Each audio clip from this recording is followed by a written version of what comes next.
skips a beat and now I'm falling deeper than a fly. I can't control it. Dark against the sky, it's not so black and white. It's like I told him there's things that I can't fight. I just keep going. I just keep going. In my time, I've been dreaming of a space to really fill my place. I wish she'd sing what I had dreamed. Before these darker days, I thought I found my way. Quickly it fades, losing the race, closing the page. In and out, I move myself again.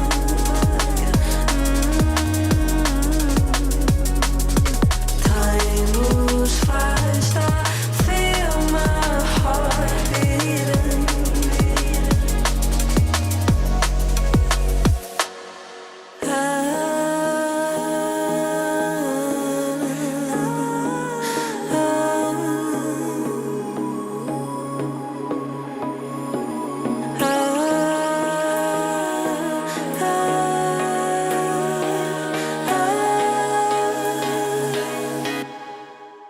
And now I'm falling deeper than a flag. I can't control it. Dark against the sky, it's not so black and white. It's like I told him there's things that I can't fight. I just keep going. I just keep going. I just keep going.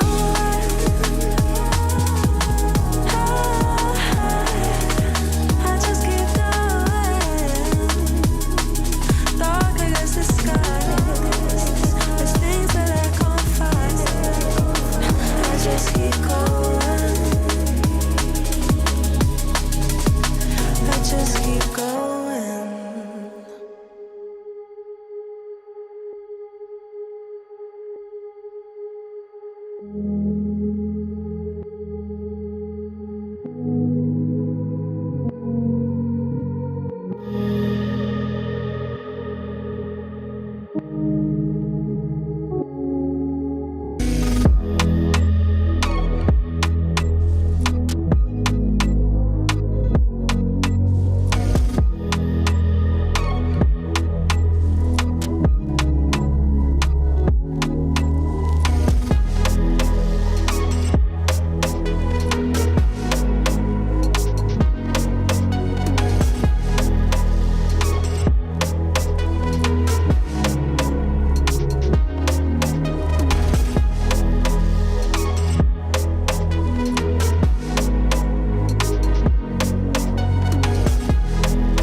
I really want to branch out. I feel like I have so much more to offer. I have so much more range. You're telling me, bro.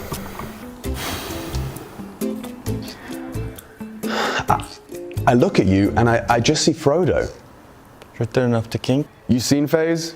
Maybe Retirement of the King. I mean, I've done Joe Rogan, I've done Baron Harkonnen, they had me play Ben Kingsley in Shitter Island, another bald guy, of course. And then in season 19, they had me do this cuck skit with Chad. They put Johnny Sins as the fucking thumbnail. Solid piece. To content, or? I feel like if you have Alexi Alkaib, you can also have Lisa Nimaib. Like a duo chosen one. Kind of looking to stay semi-close to the source material. Maybe I can be like Bene Gesserit because I'm pulling out the strings behind the scenes, you know? Real power. Right, yeah. Back at Cologne in the SDY convention, my big reveal was a close-up shot of my head. That shit looked like a fucking planet.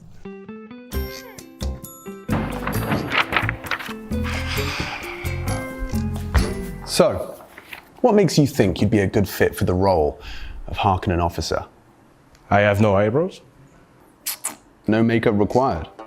I mean, the only time I've ever even been able to play a non-bald character was the Boros skit. And they had the camera guy stand up in a chair and make me look smaller. Don't change an accent before the cast. Look, you've got potential. But I don't know if you're ready to take the leap. The fuck? I don't know. I don't want to be typecast like Moses. Typecast is better than no cast. I'm 21, man. Turkey it is. I know a guy. He's a family friend, and it's really good price, bro. Man, this is disrespectful. They're farming us. Yeah, they really are. And you know what? I'm sick of it. I'm sick of this whole thing. I'm gonna go tell them exactly what we think. Jason, don't even start, man. We don't have the budget for the special effects and makeup. You, my friend, are bold. You know, and that's where you really... It's where you shine.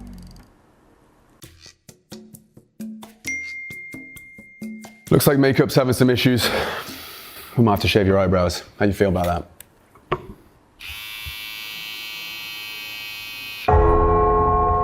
I see you've been playing with 10-year-olds again. Was? Donna, that's crazy. What? The 1v1 versus that kid? Clapped him. Alter, but it was close. How am I losing? I'm thrice as old as him. Tell me though, you were clip farming, or? I wish I was. Donna, I don't think I'll ever be good at CS. Nah, come on. Nah, for real. Dima invited me to one of his pro versus bots videos. That's good content, or? Donna, I was one of the bots. Well, I'll always be there to carry in show matches. Man, you know it's bad when you're getting carried by your manager. Ohne. Not everything comes with an instant dopamine hit. Quick open! See? Even I don't know if you're clip farming right now, or if your brain is actually this fried. At the opening case after that? Well, what if I fucking did? Alter, seriously. You're gonna relapse and jail's just gonna overtake you. Ohne. It's not what you think.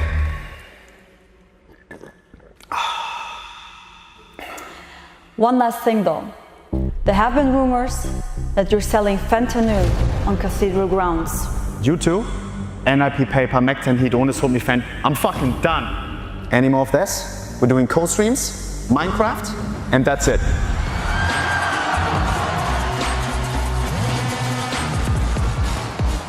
That for me was a culture shock.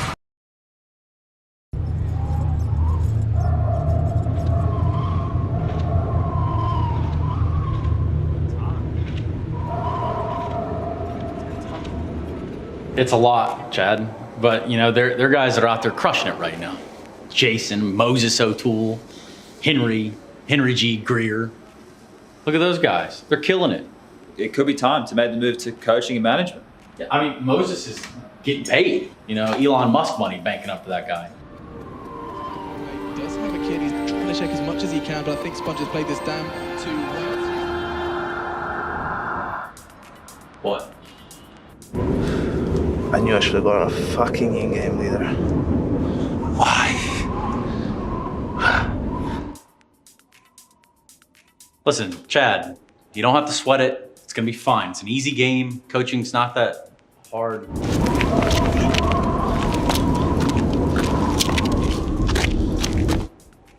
On second thought, maybe we just go back to the desk. Yeah, all right.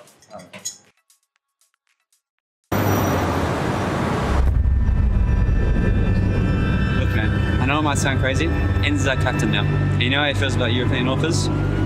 Anyways, just translate exactly what he says. Exactly.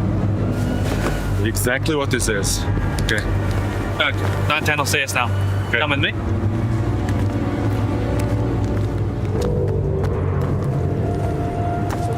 Yo, 910, you get the DM? Hey, if you wanna talk to him, talk to me, so we understand. Yeah, you are the translator. Timo, чего что ты хочешь? What? Чего что ты хочешь? No, you're the translator. Okay, I got the DM. 자, Miss Justin. Би сонссон гэж хайнaalчлаа. I didn't hear you. You coughed? No, you're the one who coughed. Okay, чи хайнaalсан? Гүй чи хайнaalсан? Stop saying I coughed. No, you coughed when you spoke to 910. Anyways, don't worry about that. Remember, he can haul. За, Мартин. Санаж нь энэ эст чадна. Тэр эст чадахгүй. No, he can't walk. He can definitely haul. 100%. Тэр яалтчгүй эст чадна. Гүй наа чи амьдралдаа эс авч үзээгүй шүү дээ. He never had op in his life. He's literally a fucking hauler. Наа чи шууд утгаараа эс чи. Гүй тэр бол IGL. No, he is the IGL. No, he's not. Okay, тэр бол эс. What the hell is going on? I want to speak to him myself. Ask 910 how well he speaks this language. 910-аас энэ хэлийг хэр ойлгодог вэ нэ? Би энэ хэлж маш сайн ойлгож байна шүү дээ. Obviously, he's fluent. Well, what the fuck do we need you for? Тэгвэл чи бидэнд ямар хэрэгтэй юм бэ? Чи намайг ч дооцсон шүү дээ. Энэ угсаа амар тэнийг санаа гэдэг чи би уус мэдчихсэн. Чи тэр JK-сийг аваад эснүү байна уу хамаагүй бүгдийн зааж өгөх гол нь энийг хийж битээлээрээ тэгээд арааж яваарай. So, what did he say? He said he'll think about it. Oh, that's pretty good. This is Male Aura Boot Camp. These players have paid $18,000 each in a desperate attempt to boost their aura. I want to be a better man. I want to be a better entry fragger. You're a piece of shit. You're decent. You're a piece of shit. You may not like it, but this is what peak male physical form looks like. Which one's your leader? Me. Jesus Christ, you make Brolin look like Nelson Mandela. You have to wear your failures like a badge of honor. Are you a bot? No, I'm a bot. What are we gonna say in the pre-match interview? We're gonna fight them in-game. We'll carry him in-game. We butchered their corpses. In-game, right? Yeah. I can see why they benched you. Bro, don't be saying that on broadcast. All right, young star, what are we gonna say? We're gonna them up. Okay? They're overrated. Get in there. I trust each one of my boys to smash them. Hell yeah, go out there and give that interview. Any final words for your opponents? Listen, we're gonna... Oh my gosh. We're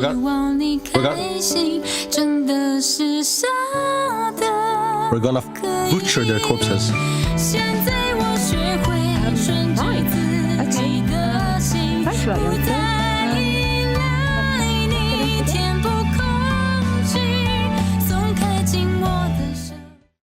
Are you tired of overpriced, underwhelming, un-American produce? Why shop abroad for household items when at NRG, we've got them right here at home? You can buy our secondhand washing machine or this discounted Prime Nafly. No Grand Slam price tag on this one, and your grandma, she won't even notice the difference. Who needs liquid nitro when we've got this freshly washed alternative for a fraction of the price? And Mrs. Smoke. Take control of your organization. Purchase our budget twist and win a chance at courtside tickets for you and two of your friends. How about this multi-purpose JKS? Buy one and get a free glazing appliance. Chelsea! For no extra cost. Why invest in another op prodigy when we've got Kusta at home? Dude, really? Kusta? Oh, Kusta mentioned 2025. That's my boy. So, come on down to NRG, where Team Liquid but for your home. Buy any 4 items and we'll give you a free copy of Counter-Strike at Home. Offer available for an unlimited time only. Fees, title, and application processing fee not included. If choking is experienced, please consult your nearest esports agent. Energy is not affiliated with Team Liquid and/or its subsidiaries and vice versa. The likeness in this advertisement are portrayed by paid actors. Taxes and applicable North American baggage fees are the responsibility of the purchaser.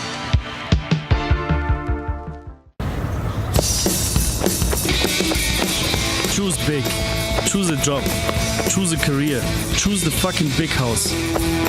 Choose Academy players, JDC and Crimbo.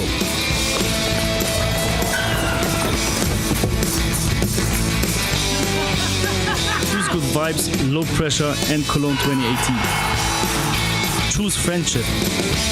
Choose Zerzum playing online. Choose 15-minute commutes. Choose your coach. Choose GOP B and then Kakafu. Choose just about staying in the top 20. Choose the best utility. Choose signing one English speaker at a time. Choose Smuya, Santaris, Mantu and Gabe. Choose Crimbo leading for one tournament. Choose staying in the German scene and don't wonder what could have been. Choose your future. Choose an international team. But why would I want to do a thing like that? I choose to listen to my gut. I choose something good. And the reasons? There are no reasons. Who needs reasons when you've got big clan?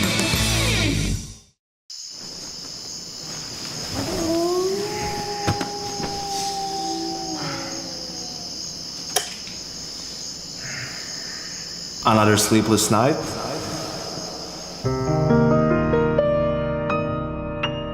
Well, I've got the perfect solution. My new audiobook, Resident Sleeper. With just a few minutes of my analytical audio therapy per night, you can become a resident sleeper too. From my deep dive into Virtus Pro's late rounds during the online era, to my coaching seminar with Blade. And that's just one of the numerous factors that is really important for electronic to learn. Or even my pre-event hype video with the Latvian star Broky. So Brock, you won Katowice this year, you won Cologne, you won the first major. No one's ever done that before. Now you have an opportunity to win the second major of the year and clinch the Grand Slam as well. How excited are you? Yeah. Just a few minutes of Resident Sleeper and you'll be lights out.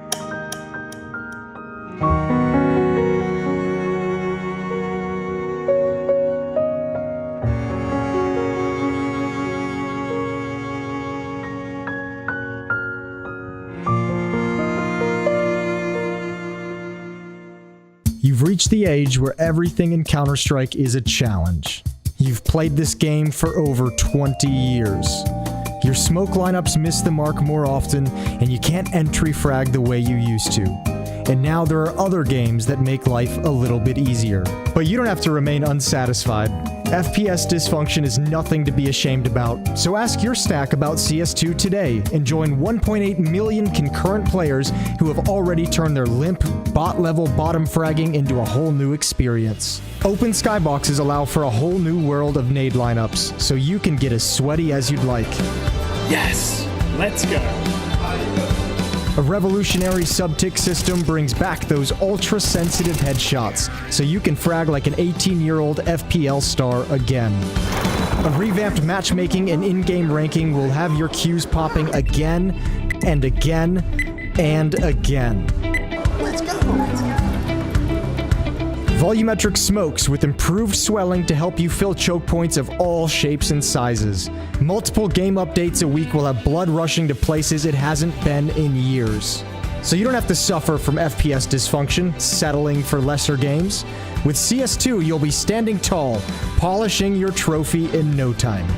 Make sure you're healthy enough to play CS2. CS2 may cause uncontrollable rage. Smokes may be blown open unexpectedly. The sub-tick system may actually just be 64-tick. You may experience intermittent micro-stutters. Feeling like you're moving in wet cement is possible. CS2 may be forced upon you at a moment's notice. Spraying impotence is a common side effect. CS2 is incredibly addicting. Please frag responsibly.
Welcome back to the Intel Extreme Masters, Day 2.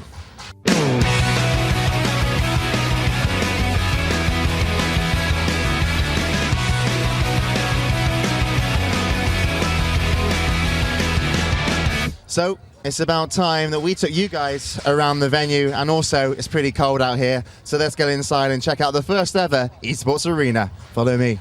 And as we walk into the first room, this is actually going to be the spectator area for all the matches. And you can look at the moment, we're in the morning, not many people around. We do have, though, the pro gamers on stage, but if you just take a look up, we have a ridiculously large LED screen. That's right. Intel wanted to offer me one, but I declined and said my lounge wasn't big enough. You can actually see just off to the right of me the gaming area for the CS, and also right at the back is Grubby and Hop all playing.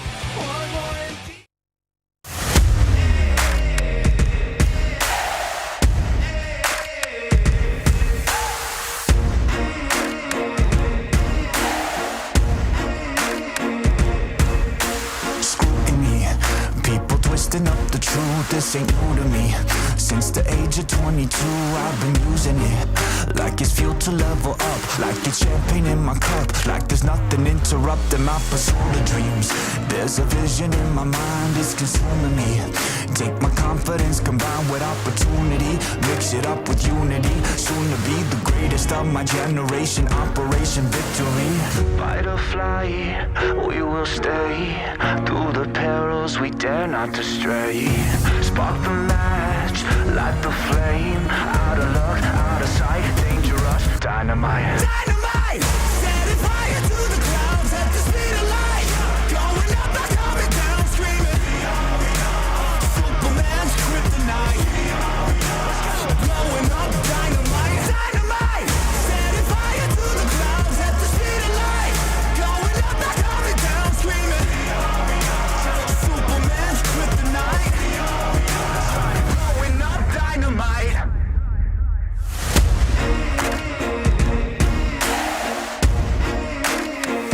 Check it. Troubled days, lonely nights, lot of tears, lot of fights. Big dreams met with bigger lies. It ain't what it seems from the outside. On my downfall they pray. Will I surrender or will I betray? Given the trauma that lives in my brain, or use it to fuel up the fire in my veins. I never complain, I boss up and do it. If there's a battle, I fight my way through it. If the wind blows, I thank God that it blew it. Cause what is a blessing depends how you view it. The fruits of my labor are in abundance. Indispensable, I'm not redundant. Incomprehensible the way I've done it. When the struggle pushes me, I'll shove it. I'll rise above it. Good morning, good afternoon, and for some it might be good night. It doesn't really matter because Counter-Strike is very much a global thing that happens every single day. It is the Intel Extreme Masters. It is Chengdu in 2025. My name being Trace. This is Josh. We're going to walk you right into that first matchup of the day that we're covering. That's LinVision 3D Max, followed by a little bit of Mouse and Vitality action, which game will secure one of those two teams a spot in the playoffs. So, with that said, Josh, did you get some sleep, buddy? I got a little bit of sleep, and we're definitely going to be saying goodnight to a couple of teams here in the next couple of hours, so wouldn't want to be one of those teams, though. No, but I do have to give props over there to Maladoy. He's obviously... Just sits down in games? Yeah, I love that about that. Also, I love the fact that he uses push to talk. I think that is very respectable. Take notes, Rushley. I remember the days, the good old days of using push to talk and then switching over finally to the voice activation. It was a big hurdle. It was a big...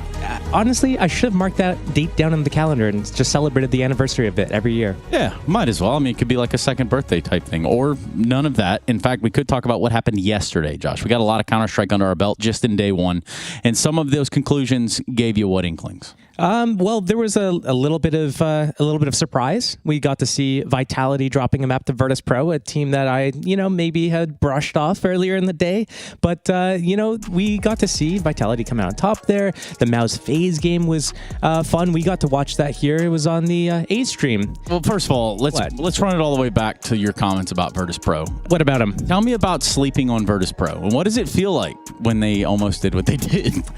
I was almost biting my words. Actually, I couldn't because I didn't really have many words for them. But look, you coming in with a new roster and you're you're coming out right out of the gates, taking a map off Vitality. Actually, very close to being a 2-0, but Vitality, of course, the team that they are, bring it back in the end. And the Mongols, actually, we were talking about them as well, about how is the substitute player going to come in and do things. And, well, they were able to come back and reverse sweep Heroic in their BO3 yesterday. And for a debut, it turned out pretty well for the side of the Mongols. Obviously, with the shock news that came through that Chengdu out, and that was just about where the shocking stuff starts. So we'll just leave it right there. Let's take a look at the B-Stream side of things. As you can see, it has shaped up that 3D Max took an L to G2, which does set them up for an elimination game today versus Lin Vision. Furia putting Lin Vision there, continuing what it is that they're trying to build on towards the later parts of this year. G2, G2 doing what a G2 does. It's kind of nice to see them have success. Yeah, I don't think we've seen any surprises here. I mean, the only surprise is that Vitality actually gave up a map, but everything else seemed pretty straightforward. Spirit, the 2-0 over Pain as well. Look, G2 is a team that I actually want to pay a little bit more attention to, because this is like, we never really get to know exactly what they're going to bring out. It's full of surprises for them, but you know what? They beat 3D Max, and I guess we'll see them actually pay more close attention to them. Yes, we will, John. Yeah. We will be doing that, but not before we talk about where we are right now. Not like physically, but like mentally, maybe even a bit emotionally. We are in Chengdu, which is in China, which has been a home to Counter-Strike for a long time. Now, Josh, you've seen some tournaments over the years, as have I. How many, when you think of Chinese Counter-Strike, what do you think? Well, I think G and Ice Cream, I guess, because that's kind of just at the forefront of everything these days. Look, there's a long, rich history, and I haven't personally participated at any of the events, and some of them actually were before my time even. Can you believe that? But that is pretty crazy considering, just how old we might be now. But the truth is, there have been a lot of events over in China. We're talking about Intel Extreme Masters going back to times where most of you watching at home may or may not have even been born, much less yet conceived, I think is the word I'm looking for. Yes. Look, there's some players at this event right now that were barely conceived, as you put it, when some of these events were going on. So it's going to be interesting to see kind of like that history and how esports evolves and how all the IEMs evolve over time. Having that, they have a rich history. Yes, thank you so much. You're so welcome, man. Let's think about it. Let's run it back to 2009 into Chengdu, because that opener that we got, yes, that was not Freya. That was a guy named Too Good, and he was doing what was, I guess, at the first ever esports arena back in the time of 2009. But truthfully, if you think about rewinding all the way back in that footage, there's a lot of familiar faces throughout that, which is pretty cool if you consider timelines, which we always talk about in Counter-Strike. Yeah, I mean, you look at some of the players. Fallen is a player that's here that's been competing for a while. You have players that are now coaches, or managers, are running the teams that are that were competing back then, that are now still relevant in the scene in some capacity, and that's just I guess a good testament to who they are and what they bring to the table on a team. Yeah, and now maybe you could tell me a little bit more about the IEM 3 Asian Championships 2. And I think it was won by WNB Teamwork. Is that right? Yeah, if you say so. I'm going to believe everything that you say. We got... but there's a caveat there. There is a caveat. So what is that caveat? A caveat, it was exclusively Asian teams participating at the event. Yeah, and that is quite the caveat, especially for Asian teams in an international space. Geographically speaking, they are kind of out there on their own when it comes to integrating their play style and bringing it right over into, I guess, more formal European Tier 1 play. Look, we're both from North America, so we share the same sort of things with them, where it's like we don't really get to win all that much, all that often, especially in recent days. Look, you might have that whole C9 Boston, whatever. Yeah, talk about it. But outside of that, there's not really a lot that North America can talk about in recent years, especially. So tell me how you really feel about Elige. Whoa. Who said anything about elite? I'm just here? Why kidding. are you just? They have their hoisting him in own here sort on of me? things. They have America has got its own sort of things. This isn't like a compare and contrast of the two in terms of what they've done in sort of Counter-Strike relevance, but more so that Counter-Strike has been in China for a long time. It's been there since I was a kid. I remember watching some of the. I think their Code 5 was the tournament back then when I was growing up. They would be the qualifiers for them all the time. But that does just leave like a Lin Vision and a Tai Lu for representation here. And as its story is being told currently, yesterday, Tai Lu not necessarily making me believe that they're anything more than Tai Lu's. Yikes. Okay. Yeah. I mean, you're right. It's difficult for, if this is the representation that you have coming into these events on home soil, you want to have something more to cheer for, and you don't want to be cheering for them already in the elimination. But I guess on the flip side of that, you at least have the crowd being able to see the group stage games, but not the start that you want to see as a fan, not the start you want to see, or I guess put on if you're playing in front of your home crowd. Yeah, and the realities are for these two teams to find a sort of footing that they can then build on, right? They find a success. If they found a success in an international scale, you could then say, hey, okay, that's the building blocks. That's where it starts. But for what it's worth, I think both of these teams are realistically kind of struggling to find their own sort of space or own slot or spot within the ecosystem that is currently CS2 and the VRS. Yeah, I think when we looked at Lin Vision, especially during, I guess, the major, when they kind of stole everyone's hearts away a little bit, they played through stage 1, they go and upset everyone with that Falcons upset in stage 2, ruin everyone's pick'ems. The Dust 2 merchants, they came into, I guess, the scene where nobody really expected a whole lot from them, and then they were pleasantly surprised. They end up, I think, 12th to 14th place at that major, but then, since then, what have we really seen from them? We got to know them as the Dust 2 merchants, and now I think they're on like a 7-map loss streak on Dust 2, which that's not what you want to see. So, we get this, we don't even get to see them that much, and I'm happy to see them here though.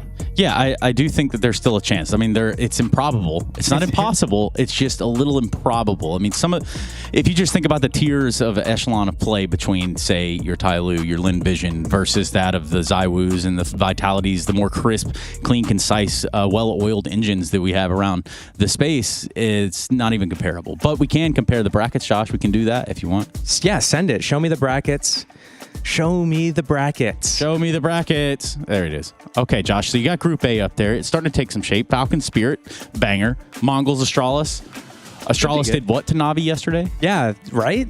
2-1. I think we got to see them win more than one round on a T side, and maybe a T side nuke at that. I actually don't remember what the maps they played exactly, but that means we do get to see a lot of these like high caliber matches really early on in this event though. Like Team Falcon Spirit today, we're gonna be able to see we saw Mao's FaZe yesterday, for example. I will get to that when we see it. Mongols Heroic, that was a cool upset because, well, not really an upset because Mongols is expected to win, but they lost their best player. And as you know, I love talking about Senzu. Yeah. I just slip him into every conversation we can find. Yeah, call me Senzu. He'll be coming up in our Call me first match. Senzu will be playing soon.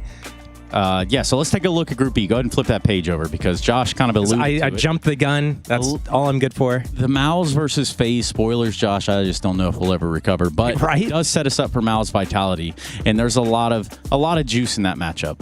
Like when you see some of these matches, you think like these could be grand finals matches, and we're seeing them already in the group stage, which could mean that maybe the teams are kind of chilling a little bit, but high caliber play. Yeah, high caliber play, that's what we're looking forward to, at least on day 2 of the Intel Extreme Masters. Live in Chengdu. That's where we are, kind of, sort of, in a roundabout way. But we are going to go to a quick break so we can come back and jump into that first game of the day. An elimination at that. One of the hometown teams taking on 3D Max. We're going to be doing that just on the other side of it. We'll see you there.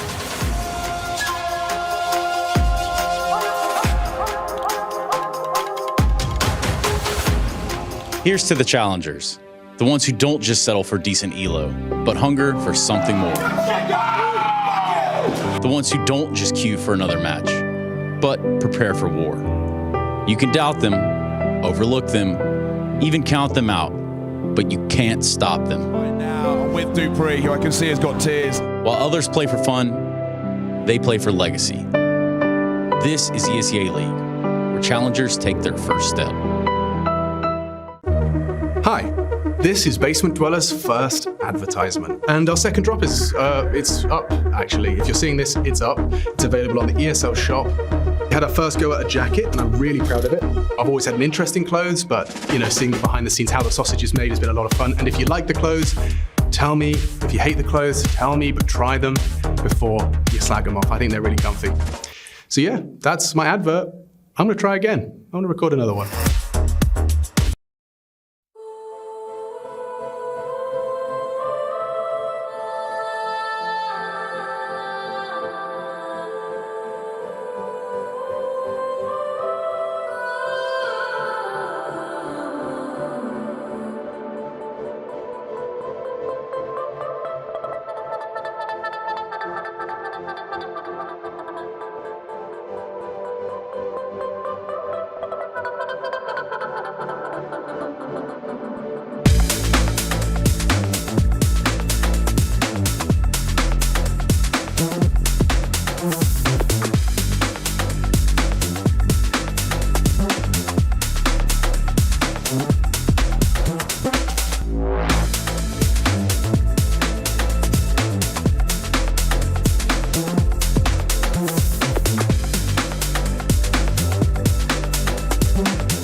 ESL presents the Intel Extreme Masters Chengdu in partnership with Intel,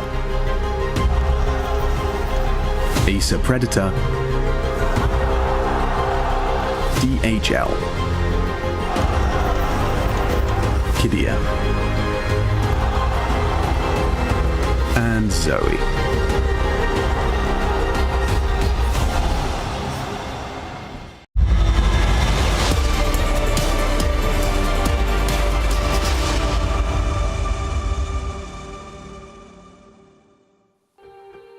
It is day number 2 of IEM Chengdu, and we are back once again for the B stream. You're here to watch a rematch of a rematch of a rematch of a rematch of a rematch, and it is, of course, G2 versus Furia to kick things off for the day. A progression match to go through to the playoffs for one of these two teams, and I think both of them have quite a nice, scintillating story in the more recent times, right? Both have been on that upward trajectory, so I think we should be in for a pretty good game here. Yeah, we did get to watch Furia yesterday dispatch much one of the hometown heroes in Lin Vision, and that was a pretty one-sided game at that. So they're in good form. I think G2 a little bit more tested here in Chengdu in their opening game, going up against 3D Max, I believe it was. They're able to put that one away very convincingly. 3D Max are a pretty decent team at the moment. So I think, as it says in the graphic there, playoffs will be on the line, and these two teams, as you mentioned, are very familiar with each other, having played each other a number of times in the last 3 or 4 months.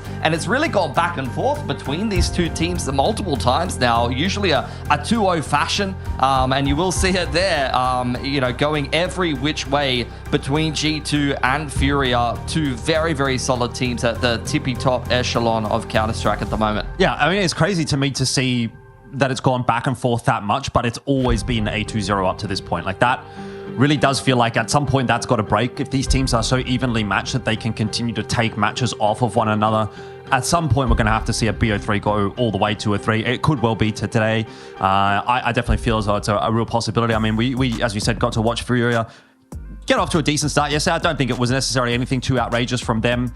Obviously playing against Lin Vision, not the most difficult of opponents at the moment, a team that's kind of on that downward trajectory. Today will be a different day. They're going to have to find a way to probably play the level which they did yesterday, and maybe even then go a little bit above and beyond that, because there was a couple of moments where things could have been done, let's say, a little bit cleaner against Lin Vision. They probably could have closed out map 1 maybe a bit easier than what they inevitably did, but it was pretty obvious that they were certainly the better team in that matchup. I just wonder, though, if they bring that kind of a level and G2 is online today, do they struggle a little bit more? I suspect that would certainly be the case, because I definitely have quite a high opinion of G2 and kind of where they're going, and maybe not so much more so where exactly they are right now, but just the fact that they have been on the improve, it seems like, since all of those roster changes did come through. So I think they're definitely a team to kind of keep an eye on, and Furia is going to have to be very aware of that. Yeah, I think Furia, look, we've seen them win a number of tournaments recently, but we're still waiting on them to be able to pick up a big S-tier event with a lot of the big dogs on offer. And here in IEM Chengdu, that would be a really good opportunity to do so. Over on the side of G2, though, I kind of view them more as a team that can give some of these top teams trouble and potentially knock them down in the bracket. And I think this will be another great opportunity to do so. Indeed, and we have a great opportunity ahead of ourselves as well. We always love to hear from Fallen, so let's catch up with what he had to say ahead of this match. Good morning, Fallen. Always lovely to get to catch up with you. Tell me about your game yesterday and what you learned from that first head-to-head. Hello, everyone. I think playing against Lin Vision was a good game for us to start the tournament. We played very well, mainly on the second map, and the team just showed a very strong game. That's why we came up with the advantage. And in terms of, Yuri, he's been talking a little bit about these kind of anchor roles that he's been taking on, getting used to. Have you done anything to kind of help him get into the groove with that? Honestly, I think he has done more to help me than the opposite. There were a few positions like Dust2 and Nuke where I felt like we needed someone stronger aim-wise to really get those anchor roles. They're super difficult to play, so we switched positions there. But then he gave it back to me on overpass. He bring me to Monster, and the Monster guy is never happy, I can tell you that. Final question, and the one that's been on everyone's lips. Molodoi, is he going to be Rookie of the Year? What do you think? I think if he guarantees maybe more good positions on these last 3 tournaments of the year, that there's a big chance. Maybe there's already a conversation he already is, but there's 3 more tournaments to go. You never know. Maybe the other opponents he has can have good tournaments as well, and they can make something to change the position Molodoi is right now. So yeah, I think he's going to be, but we've got to make sure. So we've got to play well those last 3 tournaments. Well, thank you so much for your time, as always, Fallen. Good luck. Yeah, I don't think there's really any question that we should expect Furia to continue to play well. They've been on a really, really nice rise of late, and no real issues for them yesterday. But today, up against G2, that's the next question that they're going to have to answer. And I'd be having a look at the matches that both of these teams played yesterday. And I think G2, in a sense, probably do get tested a little bit more by 3D Max than what Furia do than by, the Lin Vision side of things. Although, in saying that, it was actually quite a solid win for G2. I think it's something in the realms of 13-8, 13-8 on both of those maps against 3D Max. And look, I feel like 3D Max had been on a bit of a more positive trend themselves as well. So I think that does speak volumes to the level that G2's kind of bringing into the tournament as well. Yeah, I'd agree with that. I mean, G2 just has this very solid rifling core. It feels like they've kind of put together a little bit of a mishmatch, maybe kind of the leftovers of the European scene coming through from a number of very, very solid teams, whether it be, that kind of Ents core at certain times. Hunter left over from the previous G2. Mobs got mixed in a little while ago to kind of bed into future-proof Nico's roles and things like that. Mattis obviously coming off the back of a run in Fnatic and things like that. So I think you see a lot of different kind of tested and somewhat proven players coming together in a team that ends up being greater than the sum of its parts. And I just want to see how far they can really push that. Yeah, I mean, I suppose that we're still kind of in that infancy, right? I don't know that we're necessarily at the point where we can say, yeah, we've got the peak of G2 or this iteration of G2 just yet. Like, we still need to kind of give them at least till the end of this season before we can really start to kind of dig into what level they might be able to hit. But from what we've seen already, there has been quite a lot of positives to take away for G2. Hunter as well into that in-game leadership role as well has seemed to have kind of like taken to it to a bit like a duck to water. Seems like it's a pretty solid affair really across the board for G2. So I think there's a lot of things that you could look at between these two teams and say there's some degree of similarity there. Like there's been obviously a lot of roster changes for both sides throughout, let's say 2025. Obviously the Furia ones happened a little bit earlier on than the G2 ones did, but both teams kind of with those changes making drastic changes to the lineups that they had, and both of them seem to have worked out. So I think that's a really positive look for both of them. And again, for both Furia and for G2, it feels like it will be a very deserved position in the playoffs as one of the first teams to qualify through to the playoffs at the end of this match. The question obviously just becomes, which team is that going to be?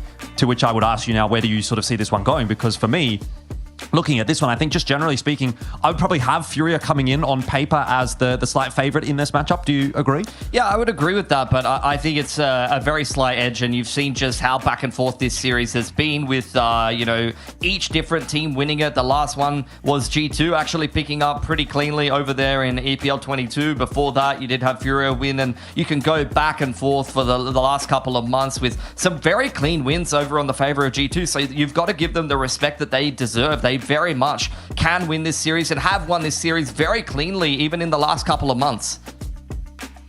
And matchup history as well is certainly something to kind of keep a bit of an eye on as well. Like look at the Blast London result. Like, that is a absolute demolishing coming off the back of G2 there. That is not a closed series at all. So you can pin Furia as favorites. You can look at their upward trajectory, their great placement in tournaments recently, especially tournaments of, I would say, the level of a team of G2's caliber, where they're taking on a team like Na'Vi or one of those teams that's kind of in the subtop thereabouts. Not quite like an S tier elite team like a Spirit or a Vitality, but definitely a very solid team.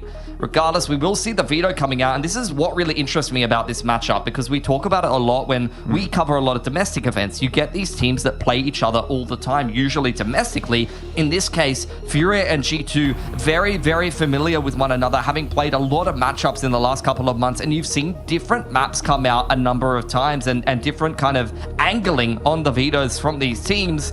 In this case, you will see G2 picking up Train, which was a map that they were able to win over in EPL 22 the last time that these two teams played, but it was a very, very close 13-11 showing. Then you will see Overpass coming out for Furia. That's a map that they were able to pick up over G2 back there in Fissure, which was a couple of months ago at this point, but there still should be some familiarity between these two teams, and Inferno will be the decider.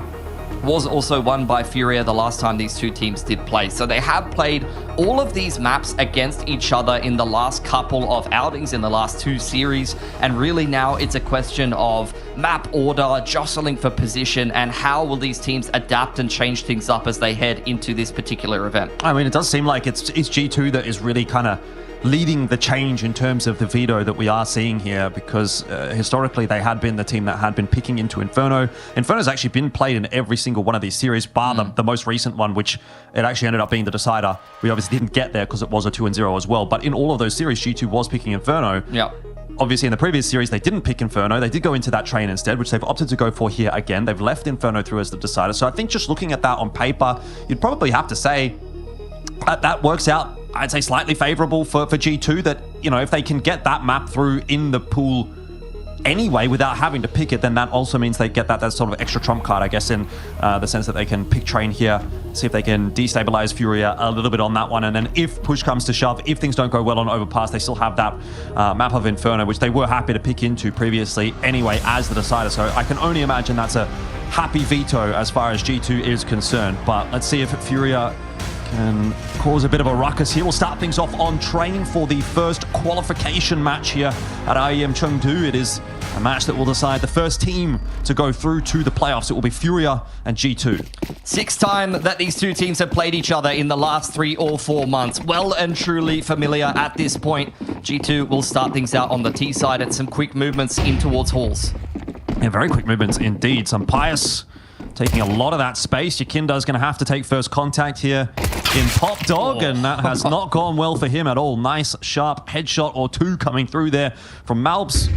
And G2 draw first blood. Early on, putting Yakinda in his place. G2 cutting sound, now starting to kick off the execute towards Inners.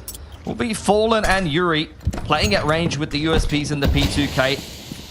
Finally, you do get that molly that pushes Yuri away. G2 slowly working their way into this site, but Malbs now starting to scale forward with the help of the flashes. Fallen under pressure. Yuri flattened as well.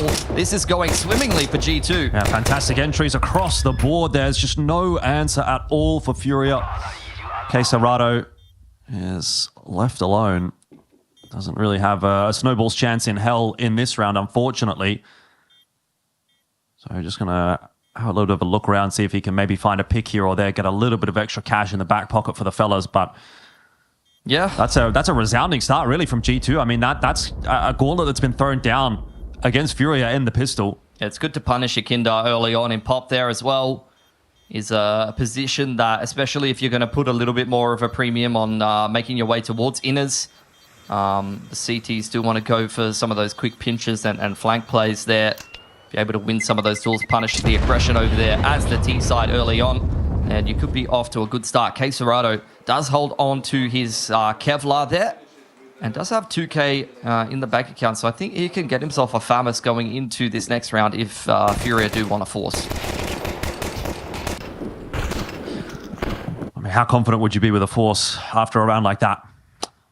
Depends. Depends if they have a specific idea in mind. Does seem like they want to just take the path of least resistance here. Singular flash purchased on Fallen there. Nothing invested into this round here for Furia. They're going to trust the gun rounds in round number 3. It's a big stack out on yard. But G2 playing quite hands-off backside of Con. Very much not interested. Yeah, a big change up in approach there from G2 from pistol to anti-eco, and that makes sense. They kind of want to see what Furia's got for them, and apparently they've got quite a bit. Lovely. With those USPs, a nice flash in there from Fallen, and now Mattis has quite a job to do to try to recover this. He may well go down as well. So all of a sudden, a couple of guns in the back pocket here for Furia. $200 investment goes very well for Furia. 2 picks and 2 Galils picked up here. Quesarado still has armor. They're very far out of position, so I think the retake is just not going to be happening due to not having a kit, not really having any investment in this round. Fallen will go hunting, see if he can maybe take one more gun away, but I mean, as far as Fury is concerned, bringing 2 Galils into round number 3 this early on in the half is really going to help them min-max the money as we head through the next 12 rounds. In saying that, though, G2 will be happy with the proceedings so far. Yeah, they lose a couple of guns in that round, but getting underway on the T side of train is not always the easiest of things to do, so just getting the pistol and the anti-eco gives them those extra couple of rounds buffer that can make the difference between, you know, maybe getting 4 and 6 or, you know, 3 and 5. If it becomes a difficult half, you've just got that extra couple of rounds buffer that shores it up a little bit from the outset. Picked up 2 mollies at the end of the round there on the side of Furia, which are some of the more expensive pieces of utilities. So they made out like bandits with really nothing but USPs and a well-timed flash from Fallen. But look, if you're going to be putting your money on anyone throwing effective flashes at this point, it's this man. He's been just doing it 4 years. Hands-off approach here early on for G2. Light contest in towards halls. HE nades not really finding their mark early on, and pace from Hunter will secure control of Inner's halls. He's holding on to that Mac 10 from the previous round, so just having a little bit of a go with it, try and take a bit of space early on in the piece with that extra pace that he's been granted. Yeah. A few little tickles around the map here for the T side. Clearing out Pop Dog as well. A little bit of pressure on Ivy. They're just kind of denying info to the CT side. Fury are quite happy to play hands-off, knowing that they potentially have some range advantage here. Holding a little bit of util in towards the mid to late round. G2 now starting to regroup back towards the inners halls, but there's already 3 players set up around this area. So 2 players on inners. You could have a quick rotation in from Fallen as well. Gonna flash Molotov in towards Ivy for a peek. CTs don't see anything there, and you could just see Furia ready for this inners pop that they already saw on the pistol. Yep. Does seem as though Furia are kind of looking for info on the A side as well. Okay, Serrato again pushing his way into main, but the real information will come on the B side of the map as Yuri does get his head taken off by Heavy God. Still a lot of pressure out onto Yard as well, as Hunter is essentially solo faking the A side. He's taken a lot of space. This is a crazy move from him. He's got all the way into connector. He's got that Mac 10, and surely Yakinda cannot do anything here. He might get himself one, but no more than that. Wow. Such a beautifully layered round from G2. Did take control of Inner's Halls, just denying global info on the map from Furia. Hunter's been posted up inside CT Con since day dot. Punishes Molotov for the peak, and HE nades himself maybe closer to an M4. Nice and easy round there for G2. After denying that info, they kick off a little bit of an outers execute, which turns into a flank to inners after taking that inners halls control, and it's just a massive pinch onto Yakinda that he's not really able to deal with.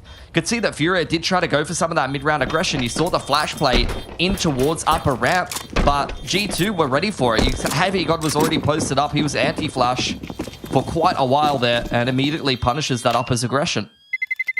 A fantastic start to the map for G2, and you can see the reason why they picked this is starting to unfold. Coach Saw looking very, very relaxed in the back there. Just having a coffee, having a chill, you know. Doesn't really seem like he needs to be too locked in at all at the moment because everything's going to plan. I mean, it's only early days here. This is the advancement game. Nobody's going to be eliminated off the back of this one. This is a team that you've played many times at this point. So you're feeling pretty confident in what you're going to be expecting from this series. Progression smoke outside of T-Con. The first time you're going to see a little bit more pace from G2 on outside here. Well, we'll see. Flashes getting tossed on in now, but K Serrato with that spam, not going to get anything. Oh. Fallen, who gets 3, one of which comes from the Molotov, and all of a sudden, G2, their hype train is put to a stop. We'll see what some Pius and Hunter have to say about it. We've got one player out of T-Con. CT don't have much economy. They need to keep this clean, and Molotov will do exactly that. Sun Pius at least able to take one with him. Orp will hit the deck for now. Furia will need to scramble to recover that one. He's kept it expensive, Sun Pius. Yep. But regardless, Furia will secure their first round. Problem is that G2 have got plenty of cash after a pretty clean 3-0 start, so the reset potential on the CT side is something you have to definitely be concerned about. Yeah, nice work from Fallen up close and personal, getting that 2-man spray down. The Molotov obviously helping him out as well. Big changes that round. Yeah. But doesn't necessarily bail Furia out of trouble just yet. You mentioned, obviously, there's enough money here for G2 to have another crack. They are still in control of this map, particularly if they can pick this round up, and they're going to take a different approach this time around. It's just Malbs working his way out, and same position played by K Serrato. He's lucky to be alive because Malbs was locked in on that angle for the second attempt. Oh, flash aggression from both of these teams paying off in spades. They go looking for Heavy God, who has been patient many times on the Inner Halls. Now Mattis looking to activate out Ivy. Sunpice is posted on the right side. If K Serrato peeks into this line, he's a dead man. Good patience from G2, being rewarded time and time again. A 2-man advantage as they start to converge on outside. Yep. What's the answer here for Yuri and Molotov? Maybe for Molotov, it's just hang around and hope that maybe Yuri can get a little bit done with that MP9. If not, save the AWP. Hasn't really had the chance to get involved in this game with the AWP so far. And we're already now 5 rounds into the half. It's just a great adjustment from G2 there. I mean, they purchased up the AWP in that round and they were a little bit lighter on the util. So just simplifying things down. Flash over the top of Con to activate Mobs. He's able to come up with the goods nice and early on. Reply from Furia with the aggression on Inner's Halls, and as soon as G2 loses that lurker towards that B side of the map, they just opt to up the ante, crunch in through T-Con and Ivy, and it felt like every single kill went their way from there.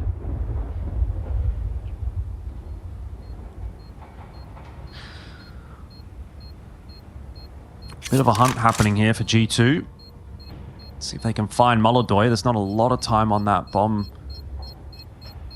He was kind of the better of the AWPers in the debut game, I will say. I think Sampai's not necessarily going huge in the opener against 3D Max. Molodoi had a couple of moments, but that is against Lin Vision. I think the AWPers definitely can define this matchup. Last time they did play each other on Train over at EPL 22. Neither one of the AWPers having a particularly great performance for their respective sides. Not that it was necessarily needed when you've got just such strong rifling cores. Majority of the work getting done by, respectively, K Serrato, Heavy God, and Mattis, which I think early on you're seeing Mattis in particular having a couple of big impact rounds, and Malbs is really getting warmed up now. Yeah, a nice entry from Malbs in that last round. Now Molodoi going to try to get aggressive into Pop Dog with that AWP. Not seeing too much, and wisely for G2, they're not interested. Just going to dump a molly in there to make sure there's no push behind them. Seeing if they can weigh down any aggression towards the inner halls here, knowing that the CTs will have some pistols to play with. We'll be looking for opportunities, but it's Molodoi who finds his. Yep. The flash play with the jump peak was not clean enough. Now you get your Kindar starting to get activated. AK picked up for free. G2, a round that they wanted to get done cleanly, is falling apart. Yeah, that's got to be a frustrating round for G2. I think the death to Molodoi, you know, it kind of is what it is. He's going to be somewhere. There's every possibility he hits a shot, and he does in this instance, but Yakinda finding that kill, and then the follow-up as well with the retrieved AK is where that round really starts to fall apart for G2. I don't really feel like they've had a chance to play this round at all, and it's been up against just an AWP. Now it's a double AWP for Furia. That is a massive upgrade, plus the AK going into the back pocket of Yakinda.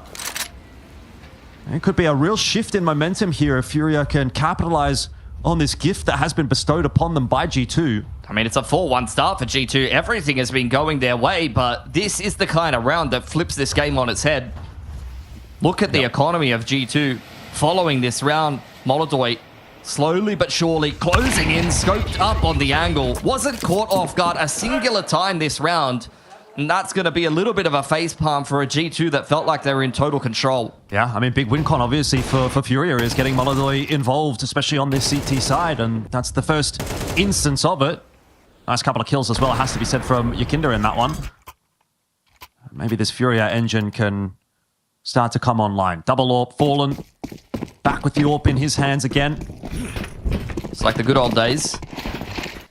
I'm going to see pace from G2 towards the inners halls. Yet again, it's just Yuri solo on over there, going to drop the molly to buy a little bit more time for some potential rotations. G2 in the meanwhile have thrown a lot of utility pressure on outside, but they're going to be storming their way into inners, straight into Yuri, but he delivers so far. Yeah, Yuri's doing everything at the moment. He's got himself 3 and hanging on for another. That grenade would have done it had it not gone the way of K Serrato. Honestly, I don't actually hate that idea from G2. You know that they've got a double AWP. Let's try and hit B site fast, but just has not worked out. Yeah, I mean, 100%. As you mentioned, with the double AWP, I think the quicker execute into inners is very solid. At least initially, looking at the rotations, it seemed like all of that utility pressure on outside had actually drawn 3 or 4 players from Furia with their full attention over there. But as you can see in the replays there, Yuri on the off angle finds 2 on those players scaling out uppers, and all of the riflers were already out of CT con and ready to fight inners. So despite the fact that I felt like looking at the radar, Furia might have been a little bit out of position, the flood was more than quick enough to be able to just slap G2 when they try to set foot on that inner site. Oh, you reap what you sow, and G2 have now unfortunately got themselves quite a poor harvest. There's no money really for them in this round.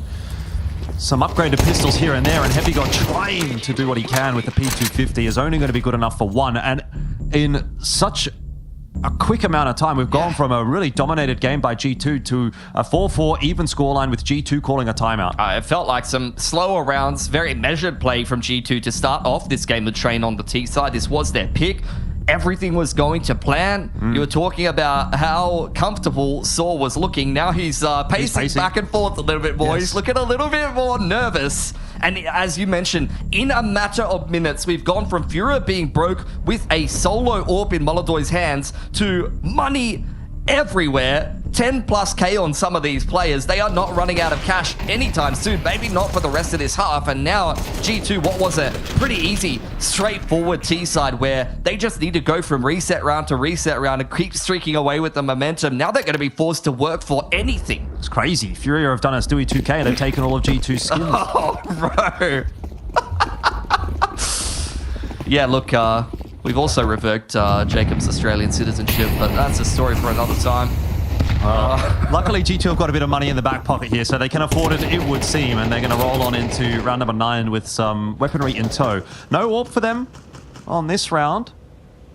Molodoy lined up for another one, but fires a little bit too early. He's going to have another crack, though. You can see just how tentative G2 are. Pegging flashes right and left, trying to get anything going on Ivy's side, but Molodoy is not dissuaded. Pushed off the line by a nice little peek over on Ivy's side. Now progression smoke. G2 starting to make some moves. Mattis came up huge in this position, but having used those extra flashes early on, they've got no way to break that second angle, and that's just a freebie for Molodoy again. I mean, what's the option of choice now for G2? Is it just walk down ramp? I don't know that necessarily works out most days of the week. I mean, look at the crossfire they've got. Yuri and Yakinda say, thank you very much, we'll take that one. And some Pius unable to deliver the package that he wants to send to that B bomb site, so 5-4 now the score, and Furia really rising up the ranks on this CT side. Yeah, Molodoy delivering, having a much better performance than the last game of Train that was played between these two teams. And we were just hearing the discussion in the interview about moving Yuri into some more anchoring roles and things like that. I don't think this map was necessarily the map that they were discussing, but at least it's the Innes anchor here. He has just been infallible.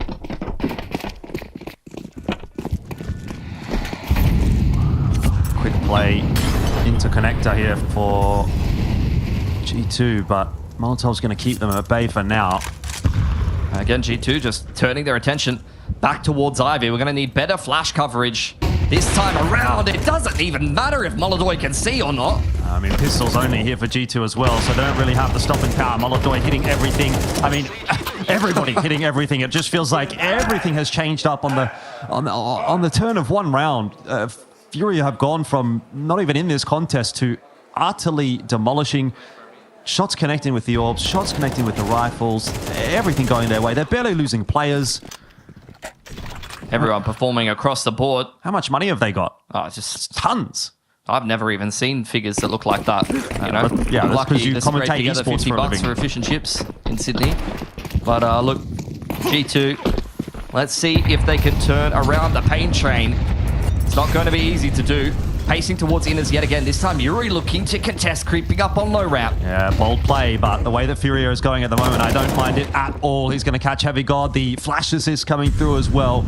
It's all working in unison right now for Furia. Another man disadvantage. Somebody's got to make a play, and Hunter, you can tell that he's the one that's itching to do it, but Yakinda on the off angle. Molodoy aggressing into inner. Was there a single player from G2 that was ready to get peaked in this round? No. Maybe the ones that were got flashed. Oh, man. Heavy God, full white. Nothing he could really do. Mulbs, he's thinking about that round where he got a nice entry out T-Con. Happier times. Yeah. Feels like a decade ago. Oh, man. Speaking of, Fallen, another nice connection with the orb. Can't even get back into your spawn. Furia are giving them nothing.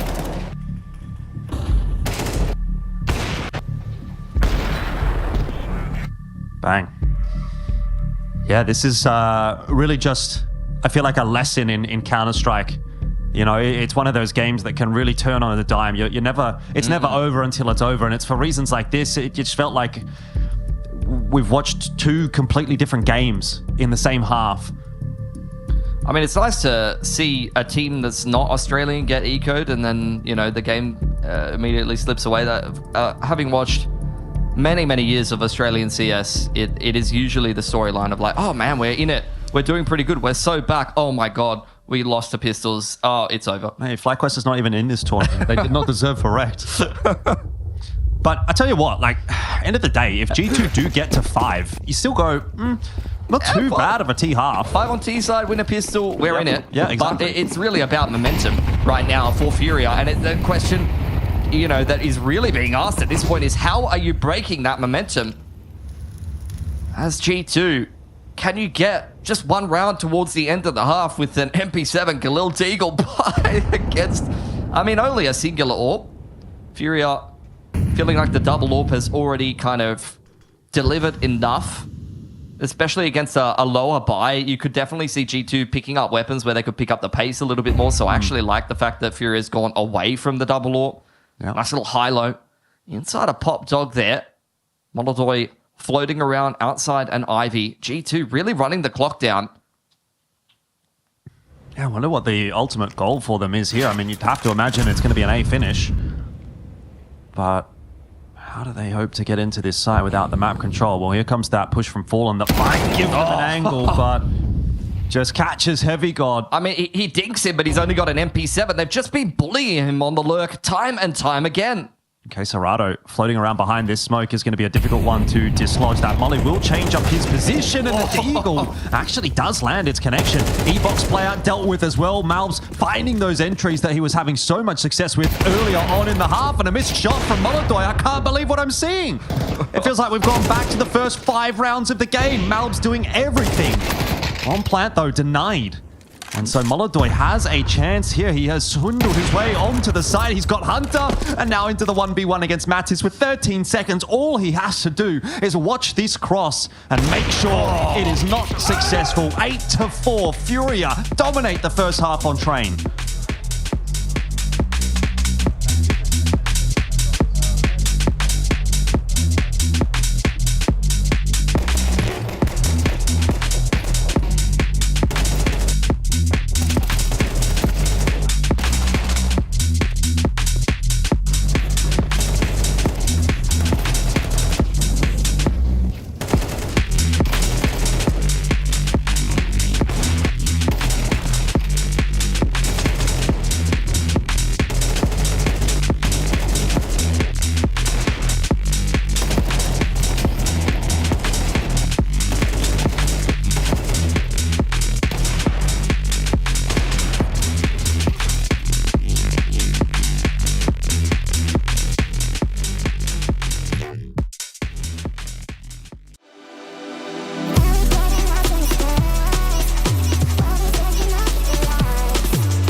quite a roller coaster of a half there between Furia and G2 to kick things off on train, and that's probably not the kind of thing you want if you are on a train, because that was really quite up and down there for G2. They started it well, really lacked in the middle and late stages of that half though, and we end up with an 8-4 lead for Furia on G2's map pick. Yeah, after a 4-1 start for G2 where it felt like they could do no wrong on the T side, they were in cruise control, working their way through the map. Everything was going to plan. We live in a very different reality now. Furia starting off their T-side campaign, and it might not need to be a long one if they win this pistol. Certainly not.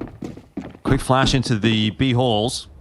Heavy God have a little customary glance, but he didn't actually spot the players working their way into Pop Dog. I'm sure G2 will be well aware of the possibility though.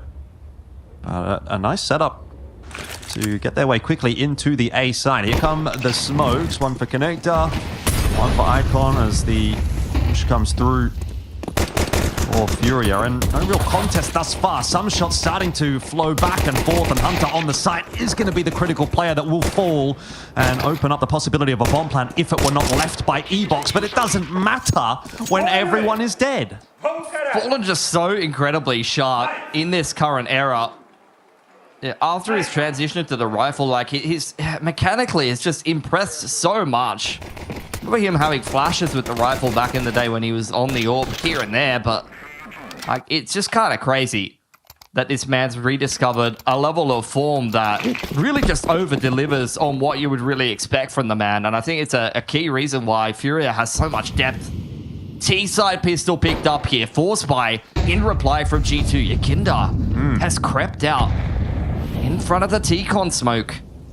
UMP in hand. In the meantime, you've seen G2 slip into Pop Dog. May not be aware of his position. Quesarado now joining up with Yakinda, and out comes the outer spot execute. Yeah, there's the flash that's trying to set Yakinda up, and it works out quite nicely. Antis will go down. Yakinda going to look for a little bit more with that USP. It's not really done him any favors though, as Malbs is able to double down, but still, the flood of players continues. Furia still trying to work their way into this A site. Molodoi 15-6, hungry for more here. In the pole position with the AK, Sun Pius very low on the little pixel line. Does take a chunk out of him. That's going to be unsettling for Molodoi, but he's still able to continue to push his way forward. The difficulty is now, Molodoi is pretty much 100% committed to this A site because he's tucked in this corner with no HP. He's also the guy that's holding onto the bomb, so there's no real option for Furia now but to try to clear A. Yeah. So creep up into Con there from Yakinda. A much needed kill there on Heavy God, which will apply pressure to the side of G2 and potentially threaten a wrap in through Con. Now feeling safe enough to cross to the site and get this plant down from up on high. Yakinda has out-positioned them, and Sun Pius with no HP probably just wants to try to save the scout at this point. Yeah, it was definitely hanging in the balance for a moment there, but very nicely done by Furia to get that over the line so comfortably, and no scout save this time around, so 10-4 with a bit of an easier round coming up for Furia. It's looking like Train's going to be a bit of a non-affair. Yeah. I've seen a number of one-sided maps between these two teams, some closer. It's usually a 2-0, no matter which way you swing it. I've seen even G2 just kind of run away with some of these series against Furia and kind of batter them one-sidedly. This time it feels like Furia's day. They're a team that we've kind of mentioned it a couple of times. They have their eyes set on trying to have a big placement here at an IEM event after winning a couple of smaller titles for themselves. And being that first seed going straight through into the playoffs would be a great way to start their campaign. Same angle for Yakinda as he gets out very, very quickly from T-Con. This time G2 come walking into him to present that opening kill. As I said, a bit of a non-factor of a round coming up here for G2 with just the pistols in hand. Not even any damage really being done here to Furia. G2 are just so far behind at this point. Yeah, it's a massive comeback that's going to be required from them, and it has to start next round. But I don't know if they're even going to take a gun away here. Like, Heavy God's got a dig, but no one's giving him anything. He's stuck behind that Ivy smoke, and I just don't know, man. It's going to take something special from G2.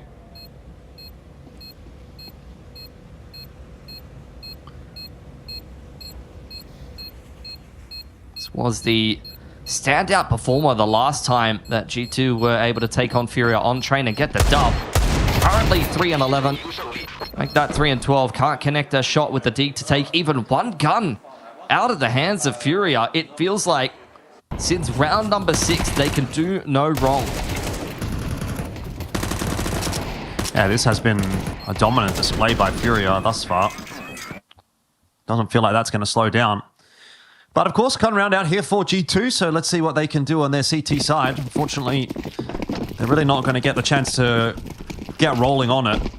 It's got to start from the outset. You know, you're coming in cold on the CT side, but you just have to make it happen.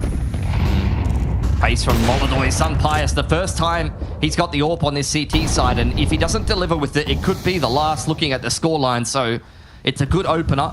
Yakinda, Ivy Lurk has been isolated. Now Molodoi wants to get active, but wasn't ready for Molbs on the off angle. G2 starting to pick up the pieces now. Yeah, a couple of cheeky aim duels being won.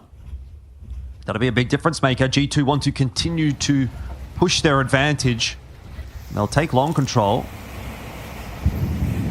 And even sending Mattis on a bit of an expedition here will more than likely bear fruit as he finds the backs of 2 players in T-Con. So this round working out nicely for G2. He's run circles around Queserado there. That exact same flash is what you saw from him in that eco round on the T side. Fury have even seen him under on that one before, and it's worked both times. That's a trusty old reliable one.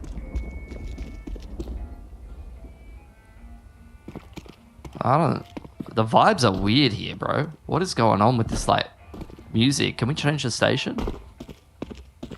Yuri's in the break room, man. He's just having a chill. This is very honky tonk, you know?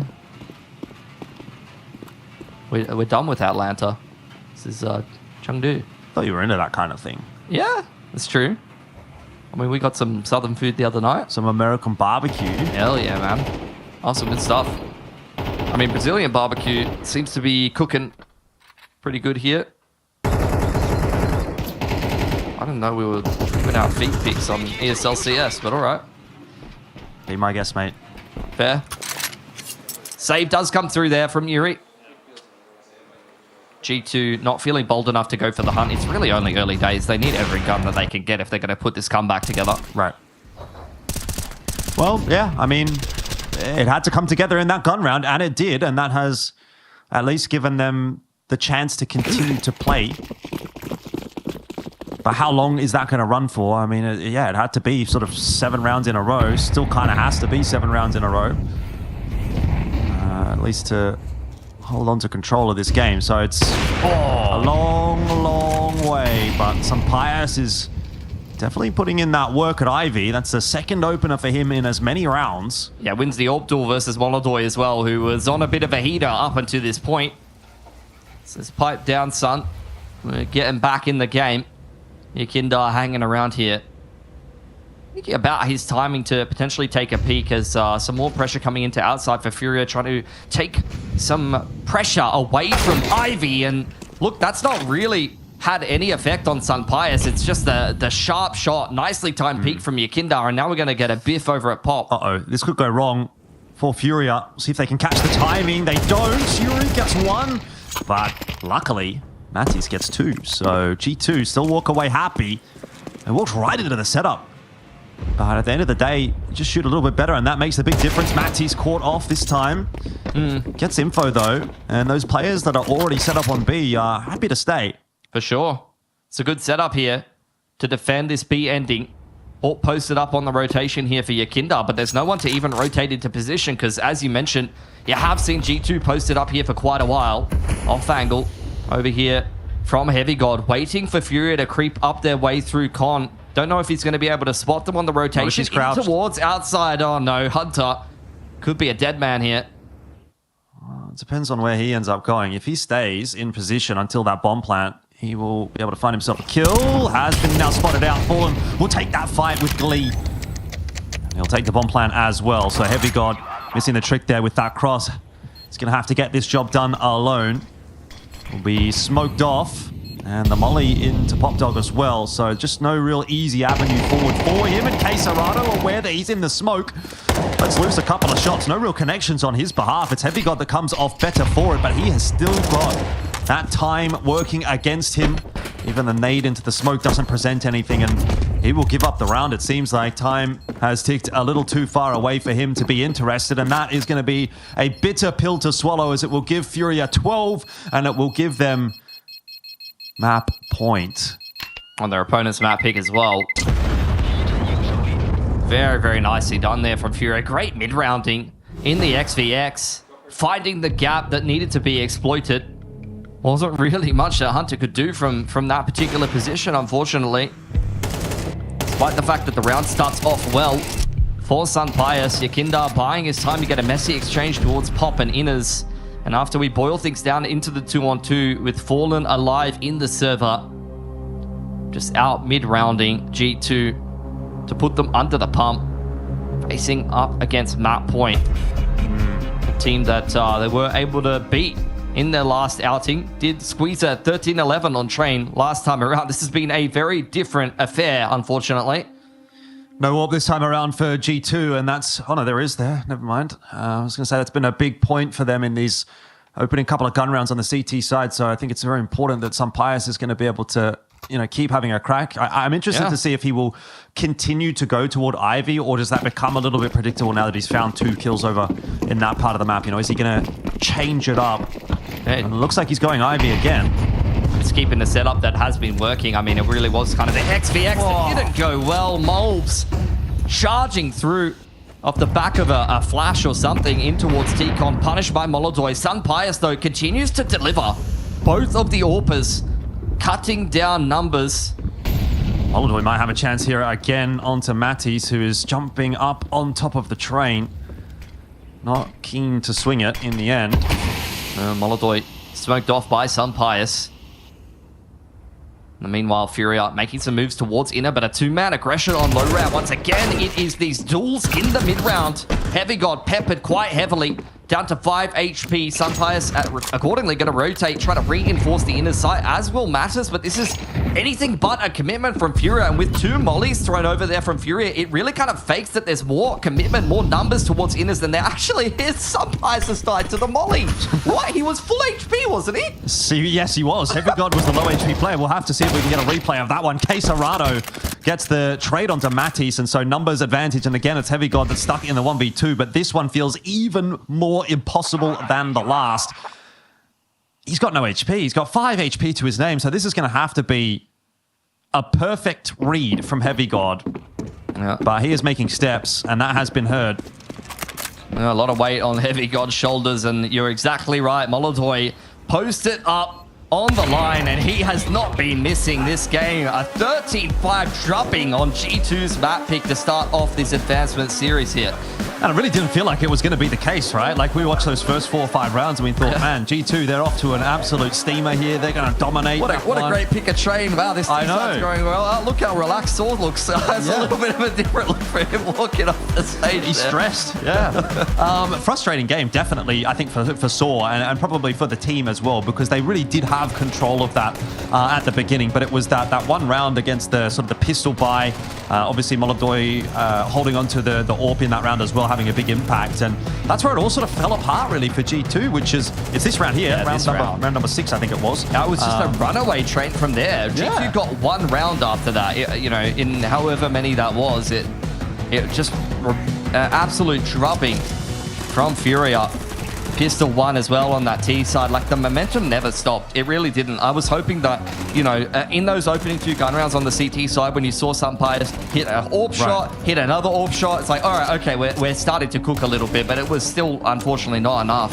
Yeah, G2 have been folded, basically, on their map pick. We'll go into Furia's pick of Overpass next, and it's not a particularly great look. I don't know where that even really comes from for G2, you know, it's rough that they've not even been able to really recover anything in that one at all, right? The momentum's completely gone from their side of the field, and that's what happened to Sampaias. He just stuck around a little bit too long and made the wrong choice. Not a good way to end the map. Yeah, they're going to have to really kind of walk away from this one and see if they can, get the vibes back up. Yeah, I would. The next map. I would say so. I think that would be a bit of a tilter the way that that's actually played out for G2, because I'm sure they would come into that one with a game plan, and it felt like it was working, and then it kind of got thrown away in one of those rounds, and there was just no way to recover it at that point. And I mean, that's just Counter-Strike sometimes, but like you don't want that to be happening in any kind of a match, but certainly not in one that's a qualifier to the playoffs, and certainly not on your map pick. So they've got to find a way to recoup some of those losses, and they're going to have to do that on Overpass, which is going to be Furia's map pick, and that will be coming up right after this short break. So don't go too far away. We'll see you on the other side.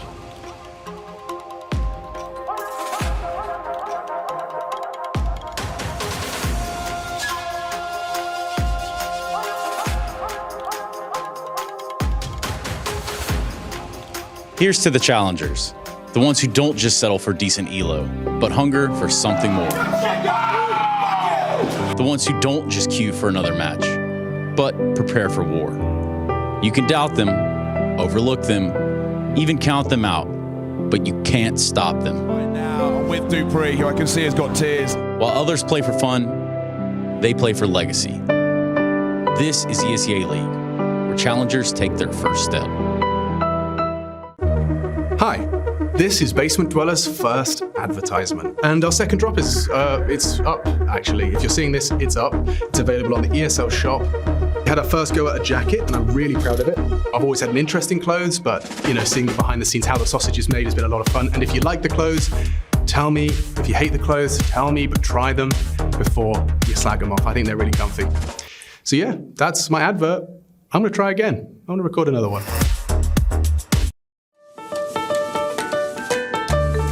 Yeah, so for the Rookie of the Year, I would choose number 1. For me, it's still Molodoi, a team that I follow closely a lot because I feel like they play a lot of the new meta. He's a really explosive opera. I think that he's really good at what he does. I think number 2, it's really close for me between Kaiosuke and PR, but I do think Kaiosuke has a crazy potential that it's a bit unfair to put him below 2. So for me, it has to be Kaiosuke. And PR, because I think that number 3 is well deserved for him. I think at the moment, maybe a bit inconsistent, but I think that's also really normal for a rookie. For me, I have a lot of respect for him. I think he's a great player. And yeah, with Gamer Legion, I think he's doing pretty good things. I think Nir, Molodoi and Kaiosuke. I wanna put first probably Molodoi because he have MVP. Okay, it's maybe not like tier 1 tournament, but he won trophy. Second, probably I wanna put myself. And on third, probably Kaiosuke, because I just take individual performance and also achievements. I would say Kaiosuke first, Molodoi second, and PR third.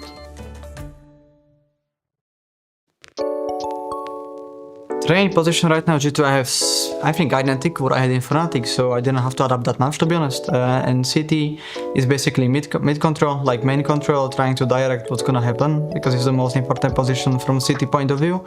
And on T side, I'm lurking Ivy, which is not the most important area in some moments. It's a switch up tempo area, but I'm completely used to that, for example, or I'm completely open to adapt to new things if it's necessary. Ancient for me on City and right now since Fnatic I switched to Cave in G2, and on T side I basically have the same, like the last B guy, B lurk. Let's say I'm open to switch some positions and kinda sacrifice and try to learn something new, to be honest. So because I don't think like I'm that type of guy who will say like I'm gonna only play this and I don't care about anyone else. I think I'm trying to always connect how I am as a person and what people I am around. So basically it can be comfortable for both parties, So I also that was the biggest point, like I'm definitely open to switch up some positions. So it's not super good for one person and super bad for other person, for example. That position usually is being played by IGLs. When you look at tier 1 teams or also tier 2, so I kinda try to find my own way. I try to use my aggressiveness, let's say, so I'm kinda different when it comes to this than other players. So I try to take from all of the parties something and connect it to my gameplay. Inferno changed, didn't play banana support for a while. Right now it's gonna happen most likely, and I'm completely open to it. We already had a lot of practices and I feel already very comfortable, but of course it was a big switch for me because before I played the rotation, if I'm correct, most often times, and it's very different. It comes like how do you speak, what's the most important in the moment to do, how to support, when to support and stuff, etc, how to use the voice. So the position changed on Inferno, city side. City side is short for now, and T side connector. We played it in Fnatic in first few months. When I joined, of course, before it was like, obviously in my regional teams was easier to play because I played worse teams. I could easily play A, for example, and it was way easier. But for now, I'm completely fine, even with B short, for example, it's completely fine.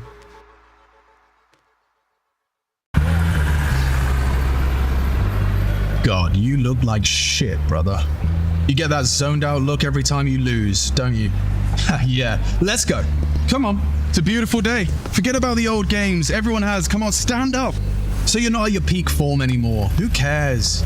You're much more than just a player. You tower over these server douchebags. You're a legend, man.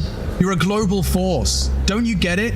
You spent your whole life building community and legacy. And even if you fall short, who cares? Good for you. Fuck it. They're waiting for something big. They'll get it. We'll give it to them.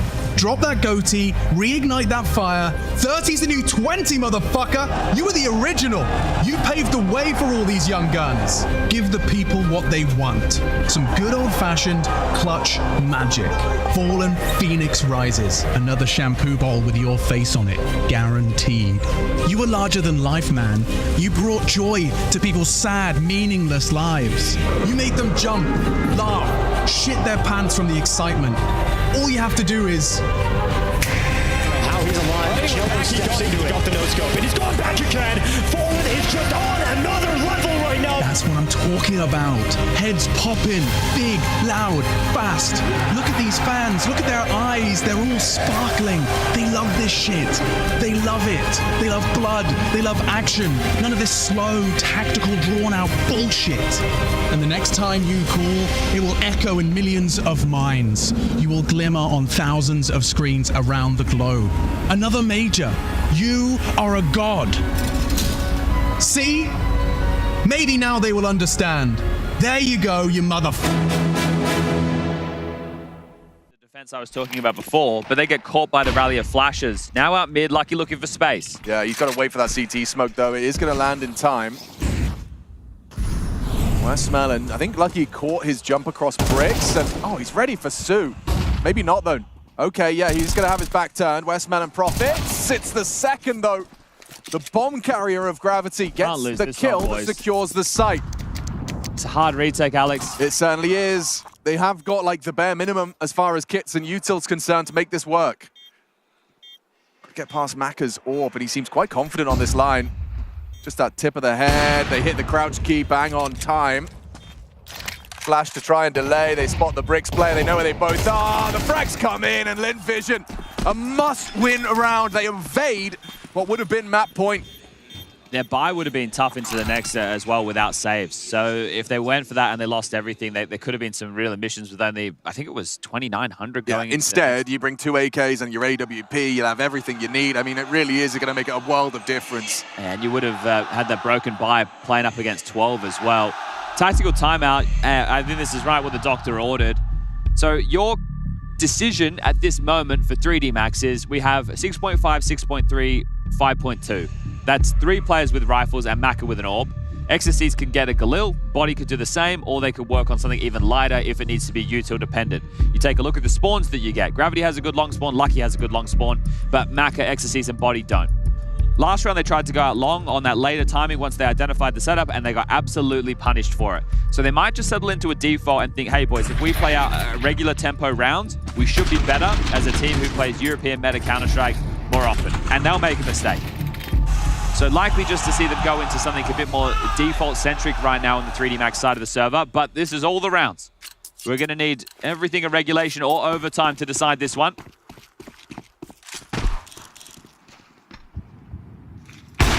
Warp into lower, Alex. Look at this. I love it. Okay, Zaka throwing caution to the wind. Round 23. An aggressive AWP to try and destabilize. I think he's seen enough with the flashbang. They were diligent as well. They mollied lower. It didn't land because of the smoke, but they were trying to flush him out. Ooh, easy right. Caught trying to Tipped escape. at the post. Maka wins it out in the head-to-head. And look at the radar. They were stacking 3B in case of a mid to B or B play. So it's so crazy. And AWP was overextending. The A defense is truly just Amelia. And he's not even defending the site. He's just playing for long. 3D Max don't know it, but they have an open site right now. Does not look good. Double flash thrown by Exorcist, but they're just walking contact up to A, and it's wide open for the taking. Are we going to be seeing like an attempt here from Lin Vision? I think you have to save. I think you have to save and then play for overtime, yeah. right? Because next round you're only going to get 1900 as your loss bonus. That's going to hurt a lot. Yeah, I mean, one kill determining the round. But it's not just one kill, it's the kill onto the AWPer. So the short runway just opens up. It's like, okay, so the AWP is gone. The biggest issue you have when trying to go out short is against an AWP at ramp or mid-long, and he's removed. So this is beautiful. It's just a round that came to them, essentially, right? Because Lin Vision were the ones who were forcing the fight. Yeah, I mean, Zach had to go. Maka must have hit quite a specky shot as well. Sari can drop an AWP into the next. So Zaka will be able to get the AWP back in. And everybody looks like they're going to get to stay alive.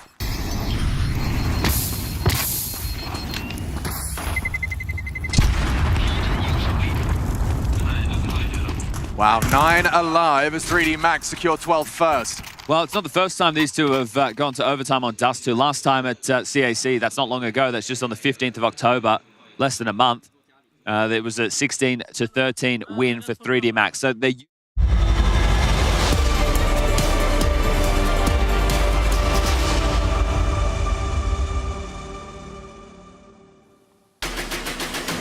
Well, sorry to interrupt your viewing of that Lin Vision and 3D Max game. Looks like it's going to be quite the barn burner on Dust 2 as they're down to the final round of regulation. But we have a game to get to ourselves as well. Of course, Furia and G2 here for you on the B stream of IEM Chengdu.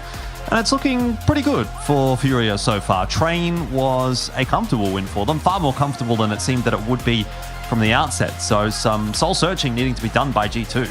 Yeah, I have seen this series happen many times over the last couple of months, and it's gone back and forth. G2 Furia, G2 Furia, G2. And after that last series, I'm beginning to think that there might be some kind of like spiritual things going on here, some kind of curse going on, because that was Furia just demolishing G2 on their map pick. And it is their turn to win if we're going by the pattern here. It could be a 2-0 for Furia, and honestly, that first map has convinced me exactly of that. Yeah, not to mention Quesarado barely even gets involved in that one for Furia, and he's typically one of the guys that you do look to. I mean, he goes 5 and 8, 32 he was in the back. He didn't even do anything. Yeah, he was chilling. He just had to rock up. Yeah, he was chilling. And so, you know, you've still got something left in the tank there for Furia going into Overpass here, which they can sort of lean on as well if things maybe slow down for Yakindar or for Molodai, for example. But someone that was, yeah, obviously all over the place was Yakindar. He was doing a lot of work in that first map. 19 and 8, and yeah, big reason why they were able to find themselves the victory there on Train. And if he can maintain that form here into map 2, it will be Furia that will be the first team to qualify for the playoffs. Yeah, love to see a little bit of Yakindar. He's just this player that can be a lurker at times and kind of keep things in check and find a nice timing, or can kind of be a player that you throw into more of an aggressive lurk role rather than a passive lurk role and kind of activate him. Did see Furia drop him off outside of T-Con, just sitting and waiting, biding his time inside of that smoke before the execute came in, or being able to kind of even up the numbers over towards Ivy's side. But really, enough discussion about Furia. The onus is on G2 to step up in this series. They started off so well on their map pick of Train. If they want to advance into the playoffs here of IEM Chengdu, then they're going to have to play a little bit better than that. Indeed they are, as we head on to Overpass. And the last time these two teams faced on this map, it was a 16-14 victory for Furia. So G2 have a lot of answering to do after the questions that were left to them on Train. They do get to start things off on the CT side here of Overpass, which in theory should be favorable. Pistol round underway, and it's a slow start here from Furia. G2 set up around the extremities, set up over here on long Mulps to take first contact. Spotted out by Furia. Flash sailing up over the top and avoided well by Moles, despite the fact that multiple were pegged at him. He still delivers the first. They're going to keep trying to challenge him even, and that'll be where Sampayas comes into play. They've now recognized that there is a player at tree, so another flash tossed over the top, and this fight on long has just gone horrifically for Furia. And taking long-range duels with the USPs, it's not working out. Yeah, I mean, they would have had a game plan with all of the utility that was brought into this round, a slower default to start things off. I'm sure that they would have had a couple of different ways that they could have prepped a late round site execute, but adapting on the fly to that long pressure, investing all of their flashes to try to create advantages and finding none. Correct me if I'm wrong, but I think K Serato just smoked a smoke to pick up the smoke. Oh my god, that is so meta. That's crazy. I didn't know we were on that level. He's got a smoke. It's only the group stage. Like, we don't need to be pulling that out yet. He's got that P250 picked up now as well, so they're going to try and contest in toward long, and Yuri does get himself at least one onto Malps. Not really too much to be said here for Furia at this stage, but if they can maybe find a way to get a plant in that smoke just on the edge of dice, that might be nice, but not going to happen. Hunter takes off 2 heads, and G2 underway nicely on the second map. Yeah, I mean, Hunter's equaled his kills from the last map, so that is a good way to start. Every single team that threw a flash in that round was unsuccessful. Even that G2 flash over the top of the garden bed there results in Molbs just instantly getting his head taken off. I mean, 2 quick taps from Hunter. That is a little bit more like it. And G2, a good start, some good recovery, but that doesn't guarantee you anything, especially if you watch the first 5 or 6 rounds of Train. Yeah, absolutely. So Yuri going to be taking the Deagle into this round. He will be the VIP for Furia.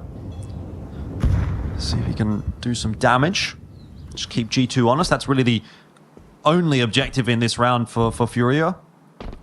Ooh. Almost had Yuri inching his way to take that duel onto Divider. Spots out Molbs. Let's hit him with a little bit of a wing there. But outside of that, it's really quite a hands-off approach. A bit more of a rotation over towards the A side of the map because you've got such deep control of B here for G2. Mattis plants his feet squarely outside of Connector, keeping an eye on the cross towards Monster. Do have that additional player on short as well, just watching Con, Heavy God ready for the rotation if that ends up being a factor for Furia. We're kind of meandering around bathrooms right now, not quite decided on where they want to be ending here. Just trying to burn as much time as possible to see if they can take anything away from G2 here. Even if it is a piece of utility here and there, it's still something that will be forced to reinvest in the next round, and now they've got Heavy God sort of stuck here in short water, but he's got backup. Doesn't look like it's going to be too much of a concern for G2, and 2-0 the score with no loss for G2. Nice cleanup. Good start, which will be much needed for G2 to try to turn around their fortunes on Furia's map pick. See what Furia's go-to is going to be in the first gun round here. Has already been a map that, as you mentioned, went the distance. Good old CSGO scoreline, 16-14 from back in the day. Did play a full 30 rounds. No MR12 shenanigans last time these teams did play. That's real Counter-Strike. Yeah. Back in my day. Quick pacing into Con here. Fallen making moves early on. Let's take a lot of space. You see Akindar on the front foot towards Party as well. It seems like Furia wanting to take some space over towards bathrooms nice and early on. Sun Pius is hanging around over there. And Molbs, all on his lonesome, having a tranquil little stroll in the park all by himself. Quite peaceful up on that part of the map, typically. Maybe Yakinda will give him some trouble. Can tell he's feeling confident. This is just self-sufficiently taking some duels early on, waiting for a mistake. Fallen spotting out that player on bathrooms. They well and truly know what the setup is from G2 at this point. And with all of that A pressure, they're going to know that some rotations will be coming on through as well. In the mid-round last time around, you did see G2 take control of short B. This time they haven't, and Yuri is kind of posted up, waiting for that aggression in the middle of the map while Furia take long. Well, once again, putting that priority on long. Yakinda's going to have multiple members here to deal with, and turns away at an awkward time. Flash just didn't quite catch Malbs. Now another one through is seemingly going to blind everybody. It's Molodoi that recovers from it quickest. Mattis to go down, but they are not aware. There's another player there. The trade needs to come through, and it does. But on Speedway, there's another kill coming through as well. It's messy across the board. All these skirmishes. There's one more player up on A. His name is Hunter, and that grenade isn't quite going to get the job done. He falls, and that will secure a bomb plant at least for Furia. It's been a chaotic round, but they do get the bomb plant down in the 2-on-1. Yeah. 1-on-2 with the P shooter for Heavy God. Will have wanted some better weaponry to work with. HE nade doesn't quite hit the mark. Bouncing off the backboard for now, but it's a hard crossfire between Furia. Queserado biding his time, waiting for Molodoi's contact. Heavy God gonna try to hit him with the drive-by, but doesn't connect on anything. Furia take the first gun round here. Yep. Early inroads. Like I said, very, very messy round. Skirmishes all over the map. Awkward timing. Yeah, that flash, it just flew over the head of Malb. So yeah, that's where it kind of started to get a bit difficult, let's say, for Furia. But they recover it nicely. Pretty comfortable win in that 2-on-1. And starting to chip away at the economy of G2, who are down to their last buy for the foreseeable future. Yeah, only 2 players surviving for Furia as well, so same can be said for them. Swing round into round number 4 here as the first gun round does get a little bit tight. Molbs again, no utility. Wanting to play things on the front foot. Flash sails up over the top, and the crosshair placement is superb. Surgical precision from the MD himself. Queserado inside of short though, punishing that aggression. That's something that I was talking about on the anti-eco. You've seen G2 after A pressure aggress into short, and Queserado this time was ready to punish, so we'll see if G2 do try to organize themselves a little bit better than just Mattis kind of dry walking his way out there. Another round, by the way, where they're really putting a premium on long. Again, looking to really work this part of the map, which I don't think is quite as traditional necessarily. You know, you typically will see a lot more play around connector, around short water, around monster. But Furia bringing a different approach.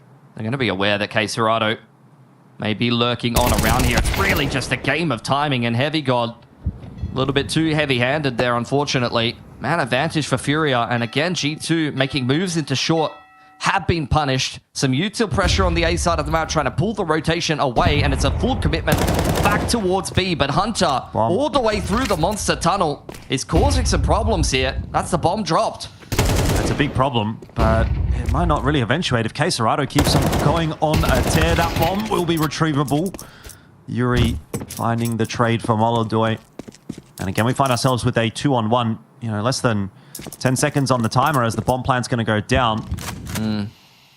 Sunpire's going to have to burn pretty bright here to win this 1-on-2. Would be a reset round on Furia and a big impact play.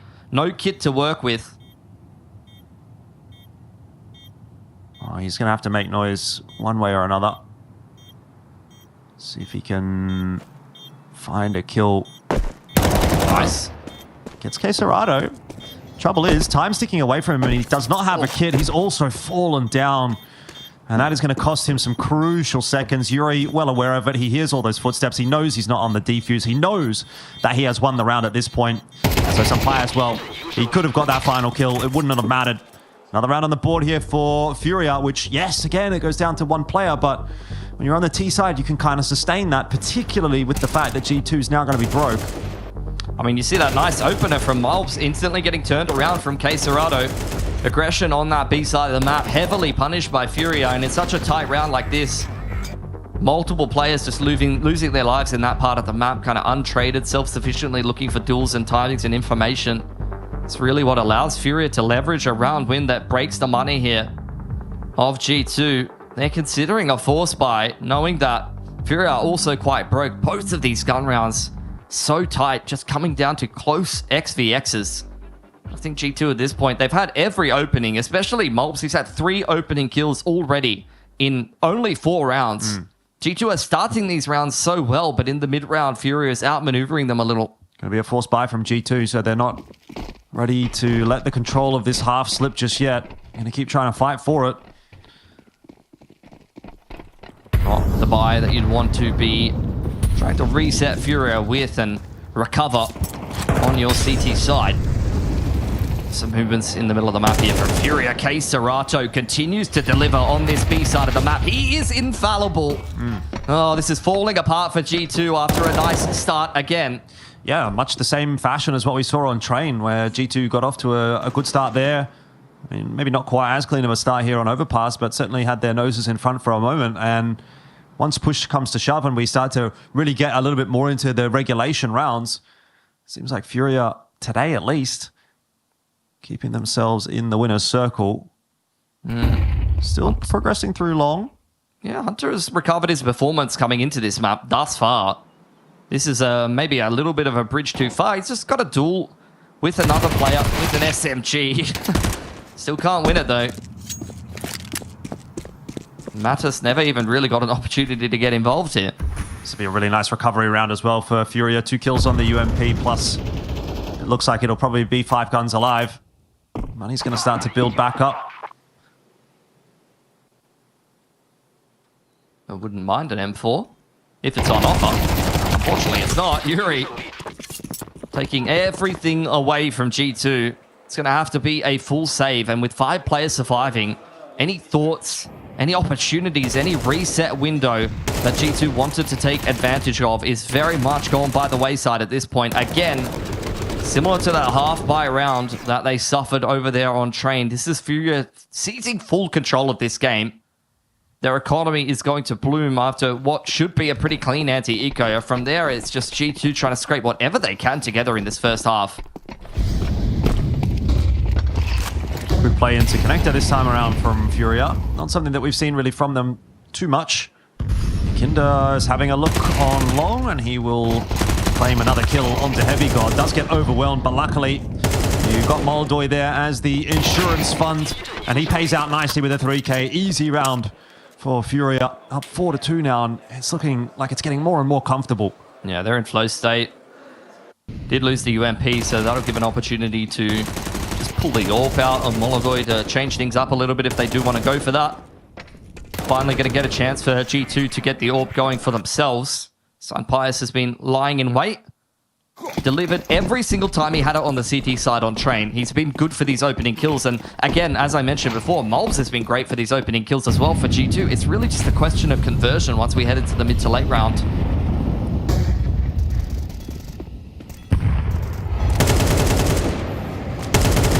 Bit more of a reserved approach from G2. Still looking to try and hold on to connector with the AWP. What? Jumping wallbang through short B.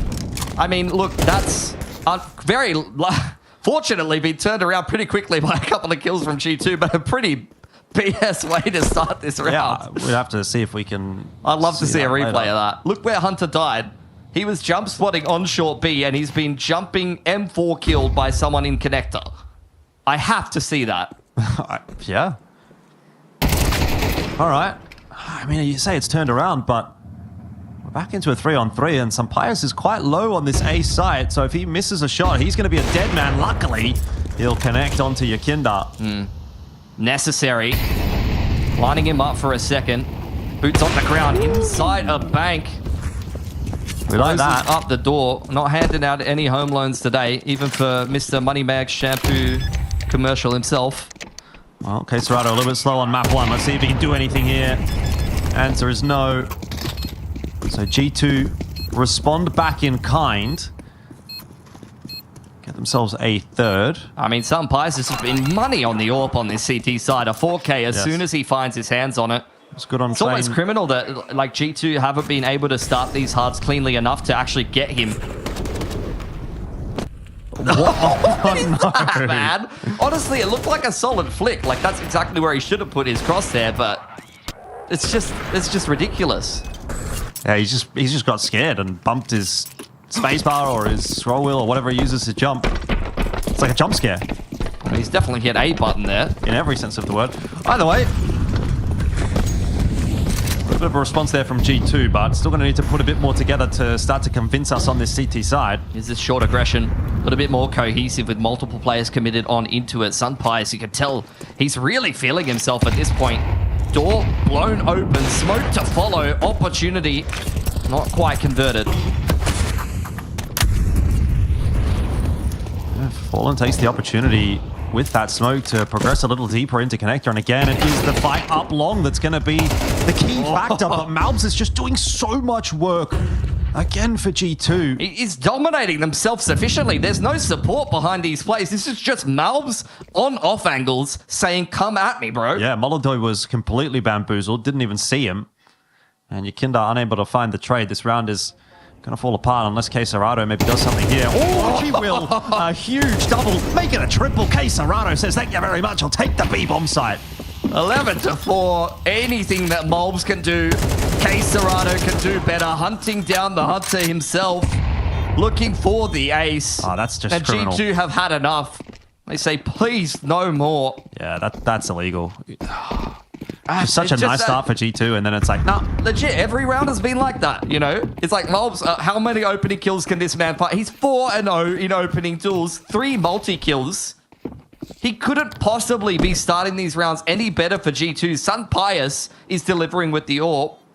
But every time Furia just finds the right timing, it's like, okay, I can take a punch, but I'm going to get up and find the right angle to immediately come in for the counter.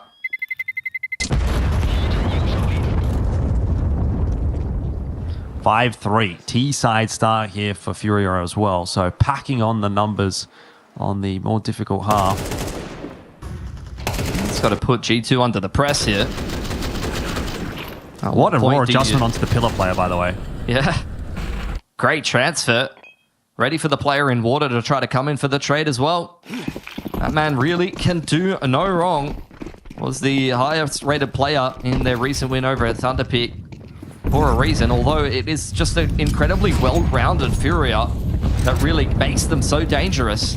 Yes, there is star player on Quesarado on full display in that round in particular, but I feel like every single player on this team can put together something similar. 100%. I mean, they're all in great form on an individual basis. I mean, yeah, okay, Fallen 0 and 5 here, but he had a fantastic map 1. All right, it's conversion time. Has to be. I mean, it's just another day that ends in Y, and Sun Pius has found an AWP kill. And now we head into the mid-round. It's time to get it done, G2. He doesn't even feel confident that he's got enough done here. He needs more. He said one AWP kill is not enough. We've had Malbs with a multi-frag and still found a way to lose the round. Yeah, he puts himself in a dangerous position, though. There's a chance he gets taken down here and gives that advantage back up. Furia making some moves towards long here. Yuri's still hanging around in connector, waiting for that short B aggression. G2 have well and truly learned their lesson. Seen this boost a number of times.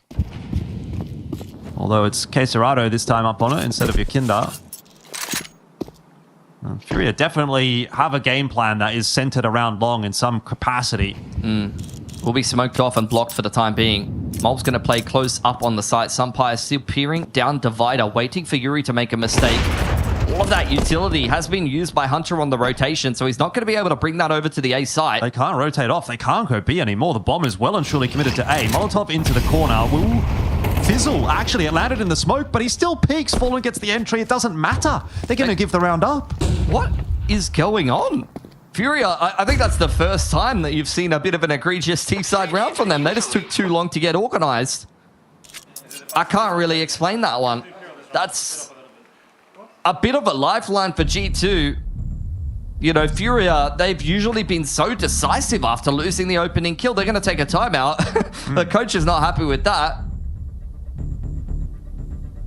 No one's really having a chat here. Yeah, I think it's a reset timeout there. Yeah, I can't explain that one. I couldn't tell you what happened to Furia just there. Maybe things just got a little bit muddled. Kind of happens. Can't let that be the catalyst, though, that starts to let G2 back in the game, at least economically, will buy them a little bit more purchasing power, and you can see the effect that that's had on Furia's economy. They've effectively just allowed a full round of loss bonus to go by the wayside. Again, you can see that G2 are having no issues finding the openers. I mean, do still need to see some conversion from them. I mean, Furia not interacting with the round doesn't count for me. Sure. You're not calling that a win for G2, you're calling that a loss for Furia. 100%. Malbs going to try and do it himself again. And up into Fountain. He gets the better of Molodoi. Yeah. Sampaio's made it pretty easy for him. Already put a bullet through Molodoi's leg on the jump spot there. Over from Party. Only needed to connect the singular bullet. Another opening kill for G2. What are we up to now, man? 5, 6. They're 7-2 in these openers. It's only been Quesarado and Yuri to deliver any for Furia so far in this game. Yeah, up 7-2 on opening duels, but down 5-4 on rounds is not a great conversion rate. I mean, when Quesarado walks into the B site and decides that he owns the place, there's not much you can do about it. Here's another aggressive move from Malbs. Very confidently, but this time Quesarado is waiting for him. It seems like Quesarado is a massive thorn in the side for G2 at the moment. Oh, no. I mean, Sunpius usually reliable. Another opening round where things are falling apart for G2. Hang on. Oh, okay. The stopping power enough for that AK to get the wallbang through on a heavy god. The bomb plant somewhat denied here by Hunter. Okay. He finds himself a double. Oh, very winnable. Bomb is lost in no man's land. I mean, you could see from the kills that Furia was spread out all over the place. Only 2 players were actually committed to that A site. Yuri very low. Yeah. He's going to buy time for Quesarado to try to join up with him for the trade. This could still go very wrong, actually, for Furia. It's a big round for Hunter if he can find a way to win it. And Yuri's going to be the bait, and Quesarado is supposed to be the man to finish the job. 6 seconds left. He's got to find Hunter, and he does. It was so close. A good effort from Hunter. But the team captain is unable to display a captain's knock there, and it's just another round for Furia in the end. It is. Another round after an opener. Another round where Quesarado immediately finds a way to open the round back up after conceding that first kill to G2. Opens up the round again and closes it down. Really is just commanding respect in the server. Furia very much in control now. G2 starting to run out of money. Staring down what could be a reset round into round number 12 is not something that they can abide by. Molbs has been confident, has wanted to take these openers early on in the round. HE Nade blowing open the smoke towards Con. Very much is G2 looking for an opportunity here. This is a very ballsy hold, and Quesarado, he might have just been a little bit distracted by the noise of the drop that he hasn't quite caught on quick enough that Matisse was up there. Another opener. Surely you can't lose this round. 3-on-5 for Furia. Don't even say it, bro. Don't even say it. I mean, Yakinda, he's looking thirsty. Oh. He's looking mighty parched right now. Nothing giving, though, for Yakinda. A bit of space taken toward the A site. Molodoi waiting for somebody to make a mistake, walk into his crosshair. I've seen that jump spot a couple of times. I mean, even if they do deal with Molbs, he's just kind of a non-factor on the scout here on low HP here. You should still be able to clean this one up as G2, right? It's going to have to be a hard clear on the left side from Molodoi if he does want to get this opening pick. Malbs needs to be careful that he does not show that booty around the corner. Not quite thick enough. Hasn't been hitting the spots as hard as he... Is Molodoi going to check this onto Sunpius, though? That's the real question. No is the answer, and that might be where the round falls apart. Had he found that kill, it could have been a big one, but not going to happen. So G2 secure themselves a 5th. I mean, it's good to see them just stick their heels into the side after finding a 2-man advantage there. Like, there's been a couple of times where I felt like even with numbers, you've seen aggression from G2 into short punished or movements into con, maybe trying to like overdo it a little bit, even after finding the numbers, which may just be a confidence thing. But that's a much more convincing close to that round. And look, I was scared about G2's reset potential. It's actually Furia who are looking like more bust than boom here. Down to a couple of Tech 9s, really not much to be working with in this round. It's a little bit more pacing towards Connector again. Molbs, how many openers can you find? Not this time, but does definitely weaken Yakinda going forward here.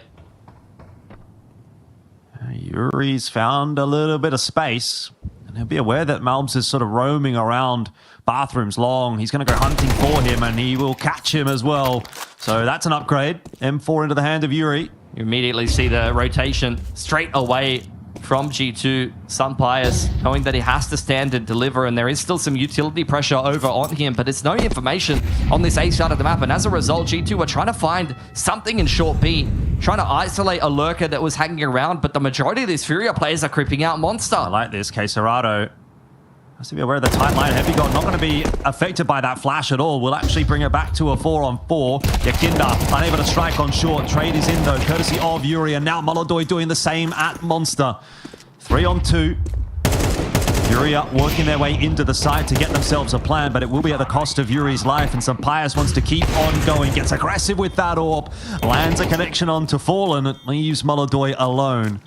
And they are well aware of his position. He's been stomping around. Here's those footsteps as well. Sets himself up. Tech9 needs the headshot onto Hunter, who has no idea which side he's going to peek from. Left, right, good night, potentially. And Molodoi can't get it done. It will be 6 for G2. They have to work very hard in that first half to get to 6, and that's on the CT side, so it doesn't scream fantastic stuff, but at least it's something for G2 heading into the second.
To stay, it was you that put me in. Promised me that we'd be okay. All of your lies I was believing.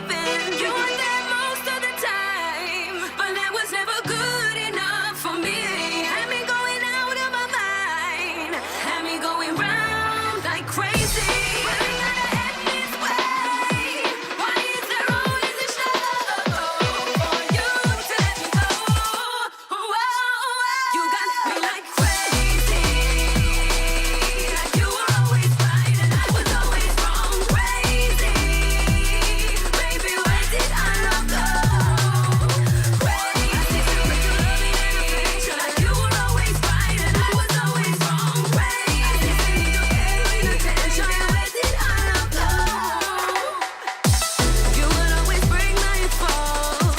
You were meant to be here forever. Remember when we used to have it all?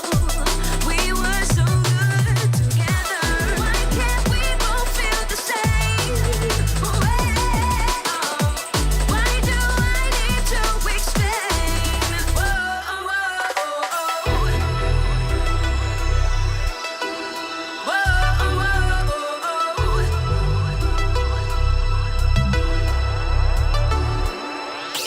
You were there most of the time, but that was never good enough for me. Had me going out of my mind, had me going round like crazy. Why we gotta end this way? Why is there always a show for you to let me go? You got me like crazy, like you were always right and I was always wrong. Crazy.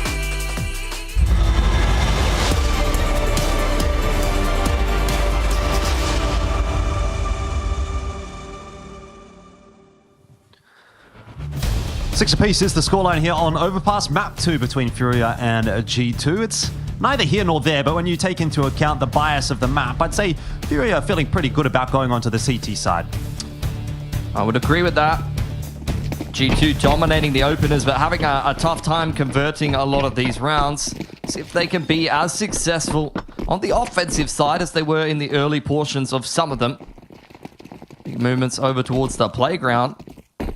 over into A long. Has a pistol that you have seen many, many times after no real contact over towards B. You're starting to see Furia scrambling back to A, into position to beat this timing. Yakinda hanging around in the middle of the map, picks his timing well, could potentially have some impact here, but it does seem like G2 are going to clear him out. Mulbs, another opener. 7-1 in opening duels here on Overpass. Not every single one of those has been turned into a round, though, and that'll be something that's weighing on the minds of G2 at the moment. They have another 4-on-5. Furia have sent Fallen on an info-gathering mission deep into the bathrooms. He's not seen anybody. Now, bearing in mind, he is the player with the kit, so if he does go down here, that will be a little bit awkward for Furia's chances of winning the round, but I mean, if he picks his timing nicely, he can get in behind G2. Yeah, I think that's exactly what's going to happen. Starting to slink his way down corners. G2 prep this B site hit. Yeah, they seem pretty aware that this is going to be a B play. So Quesarado looking to stand and deliver. Can't see anything through the flash. Needs a bit of help. Gets it from Yuri, who will be deleted himself as well. And despite a fast flank, this doesn't look like it's going to be too effective. Fallen's position given away with no kill. Molodoi fighting for his life on the site. It just hasn't quite come together for Furia. They needed that B defense to be a little bit more solid than what it was. And pistol round will go the way of G2, so they start to put something together on the T side of Overpass as well. And they're scrapping their way back into this game of Overpass. Scrapping is a good way to put it. In 5 outings between these two teams over the last couple of months, could we see a third map for the first time ever? If G2 keep on this train, on this T side of Overpass, definitely could be the case. Did slip up against some of the weaker buys over on train though, so we need to make sure that they're putting this force buy away pretty cleanly if possible. Double nade is out for Furia at the moment. This one ineffective. Just clearing out con. Going through the motions and the routines, running down the checklist for G2 early on here. Just Yakinda looking to hold things down over on Divider. Saw him have a big impact kill with the 5-7, and Furia tend to kind of run away with it after that on train.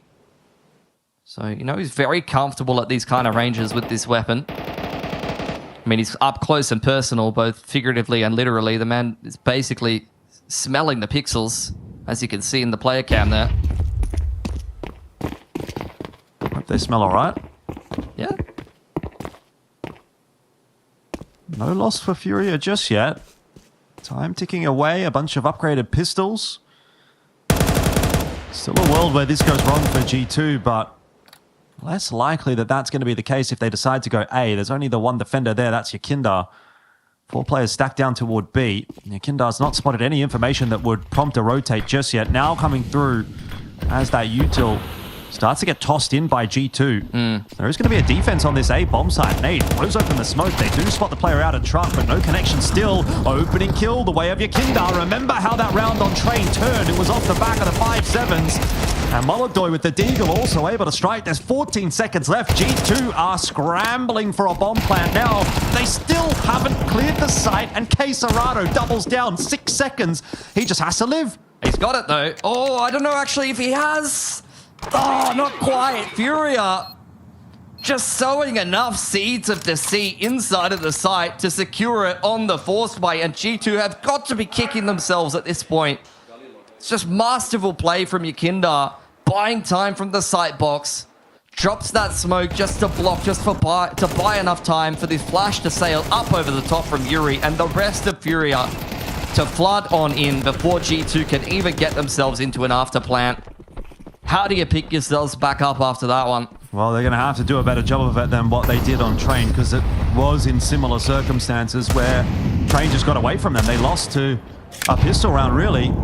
Yeah, but this one is still very much hanging in the balance. That was early days, breaking down that momentum. Time for some more resilience from G2. They've already handed Yuri a free haircut. He's looking pretty fresh in the player photo there already, so I'm not really sure how much better you can go from there. I don't think he wanted the haircut. Nah. It's going to slow down. But at the moment, Yakinda is on the move. He is. Deep inside of the playground. We'll clear out pipes. The rest of G2 kind of split in two minds. Thinking about a little bit of an execute and some pressure over towards this A side. But as we can see, the monster push is imminent. Short B cleared out by Furia. Digging their heels into this B site and clearing out a lot of information. But Quesarado still posted up. Oh no. That could be the timing that G2 was waiting for. But it's the fadeaway from Fallen.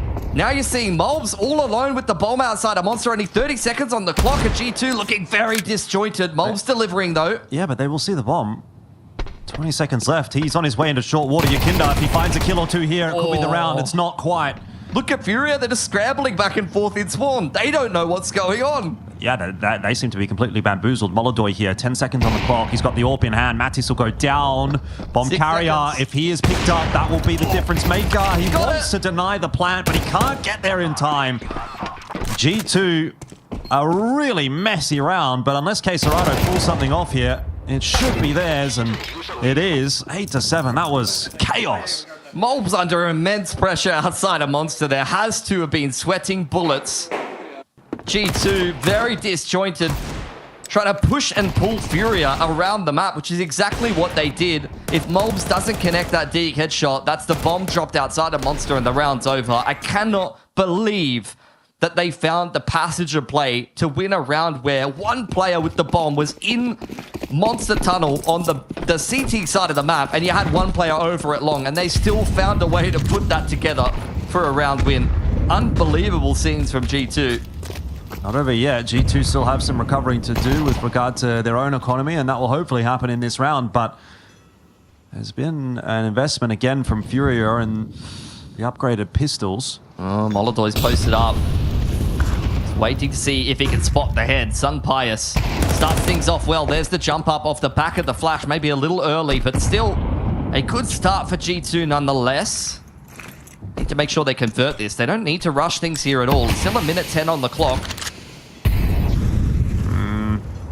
Looks like they're heading in the direction of the stacked site. Fallen here in the Monster Tunnel will be a real problem if they go through the smoke. I mean, G2 are taking their time with it, though. They very much are waiting out some of this aggression, giving Furia enough rope to hang themselves with. Furia just have to hold strong. If they keep these three players on the B side, anything can happen.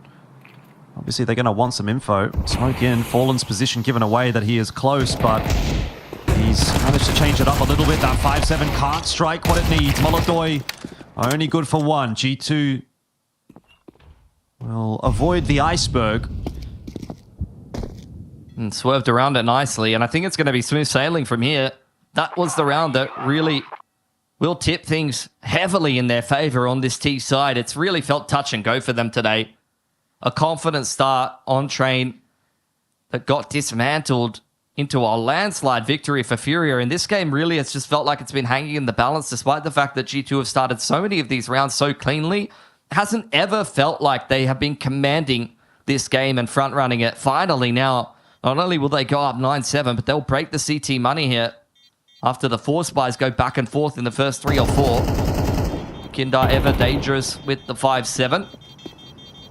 Candy Appleskin looking crisp as ever. 2 more guns taken away. AK not quite picked up, and Sun Pius can't chase him down either. That's gotten very expensive for G2. Yeah, I mean, not only that, but it just adds a bit of extra cash in the back pocket of Furia as well on that CT side. Those 3 kills are golden, plus the AK. Every little bit counts with how close this matchup is at the moment. Furia gonna force together a little bit more than just the AK. They've decided to go for an M4 in the hands of Quesarado. They're giving themselves a bit to play with here, but it's a spotty buy. Faster play from G2 by the looks of things, straight through the Monster Tunnel. That is going to be the end of Fallen, nice and easy. And the defense is still scrambling, but Yuri comes up with the goods with the USP. We still need to see what Quesarado with this M4 can conjure. He gets himself one, no more than that. Crisis averted, it would seem, for G2. But a retrieved Galil, a real thorn in their side as Yuri Just looks to anchor in on that side. Sampaya still fighting for it, and that gives time for Yakinda with this fast flank in the monster tunnel. You could tell Mattis is feeling suspicious. Sunpius also posted up on Monster. Reason for suspicion that surely if he was rotating through that CT side of the map, he would have already been on the site with not much to play with there.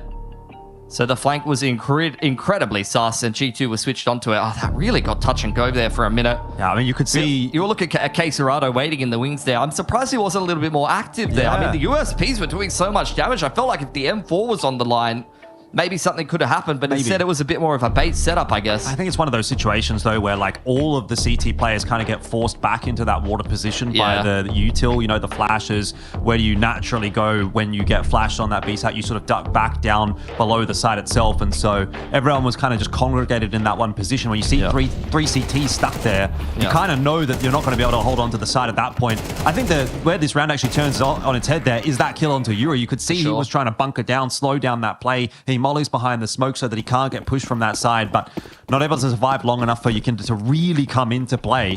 Had he been up for another couple of seconds, it might have been a different round. I mean, Heavy God might be on the entry here, and he's copped a knife to the back, which is not how you'd want to start a round like this, but he's going to brim with confidence nonetheless.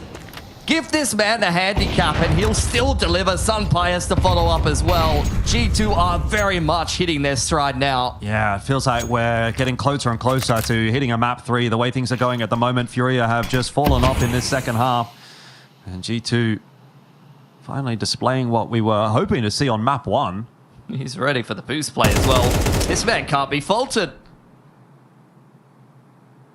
Fallen and Molodoy trying to conjure whatever they could possibly do in a round like this. Underarm smoke from Fallen. He's just kind of been a non-factor in this game. I was singing his praises, especially after that round over towards T-Con on train, where he really just shuts things down by himself. But it was like the old man has fallen asleep a little bit.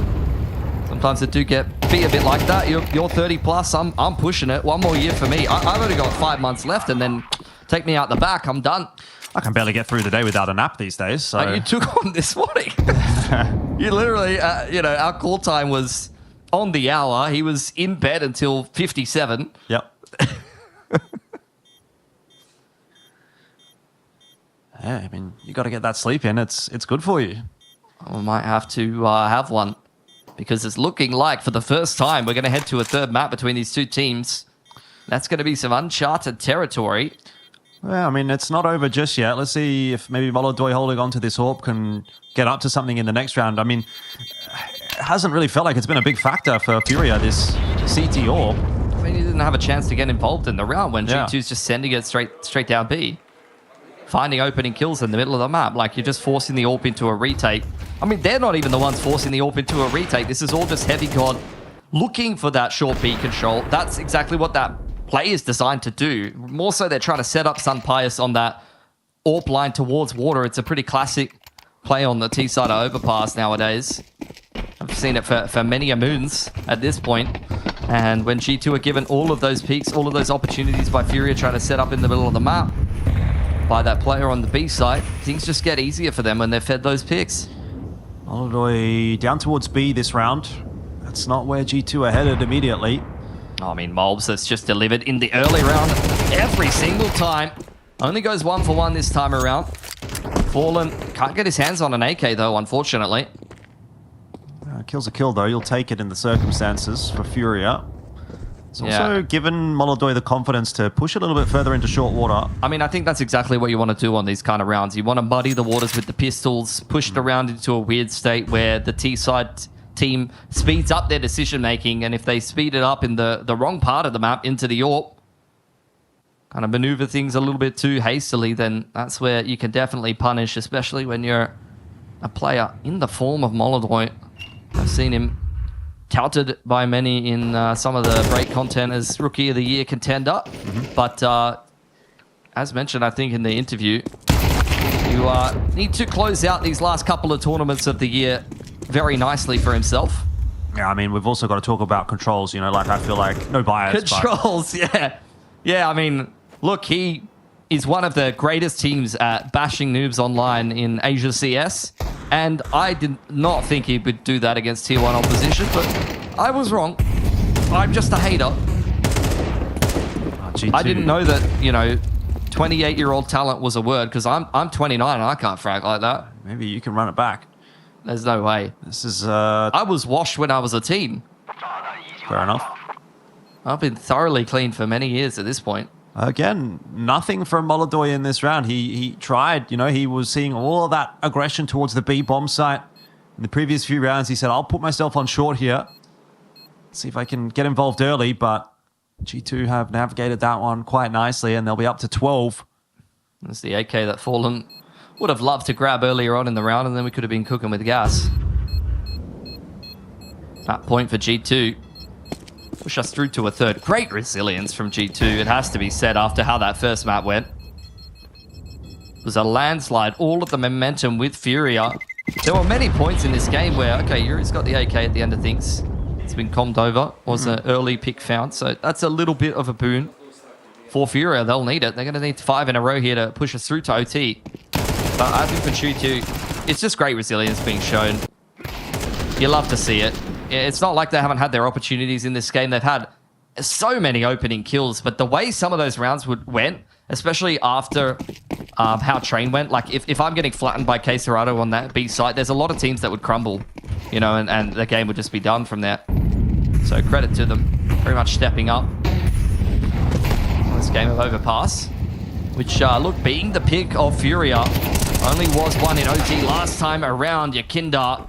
Molbs, you just can't beat him. You honestly cannot beat him in this game in the openers. It's ridiculous. Yep. I don't know what the count is. He's taken 10. What's he at now? He was 8-1 going into this round, so he is 9-1. He's 9 from 10 in opening duels this game. That's just, it's ungodly. Has been a real problem for Furia. No two ways about it. Okay, Serrato has been pretty good on the response, though. I mean, a lot of the time you'll see Malbs get the opening pick and then K Serrato responding kind. Now Molodoi getting a little bit going here for Furia as well. It'll be a long road ahead for Furia if they want to find a way to win this map, but they are not giving up just yet. We did mention that in the interview that Fallen is the man to move over to the anchor role on Monster here for Furia, and look, maybe that's not where the majority of this game has gone wrong for him, but he's had a rough one nonetheless, and here will be a chance for him to step up a little. Yeah, going to be tested alongside Yuri. Shadow might have been spotted there. Yuri gets himself a 1-for-1. Fallen is in a bit of trouble here, and he needs some backup, which if he doesn't arrive in time, Fallen gets the job done alone. Molodoi will finish off Heavy God, and Furia stabilize for a round. Yeah, another round where they concede the opening kill and immediately turn it back on its head. It's what we saw a lot of in the first half. Molbs really feeling his oats there. Try walk into bathrooms after finding that opening kill. Punished heavily. 4 more for Furia. To try to push us into an OT on Overpass that they were able to win last time around. 16-14. What's the scoreline on this map? Last time these two teams played. From Heavy God. Denied by Molodoi. Head taken clean off by the Op. Yakinda on the off angle. Let's loose with the garden hose. Is that last round the straw that breaks the camel's back for G2? They were looking like they were going to close this map out, and all of a sudden we're back to the Train Furia that we had seen, where they seem to be getting away with quite a lot. A nice 2k spray down from Yakinda. Heavy God charging his way into the B bomb site unaided. This round has gone pear-shaped for G2, and they're relying on Matisse and Hunter to try and save the day. It's not going to happen. The gap closes from 5 to 3 in the blink of an eye. These are starting to look like some of those rounds on Train. That's what I was saying, yeah. Dominant rounds in reply. More timeouts in the back pocket here for G2 to come up with an answer. They just need that one clean T-gun round. But look, to harken back to something else you were saying, again, it feels like now that Furia has control of their economy. These rounds have not looked as close. True. Very, very clean in the mid to late round now that they've got the AWP up, they've got the guns and the util. Yeah, shoes on the other foot as well for G2. They are starting to run out of money. Yeah, 2.4k loss bonus. Good time for a timeout. They want to avoid the reset. Just get it done here. Yeah, reset. Probably have to take that save and fight for the 12/13/11. Okay, Serato and Yuri. A duo that you would not want to be attacking into if they're holding the site together. Yeah, this is by no means over. It definitely feels like Furia have found a second win in the last couple of rounds. We'll see if G2 can find some kind of purchase in this round. Heavy God's been the man to many times take the openers here for G2 once again. It'll be pace from him, followed up by Hunter. Short B secured. Molotov gives cause for concern here for G2, but there isn't a follow-up for Furia off the back of it.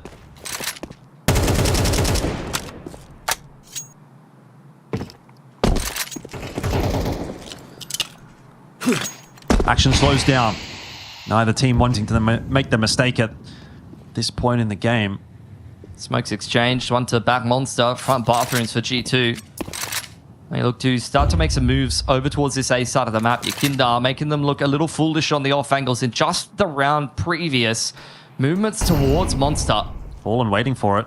Malb's not going to clear it. He'll go down early on in the piece. There's a flash to try to unsettle Fallen, but he's got the backup of the smoke coming through there from Quesarado, so he'll be fine. Yeah, Yakindar could be the next snag that they slip up on. Feeling confident enough to hang around here. Molodoy on the dumpster as well to follow up. Could be another double kill for Yakindar. See if he can line up a couple. Just concerned about the exit to bathrooms, but Matisse and Heavy God to take the peak, and Yakindar will win that fight. He does get traded back down, back into the 4-on-3 now. Rotation scrambling, of course, from Furia, as Molodoy will try and ensure that he holds on to this bomb site. Good connections coming through from Molodoy, and it's down to just some Pius with 15 seconds left. That bomb is not going to be planted. It is another round for Furia. They get to 10.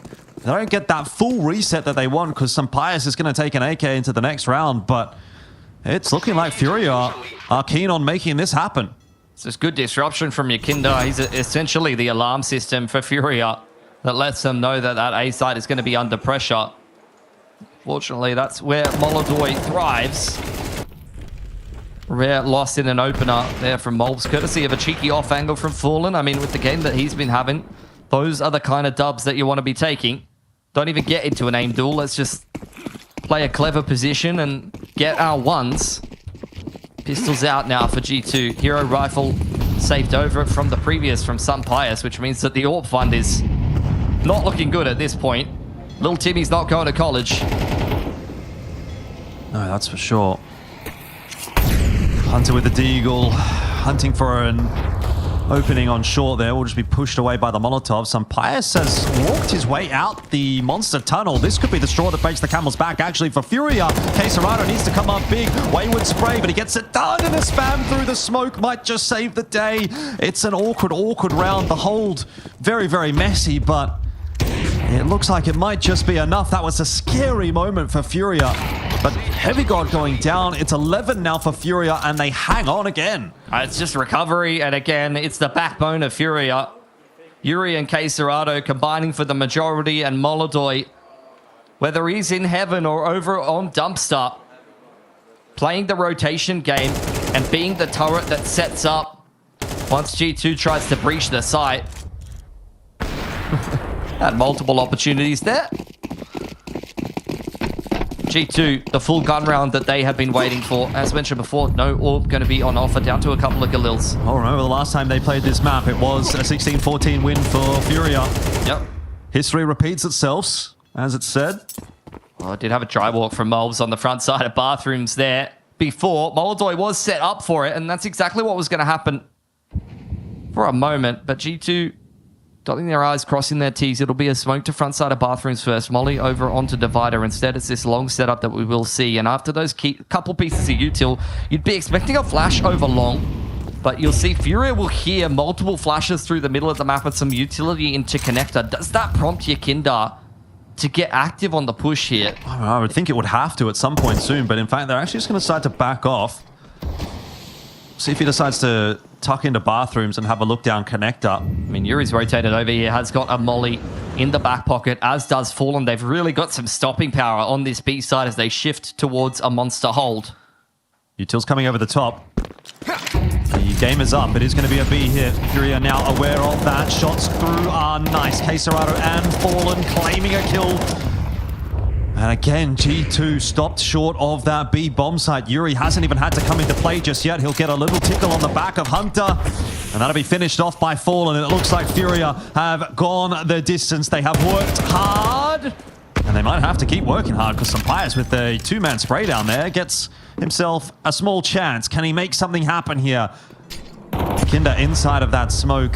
Very, very healthy. Tap on the plan here. Sampaius will bring it down to the 1v1. Yakinda is looking to take the fight and he will secure it. Furia take us all the way to overtime.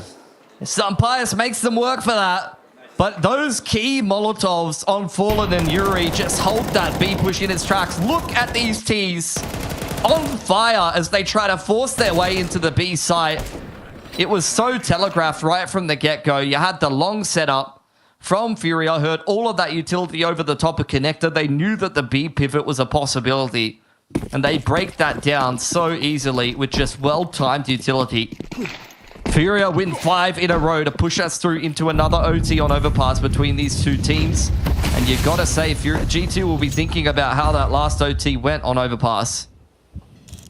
Yeah, and not to mention the fact they've lost a bunch of rounds. That, though, is something special from Sampaius. That's where you start bringing out the tricks. Didn't do this in regulation. No. Maybe should have.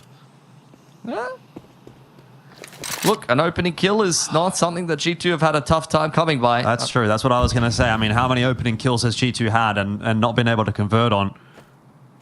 Oh, no. Cheeky boost. Oh, my God. In midair, Quesarado takes a chunk out of Heavy God on short. He's getting harassed. I mean, that is...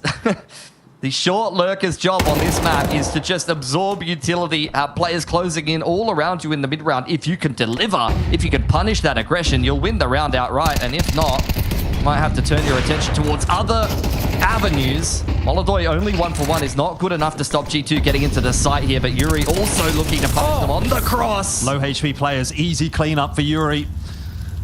And now it's just onto Sampaius again to try to clutch it out this time. He's got the AWP in hand. No scope onto Quesarado. Makes it feel doable. That smoke providing him enough cover.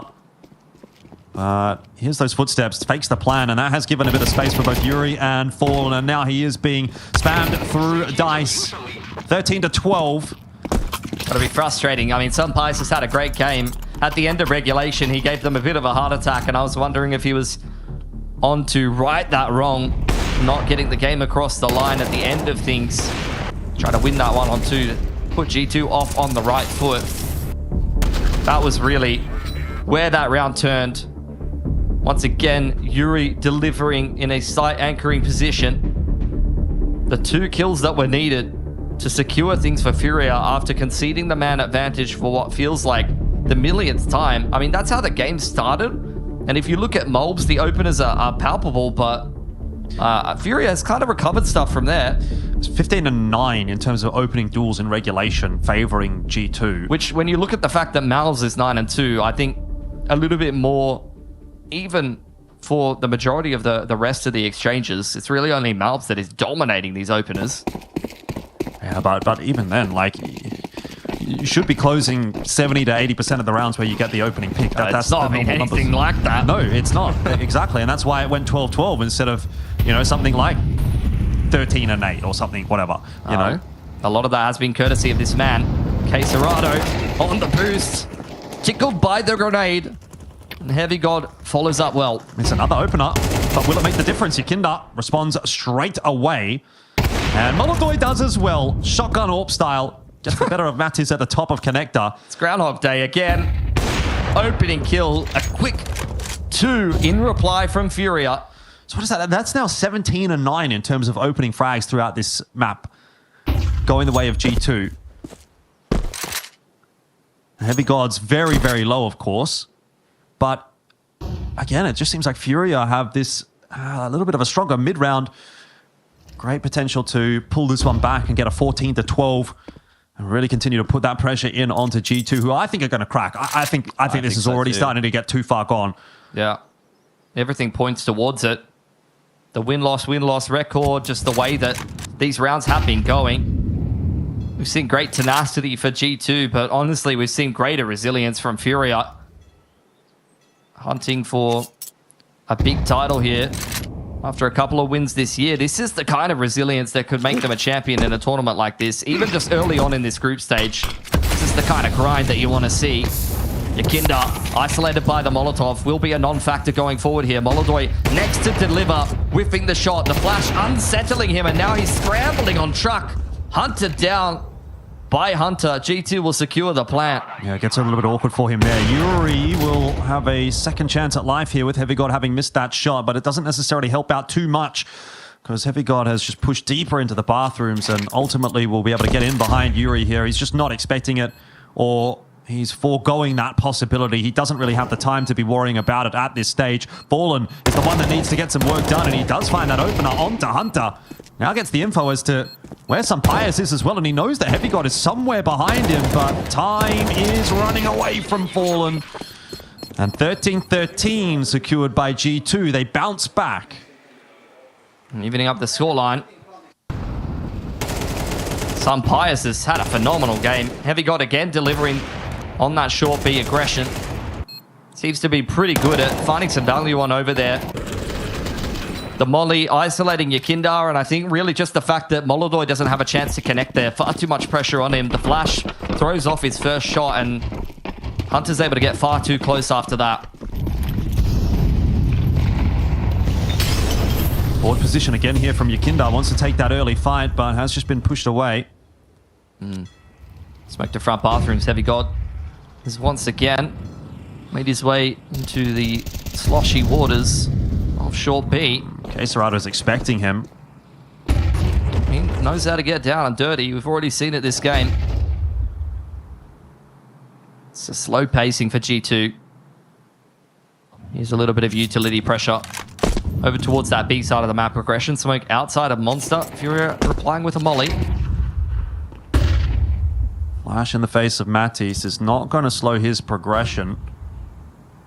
He's way too close for comfort. Molodoi not going to be aware of it, but survives. Just falls off the line at the right time. He's under a fair bit of pressure. That Molotov preventing his exit into bank. He'll change his position back up over towards Truck. Yeah, how much do you panic here as Furia? That short B kill is so key. It's been back and forth between Heavy God and Queserado, but this is a round where you needed to deliver. Furia under pressure on this A site. Is subverted a little bit by Molodoi punishing Mattis, but this is not where this round will end for G2. They are going to finish things over towards the B site. Fallen is over there. Yuri was thinking about an A site rotation, but he's going to stick around in water. Fallen might get caught in transition here. Looks like he'll just get the time to walk back deeper into the site. Spots out the shoulder there as well.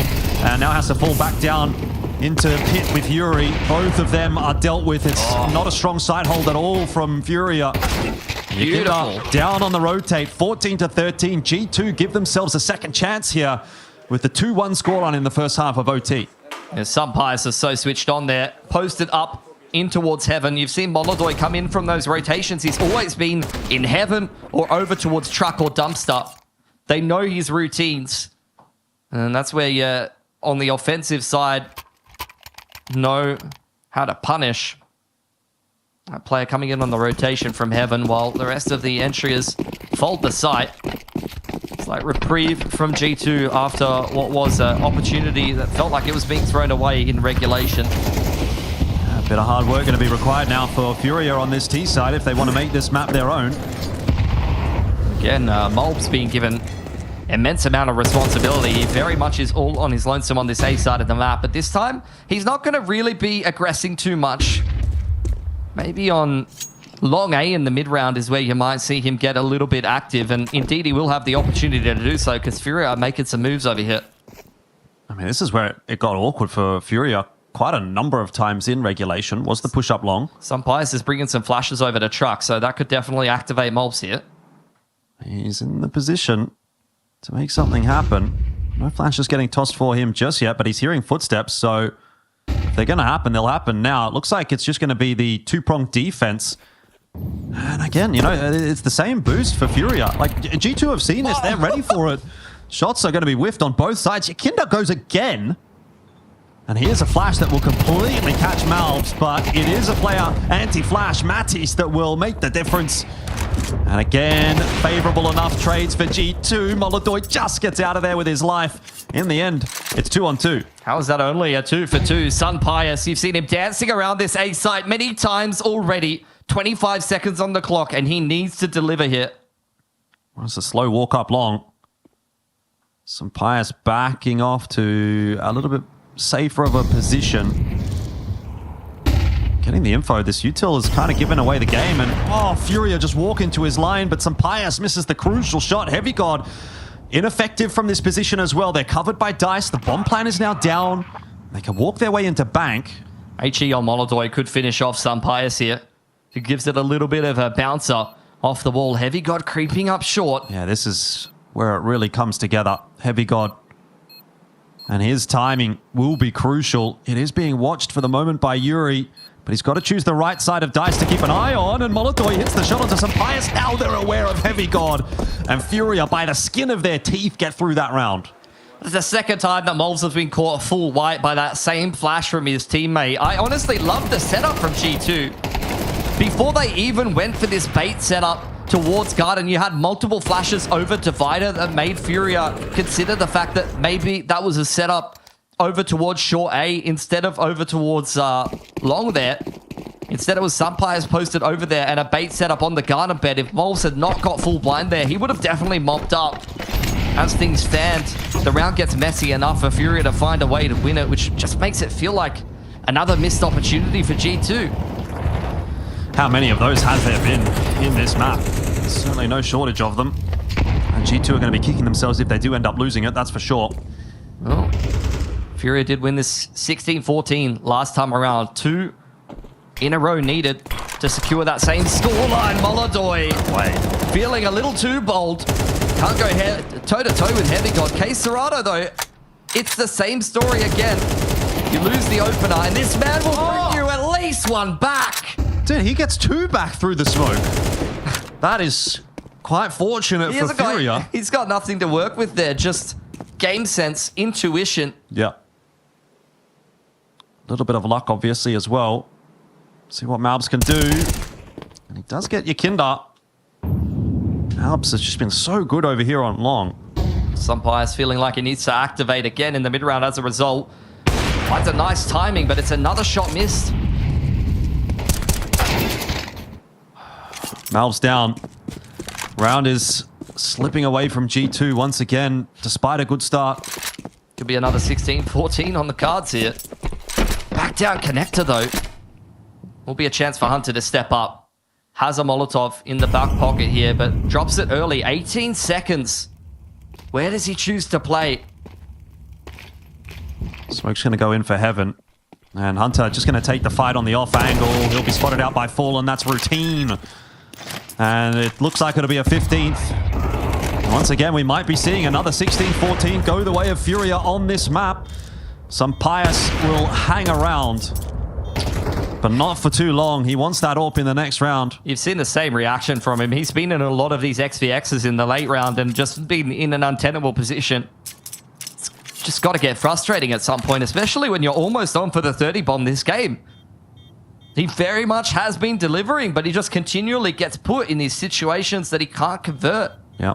No one could. Looking for the 30 bomb in CSGO regulation. Would be, by all accounts, a very good map from Sun Pius, but there you go. Maybe it'll be all for naught. That's the saddest way to secure it. Exit on Fallen, which has no impact on the game at all. Plenty of money in OT here for Furia. Double AWP for Furia? Double AWP on the T side, series regulation. That's big nuts gameplay, mate. Oh.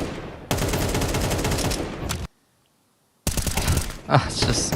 I mean, look, they get a little bit of fortune in that round, frankly, Furia. I mean, if you watch back the VOD here as G2, and you know, you might hyperfixate on that being the way. Oh, there we go. Look, we saw that from Heavy God. We're giving Yakindar a little bit of a handicap this time around. It's just so unnecessary, isn't it? Why not? Give him a little bit of a kick up the arse. Decon to Yuri as well. Furia, by their own hands and by G2's, getting battered and bruised as they make their way through the map. Sun Pius changing up the angle of approach. Inside connector here. Beautiful shot connected, but punish on the exit.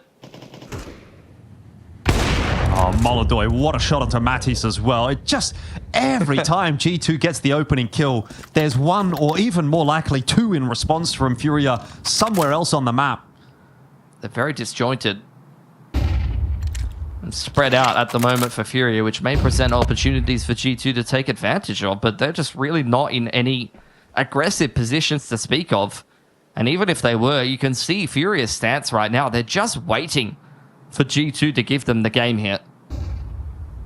20-9, the opening kills right now for G2.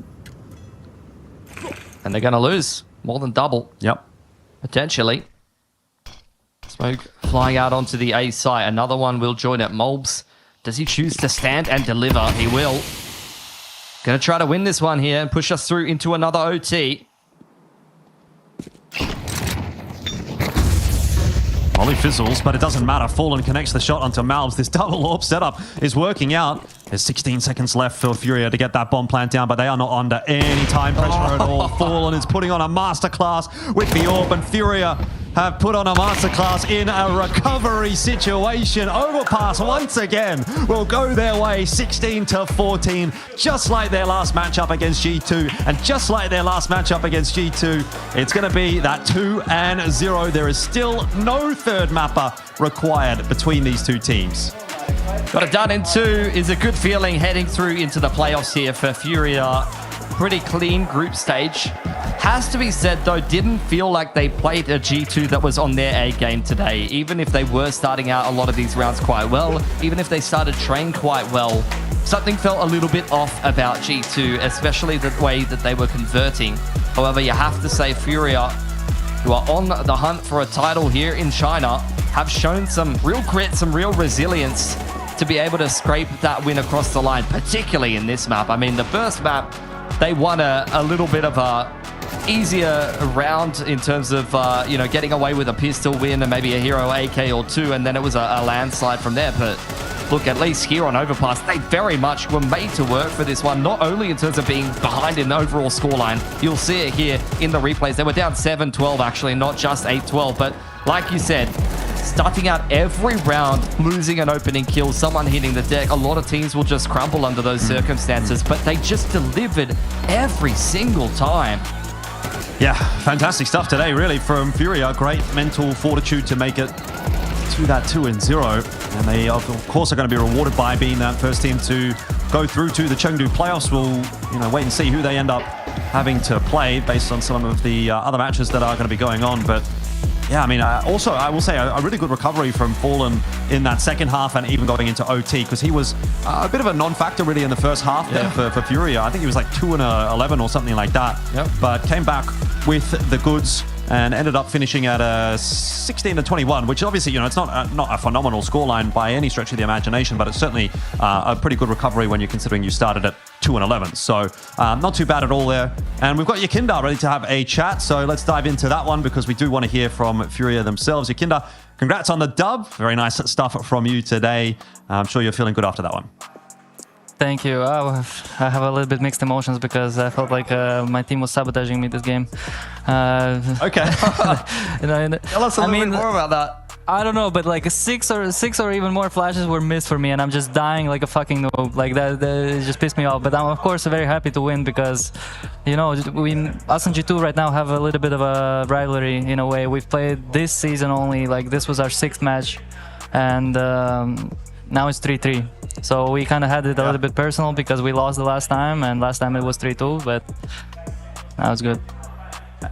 Very nice win. I mean, look, everyone in the chat is going to be saying, hey, he's just like me. My teammates also miss flashes. But I tell you what, let's talk about Train to start things off. Obviously, as far as this series was concerned, we weren't necessarily too sure what to expect from G2 as a pick. They had previously been picking a little bit more into the Inferno. It looked like you guys were very comfortable, actually, when Train did come through. So was that something that you had prepared for? Yeah, because we had a history of playing five best of threes before already. We kind of, many of us picked already maps and lost our own picks. And last time they picked Train on us and they won Train.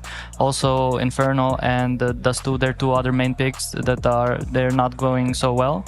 So we kind of expected the Train is the most likely possibility, and we were ready for that. But the same way you can say about them on Overpass, like you could definitely feel that they know what we're doing on Overpass, and they were ready. Yeah, what did you do on Overpass to be able to turn around like so many of those rounds? It felt like, I mean, we were counting the opening duels overall. A lot were won by G2, but it felt like in a lot of those rounds, you guys were just effortlessly able to either equalize the numbers or maybe even go one better than that. Do you have certain protocols when some of these rounds go into a 4-on-5, or is it kind of like individuals turning them around? Like, what's it like from your side? Yeah, well, you shouldn't ask me because I was always the one who was giving the opening kill. But obviously, when you have such high-skilled individuals that can understand the situation and utilize the information I'm giving. So, for example, even if I'm dying, I'm trying to give the information what are they doing, how they're playing, and whatever. And then we can 2v1 a guy somewhere, for example, or whatever. And of course, individuals that just like pop off, you know, like today definitely Castrato did not want to lose, and as well as of course Yuri and Molodoi. Fallen was trolling as fuck, but yeah. All right. Well, look, obviously things have been going pretty nicely for you guys in recent times, but you know, this is a bigger tournament, I guess, than some of the previous ones that you've won. We're looking at, you know, the Thunder Picks and whatnot. You've got some dubs there, but this one has obviously got all the big boys. How are you guys feeling just going into the playoffs? You know, you're the first team to qualify, so it sort of feels like, you know, maybe this might be the event for Furia to really like take that next step. Where are you guys sitting in that regard? Yeah, well, I mean, we understand it. We definitely not like tier like the best teams in the world, even though the ranking shows like 1 and 2. We definitely are on a high form. I would say that, but we cannot consider ourselves as 100% contenders of the best events in the year. You know, there's many good teams. Vitality with the great last season, and they're picking up steam right now as well. Spirit, I feel like if they have time with Nier, they're gonna be playing better and better. And of course, like Maus and many other teams that are everybody's right now very similar level. If you don't count, for example, Vitality and maybe Falcons, but I haven't played them in a while. And we just understand that slowly but surely, even through losses and even more through losses than wins, we're gonna get ourselves up there and eventually cross the line, you know. Well, thankfully, no losses here today. Once again, congratulations. Thanks very much for your time, and best of luck in the playoffs. Thank you. Cheers. Yeah, good stuff here from Furia across the board. They get themselves that 2-0, and yeah, Yukinda was right. He was 2-10 in opening duels, so he was definitely the one on the receiving end. Hey, I didn't know that before I asked him the question. I probably should have taken a little bit of a glance thrown him under the bus. Hey man, how come you guys keep losing those opening duels? Like, what's going on there? And then it's like amazing when the other guys are bringing it back. Nah, honestly, you love Yukinda because the man just keeps it real. You know, he just tells it how it is. So look, I think that's a good little insight into not only that game, but also into Furia's expectations heading through into the playoffs. Yeah, indeed. Very happy days for Furia. G2 with a little bit to work on after that one. And for us, a little bit more to chew on as well as we get prepared for our next match. Coming up, it is FaZe and Virtus Pro.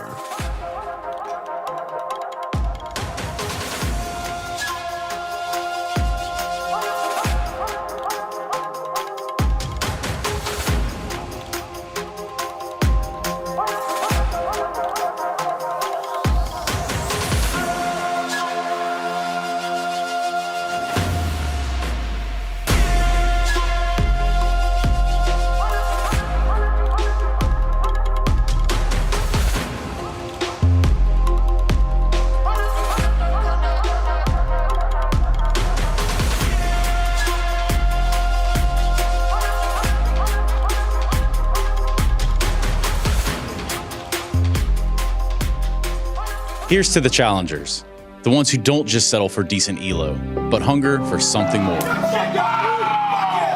The ones who don't just queue for another match, but prepare for war. You can doubt them, overlook them, Even count them out, but you can't stop them. Right now, I'm with Dupree, who I can see has got tears. While others play for fun, they play for legacy.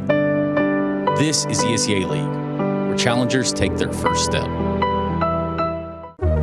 Hi, this is Basement Dweller's first advertisement. And our second drop is, it's up, actually. If you're seeing this, it's up. It's available on the ESL shop. We had our first go at a jacket, and I'm really proud of it. I've always had an interest in clothes, but, you know, seeing behind the scenes how the sausage is made has been a lot of fun. And if you like the clothes, tell me. If you hate the clothes, tell me, but try them before you slag them off. I think they're really comfy. So yeah, that's my advert. I'm gonna try again. I'm gonna record another one. Well, they otherwise haven't in a head-to-head they've seen multiple times. 3D Max, no strangers to playing Counter-Strike on Chinese soil this season.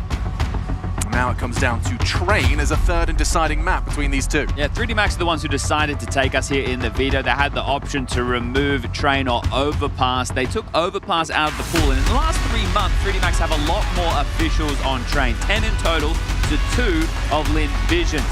In recent history, it's been 4 straight losses for the French, whereas Lin Vision have picked up a win against Gamer Legion. We'll have to wait and see what this one has in store. The knife round has concluded. Lin Vision won and have opted to start on the CT side, the stronger side, the side where you are looking to get 8 or 9 rounds. We split the pistols on both the maps. Let's see if we can do it again here on Train. First team to be eliminated at the conclusion of this one.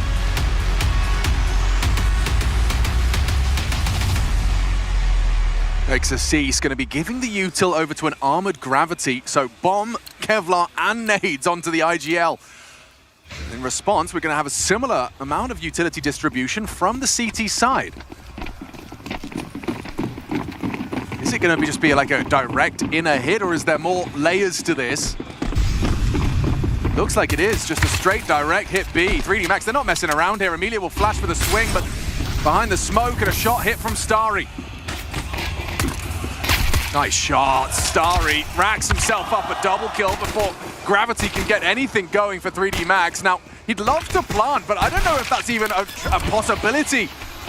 Without some fragging, Emilia jumping through the smoke in pursuit of denying the plant, but it enables Gravity to disappear. Will anyone consider the pop pivot in time to stop and deny? He's racing. It's a race against the clock. They've worked it out, but he does get across. Fake. Looking for that instantaneous shot, doesn't find it. He had a good go at it.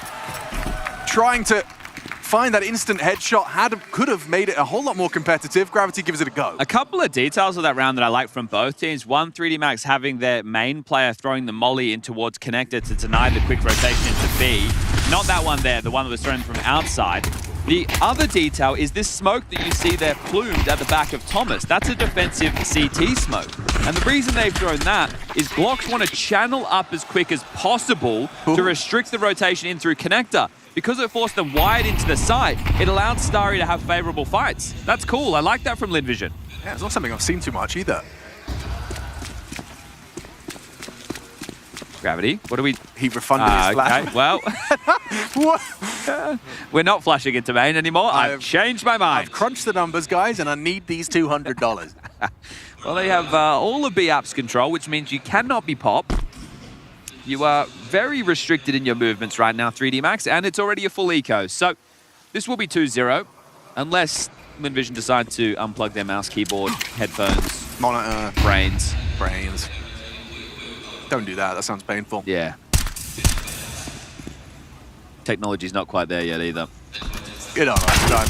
Now, here's another piece of sad news. Not only will one team be eliminated at the end of this, one team will continue their loss streak. Lin Vision will either be on 3 straight losses or 3D Max will be on 5 straight losses.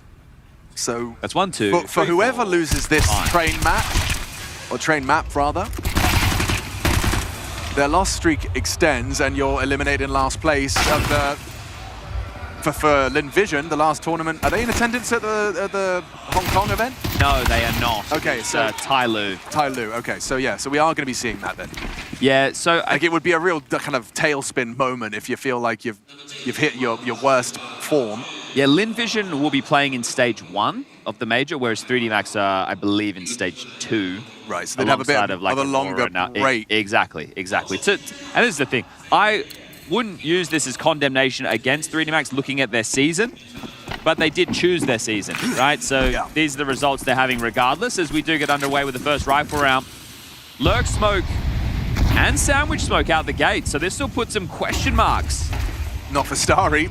He decides that Sandwich Smoke is actually going to be walked straight through, maintains that all-off info. Oh, break there to look for the pick. Zaka, they do set him up for success, don't they? Doesn't find the shot onto Maka, but does confirm where the AWP was. Now, this Lurk Smoke, it does keep, I would say, multiple people investigating main early. Now they have the space. Su, deep angle right now and presence. Yeah, but you're up against Exus C, Su. Actually, never mind, it was Gravity that peaks first. And, oh, the 1-2 punch. Perfectly captured. And there's an extra sprinkle of brilliance as you push through the smoke. Starry housekeeping the lurk. There's nowhere for you to go. I say that, Body thought he found a gap. Quickly demonstrated by Amelia that he did not. This is a great first rifle round. You couldn't ask for more, really, could you? Looking to keep all 5 alive, just Lucky now chasing his tail in this one. Starry gets an upgrade to an AK, the same for Amelia and Su. So everybody getting upgrades as Lucky looks to save for 40 seconds. What a beautiful knife. Look at this one. That's got to be an emerald. Oh, we're on context cam. Sorry, we were droning. Sorry, Jay. It is pretty, though. Look, keep it out. There it is. Oof. That's massive as well, the green lightsaber. That means he's a good guy.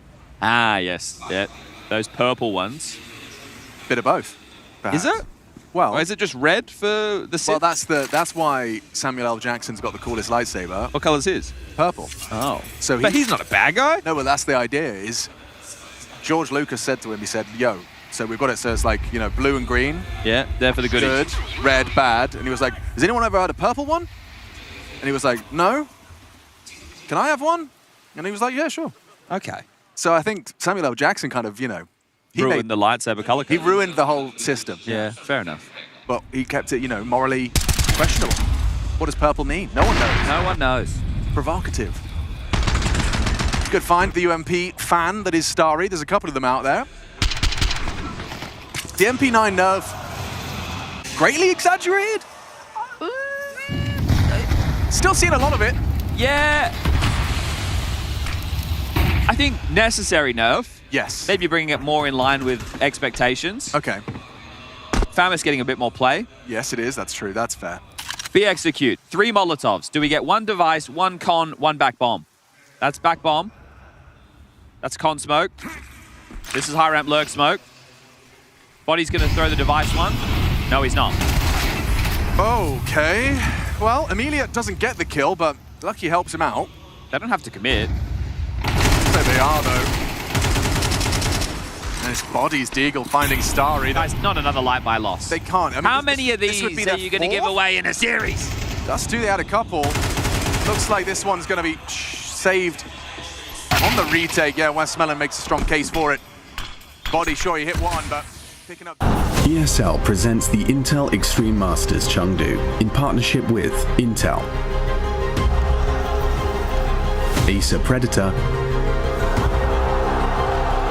DHL, Kidia, and Zoe.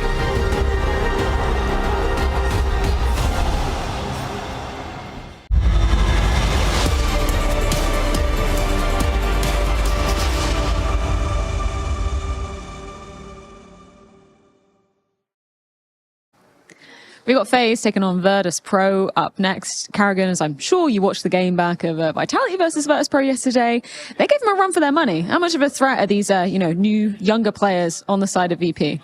Yeah, obviously, I think they're shooting hard, right? I think one of the main points is that VP has a really strong overpass, right? And that I think is why they had a good chance also to win second map. But in the end, I think Vitality showed the better team overall, more experience, and also can shoot hard back, right? So we need to make sure we're on point with some of the moves they like to do.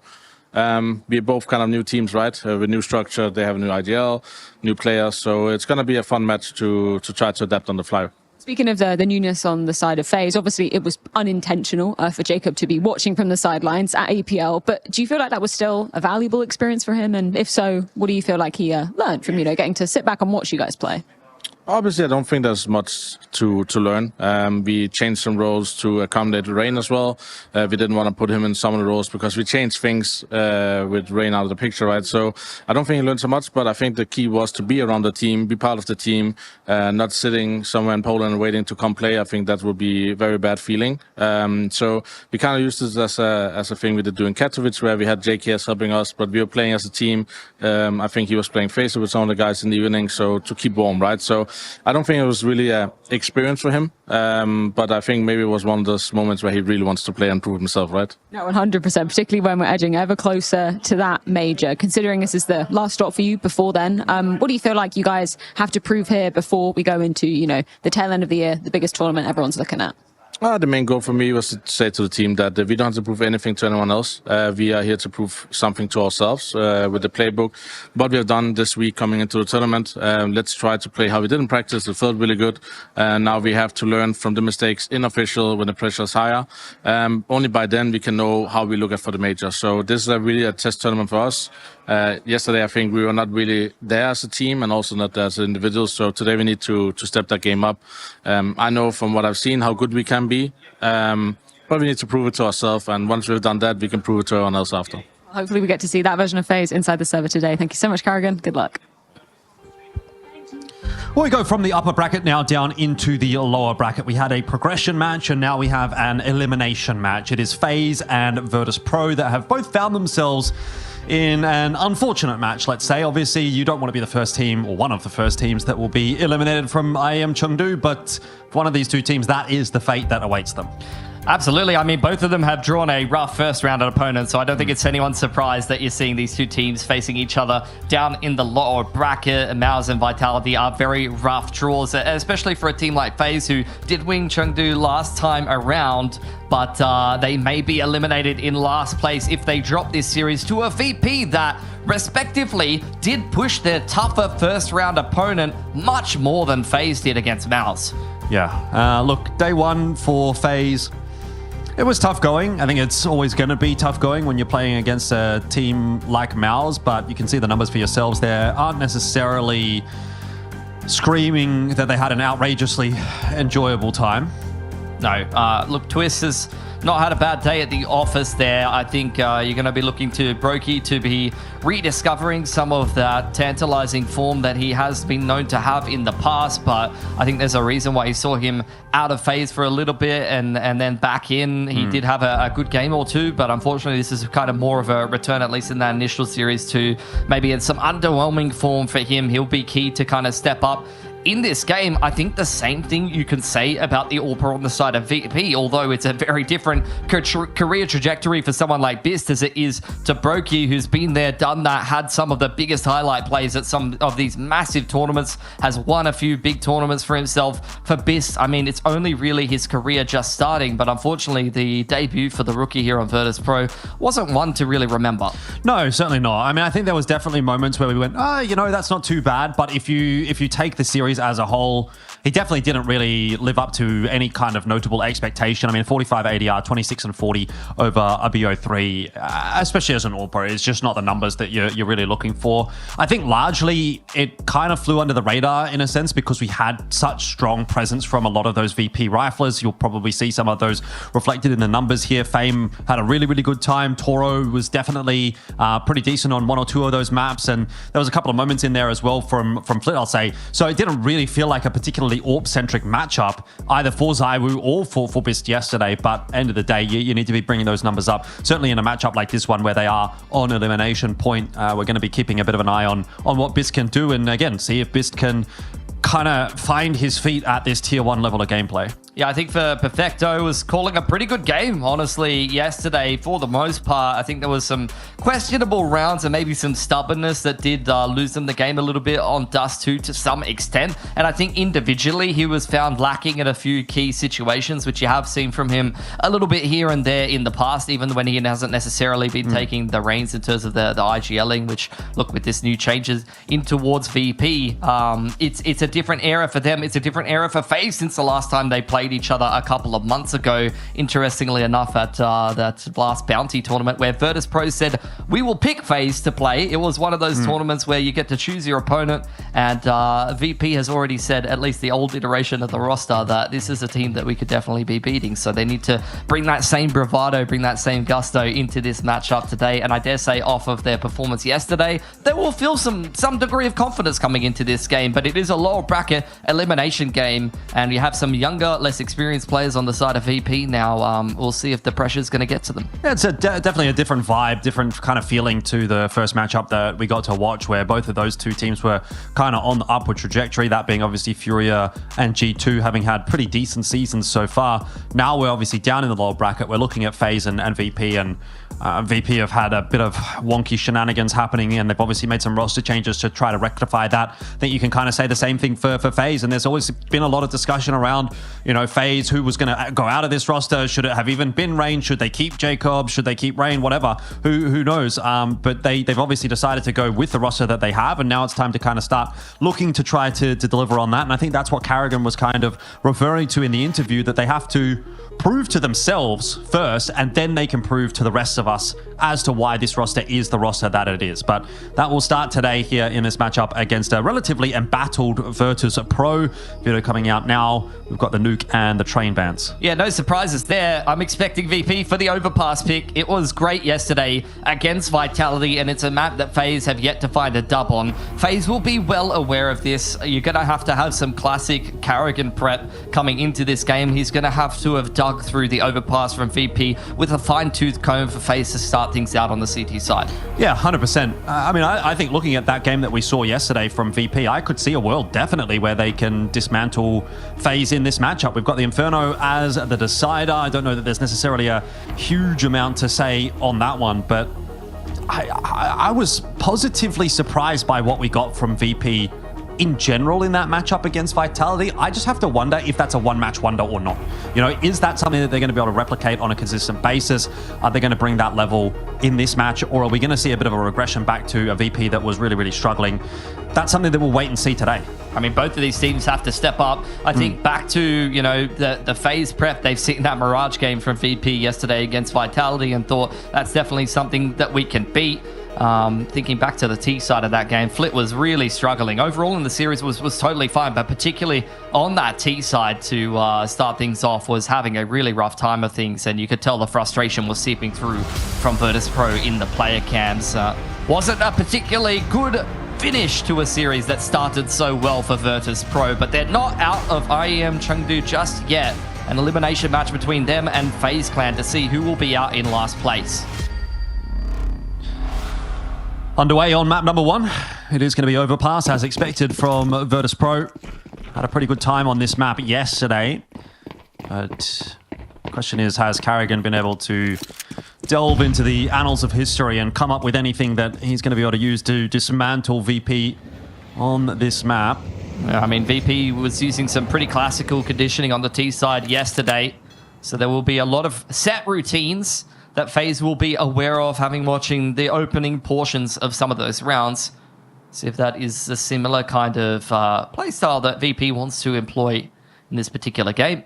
Fame was the man of the hour against Vitality yesterday on this particular map. I believe he dropped 30 in regulation. It was a 13-9 victory. It was a huge, huge game from him. And he's been given a lot of responsibility, just meandering around with the P250 here, seeing if he can find his team at opener. We did sort of ask that question, though, after watching that Overpass, that if Fame hadn't gotten that kind of an outstanding performance, would VP have ended up winning that map? I'm still kind of undecided on that, so maybe there's a world where we'll get an answer for it today if Fame's a little bit cooler from the outset. Brokey taking a prolonged battle with that USP. The aim punch causing a problem for him there, and Toro will open the proceedings. Jacob with a nice trade back.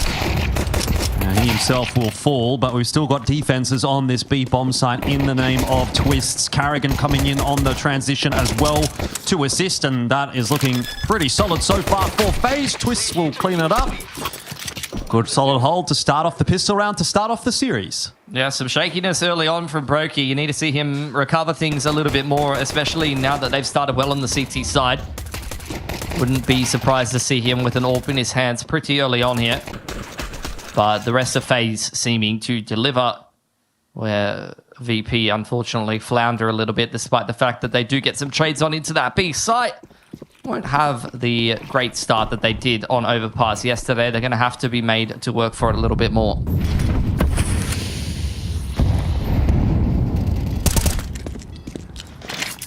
Slow and steady start for VP.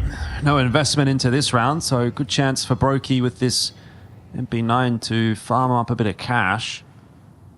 Get the alt fun going nice and early on. Yeah, he's not going to spot out Flit though in connector. You got to get used to this if you're going to watch it for the distance. This is VP in a nutshell, running down the clock. It's like watching paint dry sometimes, especially when they got the pistols. Yeah, I think what we were talking about the game after the match yesterday, and I think the term you used was when they have the pistols, they sometimes sniff walls. Oh, yeah, you just lick a wall. You admire the textures. Like the map designers, wow, they've done wonders over there towards Long. That wood looks so real.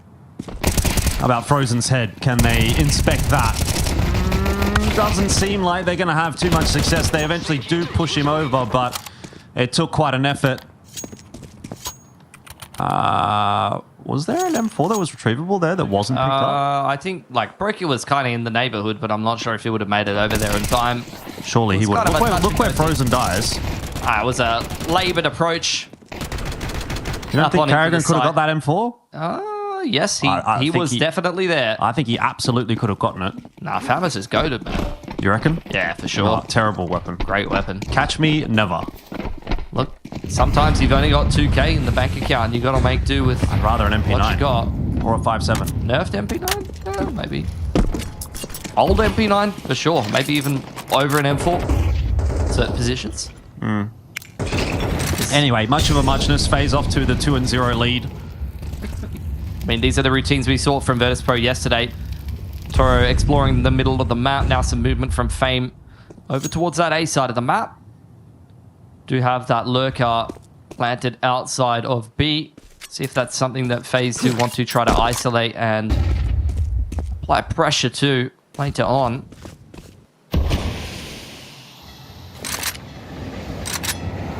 Another very patient approach for VP. Little flash in the bathrooms, have a inspection over there. Fame looking for his opening kill of this map. And even in this opening gun round, you can see how much utility FaZe are holding here as we head 45 seconds. They are well aware of the pacing that VP will be bringing into this game. And they are using their resources accordingly. Frozen goes looking for information on Divider. Under pressure now. Goes dink for dink with Fame, and the Galil is a little stronger. It's going to unsettle FaZe, but they still have the defenses that they need over toward B. And the grenade finds the exchange onto Fame. So Brokey's timing here onto short ward. Oh, it's going to be good enough to fade away. That was a lucky kill for him in the end.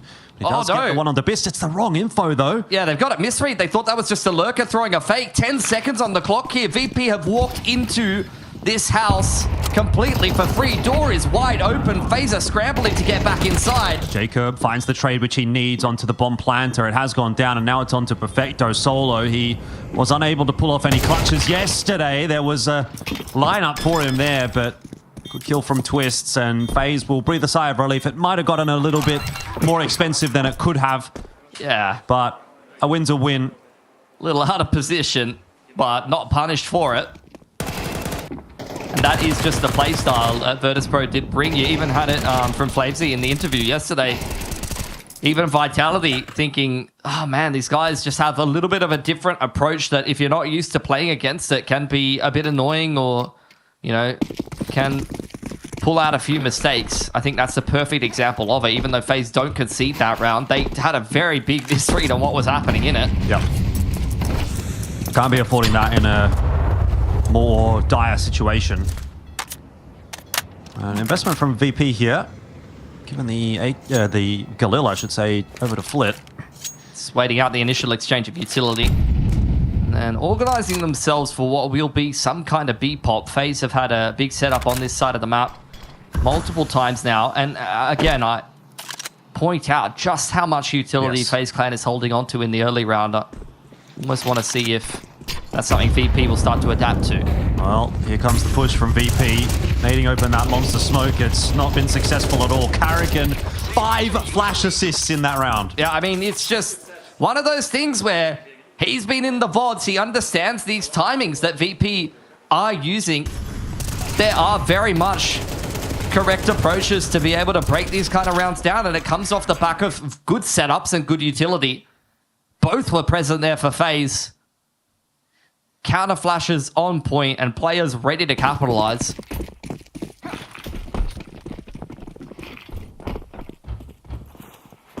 That's great stuff. Back to the drawing board for VP. Fist with the AWP out. Fame looking like Yao Ming out here. And Chengdu peering over the top of the smoke.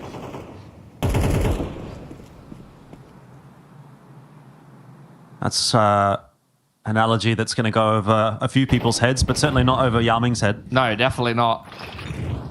Oh, Flit. This is what I was saying. They know he's hanging around here, and they have isolated the lurk twist now. Trying to get out of dodge. We'll throw down a connector smoke that you'd usually see from the T side. That will halt their progression for now. Big setup inside of bathrooms. What view model is this? This is really weirding me out. It's like we're playing like a battle royale or something. Please stop. Yeah, there we go. POV. Or Armor or something like that. Armor 3 where you're like turning them. Yo, I just got this sick sniper in DayZ, bro. Yeah. Let's see if he can adjust for the bullet drop in bathrooms here. It's not much of it. Pretty close range. It is an aggro hold from FaZe, isn't it?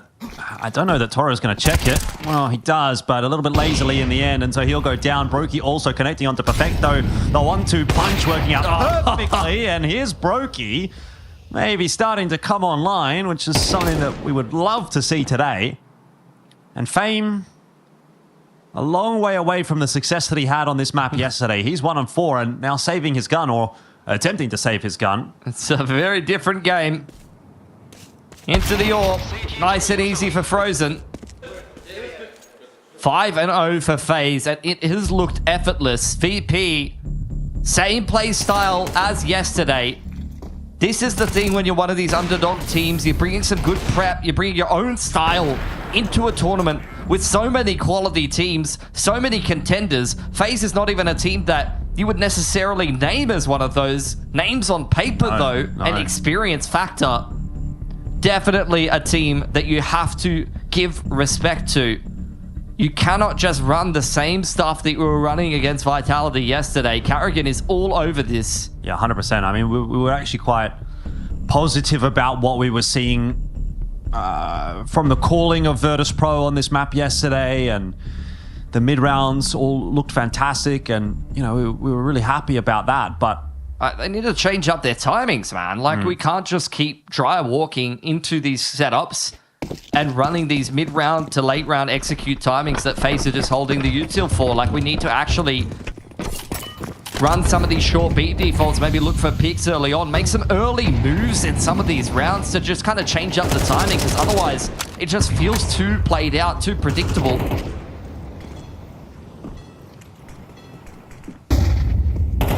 Flash there for Carrigan to have a little bit of a look into short water. He doesn't actually end up seeing Flit.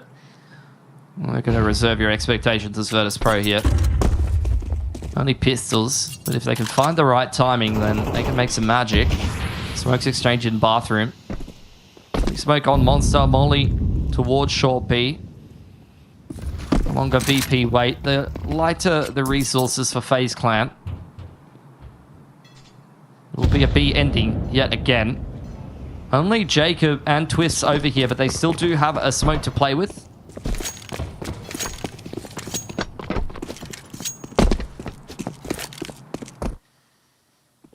It's like they're going to dig their heels into water, chuck a smoke towards barrels, and just try to buy time for the rotations here. It might be a little too late. It looks like VP have found the timing to get in with only a couple of players on that bomb site. Jacob, he's going to be a dead man. There's too many players headed in his direction, but Twists does well to get himself too. The trouble is there's only the 2 players to defend that bomb site, so she ends up being favorable enough for VP. They will lose Fist on the plant. That nade has turned into mist. If anything, last two players outside of Monster, a little out of position. Oh, those are not the duels you want to be taking with the Tech 9, but Perfecto makes it look like it is. Flit 1 on 2 now, 15 HP, surely can't get this done. I mean, you're already on it as Brokey. Frozen's got it locked down. Yeah, it was a good attempt for VP. They hit a nice timing there. I think Twist kind of overperforms from Water, which keeps FaZe in it. And from there, they're able to put a retake together. Yeah. Twist earns himself a fist bump from the coach. Little good job in there. He's having a good game for himself. Coming back into this FaZe outfit. Yeah. I mean, yesterday he was the standout for FaZe as well in what was a tough game. I mean, this is where he wants to be. Many fond memories, I'm sure. Yeah. Just about, I guess, trying to make this FaZe work on paper again. The question marks on the shoulders of Jacob as well still need to kind of be answered. Obviously, Brokey a little bit embattled at the moment too, but this will be a nice confidence builder for FaZe. Up 6-0 against VP, which, yeah, to be fair, is not the greatest of scalps, but it's better than having a loss. Jacob will go down early in this round. There's a knife kill from Bist on the Perfecto. Teammate, what? How? Oh, man, the rookie's feeling the pressure at this point. Flit is trying to right the wrongs. Two for him. Oh, he's caught Brokey with util in hand. Get the molly out of your hand, son. That will keep him at bay for long enough. Frozen peeks it from Connor, gets it done. Oh, my, what is happening to Virtus Pro? I want to see the... You would have thought if they were shaking in any game, it would have been against Vitality yesterday, but apparently the pressure of the lower bracket is too much to bear. Perfecto's already tilted, you can tell. Like, by his body language, he's done. The coach is he's disassociating. He's trying to stare into the distance and pretend he's not here. How does that even happen? Was it in the smoke in tunnel? I think so. I don't know. It has to be, man. right? Like, I don't know. It is hilarious, though. Not for VP, of course. Yeah. But for all of us watching and the FaZe fans in the chat. Is this a replay? When is a replay? Is it a replay of the knife kill? Yeah, it was a pile up in Monster for sure. Something's happened there. Yeah. He's gotten a little too close for comfort. The knife wasn't sheathed properly, and you know how that goes. Bist, unfortunately, has not played Knifey Spoony before. 7-0 for FaZe Clan on a map that Virtus Pro beat one of the title contenders on yesterday. It's a very different day for the Russian squad. Yeah. Well, ain't over until it's over. VP still looking to try to find a way to recover this half. Frozen happy to get aggressive and just deletes both Fame and Toro. And I'm not even surprised at this point. It kind of feels like that's just routine for FaZe now. Looks a little too easy. Yeah. Child's play. Dealt with down to Perfecto and the rookie that he has hung his hopes on to bring this team to new heights after much disappointment over the last couple of months. Okay, picked up for Bist. Brokey posted on the line. It was a shaky start to the pistol for that man, but since then he has been delivering with the AWP.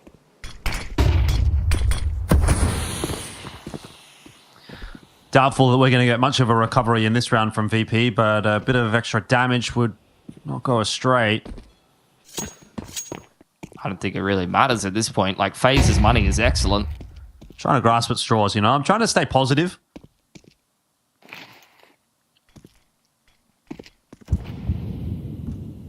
Which is kind of hard to do, and I'm certainly sure it's difficult for VP as well. They've been battered in yet another round. That's 5 players alive for FaZe. Money, money, money. Did you ever play that game called Killing Floor? Oh, Killing Floor, yeah. Money, money, money. No is no. That is a great game, by the way. I mean, to be honest, if we're talking about Killing Floor, like, VP are kind of looking like the NPCs. That's true. They are just getting farmed. They're just walking around and getting domed by FaZe Clan, who are taking all of that cash to the bank and buying themselves some nice weaponry. CS2, I mean, after the update, it's a different game, apparently. Hmm. Hello. Flit going bad to worse for this man. Harassed. Finds himself in the position that he would have wanted on short B. Virtus Pro still taking a very long time to work their way through the map. They've got a little bit of control of Park. Flash goes up over the top of Divider, just trying to unsettle the T's, if anything. There really wasn't even anyone from FaZe Clan to peek off the back of that. They're just trying to make VP concerned about any kind of presence towards Bathroom or Divider, because you've already seen FaZe Clan run that setup earlier, and it worked so well. So VP's got to probably take some extra time to clear all of that out. You even see the Flash committed over in that direction. Brokey. Oh, no. There we go. I was just about to say, you don't want to lose the Scout versus Orc battle, but he got there in front of me. It's his first rodeo. Come on, man. Can't be letting that happen. I mean, it was a bloody good shot, to be fair. Does that even matter, though? Well, that's what we're about to find out. Frozen's going to find a nice timing to walk out of that smoking Divider and perhaps get a fast flank down connector. Carrigan receiving some pressure on A as well, but Frozen's timing here is just perfection. Twist in water again. Might not even need to over-deliver like he did before. I mean, this is connecting, but that's about all that was in that round. Yep. For VP. Fame out of position, was spotted on long.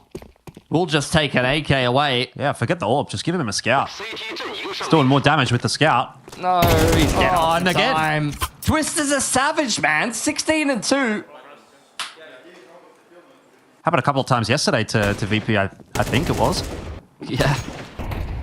VP running out of time. I, for one, am shocked. They died after time twice yesterday against Vitality. Yeah. Well, Fame's got a P250. Great. That's what I want the player who dropped 30 on this map to be taken into this round. We ain't dropping 30 at the moment, mate. No. But he was farming Vitality yesterday. That's easy. FaZe Clan, I don't know if you can put up those kind of numbers against a team of their caliber. Vitality kind of noobs, if you think about it. Yeah, I mean, I have thought about it. That was not the conclusion that I came to, but... Look, some of us get it, some of us don't. Yeah. It's a kind of if you know, you know thing, you know? Yeah, I suppose so. Orps out for both teams. VP, once again, running down the clock to take some map control. There we go. Hold on, Bist. Back against the wall in the lower bracket. We need some Orp duels against Brokey. Jacob turning things around, though. Toro found in connector. Bist. Another on the cards here. Timing so crucial here for Bist. He's still not spotted Frozen, by the way. And now he's going to get smoked off. Missed shot. This is where Frozen's going to look to activate. Carrigan in a bit of trouble. There's a player close on long. This could go very wrong for FaZe if the timings are hit. Oh, hold on. Flitz found a killing connector, though, but wasn't ready for Twist to be pushed up. Bist has found Carrigan in the meantime, but the bomb is behind Frozen. They needed that kill. They've still got to retrieve it. Twist on the stairs. He didn't know that the bomb was there. Could have just turtled in connector and caught VP on the cross, but he didn't have all of the information. And VP, a messy exchange in the bathrooms, is cleaned up nicely. Finally have their first. Courtesy of Bist, I have to say. Yeah. Good shots. Yeah, last couple of rounds, he has been the one that's been trying to push VP through these rounds. Good kill on the rotation from Flit as well. The best you can hope for is 3 in a row at the end of the half. Oh, man. This is just one of those days for VP where you don't even want to get out of bed, man. He's going to get a little more aggressive into connector in this round. Toro was isolated in this exact position last round. I feel like he's been more active than he was against Vitality. I felt like a lot of the rounds you would see him go towards back on. I mean, Flit, he was killed in that exact same scenario already. Like, it's very clear that FaZe Clan know the tendencies of VP. They've been in the VODs, and VP's come into this game and gone, let's try it again. Now, on the topic of Toro, he didn't really have to do anything in the game yesterday, right? He could have just sat back in con and said, yep, Fame, go get 2 kills. Now he's having to take a little bit more of an onus. There's a 1-for-1. Still keeping FaZe in command of this round. 48 seconds. Another grenade picked up for Biss. It's going to change up his angle. Drops the bomb over to Fame. FaZe making some moves on Divider here. Dropping a smoke to cut it up a little. VP making their way back down. Con. Biss has to sprint on over there to try to even make it to the B site in time. Jacob still with a couple of counter flashes, a little bit of util. They're playing a double setup over here from Graffiti ABC side. Very quiet transition so far from VP, and so it really all comes down to Twist here with that jiggle peek, see if he gets any info. If he can get a kill on the cross, he'll get some chip damage onto Fame, but no more than that. Carrigan up short. Oh, he's lucky it's the Orpa on the other side of that fight. W keying up short. He gets himself 2. And Fame trying to salvage. It's not going to happen. I mean, FaZe, it was very patient approaching the 4-on-3, just playing retake in from ABC. The only player that's not going to get a slap on the wrist for running it down like that is the IGL. Everyone's playing discipline, and Carrigan is sending it at him.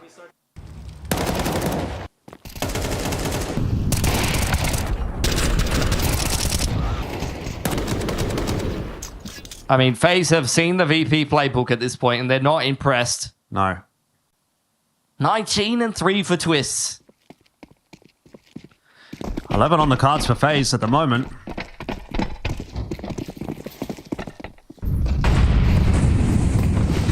Hawks back out for Biss.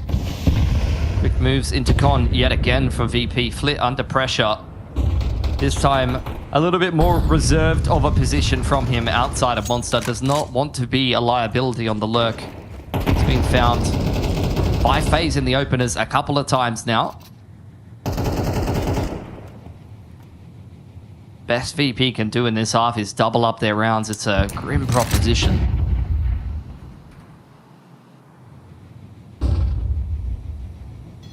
Once again, going to take that slower approach.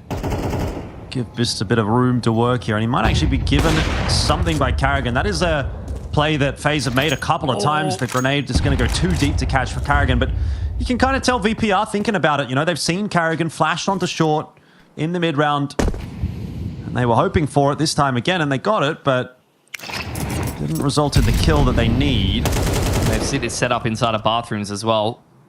Fame just gotta keep them at arm's length for now while the rest of VP group up towards B. Twist will once again be inside of water. Does have that barrel smoke at the ready, as well as a Molotov. Jacob, no util for him over on ABC side.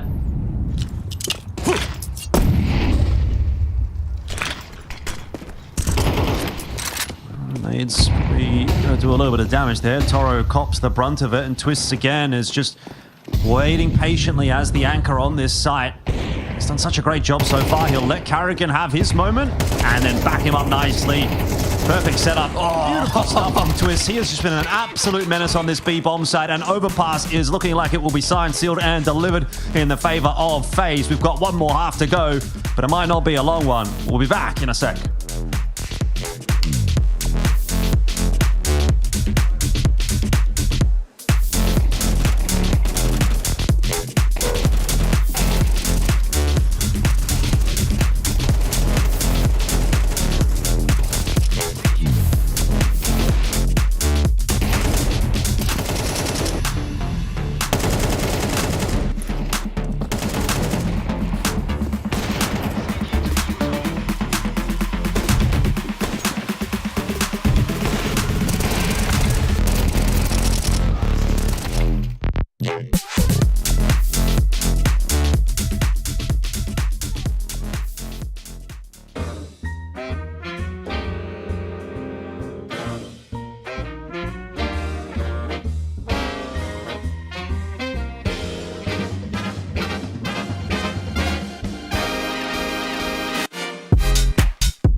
Well, it's been a pretty grim affair for Virtus Pro. Certainly a real change-up from what we saw for them yesterday against Vitality on this map of Overpass. They were looking quite good yesterday. Fame was at 20 frags at this point in the game.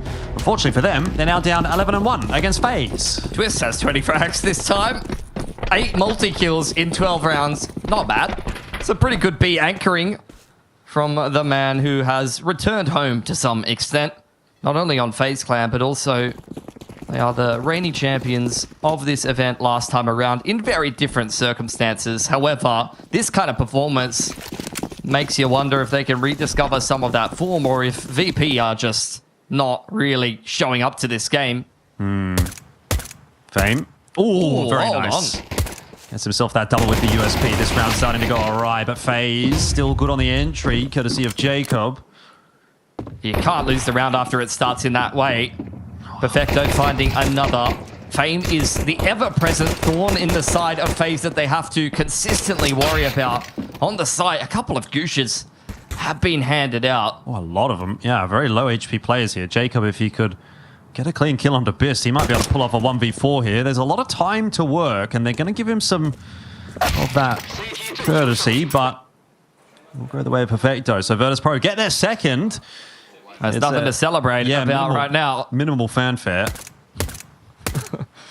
We've already seen them in less grim circumstances, you know, in the player camps, look visibly frustrated, maybe some little spits here and there between the boys.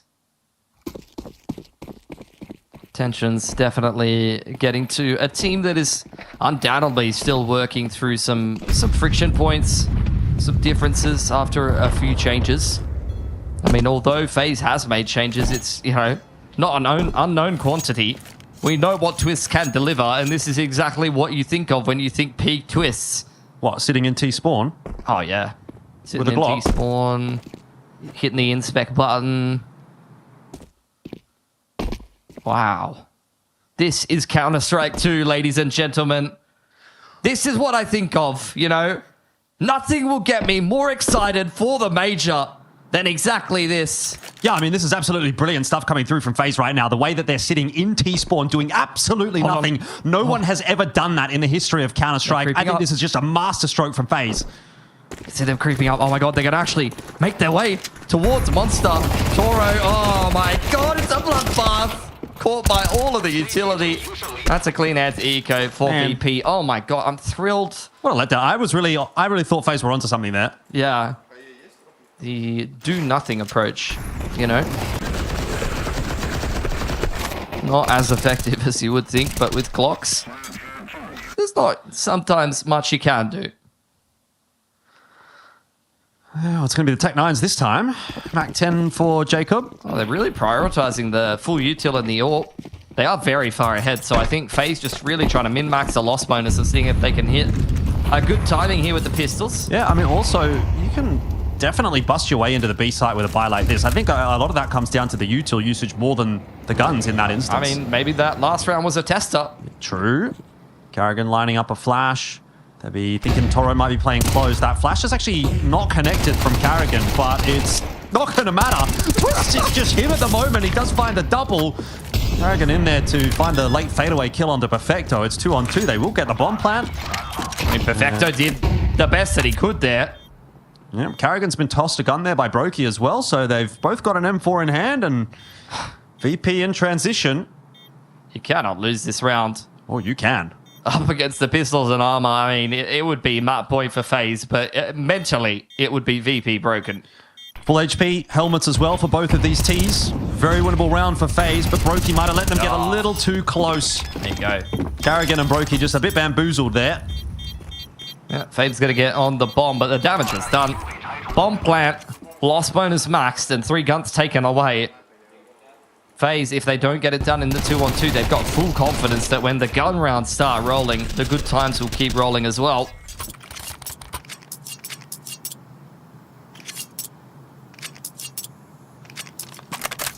All out for Bist.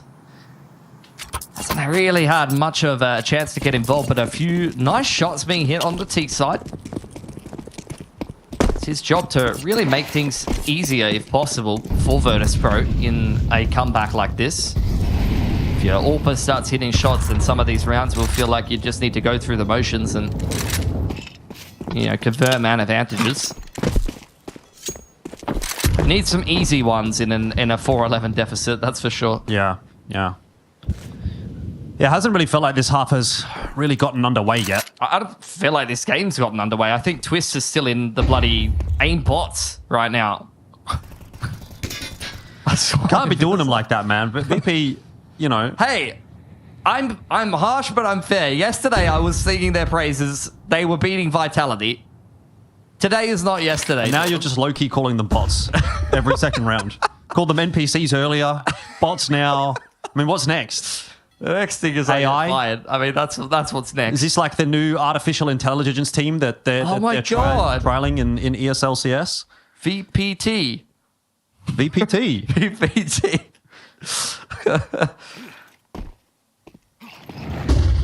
Well, we'll see if they can assuage some of those discussions. It's Fame that is going to be able to get himself a nice timing double kill. Easy does it. Frozen looking to recover it, but he has way too much work to do. I mean, phase prompting, and the VPT has delivered the answer. Twist now 1-on-4. I believe it, to be honest. Perfecto, not a fan though. Okay. That was an easier hold there for VP. Very nice defense. I mean, disruption on bathrooms. I guess this is the point where we got to start asking, you know, is FaZe any good on the T side of Overpass, right? They have a 0% win rate on this map. That must be for a reason. Yeah. I mean, their caller is okay. He has a bit of a reputation. I mean, I am kind of new to casting, so I've never heard of these I haven't guys heard of before. Carrigan before. What's he all about? A lot of very close losses. 13-10 to Mouse, 13-10 to Ecstatic, 13-7 Aurora. That's a bit more one-sided, but 13-10 to VP. I mean, that was the old VP. A long time ago, but it's a pretty different team. Flip. 1-for-1. Inside of Sewer. Toro, well aware that Brokey was over there and that FaZe may want to get their hands on that rifleman short. I mean, VP, Fame has still been good for the openers, 5-2. Carrigan's got a bit of room to work here on short. Oh, it's not been covered well there by Fame at all. No, someone's being a little sleep at the wheel. Yeah, someone's getting in trouble. Someone's getting a slap in the timeout that's coming up. He's literally just walked up and just nicked their purse. I feel like it's like the subway doors were closing in London and just grabbed the phone. That's what that felt like. Should not be happening. Twist is going to dump a flash there onto short. No, over to Monster. And that has worked out nicely. Carrigan getting a lot of work done with this AK. And VP, this is not the round that they should be losing, not the round they want to be losing. Perfecto is going to try to salvage it, but even he will fall to the deagle of Jacob. They don't know where Bist is. Brokey just ducking down behind this smoke. Actually might have been the right play. Jacob will get the job done. That was really nice patience from FaZe, and 12-5 will be the score. VP will be kicking themselves or maybe each other after that round. Rookie on rookie. And Jacob comes up with the goods. Look, Perfecto is playing a great game. I was kind of critical of his individual form after watching some of the rounds yesterday. He is definitely not the problem in this game. Fame's been great in the openers as well. And VP, despite what has looked like a couple of good looks here and there on the CT side thus far, like, all it's going to take is a couple of touch and go rounds and this game's over. Doesn't matter if you have the best CT side ever. All it's going to take is one or two mistakes. Perfecto, though, making very few. Great opener from him.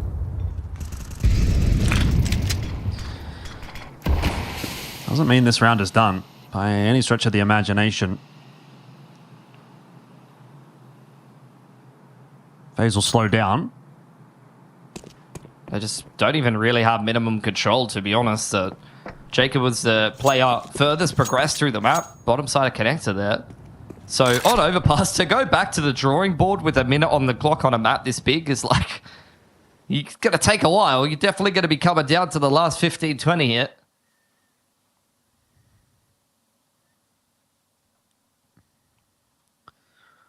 Fame close up by Divider. Only has an MP9 in hand. So he'll be hoping that he's going to get a bit of assistance from Bist or maybe Perfecto, or maybe he can just do it himself. That MP9 apparently is a laser. Yeah, in FaZe's hands. This has been a good map for him as well. Almost catches Brokey with a molly in hand. Frozen looking to try and dislodge him, but he's gone. He's well gone. And this is a tough approach now for FaZe as they are just walking into three guns trained in their direction. Frozen will take the AK through to the next round as a consolation prize. I mean, it's almost felt like this slow start is a bit of a shame at this point for VP because some of these rounds are looking great. Yeah. But, I mean, that's the nature of the beast, though. When you pick into overpass, like, you have to have a serviceable T side. You can't just rely on your CT side because you are going to be playing on that T side. So I almost can't even blame them to some extent because they've taken that T side to Vitality and gone like, yeah, great. But this is what, you know, even the not necessarily informed FaZe with not many expectations still has the capacity to do. Twist can still just be the best player in the server against any opposition when he's feeling himself, and Karrigan can still draw you up an excellent game plan that can win you this game outright. That's just the combination that has cooked up perfection for FaZe. And VP, it feels like no matter how good some of these CT side gun rounds are, they're still going to lose this game. Well, they might lose this map. They might not necessarily lose this game. Yeah, well, overpass is what I was referring to. Did we have LVG just go through? Yeah, LinVision just knocked 3D Max out. There you go. Crowd buff. Thank God they put him on the A stream. Chinese fans have got something to be excited about. Hasn't been very much just yet, but it does seem like LVG very much basking in the glow of that dub. They should enjoy it because it might be the only one that they'll get out of this. Yo, come on, man. It's a tough road forward at IEM Chengdu. That's all I'm saying. They're not winning the tournament? I mean, that would certainly be a story, but that would be something different. Back to the event at hand, though. FaZe still looking to close out this first map. Hey, all I'm saying is, and I'll leave it here, LPG have been great at winning tournaments in this region. Okay? So, in a way, they are the favorites. Sure. They're winning Challenger Asia. You know, let's think about that for a minute. At one time. FaZe have applied a little bit of pressure over towards bathrooms. Now starting to make their way back down Con. The two arms of this push meet towards the big site. We'll have to wait at least another 20 seconds as that monster smoke goes down. Still a lot of util being held here for Virtus Pro. 3 players on this B site. It's going to be tough to break for FaZe. Someone's made a step there in short water, which is actually going to prompt a bit of a rotation from VP. And that might be the undoing for FaZe. Flit, a nice double kill to hold on the entry. Still a bit of time here for FaZe to just slow things down, give Frozen a little time to work. There's a smoke up. He's trying to scale into that site, and Brokey catches Fave in transition. It could fall apart still for VP, but Bist holds strong with the AWP. And now it is just the AWPer or Brokey to try to save the day here for FaZe. Some good damage onto Bist, hoping for a re-peek. He won't get it. He suspects Perfecto's position as well, it would seem. Difficulty is he's going to have to go and retrieve the bomb, which is a little bit further out on the site, so he'll have to further expose himself. Oh, is it all the way down the ramp? No, he's picked it up. He just wants to take the fight. Wouldn't have had time to plant there anyway, I don't think. I think he was just hoping that he would win that first duel on Perfecto, and then Bist would peek and be punished accordingly. He knew exactly where Bist was standing, but the rookie giving him nothing. Flip for 2 and a key 2 for Bist. He needed to connect both of those shots, and Perfecto, I mean, I've seen a lot of criticism around this man lately, but every time he's been needed to deliver for Virtus Pro in this map, he's been coming up with the goods. Yeah. I mean, he's been doing pretty well today. He did have a bit more of a struggle yesterday.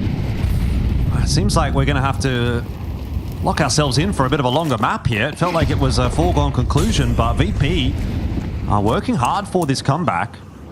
I mean, it's just a continuation of them showing some good form coming into this tournament.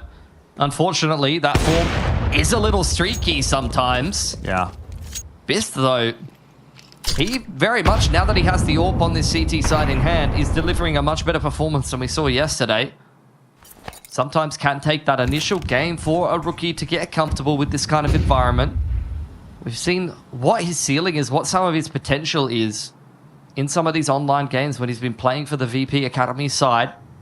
In terms of mechanics and just being able to read the game, the potential is there, but playing on the stage is a little different.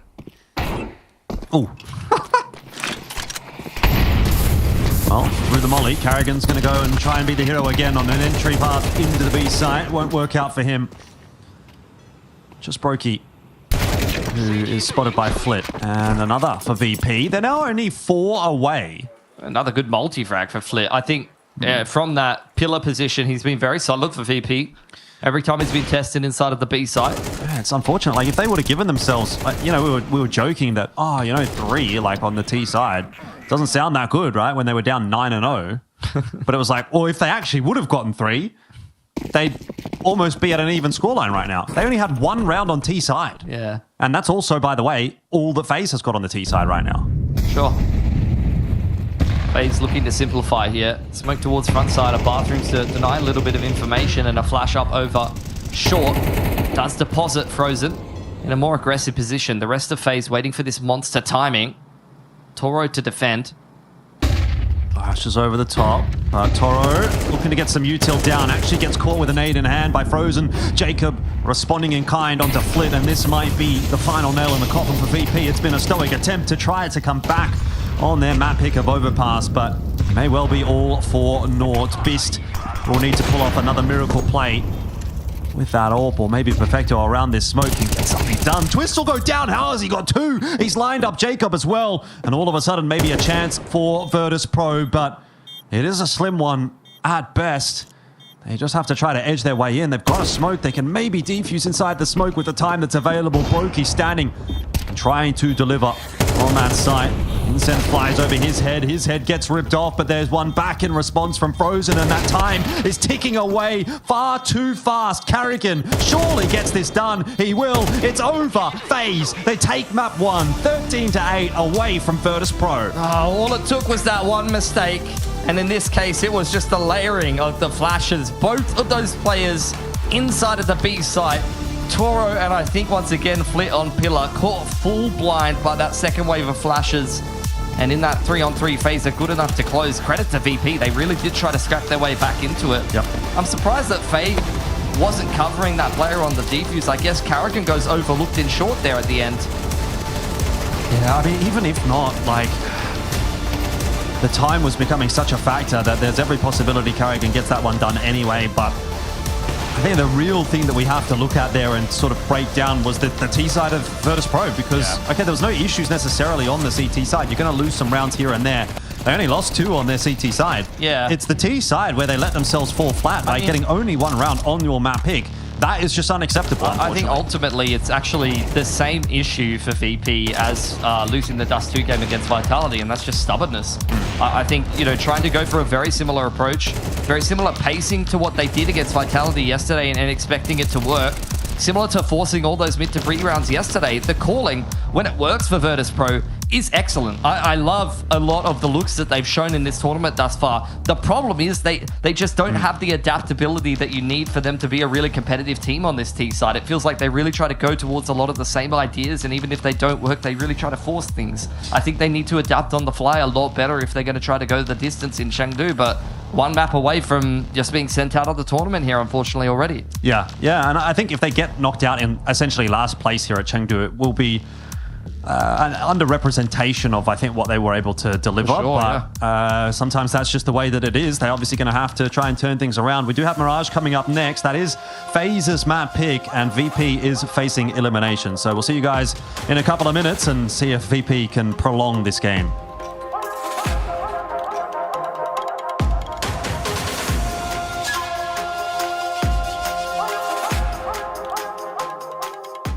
Here's to the challengers, the ones who don't just settle for decent elo, but hunger for something more. The ones who don't just queue for another match, but prepare for war. You can doubt them, overlook them, even count them out, but you can't stop them. Right now, I'm with Dupree, who I can see has got tears. While others play for fun, they play for legacy. This is ESEA League, where challengers take their first step. Hi, this is Basement Dweller's first advertisement. And our second drop is, it's up, actually. If you're seeing this, it's up. It's available on the ESL shop. We had our first go at a jacket, and I'm really proud of it. I've always had an interest in clothes, but, you know, seeing behind the scenes how the sausage is made has been a lot of fun. And if you like the clothes, Tell me if you hate the clothes, tell me, but try them before you slag them off. I think they're really comfy. So yeah, that's my advert. I'm gonna try again. I'm gonna record another one.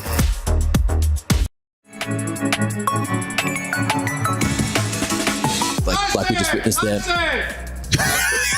I think in this moment I was actually getting pissed off, like I normally don't do, and I think in a game like this where we play Sangal, there's not this like fully fire inside me, and at that moment I have to say that I think this is one of the most important things when he saw my body, and it activated me so much in the game. I wanted to win so badly, so actually the game meant something more than just a game. Telling him nice save after he shoot my body, I think that's a pretty good trash talk in my opinion, so that's for sure I won top 1 for now.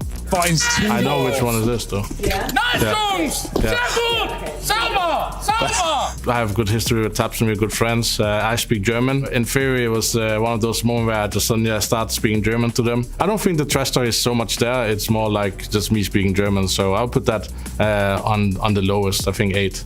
What's happening here? It's not really the trash talk. I don't know what I'm doing here.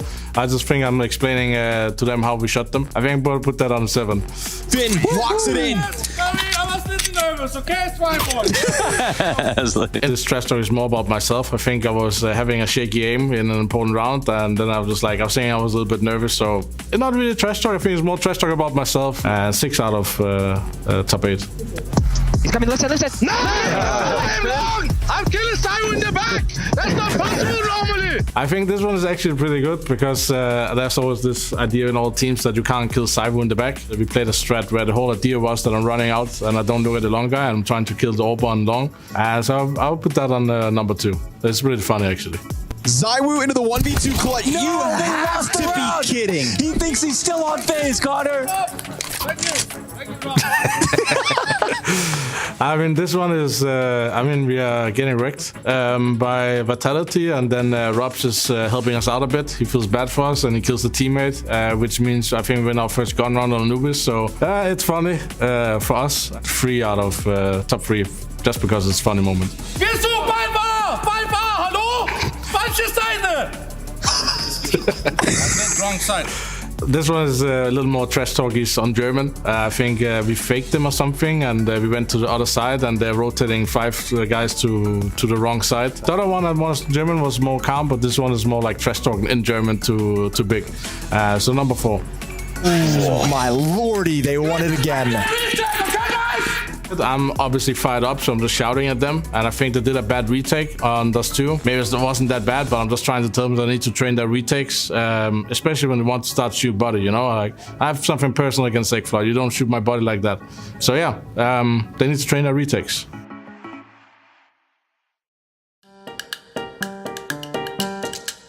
For me, at least, has to be Donk. I think that despite the achievements of Zywoo, obviously is the number 2, no doubt. I think that Donk does things that maybe in some way no one else does. The statistics he puts, when they lose, when they win, I think that this year at least Zywoo has not been that Zywoo, in my opinion. I feel like he had a lot of tough games and a lot of tough moments that, like, for me to see even a bit of red in his statistics is very unusual. So I think this year Donk has been more consistent and, in my opinion, higher peak as well. So number 3, I would put Shiro for now.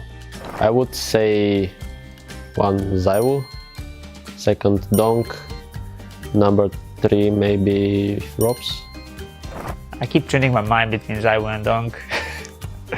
I had the Donk after Cologne, but I think it really will all depend on the rest of the season. I think Donk's numbers are obviously insane, but Zywoo has won more MVPs as well. Zywoo deserved it more, but I think if Donk manages to maintain the level that he had for the first part of the year and this Cologne for the second part, and they manage to win maybe an event or a major, I think Donk might overtake him. I think m0NESY will gain the number 3. Hey guys, I'm Twist. I'm Frozen. And this is Dynamic Duos. Playing B on Dust 2 is, can be rough, but also I feel like it's one of the chiller sites, so to say. Especially if you have hard shooter next to you, you know? First of all, I think you need to cross doors, so you need to HE door or get a smoke from the A guys to smoke mid for you. Step 2, get to B side. Throw a Molotov or smoke if you have or something. Just shut down that first timing B pop that can happen or a B rush. Yeah, it all comes down to the signals the enemy team is giving. If the door smoke is a bit too late or there's a door smoke but there's no flashes or anything, always have to be careful of a team insta walking B, contact B, B pop. That's why you see a lot of players just insta molly, maybe flash off the wall, the tunnel wall, and then smoke, just so any contact play is eliminated, really. The biggest threat to B players is actually B split. B split is the biggest threat by far. Yeah. You gamble that the B side, the players are playing more on the mid side of the map, and then if you hit the good timing on a B pop through the smoke, the risk can pay off. But most times teams are playing out the default. It's a lot of utility tracking and economy management if teams can afford all this utility to prevent the B split. Say for us, if we can't, we always have to adapt for in the round, you know, for what can happen. Like if the T's can play the round well, you know, make cities use a lot of utility on the map, then it will get to the point on the B side where you run out of nades, and you know, as Ross said, you have to choose either you play for mid or you play for B side, and I mean, it just comes down to killing, right? And it can be rough sometimes. Yeah. Despite it being a smaller side out of the map. I mean, you can get away with playing one close angles at MP9. You can only stay there for so long because you cannot stay there if they're splitting B. You want to make sure you get a FAMAS or M4 to make sure that you and your side partner can have good crossfires and long-range duels, either window and car. So if they're splitting B, one point gets contact first with a better gun, and then of course double up is always nice for the B side. And he's also really good at surviving. When he has a smoke, I feel like I can always rely on him to buy time, so I always have time to come back from mid and throw flashes. When I play a site with a player, that there's a lot of natural chemistry. We're doing things that can be unspoken, and we just play off of each other well. Yeah. Of course, that's predicated on exertion and Torji keeping up that form. Now, just we're discussing just how one-sided this matchup has been in 2025. 8-1 in head-to-head over the course of the year in favour of the reigning major champs Vitality. However, if you just look at this season, they've only played twice and they're 1-1. Oh. So if we go with that framing... I mean, I prefer it as far as wanting a competitive game. Exactly. Sure, Vitality are still looking for revenge from IEM Cologne, where they lost to Mouse for the first time all year. And Train was the pick of Vitality in that head-to-head. This time, Mouse have opted to make it the pick. Is that the key to success? Let's find out. They've only played this 2 times in the last 3 months, so not a lot of play on record. We have the CT side start.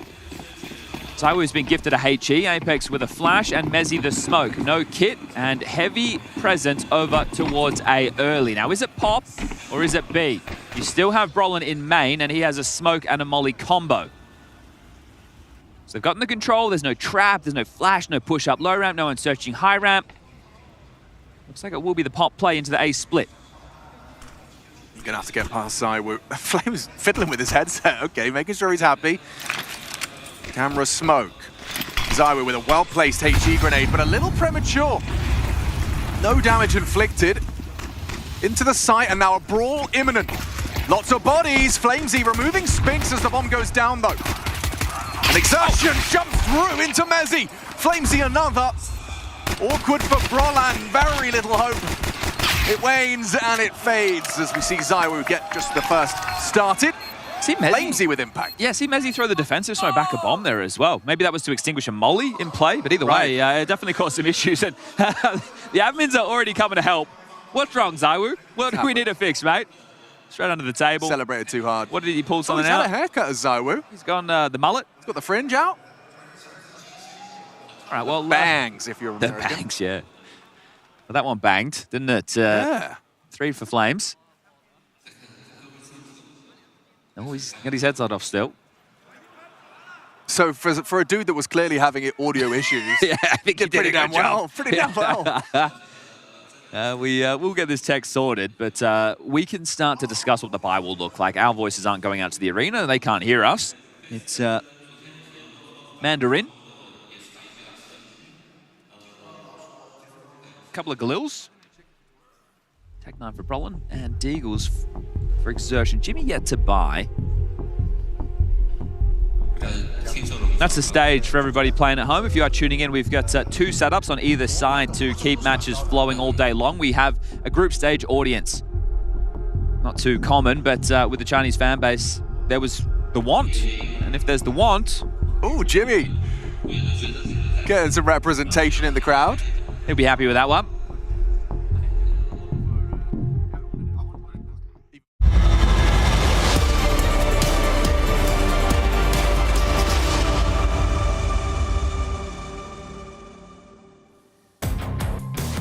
Twist continues his fine form since joining FaZe, and of course FaZe picking up a very nice first map in this series against Virtus Pro. It was VP's map pick, it was Overpass, and so things are not looking so crash hot here for the traffic cones. 23 and 12 there for Twist, as you see him kind of just tear things apart, but he was well backed up, I think, by the rest of the FaZe clan. I mean, yeah, he did fall off though. He was 21 and 3 on the CT side. T side, not so easy though. You can see from him. So 23 and 12, kind of bad. I don't know if that's very good. No, honestly, very good performance from him, continuing to deliver in this FaZe outfit. There's a reason why he wanted to return to this team, and you are seeing it unfold in the server, at least in this game, maybe their first game. Not going to plan up against Mouse, who are, you know, you're seeing the opposite end of this current series. Mouse are taking on Vitality for that first spot in the playoffs. If anything, I wouldn't be surprised if that was a grand final prelude or something like that. Although, to be honest, in the current area of Counter-Strike, it's anyone's guess as to who would make it into a final. It's so bloody competitive and so exciting in these kind of events. That Controls guy looks pretty good. So, what does? Controls. Yeah. Oh, right. Yeah, that guy. Yeah, he's all right. He might make it happen for the Mongols. Anyways, we're here to talk FaZe and VP, and I guess the next port of call, of course, will be Mirage. That is the map pick of FaZe, and statistically speaking, certainly a better shot for FaZe than what we saw when it came to Overpass. They had a 0% win rate on Overpass coming into this match in the last few months, but been a little bit more handy on Mirage. So, you know, I don't know. It feels hard to say that we're going to get a 2-0 here just because of the tumultuous nature of both of these teams in the last few months. But if you were going to get it, this is about as best of a situation as you could find yourself in as FaZe. So they're looking for it, for that 2-0 to stay alive here at IEM Chengdu. I think you just never know what to expect when it comes to Virtus Pro, unfortunately. Like, you've got the 2 worst performers in terms of the series yesterday were the ones delivering. Perfecto and Beast actually having the best time of things for Virtus Pro in that previous map. Toro having a rough one, so we'll see what they're going to be able to put together here. Backs against the wall in the lower bracket. Virtus Pro, despite, you know, really turning some heads in their opening game of Chengdu, are regardless 1 map away from being eliminated by the former champions, who are looking to fight their way through the lower bracket to once again make their way into the playoffs. You heard from them that this tournament was a little bit of a tester for the major, and at least in the opening part of this round, not going so well. Maybe a few lessons being learnt already. It is funny to say former champions for FaZe because it feels like they're a long way away from being champions in any of these tournaments, but last IEM Chengdu was early in 2024, so about a year and a half ago. It's a lot happened since then. They are streaming their way into the A side here on Mirage. There is that extra defense of Perfecto. That seems to have made a little bit of the difference. Twist is burning, but he's still able to lock in for that kill onto Bist, and now he's got himself the bomb. Every time on Overpass that Perfecto needed to deliver, he was able to do it. In fact, both of these players were the standouts on map 1 for both of their teams. Perfecto might have had a good timing to swing, but Twist's mechanics and crosshair placement are far too clean. Yeah. Lovely pistol round from Twists. It took some recovering because it was a messy entry up connector. I mean, he's fully running, but the counter strafe, that slowed down, by the way. That looked normal speed. That's just how quick this man is. It's like second nature.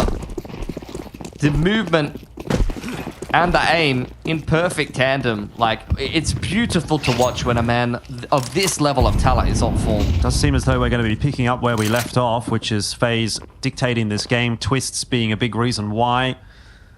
They've dropped the progression smoke in middle, plus the window smoke. I mean, VP have needed every break that they could possibly get, and this is not been the start that they would have wanted. A very winnable pistol that goes against them.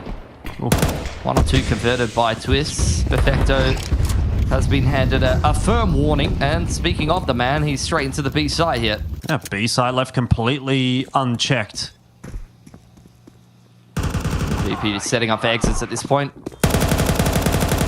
Only Brokey may go looking for a little bit of an eco farm. I mean, to be honest, the way that this tournament started for him, he could do with maybe padding the stats a little bit.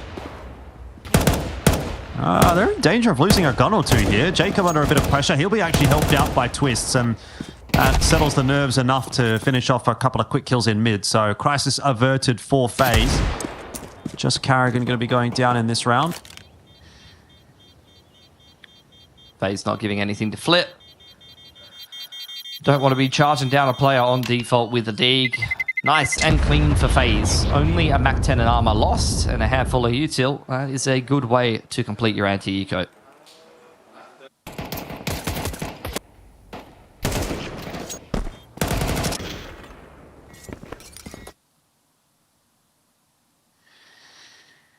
Orps out early. Yeah, Orps out for Biss. Glass cannon. Backing himself, did hit a couple of decent shots on overpass. Yeah. VP have opted to start out on the CT side. They had to start T after losing the knife round in the third decided to Vitality yesterday, and that was disastrous for them. Well, see what they've got for us on this CT side. Nade and hello. Smoke, the combo. Very nice for Flit as he's assisted by a couple of flashes there from Toro as well. It's a set play that FaZe are going to have to remember.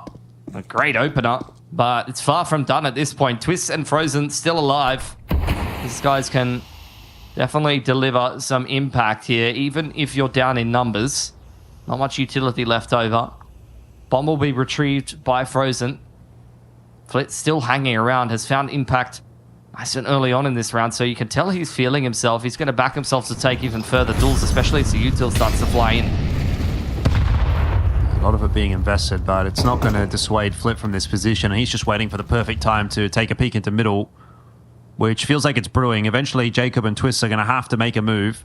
Going to try and boost their way up into the window, but they make noise. They make a footstep, and that should be the undoing of this setup for FaZe. In fact, Frozen's picked himself up a kill, and if Flit goes down here as well, then it'll be real problems for VP. 40 seconds. So VP going to give FaZe a little bit more room to work with. Flit delivers a third. Yeah. Much needed, given the fact that, as you mentioned, Frozen was able to find one for himself. The off angle from Perfecto is the goods as well. Now it's just Jacob. 1 on 4, if anything, just looking for damage. This is only VP's first gun round. Every gun you can take away from them this early on will crack down on their money.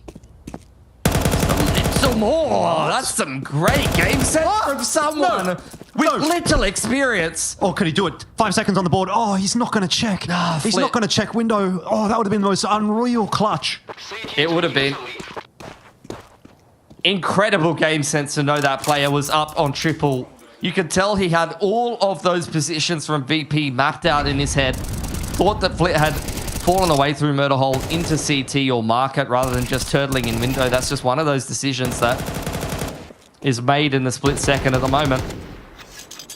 But still, even if it's not a clutch, it is an expensive round that should have been closed cleanly from VP. And now FaZe can punish.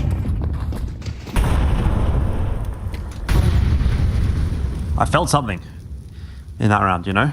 Yeah. I mean, look. FaZe will see if they can capitalize on that. Big A execute out here.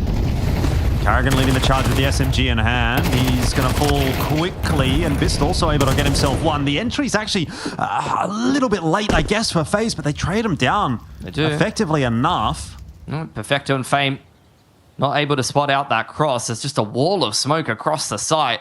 It's like the Tetris blocks have been slid together to allow FaZe to do exactly that, straight into spawn. Seems like Perfecto's all over it. Yeah, he's been positionally sound in every situation thus far for VP. This is an awkward clear for FaZe. Well handled by Frozen. I mean, it's Frozen and Twists in the XVX, delivering nothing but instant headshots. You can be on a great off angle, but these FaZe riflers are a little sharper. Well, Fame needs to channel some of that form from yesterday's overpass game to get this one done. Certainly has the time on his side. Not to mention util. If he gets a kill, maybe a smoke defuse is on offer. But not being given anything by these two FaZe players. He ruled. Oh, he kind of hard cleared twists, but just sort of second guessed himself. And he had an inkling. Yeah. But yeah, 100% that was a winnable 1 or 2 for him. He had a full belt of util. If he finds twists on bench side, can throw a smoke down on the bomb, and then maybe there's some potential there. But yeah, unfortunate. Right. Double Dink comes out straight away from twists, and just like that, Jacob's efforts in round number 3 there are capitalized on by FaZe, closing out a nice 2-on-2 and breaking the money of VP. Very much on the ropes now here in Chengdu. Lower bracket, up against elimination, and out of cash on the CT side. A faster play from FaZe this time. They take a lot of mid-control. You have to be a little bit wary of the players floating around in connector, thinking about maybe going back through that smoke, but not going to happen. Flit, you can tell, is continually feeling himself. Dig purchased up for him. He's had a number of key multi-frags already in this game, but somebody else will have to deliver for VP. Zeus in tow for Perfecto doesn't look like it's going to come into play in this round. Jacob harassing them from the ladder room. Another smoke to top con. FaZe organized themselves. Duel in Palace on the cards. Toro, it's a nice angle for him with the 5-7.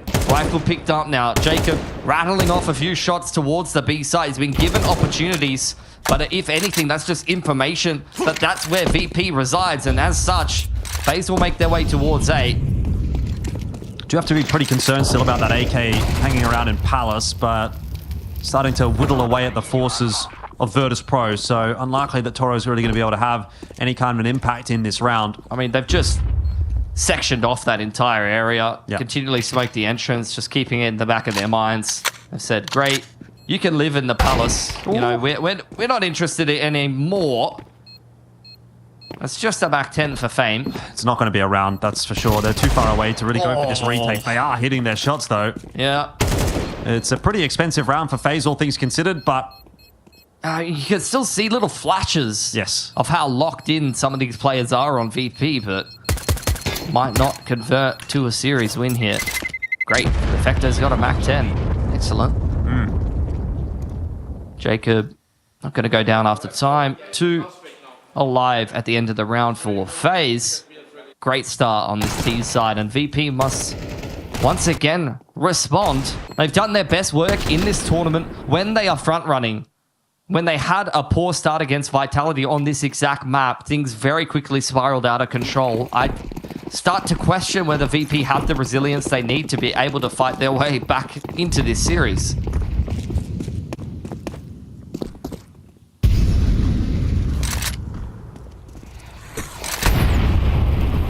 well, a little bit more to play with in this round, so slower approach from FaZe this time, being held at bay by a bit of that util in apps. Maybe like not. They've walked through the smoke, and they're walking through the Molotov on short as well. Carrigan's going to go down, but there is no secret as to where FaZe are intending to end up. It is in towards the B bomb side that they're trying to find those entries. Nothing coming so far. And Perfecto, wielding this Mac 10, just dancing around the bomb side, hasn't had to do anything, now won't have to do anything because he's dead. FaZe have those entries. They're looking for the plan, and it seems they'll get it. It was touch and go for a minute. Oh, but they're pulling it back. Good shot from Toro. On top of the bin. Does sit Flit. Looking to put FaZe in it. Peek out onto Brokey. 1-on-3 now on the cards for Frozen. They don't know he's in apps just yet, but they're slowly starting to clear out all the positions that are necessary. Nice retake there for VP. Able to right the ship after a couple of entries towards B. Difficulty there for FaZe is they just don't quite get the entries as quickly as they need to be able to scale deeper in onto the site. So even though they do get that bomb plant down, their post plant is not exactly the strongest. Only a couple of angles that VP have to clear on the way back in. Don't have to worry about short either because Carrigan's been taken down there, and that's obviously a really nice avenue of attack back into the B bomb site when you are looking at that retake. Good stuff from Fame and Toro. picking up the performance after what was a slow start. You saw pieces of that on Overpass as well. I mean, the scoreline never looks good when you go down 1-11. Yep. But still, you can tell, as mentioned before, they're trying to stay locked in here. I mean, that's a great round to win. Look at FaZe's money. You got to keep this game nice and competitive as Virtus Pro here. Going to be a moment of reprieve on this CT side to build up not only the money, but maybe the confidence a little. Yeah, definitely can't be affording to lose too many guns against this round, though. And creep through apartments could be a bit of a problem for Perfecto. We'll see if he can lock it down nicely. That's a good opener onto Twist, and he hears a few more footsteps. So making short work of that defense in the end. Now it's Frozen's turn to have a crack. The Deagle also unable to find its mark. 4-3 quickly. VP starting to recover the half. Yeah, lovely. I think you saw Bist with the front spawn for window as well there, so you might see him get a little funky with it in towards the middle if he's feeling bold. Good hold from Perfecto. Not much into that round for FaZe. Heading into another gun round for them. Round number 8. Going to take a couple in a row to crack down on this economy from VP. And this is what I was talking about. Bist, great spawn from him. Makes some quick movements in towards middle. HE needs that top mid smoke, which may make FaZe concerned that Flit is on the warpath as he was earlier. Re-smoke to top middle, but it's very clear what the approach is going to be here for FaZe. They're looking for this A timing, and for VP, no one on the site. They're just going to look to try to find some picks from stairs and complete the retake. Yeah, it does seem as though FaZe are going to be given the A site. That is a nice smoke, actually, to block off the BT line. Carrigan for one entry. Not going to see too much more, though, as Flit and Bist going to clean things up. I mean, it's an abnormal execute onto the A side, isn't it? You'd normally see those stairs smokes, the CT smokes, whatnot. Yeah. No coverage on the stairs smokes at all. And, yeah, VP just happy to set up that firing squad and kind of delete. I mean, he's on the way in. They wanted to take control of Connor jungle. Yeah. It was denied by Flit, though, and he'll close the round up to boot a 4K. He's 11-3. Cast your mind back to yesterday. He went 1-10 on the T side on this map versus Vitality, and you could see he was visibly frustrated in the player cams. There was words between him and maybe the coach or some of the other players. Yeah. But, I mean, it is a far cry from that today. This man has been locked in. Denial of service on that A side execute from FaZe and breaks their money yet again. Impressive stuff. Good recovery day to day from him. Twist has been able to walk all the way out into Sandwich. That's very fast timing for him to get to that position. So I mean, this is how a very tilting round could start. Oh no. Carrigan's got one as well. If Twist would have landed the shot there, that could have been it. Oh dear. It might still be it. Carrigan is doing some real work with that Tech 9. He's pulled the rotate. The B site has been taken. The bomb plant's down. Frozen is in window, by the way. And he's going to catch a timing onto the play out, rotating his way through CT spawn. That is going to slow Bist down. So it's two isolated 1v1s right now. Perfecto's worried about his back, but there's nobody in market. It's such an awkward exchange. Bist just wants to get Frozen off of him. Perfecto's doing a little bit of a dance with Proki. The previous tournament MVP must be able to step up here and can't do it. Perfecto once again passing the test in what is a extremely sketchy situation versus the Pistols. Yeah, that's a chance that's gone actually quite begging for FaZe. You almost feel like if they would have slowed things down a little bit more there, they might have had a bit more success. Twists with the re-peek on A side after he had picked up that opening kill. The player on the B bomb site trying to kind of cross to door, getting picked off as well. I mean, I think it's just one of those rounds where with the Pistols, you're just trying to make anything work. Yeah, of course. With rifles, you probably see a little bit more discipline, but you're just thinking like, all right, I just got to make some magic here. It started well. Courtesy of Carrigan and Twists. A little bit of a mix-up. Yeah, some aggression. Fade completely catches Jacob off guard. Doesn't even know what bloody year it is. Toro's in a bit of an awkward spot here, but seems like he's okay. In fact, he goes for the fight, which was unexpected by Frozen. Well set up by Bist. Now it's Twists. Starting to make his way straight into Sandwich, where just last round he made some magic, but look at that. VP all swinging out on bench side together and just wiping the floor with FaZe. 6 and 4? Yeah, this half has gone a little pear-shaped. That's now 5 in a row for the CT side, and we'll get the timeout for FaZe. They're thinking, okay, we are still in an okay spot if we can pick up 1 or 2 of these last remaining rounds. The riflers of Virtus Pro are dominating the openers here. 4 and 1 for Flit, 2 and Zip for Fame. Toro was 2 and Zip up until that last round where he did lose that opening kill, but from there, I mean, or rather he didn't. No, Fame won the opener there. I don't know why the scoreboard's looking like that for me. Regardless, it's great recovery for Virtus Pro, and you can tell that that's put FaZe under the pump a little bit. They're going to take a timeout and try to make some adjustments here, but I'm not even sure, even with the loss bonus, what the money's going to be looking like. They haven't been getting these plants very often. Virtus Pro have been really contesting them before you can even end up in an after plant a lot of the time.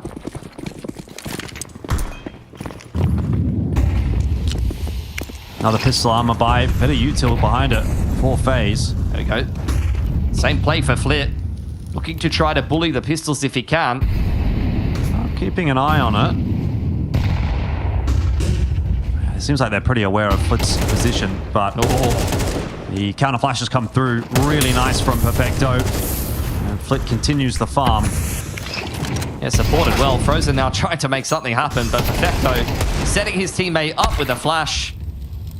Safeguarding the A side and doing enough damage for Brokey for Toro to capitalize. Just twist. There's not much for him to do there. 7 up for Virtus Pro. They're not done in IEM Chengdu just yet. That was not the round that FaZe was really looking for, to be fair. They take the half buy there so that they can have a really good buy in this round. And that'll be, I imagine, what the focus of the conversation in that timeout was around. So see if the fruits of their labor can get them to a 5th round here.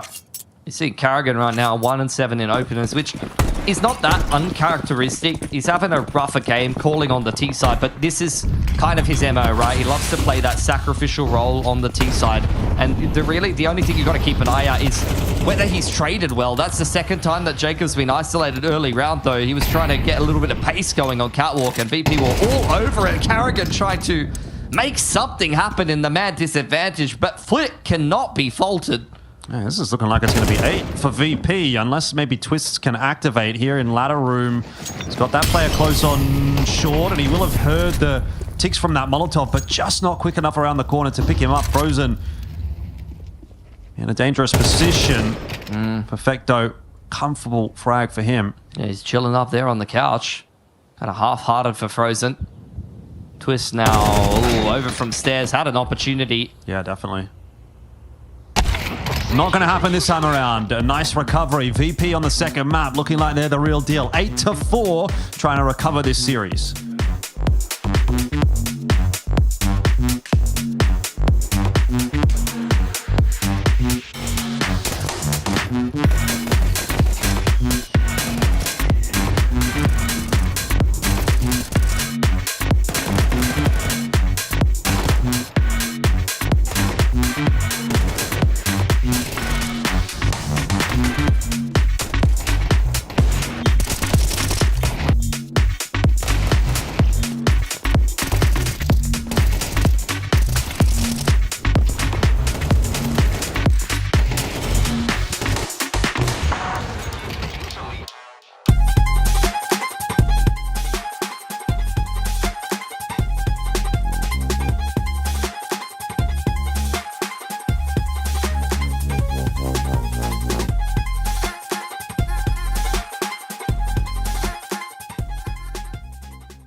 Well, Mirage looking a little bit more awkward for FaZe than they would have hoped after a solid win on map number 1. They're now down 8-4 against Virtus Pro, and VP are not going down without a fight here in IEM Chengdu.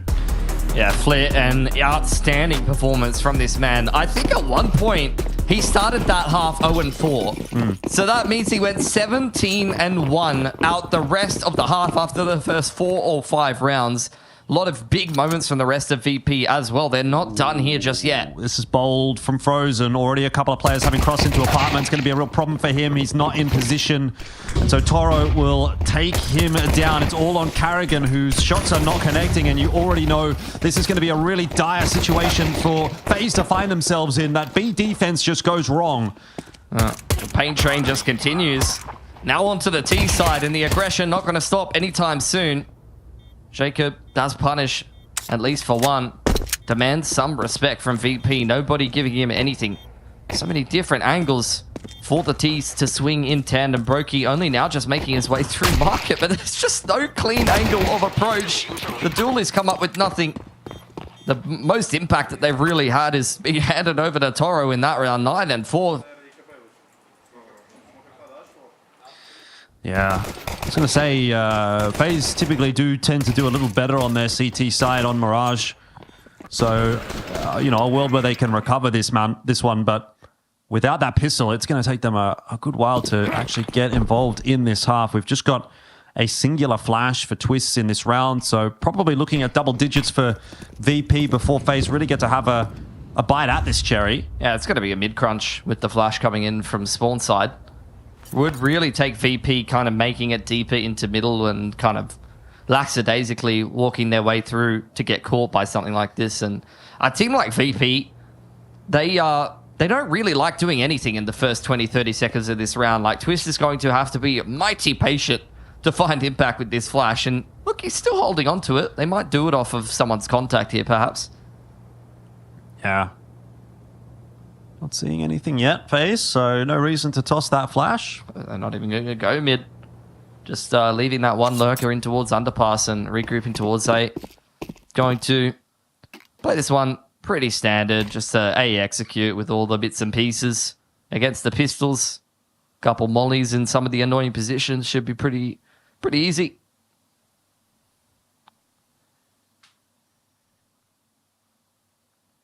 One man and a flash. Still waiting. Frozen's getting all the info now. Could be used for the A flood instead. Still could have some impact. Waiting. He's still got it. Hold on. He's good for it. Hold on. Twist is good for this one. Just wait for this. He's been winding this one up for the whole round. Here it comes. They're all ready to go through from CT spawn. There's the flash. And it's not been too successful, unfortunately. We waited a long time for a whole lot of nothing. Oh, man. Good try, though. NT. VP, double digits for them. Good to see some resilience from these guys. I was saying, like, they've been front-running a lot of these games that they've been a little bit more successful in, and in this series in particular, great recovery. Everyone stepping up to bat. But first gun round for FaZe Clan, he said the CT side was pretty schmick and not going to have much room for error. That's for sure. It's going to need to be perfect from here on out, and that is not the start they're looking for. Certainly not with the second from Flit. And it seems like this will be falling short pretty quickly for FaZe. Frozen will do what he can to try to recover it from short, but Brokey's in a real spot of bother, burning inside those flames. He'll go down. A side's going to be taken. VP heading toward map number 3. Might just be save territory here, but how can you even save when Flit is on the prowl? At least in this map, he is really the thing that goes bump in the night, lurking his way through B apartments. Got his sights set on Carrigan, I would say, if anything. Frozen's in another postcode for now. It's just the perfect position. I don't think you're ever ready for this off angle. Carrigan's got his bloody knife out. One gun is all that FaZe will cling to for their hopes of securing Mirage here.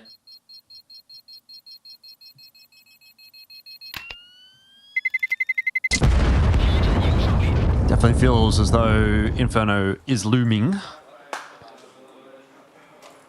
Few high That fives. was a clean dap. Yeah. That's the kind of dap that you throw down when you're up 11-4 and you just booked him with a double entry up con. Where to from here for FaZe? It's a half buy again. Behind the M4. Frozen's going to have to be set up somewhere.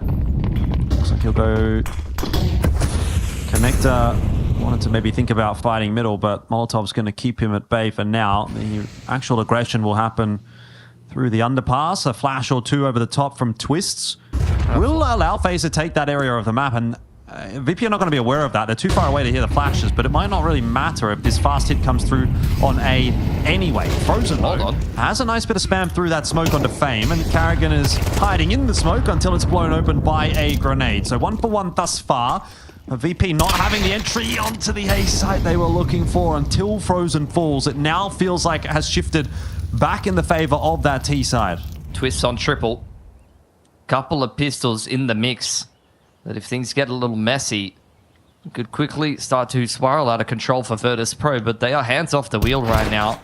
In cruise control. Bits gets handed a dink and a firm warning from Jacob. Well aware that that man is meandering around stairs. Virtus Pro not in a rush here, just waiting for a mistake.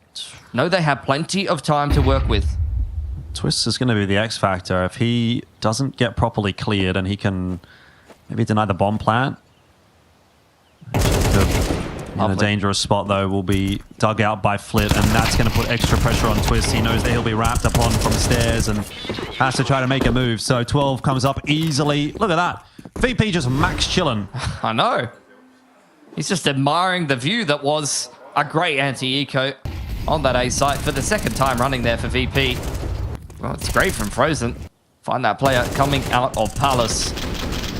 But it's just patience. You could tell that Twist was feeling dangerous on triple there, but VP don't even give him a chance. Orps out for Brokey. I mean, another rough map. It's 4 from 4 rough maps for Brokey in this tournament thus far. He was the previous MVP of this event the last time it happened. Yeah, I mean, that's a long time ago. It's a different era, isn't it? Yeah. I know it is, but yeah, it's just shocking. Well, FaZe are still going to try and make something happen. This time, they get aggressive down A ramp, and Fame is completely out of position there. This not going to check Twist's position either, so this is one of those rounds that just gets a little bit weird. Flit is... Oh, is he going to go under him? This is the M80 player. Oh, no, Brokey says no, thank you very much.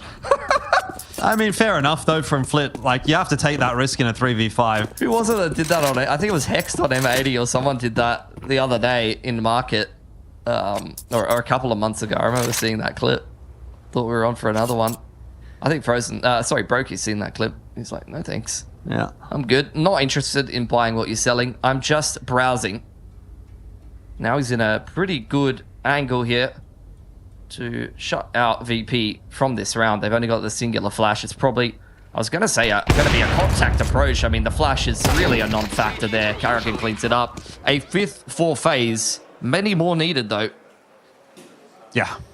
Yeah, a bit of a goofy round as well. So, don't know that really settles the nerves too much for FaZe. Got a couple of freebies to start things off, and then this one happens as well. Yeah, I don't know. He didn't see him. I think that was just the reaction. It was like a panic no-scope that connected. Yep.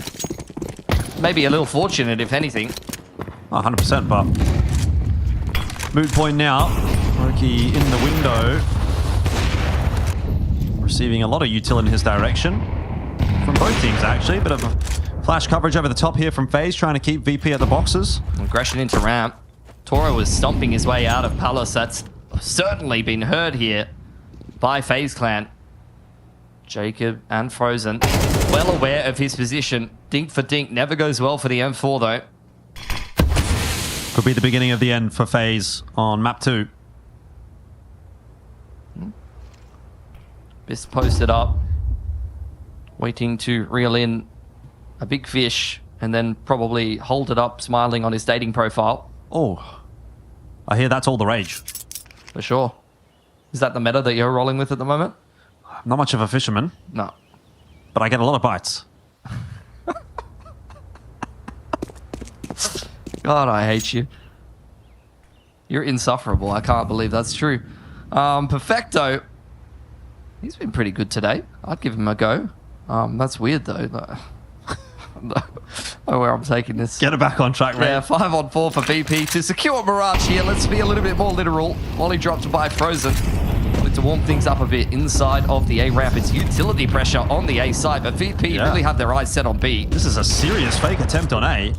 It has pulled everyone bar Carrigan over, but... I mean, that's the B kill in the background. Carrigan's the only one that was inside the B site. And now what? It's just VP that are in the B site. FaZe out of position. You can't save this time. Yeah, Toro's cutting off that rotate as well, or if not cutting it off, just slowing it down. Twist is aware, obviously, of that possibility, but he's just going to have to get on his bike because the B site needs some help. Brokey's down. Twist and Frozen have been somewhat of a dynamic duo in this matchup so far, but this feels like a bridge too far. 13-5, Virtus Pro will secure map number 2, which once again will put them through to a third map decider. This time it'll be on Inferno. They weren't able to win that series yesterday against Vitality in what felt like more positive circumstances than what they've had today against FaZe. I kind of disagree, actually. I'm going to completely disagree with you there. I think it's very hard to recover when you throw a game away that was very winnable, 13-11. I think this is very different momentum for Virtus Pro. They dominated FaZe in this second map. I think they're going to be feeling their oats, feeling very confident coming into that third map, whereas I think the vibes were very different coming into the third map against Vitality yesterday. And I mean, this was the map that they played yesterday against Vitality, starting out on the T side. They looked very lost, but they showed some great recovery, some great resilience here, and once they really started to get rolling, once again, I find myself quite impressed with what I'm seeing from Virtus Pro. By the same token, though, it's crazy to me that some of these individuals on FaZe Clan can go this quiet when you have these names on paper. It's kind of just the nature of the beast where FaZe is at the moment. I don't think anyone's shying away from the topic that FaZe are certainly a shadow of their former selves at the moment, and they're really trying to recover that. Obviously, still kind of going through the transition of bringing Twists in, bringing Jacob in as well. Reigns only just sort of departed the lineup, and even then when he did, he was back in for another tournament because of exterior circumstances. So, I think it's been like a bit of a wonky ride really for FaZe to get to the latter stages of 2025, but those fruits are still needing to be worked on at this stage for FaZe. And they've got the chance to get this series done. It will be in map number 3. VP have pushed us all the way to Inferno. We'll take a short break before we do get there, but we'll be back right after this.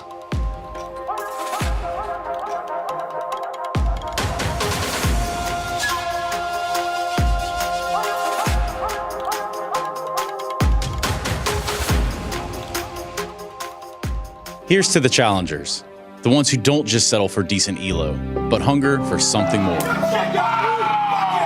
The ones who don't just queue for another match, but prepare for war. You can doubt them, overlook them, even count them out, but you can't stop them. Right now, I'm with Dupree, who I can see has got tears. While others play for fun, they play for legacy.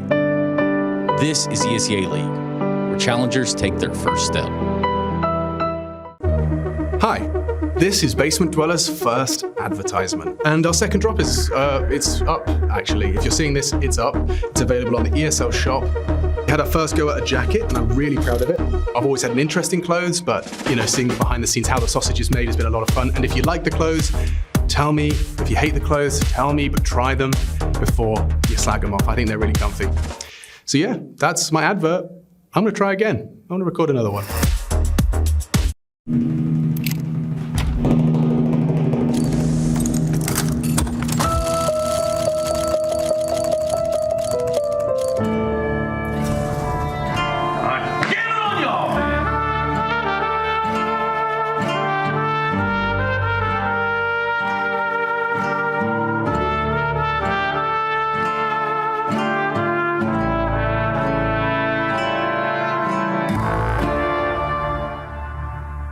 Mr. Saranthus, the rumors I've heard in the community are all true. Your knife is a beautiful float, and each of your skins is more lovely than the last. Can I interest you in some coffee or a beverage? Thank you, Mr. Saranthus, but no coffee. You being a North American esports enjoyer with ties to many a Valorant pro, one would be safe in assuming you have some soy milk? I may. Then it is only right that I indulge in your soy.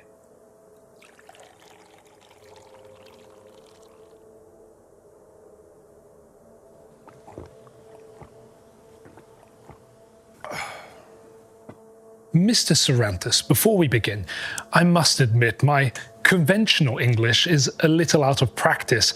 However, I've been led to believe that you speak Zoomer quite well. I do. Well, I kindly ask your permission that I may conduct this interview in Zoomer. By all means. Okay, Unc. Obviously you're washed, but am I relevant or irrelevant to you? Still really. W. And you've heard about my little side quest out here in Sweden? Gaben's got you running down Wash Fallow players. Shout out Gaben. If there's one thing he fucked with less than Counter-Strike, it's Valorant. For real though, why are you here? Valve pressed me 9 months ago. It's all good, they found nothing. Facts. These files have been run through, but I've got to grind them out again. Well, say less. Now, when Project L hit, there were 4 orgs in this area, all sticker farmers like yourself. 100 Thieves, C9, EG, and NRG. Or is that cap? No cap. Look, you cool if I hit my vape? Bet. Now, clocking these receipts, all sticker farmers in the area have been unalived, except for NRG, which means they've either dipped, fallen off, or they're fully mask on.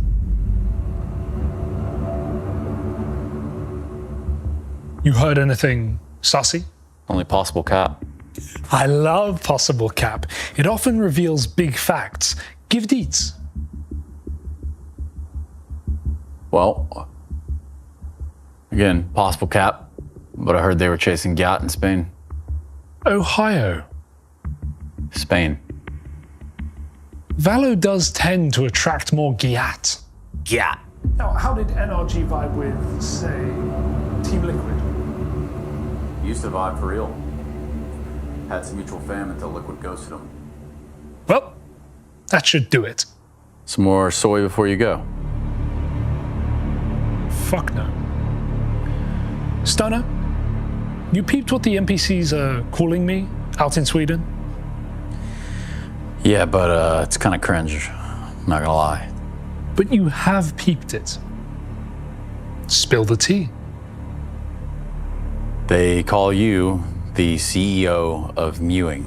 Facts. Before he was washed, on God, Gaben didn't really fuck with his nickname. But why would he hate the name the Gigamogger? It appears to me he did everything in his power to earn it. Me, on the other hand, stand my title because I've earned it through hours of grinding Mastic's gum. Mocking. It is that feature that makes me such an effective leader of the Muse. You see, unlike your average dev, I can think like a mouth breather, where they can only think like a common looks maxer, or more precisely, a GigaChad CS player. Consider a hot min the world a Valo iPad kid lives in. It's an L world indeed.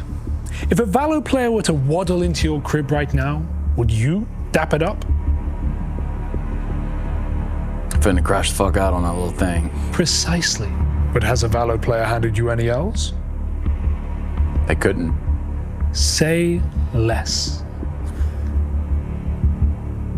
You're giving some real philosopher energy right now. You cool if I hit my vape as well? By all means.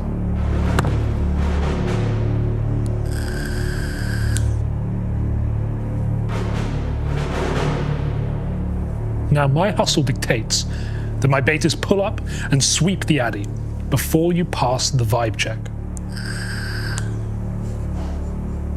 Deadass. Anything's wrong, it's back on site. No cap. Skins straight cooked.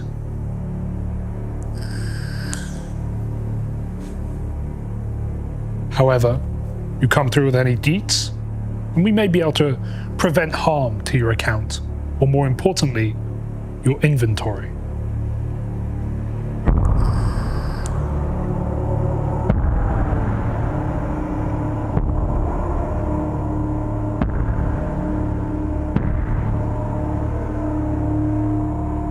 You're low-key sheltering enemies of Counter-Strike, are you not?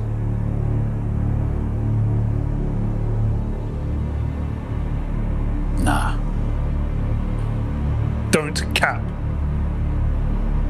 I mean, not low-key for real. High-key? High-key. You're not clocking it, are you? You're not clocking that I'm standing on business.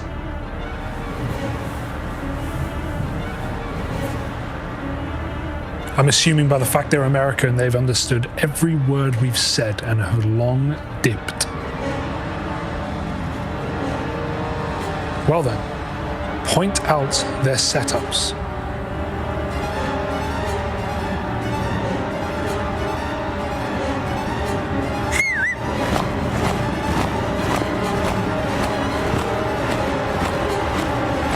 Accounts, inventories, I bid you adieu.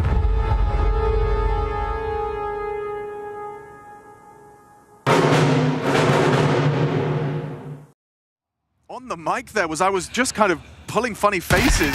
Baffled at the quizzical moment that was. It looked like he just walked into the main angle looking at like Unbreakable with a Mac 10. I might have to see it again from Exertions. Here we go. Look at Flames. What, where are you looking, bro? Yeah, fair. And then ZywOo swings, and it's just one by one by one. Like, I'd understand it. I'd make excuses for it if it wasn't the most commonly occupied line in Nuke CT history. That's a good moment from Exertion, another bad moment from Vitality. ZywOo gets an AK, scout for Apex, pistol upgrades for the rest, and they need something to bite back. You can't have another half star in the same way as Train did. Okay, well, it definitely feels like ZywOo's woken himself up, hasn't he? Already feeling more present. Draws first blood and removes Xertion, so no contributions from him here. Ooh, easy Apex, an opportunity. Goes the ride, catches a lot of damage. They nearly finished him off there. Ooh, Torgy's, yeah, punished for missing. ZywOo gets himself a second, so 2 kills deep for Vitality to keep this force by war raging on. Gets across, ZywOo confirms presence. He just wants the fights, look at this. He knows he's got him trapped in the corner now. Ah, he's just a one-man army. Mao's pulled limb from limb. Hung, drawn, and quartered. All right, well, the response is loud. Jimmy in a 1v5. Shell shock, naded down to 50. Bomb planted, now he's against the clock as well as 3.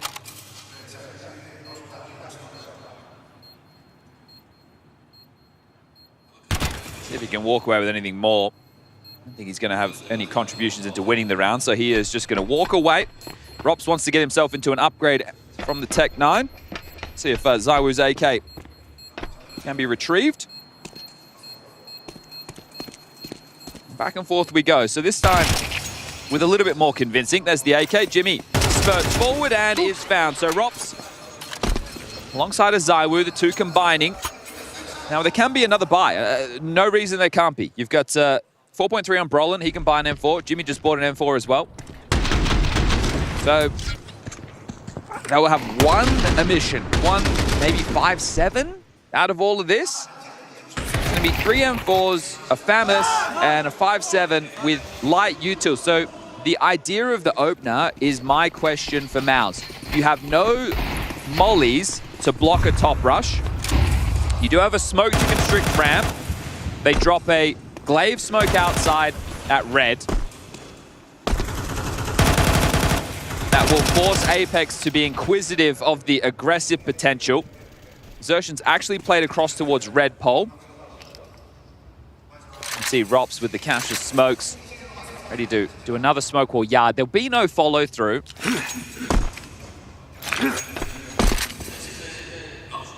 will be ramp, the port of call. With Jimmy is tending...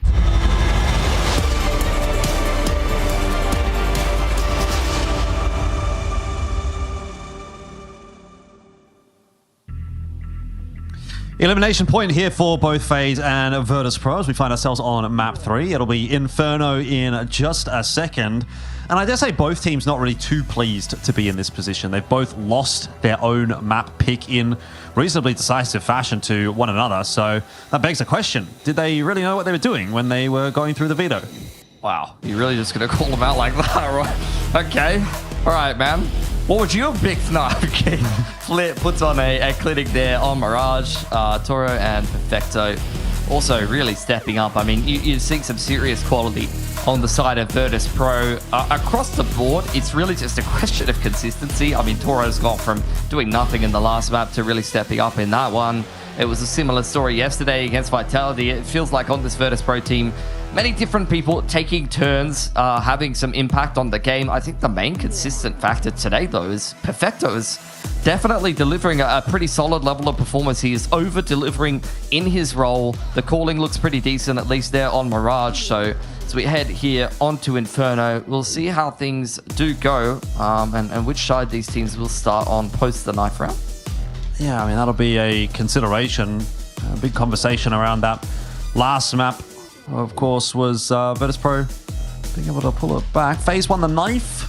And VP starting T-side in the third map decider against Vitality. It didn't go so well, so we'll see if FaZe do opt to select CT or not, or whether they will start on T. I wouldn't be that surprised to see a Karrigan squad start out on T, but you know, I think letting the game come to them and also putting the onus on Virtus Pro to start out on the T side wouldn't necessarily be a bad thing. Look, I think for me, here's the thing, right? Like the two maps that we've seen from VP at this event that have actually looked genuinely good have been two maps that have been dominated by an individual. First, it was Fame yesterday. Yes, that's true. Against Vitality. Today, it's been Flit on Mirage there. And you know, if that's the way that you're going to win a map, then we're going to have to look at somebody else again to step up on an individual basis and make the difference here on Inferno.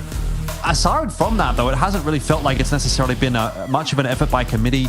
Maybe Dust 2, I guess, yesterday against Vitality, relatively close. They had, you know, people kind of contributing. But the argument I'm trying to make here is that VP have only won maps where someone has picked up and gone nuclear in this event so far. So they need to find a way to do the winning without necessarily having to be carried by one individual. Let's see how Inferno does go. FaZe Clan could go from being the previous champions of this tournament last year to be eliminated in last place, or VP to prove that their game against Vitality wasn't just a flash in the pan, and they have more to give here in China. It's a slow start to this pistol round. A little bit of pressure on Banana. It's just frozen solo over there. It's going to be a bloodbath in brackets. Yeah, Fame from Boiler. He's got that molly in hand as well, so he'll not want to be going down. In fact, it's going to be a contact play from VP by the looks of it. Perfecto's going to toss himself that smoke in, and now some util getting thrown in. It's going to give the game away, but the first kill of the map will go the way of Virtus Pro. It is Fame that gets that job done, and that's really good news. Toro scaling out on the balcony will get himself one more, and VP take the site. 1 on 3 from Frozen. Listening to the footsteps and trying to triangulate the position he needs to do some damage with the HE here. Trying to catch that player coming off the site, but catches only the edge of the wall. Well aware of his position. I'm surprised he is still seeing Flit hanging around inside a boiler, but I mean, with how safe VP are playing this 1 on 3, no one really giving him anything. The jump spot, oh, really nice readjustment there from Frozen to make this one a little bit interesting. Going to drop the smoke down to try to bait out a peek from some of these VP players. He did have a kit there. I don't know if he just picked that up. The kit was right in front of him there. That's what he was going for, right? He wanted to get the kit and then run back into the smoke and defuse. I think that was the idea. But he might have focused a little bit too much on the kit. See the kit there?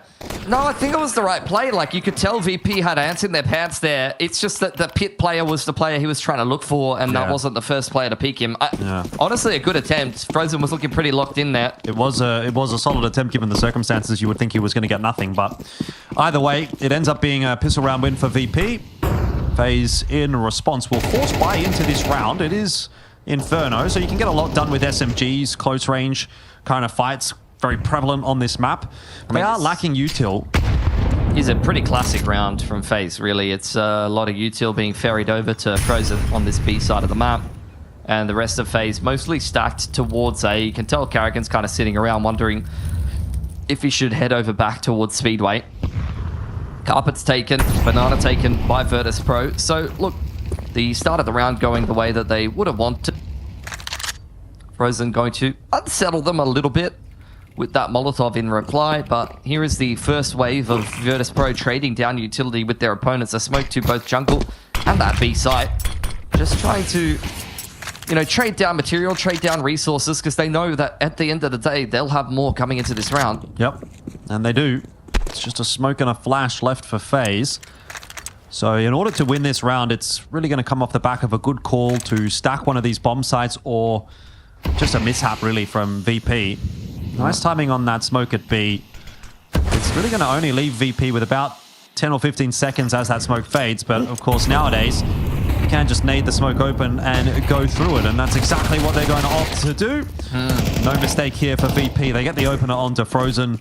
Carrigan is smoked off from the site. So FaZe will save and have a crack again in the next round. That's a decent flash to try to set Frozen up. But unfortunately, not going to be for any success. Virtus Pro with 3 MAC-10s here. Kind of does beg the question, how much do you try to hunt down some of these players on the side of FaZe, or do you just want to begin this game nice and cleanly, knowing that the force buy has come through? MP9 being the weapon of choice over the MAC-10 for Perfecto there. Does seem like that does have some Chinese characters on it.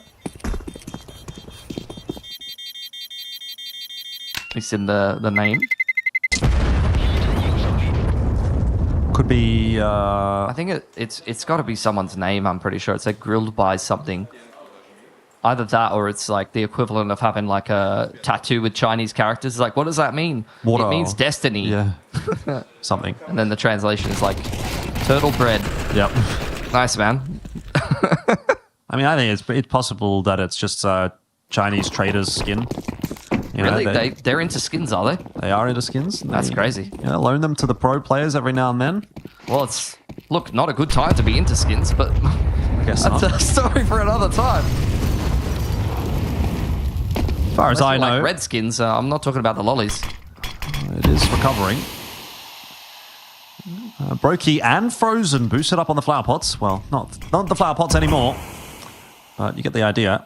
And VP in danger of walking into this setup, but it doesn't look like they're going to hard commit to the B site. You know, you've still got those 2 players floating around A, so a bit more of a default setup from VP, just trying to look for some information early in this round. They're far from decided. You know, VP's got another minute before they're going to be in the site, if, you know, the previous games are anything to go by.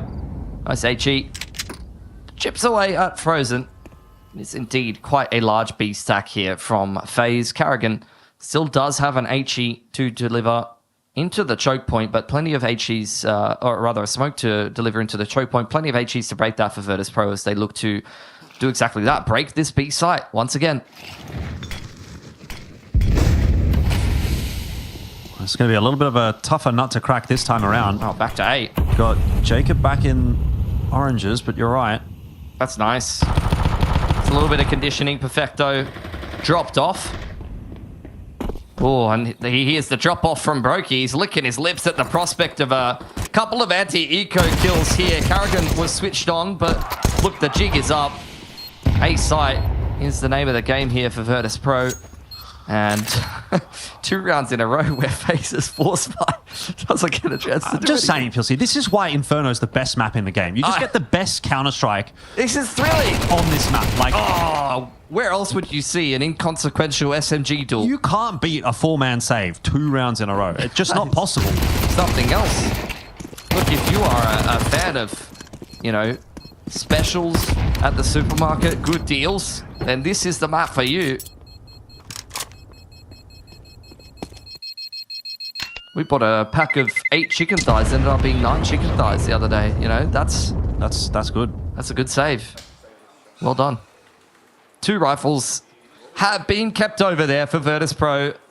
They have donated all of the SMGs to Vinny's. someone else can make good use of those, and we'll finally get into the meat and potatoes after what have been a thrilling opening couple of rounds. I'm pretty sure that gun doesn't say grilled by. I'm pretty sure it says gifted by. Oh, I thought it said grilled by. Well, like I was thinking when you said that, I was like, why would it say grilled by? Why not?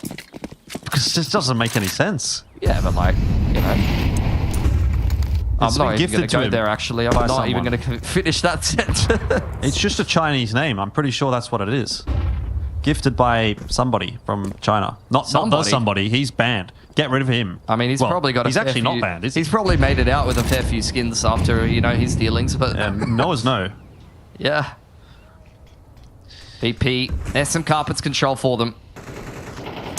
Little bit of pressure on Banana. You've had the half wall smoke and a little bit of a retake utility thrown over there. Brokey, where is Mans? Over on that divider line with the AWP. Won't be given a chance to have any impact with it though. VP very much once again grouping up towards this big site, trading down smokes with FaZe so that later in the round they can find the timing that they are looking for. Karrigan holding his molly. Off the back of Frozen's contact here, they still have a couple of grenades that could find some impact to defend this B side phase. Oh, that's a look at that juicy grenade, which is exactly what you need when you've got a couple of MP9s in the mix, one of which is Karrigan trying to defend over toward this B bomb side. It will, to be fair, also help out Frozen. Karrigan. Okay, it's not about Karrigan. Frozen's got himself two. Now that really opens the door up for this MP9 to do some more damage. It's a decent hold on the B side as far as FaZe is concerned, but VP still get in. They still get the bomb plant down. They do have a 2-on-3 post plant, which is not unwinnable, but no delaying util. I like this from Flit. Trying to get aggressive with it, but Twists primed and ready for any kind of shenanigans. Fame at the new box. Eats multiple grenades that round. Man was hungry, and he is well and truly full at this point. FaZe also quite satisfied with how that round went. 3 alive. AWP retrieved multiple AKs. It's a good start to the first CT gun round after some thrilling saves. Yeah, early days here on Inferno, but seems to be reasonably competitive from the outset. Look, a lot of people say games like this are a bit like a chess match. I mean, it is kind of like a classical chess match where, you know, one player makes a move and the other one takes 20 minutes to decide what he wants to do next. That's what Inferno is. Don't they have a time limit on turns? But like in classical chess, it's a long timer. Is it? Yeah. I don't know It's anything like an about hour chess. An hour and a half. Different time controls, different paces. Yeah, I don't think you can really get away with that in this generation. VP. I mean, I've been getting away with it a little bit.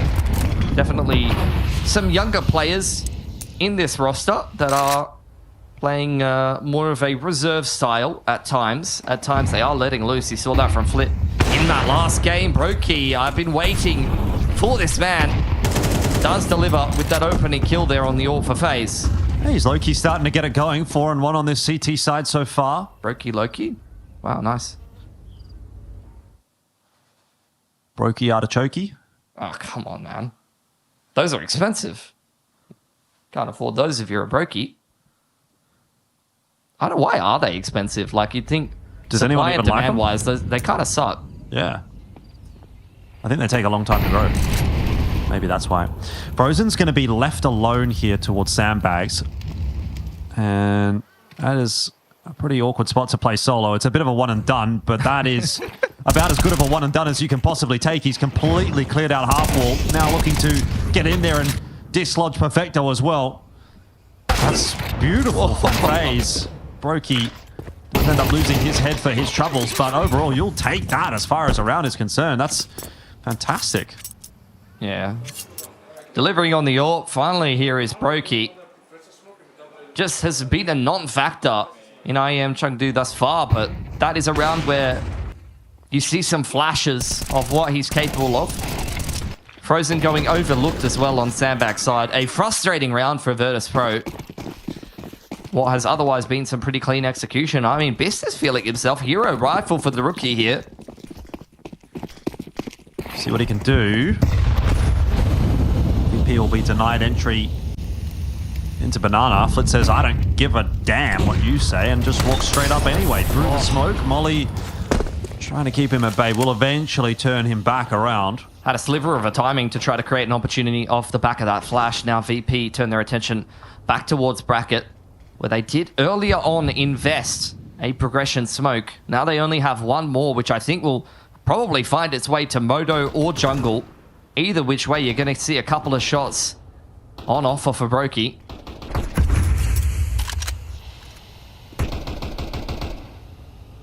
VP blocked again.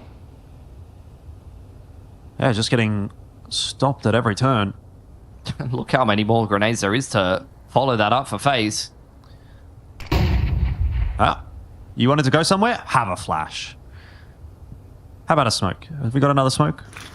Carrigan's got one over towards B. Molly available for twists. That's going to be tossed on the short. So again, as soon as VP tried to move anywhere, there's grenades to meet them. But they still find themselves an entry courtesy of Biss, and that could be where things start to fall apart a little bit. He's pretty swiftly dealt with, and it's getting expensive for FaZe. In fact, a plant down for VP. They've done a really good job of just bullying their way into that A bomb site. The retake will come through thick and fast, but it might not work out. It's onto Frozen Solo, and he knows he's got a tough crossfire to break. VP have turned dirt into gold in that round. Just panhandling their way into some success. Started from the bottom. I don't even think I've seen Toro wield an AWP at all yet in this tournament. And stuck in the back of the site, he's delivered 2 key shots to secure VP a round they had no business winning. It's the gold rush, and VP, they got some old money going now. Full buy for them. Best hero AK in the last has now afforded himself an AWP, and here's a change up from FaZe. Aggression in towards second mid. Toro playing hands off, isolated in the corner. Covered well by Fame. Dancing balcony to balcony, saying hello to Carrigan on the other side of things. Got a little bit of a romance going on there. I mean, they overinvest in that push down second mid phase, so they know they have to get something out of it. They had 3 players there, and if they hadn't, the B site would have been really under pressure, and it still is going to be. I mean, look at how long it's taking Carrigan on this rotate to get across to try to backfill. Yeah, but VP don't need to rush here. Oh, they definitely won't rush. I'll tell you that for free. They don't do that often. I don't think they know what rush B means. They have never Seeker bleeded once in their life. I can assure you they probably have. I think I saw a bit of that yesterday. Yeah, true. Well, transition back over to A is a good one, considering now it's just Jacob there to try to hold. But Toro peeks alone. Good trade from Bist. Oh, Carrigan. Unsettling them on the side a little bit, but he was never too serious about that. This is, though, where we're getting some of the finest Inferno gameplay. The next 35 seconds or so. He's thrown a volley at them. You guys are in for a treat. Watch this. Frozen. Holding the angle. Carrigan. Holding the angle. Holding the angle. Bist. Holding the angle. Holding the angle. The timer ticks away. Next player, please. Perfecto. Perfecto. Jumping. Job spotting. Flit's doing something, actually. Flit's investigating the apartments. He's thinking, this one's nice. 1 bedroom, 1 bathroom. That'll be $1 million, please. $1.5 million in 30 minutes away from the city. In the fine city of Sydney. At least it comes with a fire extinguisher. Oh, and an exciting finish to that round. Explosions, pyrotechnics. Over on the A site, 5-2 for Virtus Pro. Credit to FaZe, they did try to create some excitement there with some aggression towards second mid. Doesn't work out for them. Timeout now for FaZe. At this point, the tension is palpable.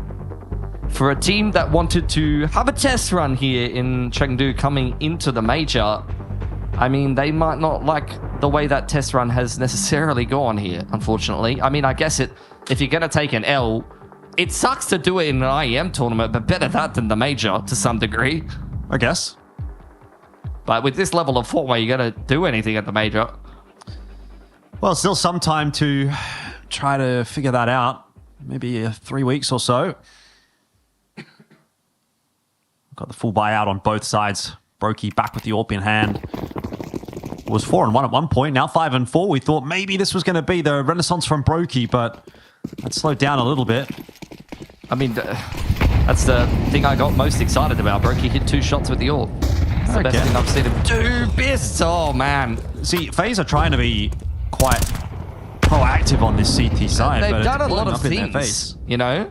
They have done a lot of things in the early round, and every single time it just ends in not good. VP's default too strong. VP, the do-nothing approach. Excellent. Flit spots out a member over there on the half wall. Fame inside the boiler room, but doing anything but turning up the heat here. It's nothing but cool, calm, collected for Virtus Pro with the man advantage. Just waiting for FaZe to play into their hands. Smokes exchanged there. A dart for a dart. You've got Winnie Blues. I've got, I don't know, Winnie Reds. Which do you prefer, Jordan? I can't say I prefer either of them. Fame's going to grab himself a headshot onto Twist. This is now starting to get a little bit concerning that FaZe may be falling flat on their face after a fantastic map number 1. I mean, this is just what VP are waiting for, you know? They're just waiting for FaZe to push into them. And they are reeling them in and punishing them. Perfecto. Back to back with Jacob. That was maybe not the timing he was looking for, but VP, after seeing a couple of players over on jungle side, just going to waltz into the B side for free. And guess what, guys? Here we go. We're back on. Wait, are they going to attempt this retake? Surely not. That would be crazy. You can't do that. You're not allowed. Okay, Brokey. Holding the angle. Okay, yep.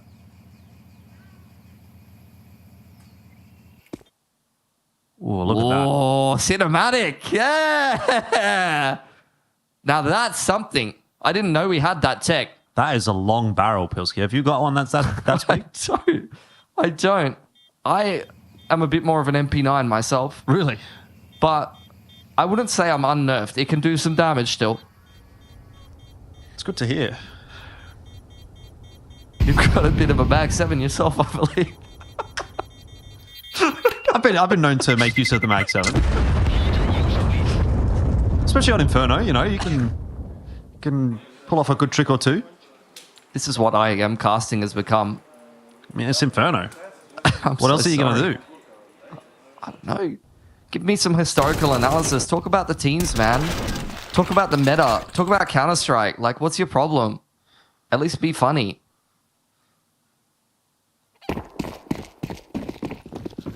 Nothing funny about this one. VP starting to put FaZe in a very awkward position. There's been a couple of rounds in a row on the gun rounds of FaZe just trying to get up to some early round trickery. It doesn't seem like that'll be the case this time around. They've recognized at least that is not working. Yeah, every time they've interacted in the early round, they have been worse for wear. So I think you're seeing the result of that on the server right now. FaZe, you know, any interaction that you are seeing is exactly this, just trading down util. There's the retake set of util. Flit just going to gather the information through that, trying to see if anybody has actually planted their feet in sandbags. And indeed, he sees that nobody has. FaZe will actually take that control, secure it, and lock it down with the smoke on half wall. We'll see if VP's concerned about that. They still are hanging around T-stairs, as they're liable to do. You know, it's some antisocial behavior from Virtus Pro. Some ruffians getting up to no good. They like to just kind of hang around. Loitering. Loitering is a crime. It is. I didn't like the way he was looking at me. I don't think FaZe are liking much about what VP's bringing to the table here, because they have been struggling to deal with it. Meanwhile, VP just looking to, once again, retake that sandbags control, which they are given. I mean, we've seen them do exactly this kind of thing a couple of times. They're just going to pump B and then try to wait for some mistakes and walk into the A site with almost no time on the clock. See what Perfecto can get done. He's trying to work B solo. He sees a player behind the pillar and he looks for that opener, but over on A, the bomb is gone. Oh, that's where that kind of play looks very silly. Sometimes it works for Virtus Pro. Actually, it works an egregious amount of times so far this tournament. A lot of teams have not been able to hold their nerve against this style. Vitality included at times, looking a little confused by it. But that's the kind of case where, you know, they've just contacted into Twist with 20 seconds to go, and he's gone, all right, let's kill 3 players. The round's over.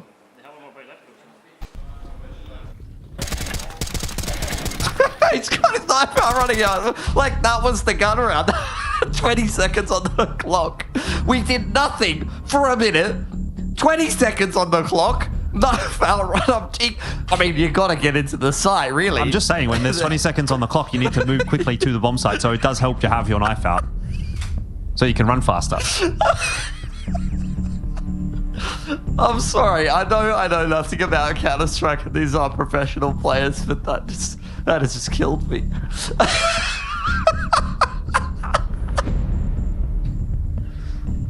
Oh God. Masterful calling by Virtus Pro. I think FaZe a little lucky to come away with that one.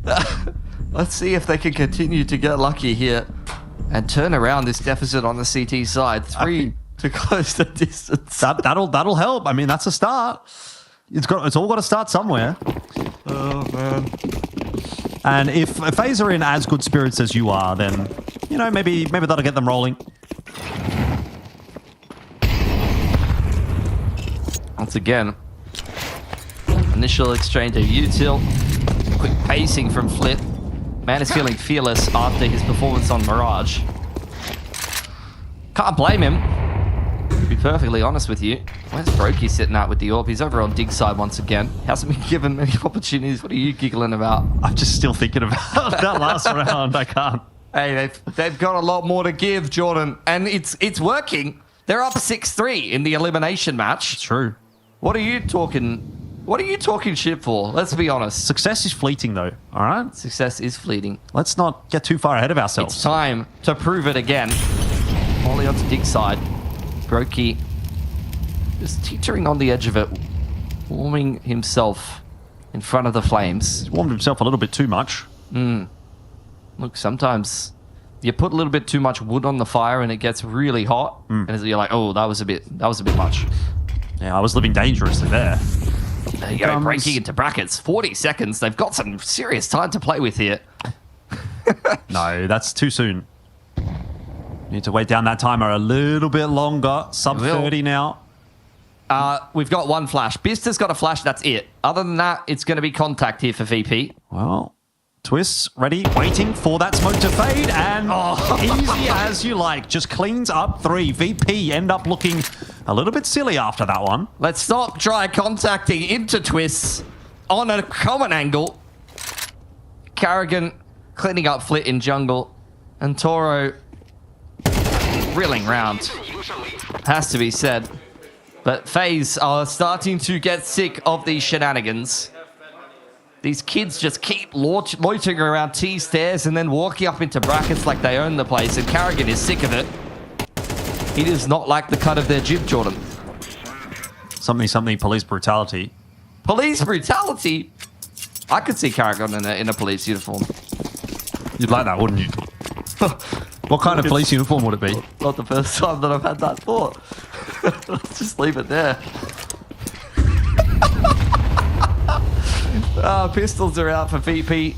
Flip with the hero AK this time. We pushed away by the volley. Having a little bit too much fun here. This is a serious elimination match. Yeah, I mean, VP are not having that much fun at the moment. They look like they were in control of this half, and it's kind of started to go back in the other direction. Money awkward, frozen. Not quite there for the double, but Carrigan is ready and waiting. He's booked him. 3 bullets. 2 kills for him. He's heard a tick on that Molotov as well, so he's just going to dump this smoke early. He is the doorman to the B site, and he's got back up to boot. Twist is a monster of a man. The way he's been delivering these multi-frags. Virtus Pro trying to force their way through the smoke, but Carrigan says, no thank you. You've been parked far too long in Banana, and you're getting a massive fine.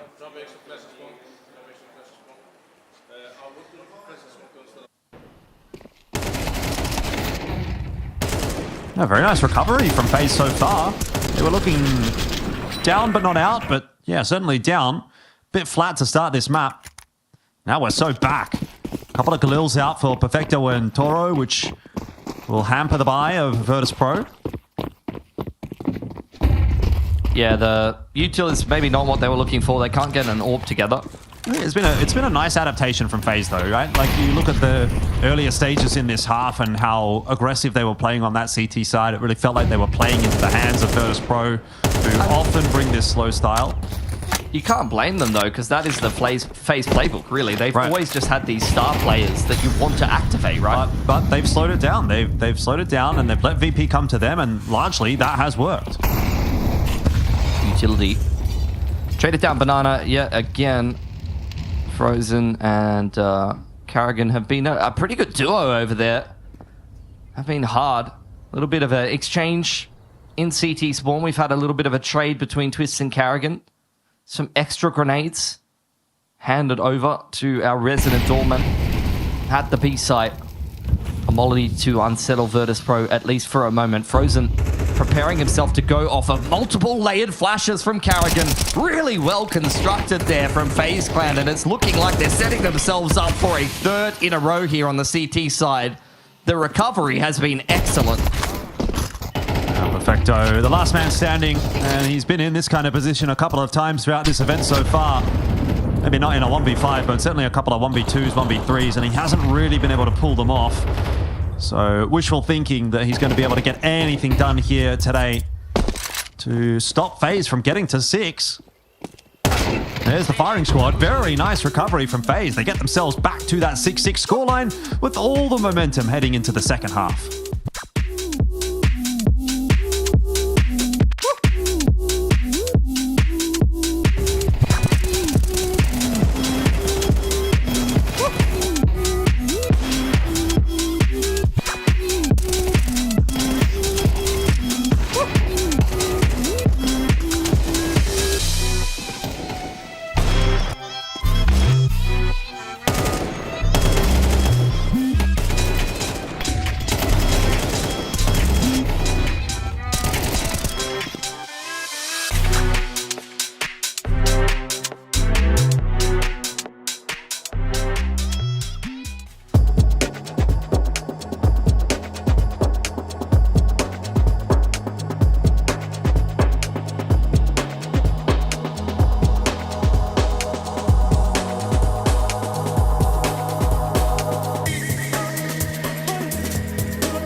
One half of Counter-Strike remains for one of these two teams at IEM Chengdu, which is certainly a bit of a trek for both of them. And it will be a pretty fruitless endeavor for them, having come all the way to China for 2 games of CS. Scoreline 6-6, tied up as we head into the second half. And very shortly, we'll be saying goodbye to either FaZe or Virtus.pro. Some of the trends of that same stubbornness with the T side calling, rearing their ugly head for Virtus.pro. Similar to the Vitality game yesterday, just the same pacing. FaZe managed to find some adaptation in the later parts of that T half to turn around the scoreline 6-6 here. With a T pistol, they could definitely be commanding some respect on this game of Inferno and prep themselves for a B execute. And you do have neat little crossfire. Flip with the smoke at the ready, and you do have Fame over there in the dark corner. Smoke down at a reasonable timing. There is a grenade for Frozen though, so they're going to pop that one open. It looks like FaZe will not be dissuaded from this B bomb site. 2 players to defend, and already the connection's coming through. Look at that. What a hold for Virtus.pro. Perfecto from downtown. Double flashes into the barbecue pit, and then he charges out of the CT smoke and gets 2 for himself. I've not seen anybody as blind as that for quite some time. Put another flash on the Barbie. That's what I've been saying. Just skewered them. Some Chinese barbecue in Chengdu. Delicious. And FaZe, they want to double down. Force Spike comes in. The tab's not done just yet. Carrigan forcing his way up through half wall. Doesn't feel bold enough to stick around. If he did, he would have had a lot of players staring him down. In the meanwhile, though, Flash goes up over the top of Boiler. Frozen making moves hand in hand with Twist up jungle. It's everything, everywhere, all at once, and VP are forced to respond. This is a much faster brand of Counter-Strike being brought by FaZe, but it's not necessarily working out. 4-on-3, but Beast is looking comfortable on the side, still dealing with all of the offenses headed in his direction. Bomb, by the way, has dropped into the A side, and that's why you're seeing a massive rotate from everybody on Virtus.pro. They all want a piece of the pie. That's not how you plant the bomb. You got to punch the code in first. Maybe VP should have done that and then thrown it into the site. If only it were that easy. Maybe that could be Counter-Strike 3, you know, you unlock the perks. That's the best vibes I've seen in VP all tournament long. That one's a backslap. A big backslap for the boy. Usually he's throwing one at his head. Firing shots. Unfortunately, FaZe are not firing many shots actually in this second half. They've come on. invested in a bunch of deagles, but the second half really yet to get underway for FaZe after a pretty good recovery in the first. I mean, it's I'm fallen surprised flat here in the second. VP really got that round quite under control. FaZe were everywhere in that last round. I thought that VP would end up looking a little bit bamboozled there, but they very much were able to steady the ship. FaZe taking multiple peekaboos towards top middle there. Shut out of Banana for now. It's a handful of deags. Fame handed another smoke to chuck towards bottom of Banana. Flip, part of the ump gang, that's starting to surface as a result of the MP9 nerfs now. Remember 2016 ump? Those were the days. Hold on, Flip might be thinking about those himself if he was even playing at that point. Flip's going for more. I mean, that's just a dry ump, really. All the way down Banana. Think about it. You love a dry ump, don't you? Look, it goes all right. It's a good way to start off the round, tickle the fancy. But Virtus.pro, I mean, they weren't particularly impressed. Bist has got a headset off, so I don't know if that means we're going to get a tech pause out here or if it's just a quick fix. Straight back on. Might be a quick fix. Locked in. Yeah, he's just fixing his in-ears by the looks of things. He had to check because I don't think he got any eco frags there. That's not right. Something's definitely wrong on the technical side. Well, 9-6 is where FaZe are going to begin their campaign in the second half, so... It's going to be hard, man. Look at Virtus.pro's money. Yeah. They've had the best start to this CT side. It's got to start here for FaZe. AKs are out. Flip. Trading down some utility. He's just emptied the coffers there. What on earth is that? That should be illegal. All the way from downtown as well, by the way. That wasn't even close range. By the ump. It's simple. By the ump, jump, shoot the button, click the button, probably don't shoot it. Click the button to shoot. Yeah, okay, you make it sound so easy. And he hasn't done anything that impressive. Hold on, he's up to bat again. Chengdu. Flit has something headed in his direction. And see, the problem was he didn't jump. So he only gets one. But Perfecto will line up another. This round is looking pretty comfortable for VP thus far. Pressure on Jacob. I cast my mind back to that almost round on Mirage with the spam through triple, the clat over on short. Those are old news, those kind of plays nowadays. Double digits for a Virtus Pro that looked infallible in this game. Starting to show that that Vitality match wasn't just a flash in the pan, number one, with their own performance, but also that first map against Mouse from Vitality. I think it's a bit of column A, a bit of column V. Yep. Sometimes maybe good. Sometimes top 4 at least, but I mean, I don't know. Could be the first time. Surely not. For FaZe though, I mean, they've gone from first to last here. If it keeps going this way, that's nice from Carrigan. Full blind drive-by, I wouldn't recommend it. Yeah, is that like some kind of speed run, first to last?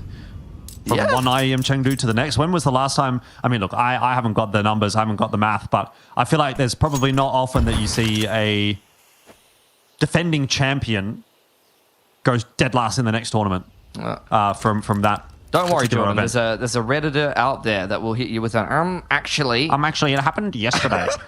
Whoa. In the CCT Series 3, number 14, episode 12, when The Walking Dead came back to AMC.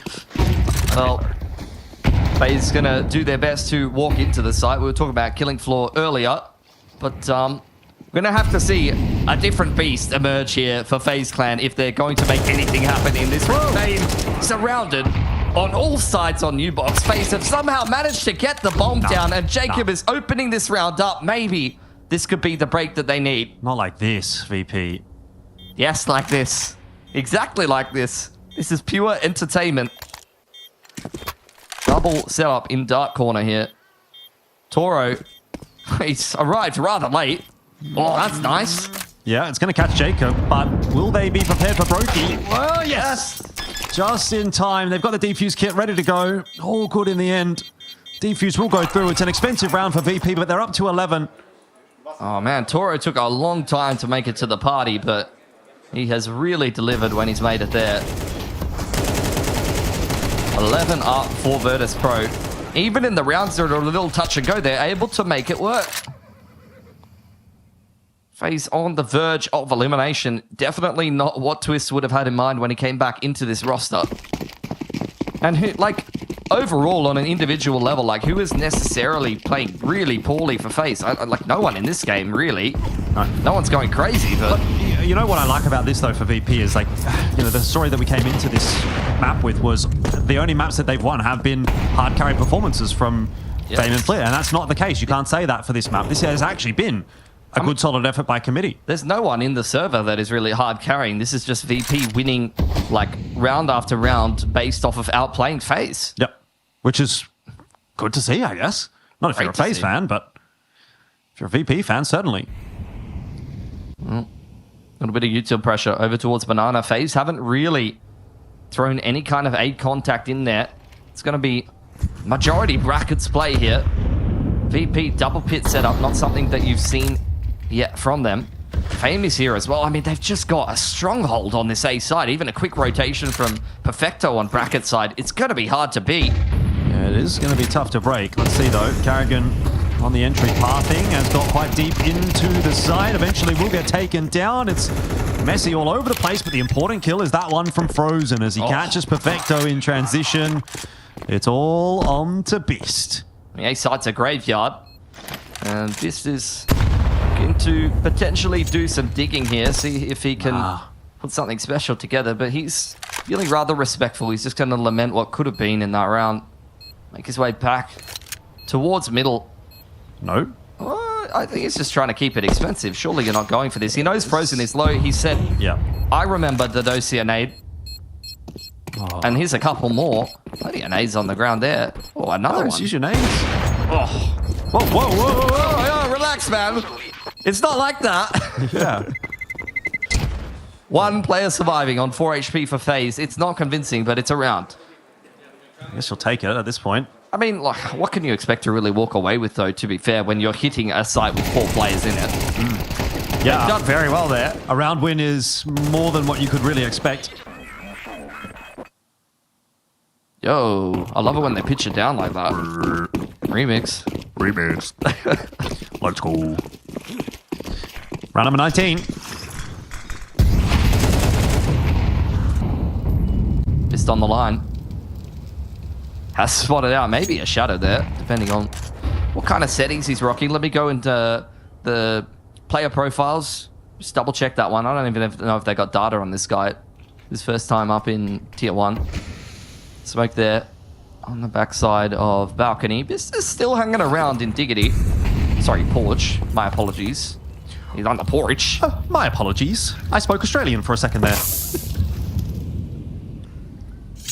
You're forgiven. On you go. On your bike. Molly to push Beast away. Once this boiler smoke does fade. Once again, 4 players in this A site. Toro going to aggress and win his duel onto Jacob. I think, if anything, he was trying to reel them into the A site, but he's come away with more than he might have bargained for there. We'll take it. As VP able to start transitioning an extra player back over to B, but they are thinking better of it. Flit's just kind of going back and forth. Not too sure where he needs to be. 35 seconds on the clock, and FaZe are looking very disjointed. I feel like I'm almost watching the opposite team here. Straight down middle. Virtus Pro are the ones who are decisive in the mid to late round. The bomb is still stuck towards Sandbag here. Where are they going, Jordan? They're going everywhere, but nowhere at the same time, Pilsky. They're going out of Chengdu, mate. Yeah, they're going back home. I mean, this is, that's a round that's just blown up. And it seems like maybe this is a half that's going to blow up for FaZe as well. This will be 12 for Virtus Pro. Match point now. And FaZe on the brink of elimination in last place from the tournament that they won back in 2024. Going to be a bitter pill to swallow, especially up against an outfit like Virtus Pro, who didn't have too many expectations coming into a tournament like this, but they've been playing some great Counter-Strike. They've been doing things in their style, their way, with some lesser experienced names. Some talent that hasn't been tested too heavily just yet. But it's looking good, man. Rain died for this. We're going to go there already, are we? Better to take some L's early on than when we roll around to the major. But to make that argument, to have that level of cope, you have to do something at the major, to be fair. That's not that far away. It's going to have to be a pretty swift recovery for FaZe over the next few weeks, but see if they can recover this half, recover this series. Down 7 and 12, it doesn't really feel possible. Virtus Pro want to shut it out here. Secure themselves a match against G2 in the next round of the lower bracket. I mean, G2 on the level of game that they were showing today, I mean, I'd give Virtus Pro a crack, to be honest. I'd expect them to step it up a little bit. A game against Fury, really just kind of felt like a lot of opportunities went begging. It doesn't seem like an impossible one for VP in that game against G2 if they do get there. Here we go. As FaZe will once again try to test the A bomb side, and once again there's 4 players to defend. A flash lands in the face of Perfecto, but he's not going to be required. And this is looking fantastic for Virtus Pro. It's a victory lap, if nothing else. Frozen will rain on their parade. Molly to continue to zone Virtus Pro, who will change up the angle of approach. Fame making his way down middle. Brokey off angle doesn't catch the cross into Boiler, so that apps play could be deadly. It will be deadly, I imagine. Flit is not slowing down either. He's already well on his way. Brokey will finish off Fame, but they're just buying time now for Flit to strike. I just have to figure out where Frozen is, but there's only so many places he could be. And low on HP, he will be taken down unceremoniously. It is FaZe eliminated from IEM Chengdu. Virtus Pro go through, and it seems that FaZe still have a lot of work to do with this new roster. Still a little bit hit and miss for Virtus Pro, but they were on when it counted, and the thing that I am most impressed by is, number one, the resilience, and second of all, they didn't need someone, like you said, hard carrying that game of Inferno to get it across the line. That was some good macro, that was an effort by committee, and that was taking advantage of all of FaZe's mistakes, and you can tell that they're not particularly thrilled with how this one has gone. Why would you be? So many fantastic names on paper representing an organization that has created so much excitement in the past at these kind of IEM events. I mean, going out with a whimper here is going to be very underwhelming, and you know, they're going to have to do some serious soul searching before they kick off that major campaign. Yeah, I would say the thing is as well for FaZe, they know that they've got so much work to do. They've come such a long way, obviously, to Chengdu as well. It's one of the events where the teams typically have to travel a little further than what they're used to. So yeah, it's just essentially not wasted time per se, but definitely time that could have been better spent for them if they would have been able to go a bit deeper in this tournament. You know, they would have liked to have gotten a few more matches under their legs heading into the latter stages of 2025, but not an option. On the other side of the coin, though, we kind of have to start to again speak some positives for Virtus Pro. They've been a bit of an up and down team. They've been a little bit, here and there, obviously, in the last few months, but these roster changes that they've recently pulled through, it feels like they're starting to kind of get somewhere. I don't know that I'm necessarily in a position here to say, yeah, VP's the next top 10 team or anything like that, but at least we're starting to see some results here and there. Taking Vitality to a close series yesterday, beating FaZe today.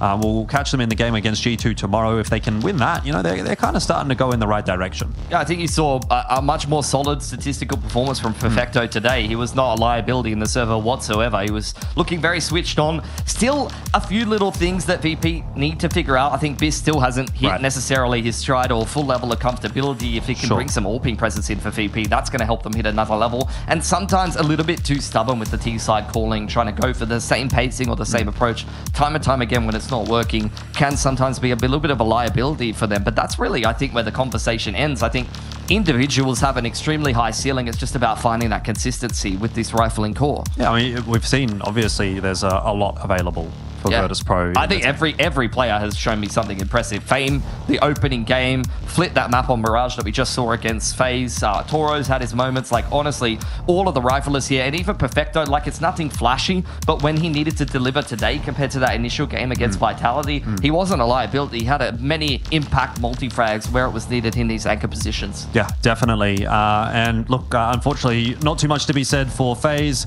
as they are now one of the first teams eliminated from IEM Chengdu, which is certainly not what they would have hoped for and not what they set out to do here in China. But it's time for us to move on, and it's time to start thinking about the next couple of series that will be coming up here on the B stream. So don't go too far away. We'll be taking a short break, and then we'll be jumping into our next match. We'll see you soon.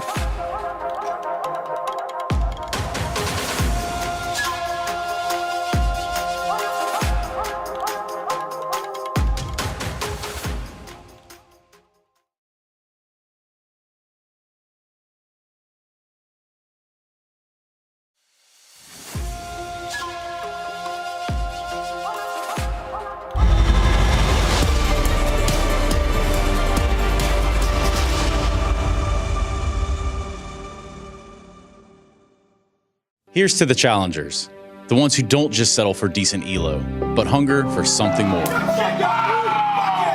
The ones who don't just queue for another match, but prepare for war.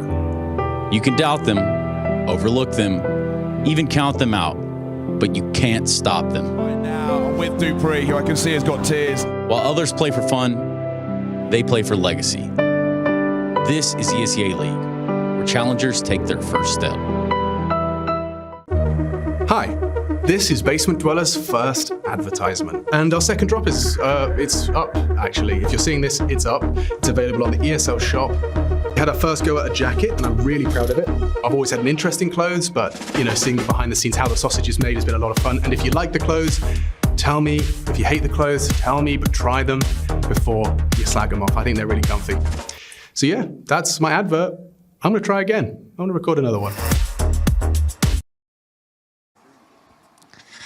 Alexi, I know yesterday the matchup versus Astralis, that was a marathon affair. Can you kind of tell me what happened from your perspective, given that all three maps were pretty close, right?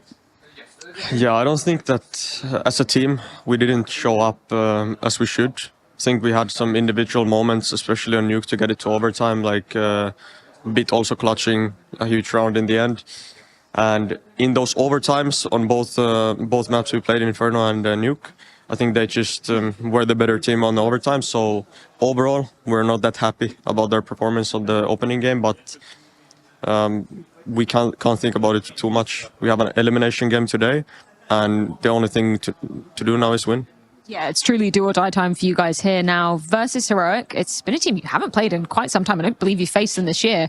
How much do you feel like you understand their game style, considering there's been quite a lot of player changes on their side of things?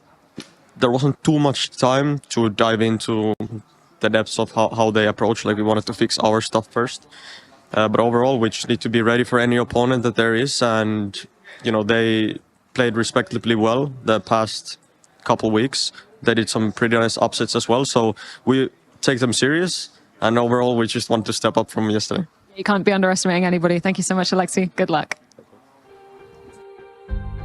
Well, welcome back, everyone. A bit of a change up again today on the B stream for the teams inside the server, as well as they get ready for some more elimination games here. We see FaZe being one of the first teams now eliminated as well, which is a massive thing for VP there. But this game with Na'Vi versus Heroic now, there was many people that would have thought Na'Vi would not be in this position. Yeah, look, I think they found themselves obviously here by surprise. I think, by their high standards, it's probably not the situation they want to be in, but regardless, as you heard from Alexi B there, they find themselves in an elimination game. That's what they've been preparing for. That's what they've had to prepare for. And it doesn't sound like they've actually had too much time to, study their opposition in Heroic. I think it's more so just internally that they've obviously gone back to the drawing board and tried to work on things. And obviously from yesterday too, we saw they're not quite hitting that stride that we expect them to.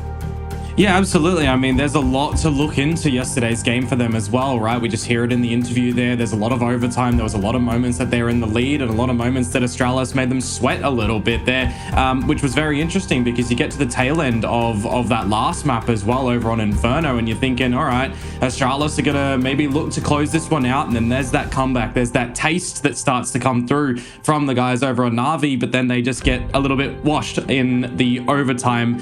And now they go up against a team that really doesn't have a lot of pressure at the moment, right? There's two teams in this event right now that will not be seeing in towards the major. VP was one of them. They just got a victory. So is Heroic now going to be able to do the same thing? Absolutely, and we saw those two players on screen as well from Heroic. Probably two players for me to actually keep an eye on throughout this series. I think they're probably going to be those that will have the most impact as well. But I mean, what we're watching is, some of these highlights from that marathon match against Astralis yesterday. And look, 2 overtime games, they take their toll on a team. It does take, obviously, a big chunk out of the schedule too for them in terms of what they can then go on and do. But they're definitely not hitting their stride as a roster. And I think maybe, in a overtime scenario, yeah, you are going to have to rely on individual moments, but that's just never enough to get you across the line. So yeah, I'm looking for obviously a good start here from Na'Vi, and I think from their perspective, it's about getting things right, getting their map pool, I guess, at least activated for this series. And it's not going to be an easy run for them in this lower bracket either, right? Because after this game, if they get the victory against Heroic, they go on to play either Spirit or Falcons. So it is a bit of a journey that they are going to be tackling here at IEM Chengdu. But on the flip side for Heroic, right, they already lose that first series to the Mongols, who have a bit of a change up with their roster as well. Controls comes out with a pretty good series in the end, just slotting into the team very nicely, taking things over into his own hands in the middle map of the best of 3 as well. So it is a little bit of a dark horse moment that could come out from the Heroic side here if we're getting a taste of what they could do against the Mongols, and if they could do more here, find Na'Vi potentially in a little bit of a weaker state. There was definitely some moments of frustration in that Astralis game where if Heroic could kind of emulate that against Na'Vi, could get a couple of better rounds for it. Yeah, absolutely. And I don't think we can hammer it home enough that Heroic are a roster that are arriving with very little to no pressure on them. I think in this particular matchup, it's safe to say that all the expectation rests on Na'Vi's shoulders, and you're going to be looking towards the individuals. Obviously, the IGLing is always going to be heavily scrutinised in a roster that is as tactical and as tactically minded as Na'Vi is. So, of course, Alexi B is going to have a lot of eyes on him, and I think that's probably where, if you're Heroic, you're kind of happy to let that pressure just, marinate across your opponent. Yeah, and I mean, you look at this Heroic roster as well, right? It's not like they're unfamiliar with each other. They've been playing with each other for quite some time now, not just on this Heroic roster as well, right? The previous Sangao core, you got Linus that comes in from the Young Ninjas that has been played with one of the other guys as well. So you're starting to see, I don't really want to call it a project team, but it does definitely give me the feelings of project teams of old, where they're trying to find their footing and a new banner, figuring out what works. And a tournament like this is going to be fantastic for them to still get more repetitions against that tier 1 caliber of opponents as well, when you consider that for these Heroic guys, they want as many reps as they can possibly get, right? They come out of the PGL Masters Bucharest, they have the CAC, they've got EPL, so they're really starting to get familiar with more of these top teams, but we're waiting to kind of see proper impact from them currently. Yeah, definitely waiting to see proper impact from, but look, I guess as far as a roster's concerned, though, they have had plenty of time to meld. They've got time to get things sorted as well before the next major cycle, and this is going to be that tournament for them where they are going to try and hit their stride against some top tier opposition. I'm sure if they do well at this tournament, they'll be feeling very confident, and they'll be feeling as though they kind of earned their place among the major attendees as well. I mean, obviously we just saw in that particular match with FaZe and Virtus Pro in the same sort of situation. They're not attending the major, but they have also eliminated a major contender. So it's a pretty good feeling to take into that next cycle. I mean, the fact that FaZe looks a little bit lost in towards the tail end of that second map as well, does that more speak towards them? Does that more speak towards VP? You can kind of dive into that as much as you want. But we know, looking at this series from an outside view, Na'Vi are not going to be happy with the result of yesterday. There was many moments that they have a couple of slip-ups and it could have resulted in it flipping the other way, right? A couple of clutches that you've got coming out from the likes of Stare that should sit you down a little bit. You've got Makaze trying to step up as well. And speaking of, right, he is the one player that changes things into this new look of Na'Vi. But you look at the results currently compared to this team of last year, right, the team of 24, and we're waiting to actually see some form that puts them back into the gold medal stature. Yeah, exactly. I mean, aside from that Star Series, that's sort of been a long time between drinks for them, for a roster that obviously achieved so much and an organisation that is constantly achieving quite a bit. But yeah, the most recent notable results have come from the Thunderpick World Championships, where they did get bested in that grand final, so unfortunately finishing second. And I think from their perspective, they have had a little bit of time to prepare for this. They have had some, time to prepare for the tournament overall, but everybody's in that sort of boat at the moment, aren't they? Yeah, no, absolutely. I mean, even in that Thunderpick final for itself, right, you're thinking that they're setting themselves up very nicely to be able to close that series in the 3-0, right? They go on to that third map in that one as their own map pick of Nuke, and then it just goes from bad to worse from there against the Furia, who is starting to just really accelerate time and time again through their own repetitions. I mean, we saw their game a little bit earlier on looking like it was going to go to the third, but they make the comeback against G2. Now we'll put a little bit more focus on towards this series as the veto starts to come on up. Of course, we've got the standard bans to come out from both of these teams, and we're looking to get some comfort to come out from your own picks. Though I look towards this one and I see Nuke being picked by Astralis. I think Na'Vi would be relatively okay with that. Yeah, absolutely. Given that their win percentage isn't exactly stellar on the map itself. They are quite similar, actually, in win percentage, only 3% difference, and very similar reps.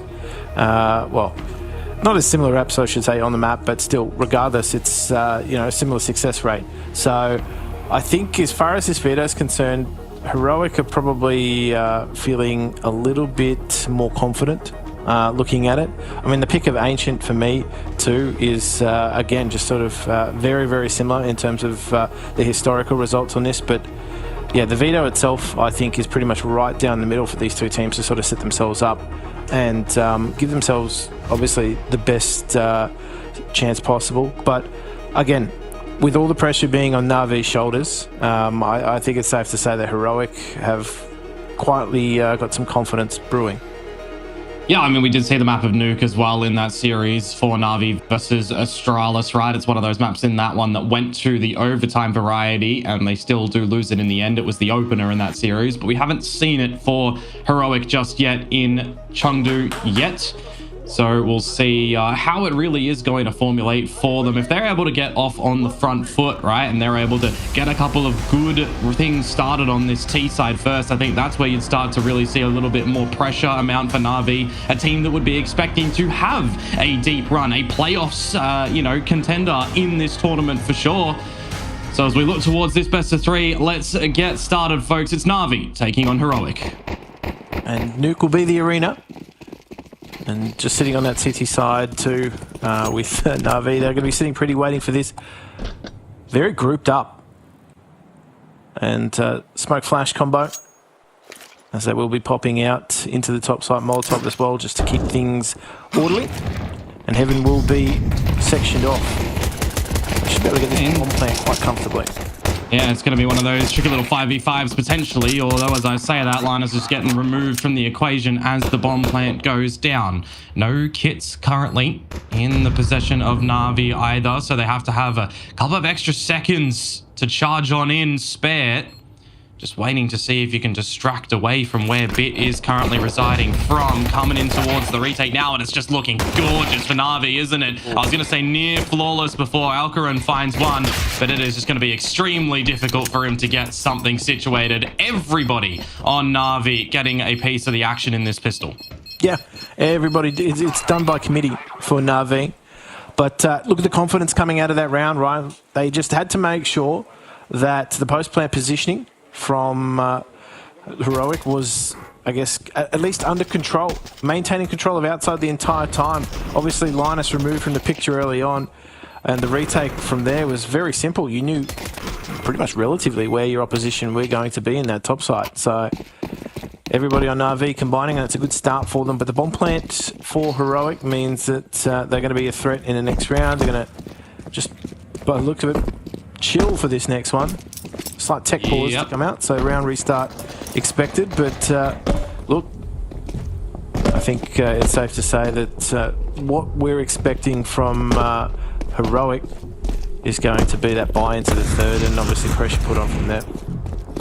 Yeah, it's definitely not the start that you would want to see from them, though, right? You've got this little underdog story to come on to a degree in this scenario. I think if we look at it on paper, the Astralis team result was probably where they would have expected to have sat back yesterday and thought they'd be going into today with.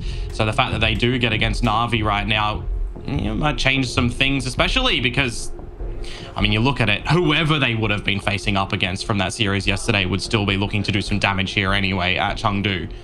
But you want to get off on your own map pick on the T side to lose the pistol in a pretty convincing fashion, just accept it from getting the plant into a tech pause, although that's something you can't really control.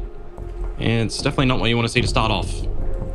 Yeah, looks like we're about to go back live too, so I mean, tech pause, not ideal. It's, not that there's any real momentum to be gained off the back of a pissed around, but still I think it always plays on a team, regardless. So, we'll be back into this as the round does restart. So, yeah, I think for Na'Vi now, it's obviously trying to make sure that this round they keep clean. If they're happy to play retake on the pistol, I wouldn't be surprised to see them maybe even get aggressive on this round, to be honest with you.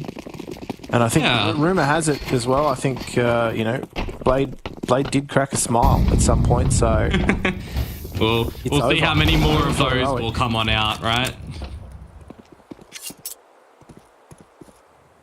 Might see some in this round, especially if you start to do it with an all 5 alive scenario as well. for the AKs coming into possession from Heroic. Nothing to really write home about with just these pistols, unless the Deagles can do something here.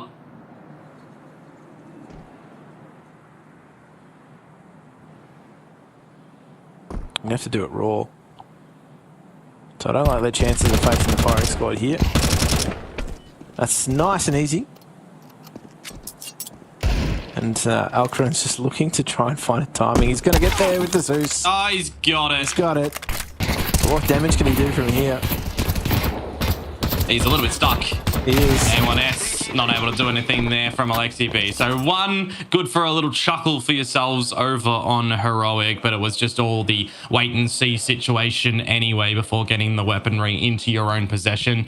It's good for me as well to see Mikaze stepping into the fray nice and early as well, right? I feel like he was kind of punished a little bit and targeted heavily yesterday at a couple of moments, like Tania was for the series that we got to cover earlier on in the day as well. So we're starting to see a lot of teams, you know, try to find a perceived weakness and really exploit that. So if someone like Mikaze is not really giving that situation a chance, then RV would be better for it. Certainly. Nobody willing to make that first step just yet. Obviously waiting for those smokes to go down outside. Some cover. Obviously pushing Heroic back behind them too, making sure. They do pop that smoke though, just to check. See if they can catch anybody out. Nobody's made that cross just yet. But under the guys, they're going to be regrouping back in T lobby. This is where I start to see a bit of a problem, though, for Heroic as well. The smokes are all but faded. You've got the single for X-Floud to layer on in, but this is where you need to start to see a couple of sharp headshots be poised from them to break and enter into this top site. There's going to be some resilience in util still from Na'Vi available as well. Oh, missed smoke on the molly. Takes a very small amount of damage, so it's not going to phase him too much, but now he starts to get into the action. Good defense is being laid down by Alexi B, and wonderful to chime in from the heavens. And now it is all on to X-Floud to see if he can come up with the 1 versus 3. But when he's back, 30 seconds to play with as well, but it just feels like it might be nigh impossible when no one on Na'Vi are giving you this fight. Got it out though, as I say that. And now the opportunity does arise. They need not give him individual picks here. It though, stepping quite confidently. Obviously had wonderful in heaven as well, but I just, yeah, they gave him probably a little bit too much room. But the CT economy actually takes 3 losses in that round, so that's gonna have an effect into the following. Obviously making sure that the CT economy doesn't really start to balloon early on. Yeah, there's a slight amount of damage that Heroic are able to put in there, don't get me wrong, but when you've still got Bit who will be able to drop over the AWP if needed and get out an extra rifle a little bit later on, it'll be all good as far as Na'Vi are concerned. They weather through, you know, relatively easily the first rifle round of Heroic. Now they just need to make sure that they can continue this little flawless run on the CT side for now. Yeah, that molly just stopping the smoke from blooming where it needed to, so Na'Vi have to burn, sorry, Heroic have to burn another smoke in order to get down into secret. Need to be careful here because he's going to be overwhelmed. Yeah, Youngster's dropped. They're getting he's running on. He's just taking everything into his own hands from the Tet 9, straight shooting.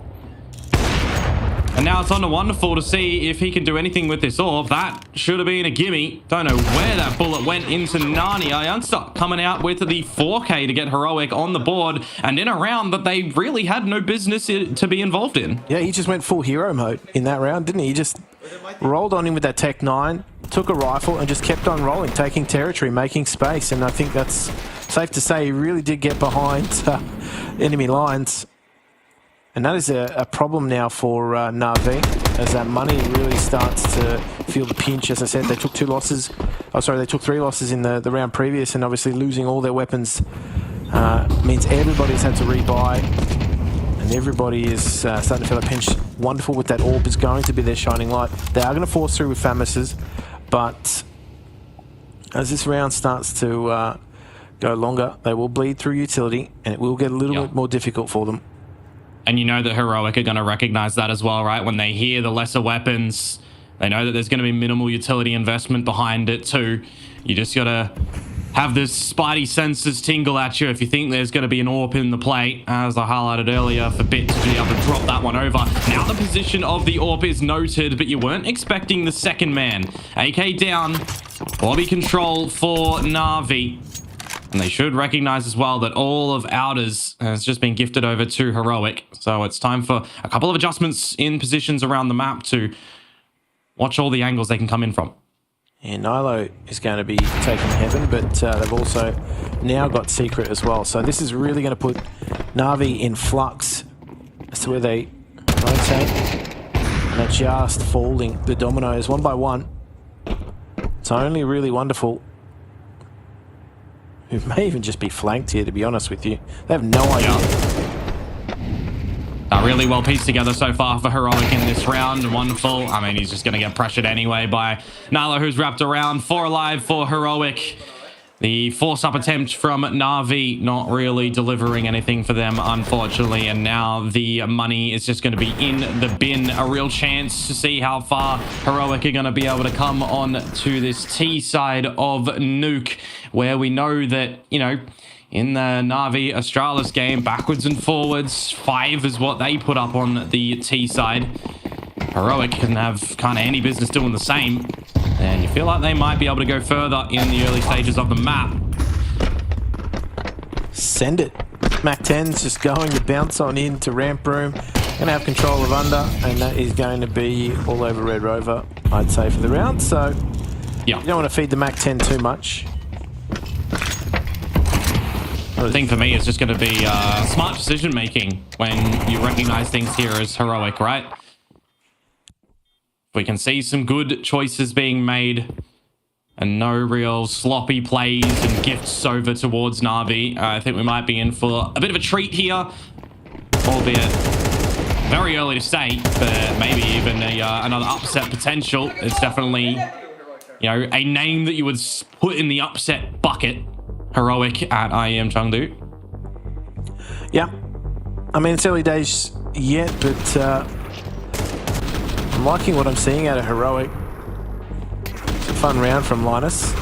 Just keeps it nice and clean, makes sure he doesn't get overwhelmed there, taking 3. But time to talk tech for Na'Vi. They've been put under pressure on their CT side. They have made some adjustments, though. In that last round where they forced with that AWP on Wonderful, they did try and make the lobby crunch work. The problem was that just wasn't where Heroic were. And Nilo had already taken so much territory outside that he became the problem. So I think, you know, they're going to try and potentially look to continue that proactive CT play. I feel as though if they're going to give Heroic some space, that is going to cause problems for them. Heroic are just looking a little too comfortable at the moment. So maybe looking to try and disrupt that comfort is on the cards. Well, this is going to be an important one for them, isn't it? See if they can take the lead here and once again break Na'Vi a bit. Him up, getting pressured at top site and in the flames. Well, that's just going to tickle youngster. X-Floud, his teammate, going to be destroying him. And speaking about destruction, there is not a lot of health on these remaining Heroic members. Yeah, they run into a brick wall in trying to get out top site very quickly. I don't think the change in pace was honestly needed from Heroic. But they run straight into the meat grinder. It's a nice shot from him out. And what do? X-Cloud's practically dead. Strong breeze will take him out. So it's all going to be in the back of Linus, who, yes, he's, you know, had some nice moments already, but this is a totally different kettle of fish to try and crack this round. Maybe do some damage. Yeah, it's going to be a little bit tantalizing, right? When you're not worrying about your own economy too hard into the immediate round as Heroic, you know that Na'Vi have gone in with a couple of scrapping utility pieces. It's definitely a possibility to try and hunt for something here at the tail end of this round, but just feels a little bit too overwhelming now for Linus to try and isolate any of these duels. He'll still play his hand at it, see what he can spot. The answer, though, gonna be nothing. Everybody alive for Na'Vi to bring a little bit more stability into the play after the timeout. Yeah, perfect reply for the CT side, right? Like just making sure there was absolutely no losses on the cards.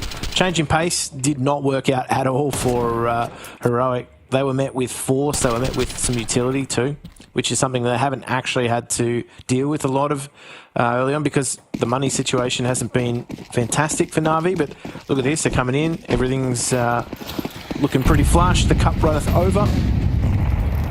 So change up with the smoke, actually. That's quite neat because they recognise the Molotov was going down early on. So they've routed their smokes differently. Yeah. To remember as well, no AWP at the moment for Na'Vi on this CT side to take a little bit more of these forward lines and trip Heroic up.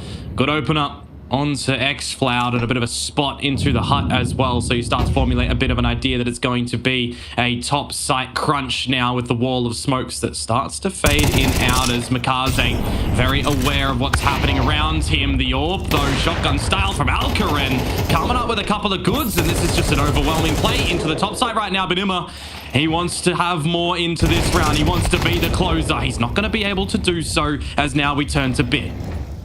And he's got to just, well, he wasn't going to wait out the Molotov at all. He heard the sound cue, and Youngster had just an easy frag from there. I tell you what, though, I thought maybe Mikaze was, he had 3 in the clip, so he kind of really wanted to go for that other AK. Yeah. I mean, that got down to the moment of a 3 versus 5, right? You got the openers coming all the way over towards Na'Vi. You think that there's going to be a little bit of settling for them for a mere moment, but it just gets pulled away immediately from some very quick, sharp shots from Heroic. And once again, the economy, a fickle thing on the CT side of Nuke if you're going to be backwards and forwards between buys. So this is going to be, once again, a very important one. Shadow advantage for Mikaze. Wonderful. Attempting to get something situated, but it's just not working out. Backwards and forwards affairs, and you're looking for some advantage to come in for just one of these teams at the moment. Finally, maybe now, Heroic having some stability in towards this round. 1 versus 3 attempt from Bit, but the flames will tickle him.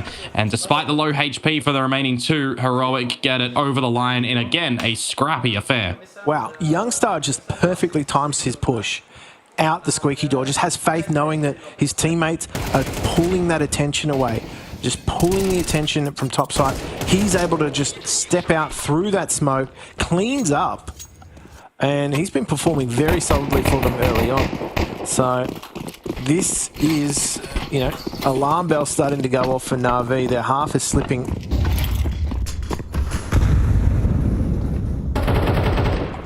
And this is not what they back to the pistols. Might be a scenario where Na'Vi not going to be leading on the CT side of Nuke. That statement in itself quite problematic.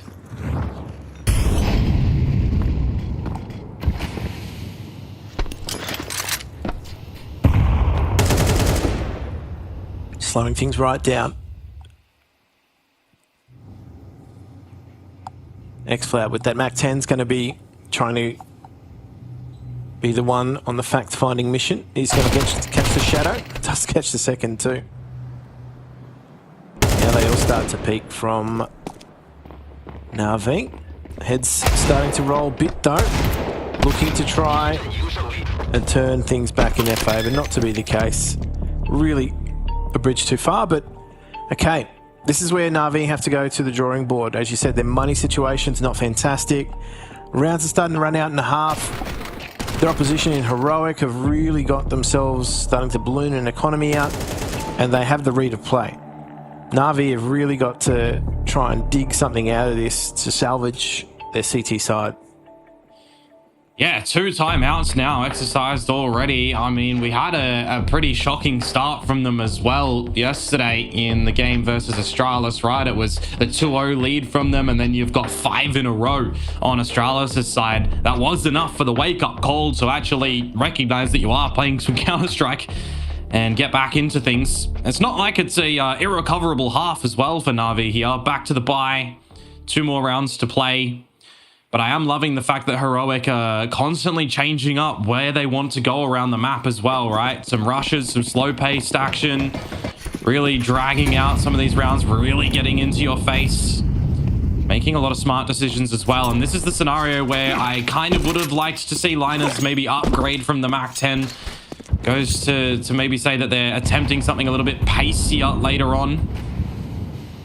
Well, the scary thing is, right, that Mac 10 could do damage very easily to 4 members of Na'Vi. It could, yep. Alcarin gets a slither of a chance, as the smokes will allow the cross. Akaze doesn't want to stick around for too much longer, but Bit will get a nice chance to find the opener. No one there for the reply of the trade. Yeah, just no expectation on Heroic that someone was going to be in the garage again. This time, some individual duels being won out by Na'Vi. Wonderful. Getting that crosshair situated quite fluidly as well. And this one is just right in the wave for Na'Vi. Not a single point of damage delivered to them just yet, and it might still be that way until Nilo gets the trade. But in a 1 versus 5 attempt, you're just looking for damage at the end of the day here. Again, we're just saying the same story. Money's fine for Heroic, as Bit will be there to close. Na'Vi now trying to tackle things to tie it up. Yeah, big round win for them too. Just keeps that economy alive, keeps 4 members up, gives them just that safety net for the rest of, well, what's left. But I think, you know, they lose that round. That is very easily, you know, an 8-4 scenario they find themselves on the end of. So last round of the half, trying to, I guess, salvage what has been, you know, it felt as though Heroic have really just had the run of play, especially since the gun rounds have come out. He's not going to be able to beat out Bit. No. Trade is good. I'm actually really impressed with Youngstar. Oh, but there's more damage being delivered at the moment in Outers, and now Linus just has to try and do what he can in the open. It will get traded on out eventually, but everyone's so far spread. The lower B site looking to be overwhelmed by Heroic as they go for the plant. Great shots to come out from Youngstar. Bring a bit of stability into this post-plant scenario as well. There's a lot of utility that they can deploy on down to the site, but it might not even be needed now with Wonderful coming in from the ramp. 1 versus 3 with the AWP. Gonna be very difficult. He's even made some noise now, so everyone can just target on towards him. It's gonna be Nilo for the final frag of the half. 7-5, Heroic leading on their own map pick of Nuke. See how things turn out after this.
Well, Heroic doing enough on their T side of their own map pick here on Nuke to lead at the half. We'll see if they're going to be able to continue to do so on the CT side and really make Na'Vi dig deep, really make them question what are we doing here at the moment.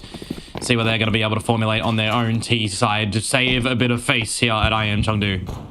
Yeah, this could all go pear-shaped for them very quickly early on. Contact at ramp. Nilo not looking to face. Wonderful, though.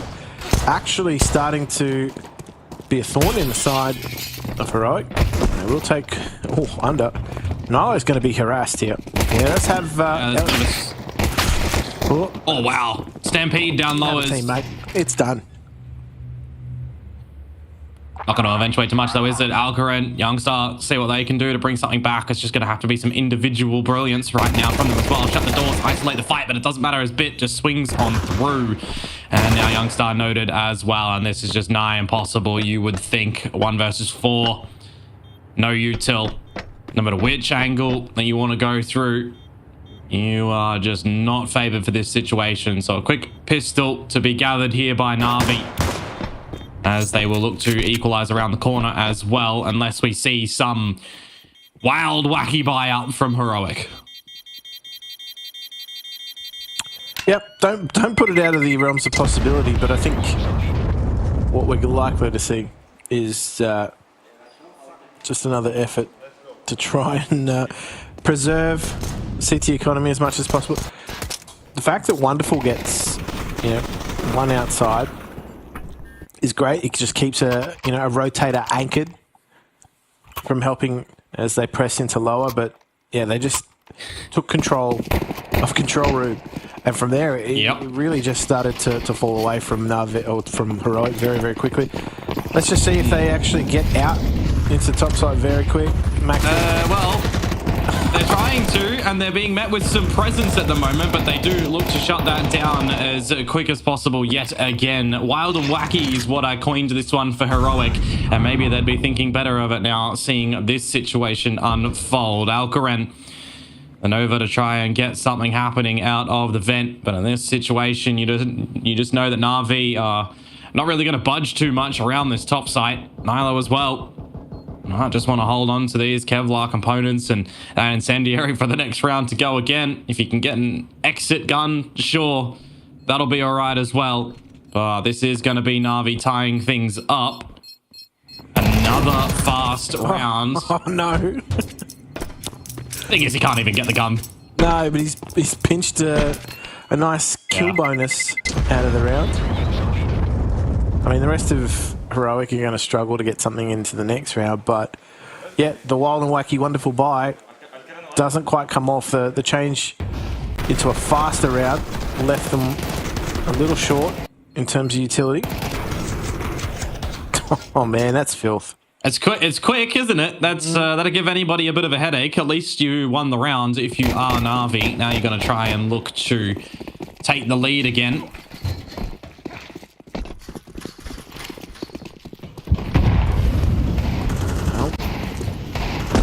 Kaze just going to take point outside. The grenade almost goes straight down the throat of X-Cloud. But they are just going to find themselves plenty of space in secret. No one really able to push the cause from Heroic. Yeah, put it on the cross too. There's not much you can do within those flames either. Gonna get 2 frags around the board. Na'Vi, and just look to come together as a unit to find the remainder as well. Just 1 casualty so far in Bit, but you know it's not going to pose too much of a problem.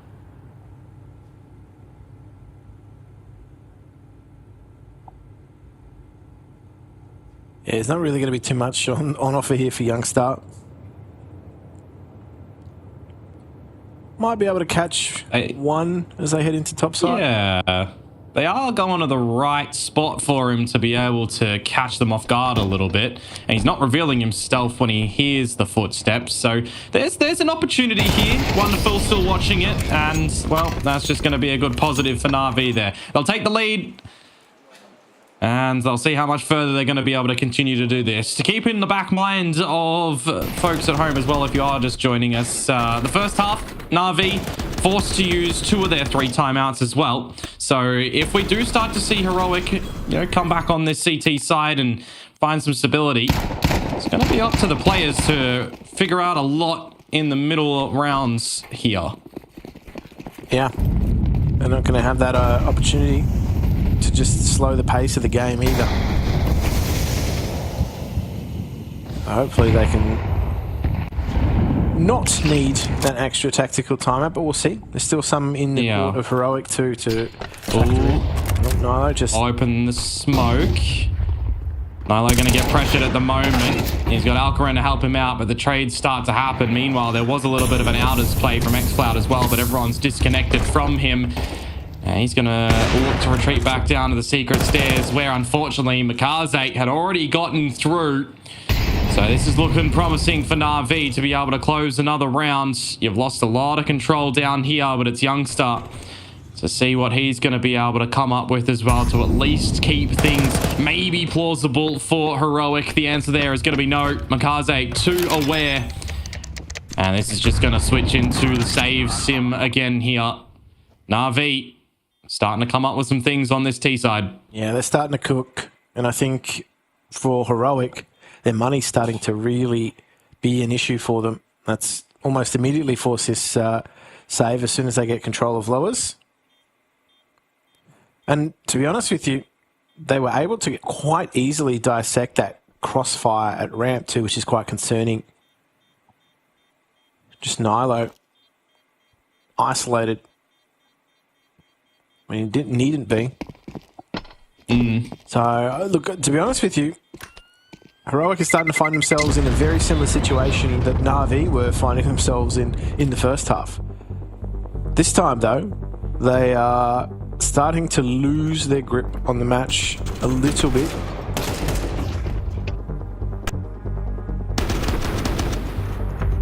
Yeah, just a bit. There's going to be a timeout to come on through now as well. Have those discussions, see how you're going to get back in towards this one. And also, I think importantly for me, one of the things at the moment is Na'Vi is getting a lot of these openers, right? We're having some absence from Heroic, really finding some impact and having it settled down for a couple of seconds. So if they can come out with something a little bit cheeky, a little bit more of a pocket style strat from them on this CT side, would be better for it too. Like the attempt of getting a little bit of that outers control, but Na'Vi just aware, passing past positions.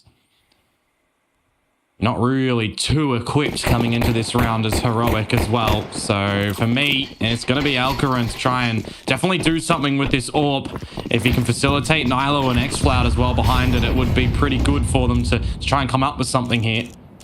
Yeah, this is actually a really bold position to sit in now outside, right? Like, but the payoff is that you get so much information and you can keep players in sights. You can keep them on the other side of the map. You don't need to worry if you've got, I guess, the vision that Alcaran has got. But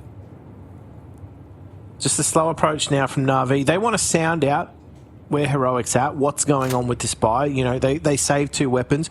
What else have they got around it? What else have they got supporting it? Where is that orb going to be? Well, another big thing right now is where is the util going to be for Heroic, because there's nothing. They just need their crosshairs aligned on up. And for Nilo, that doesn't work out. For the rest of the team, it's looking to be the same case at the moment, because Alexi B is just taking names on that top site. And it looks too easy for Na'Vi when they break in. 10 achieved. Yeah, they just go in shoulder to shoulder. Some light utility to try and break up the ruckus at top. Alexi B just entering into his fragging IGL arc. So where to from here for Heroic? Obviously now able to have everybody on the same page in terms of buy. So that's actually a really bold push here. xCloud could be undone. They have 3 players outside. Oh, gonna come down to the timing, isn't it? Smoke starts to fade. Makaze has slipped through here time and time again, so I really like this boldness from xCloud to push up. It's not going to be expected whatsoever, but that is a really unfortunate result, isn't it? Smoke not fading his way. Quicker on the trigger. Now what does the game plan look like for Na'Vi as well, right? While the smoke starts to fade, you can draw attention away, let Bit cook a little, let him see what he can find. So they do find themselves passage to secret.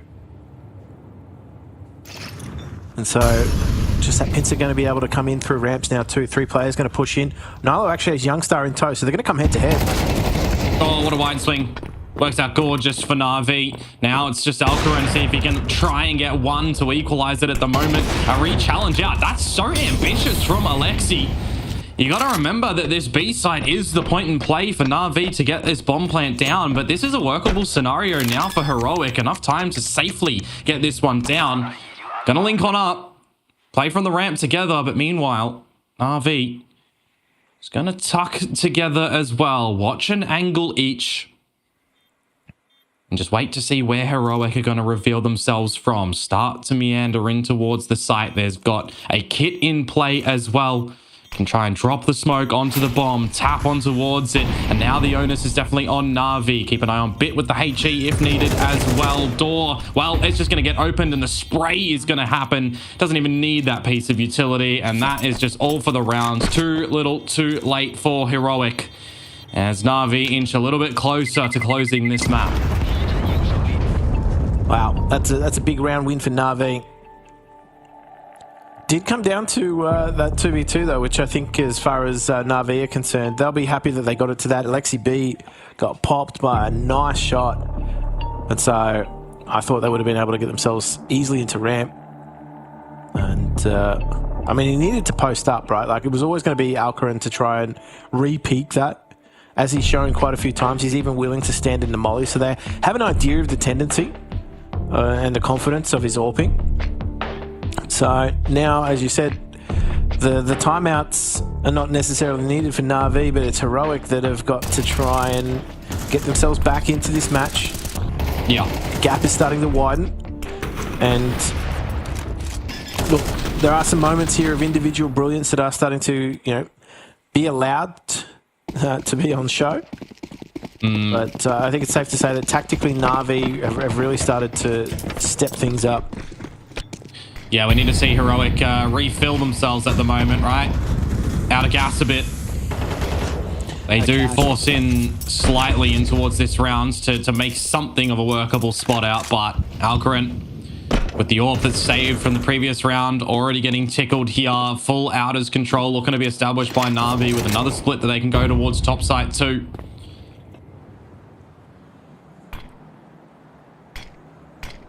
Allow the smokes to bloom before getting himself across. Now, there we go. They knew push, but the trade. There we go. Bit finds 2. There we have the top site starting to open up. Are they going to commit? Well, it might be the remainder of it, right? The old CT vent. Liners is stuck. Trying to drop the smoke to get on out of this problem spot. He's just going to get booked straight through that. Nilo and Youngstar, the former being red for the wraparound as well. And now it's just the one to see if he can come out with something. The kill leader currently for Heroic. He's positioning around, but that's the difference of the AK versus the A1 at that point. And now it is map point for Na'Vi on a very gorgeous T-side run. Yeah, that annex presence really allowed Imet a lot of space to step out of that squeaky door, be activated. Bits just created so much room for his teammates to be able to take territory and also find the flank, and that has just allowed Na'Vi also not just to find space but to find match point, which is going to be problematic obviously for Heroic. They've really got to do it tough if they're going to have any chance in this map.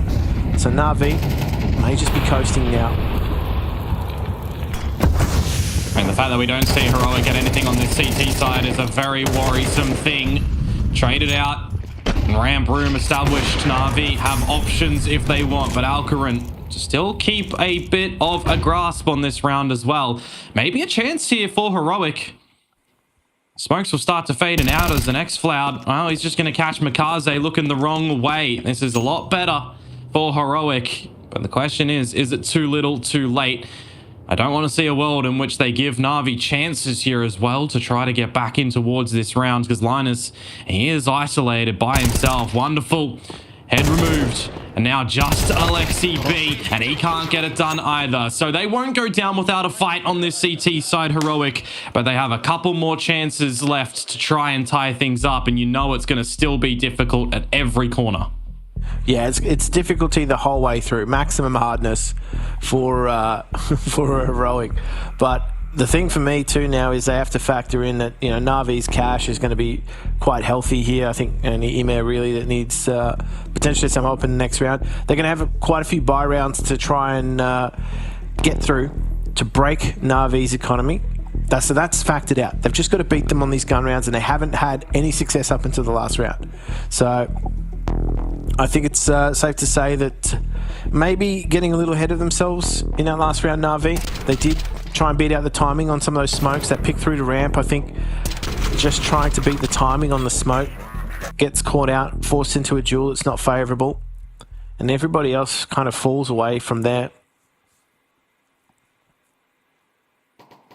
So Na'Vi, we're happy to go back to what's worked because they've got a lot of data on it now.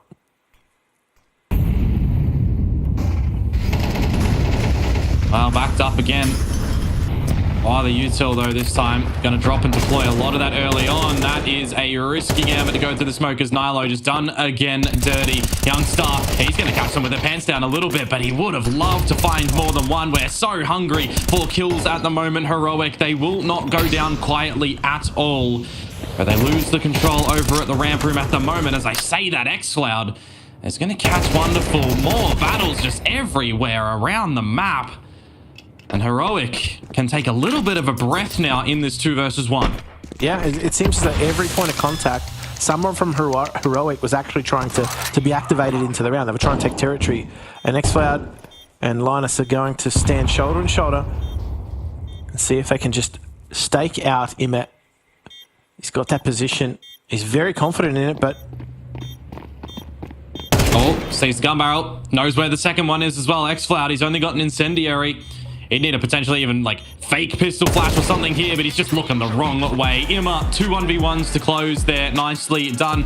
A pretty nigh flawless half from Na'Vi, to be honest with you. Just dropping the 1 round after trailing at the half as well at the 7-5 point. Nicely done on their opponent's map pick in this elimination series. Yeah, they were definitely under the pump early on, right? Like, yeah, they got the pistol round, they got a few of those subsequent anti-eco rounds, but it started to fall away from them quite a bit. It felt as though Heroic had, you know, forced their way back into the match. That round from Youngstar where he just charges on through with the Tech 9, just steamrolls his way into, I guess, some momentum for Heroic. And on the back of that, they were able to put quite a few rounds together, really put Na'Vi under pressure. And I thought, okay, the cracks are really starting to show. And you know, if they were able to just continue that into the second half, there would have been obviously a different story to be written. But I don't know, completely chalk and cheese the first and second half. It didn't seem as though Heroic had their ducks in a row.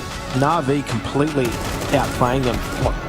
You know, a single round in the second half on your CT side is just not good enough to take your map pick, particularly obviously against some strong opposition like Na'Vi. They had some good individual moments, but I mean, good individual moments, as you can see, they're not enough to get you enough rounds to win the match.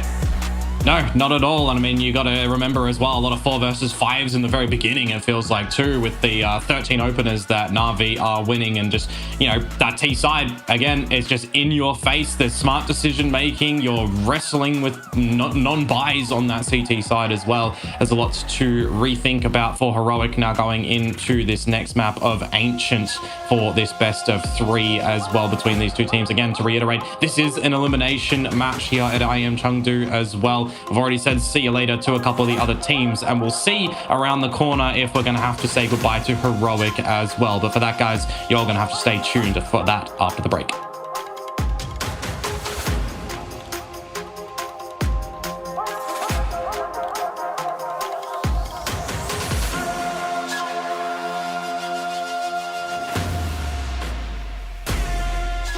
Here's to the challengers, the ones who don't just settle for decent elo, but hunger for something more.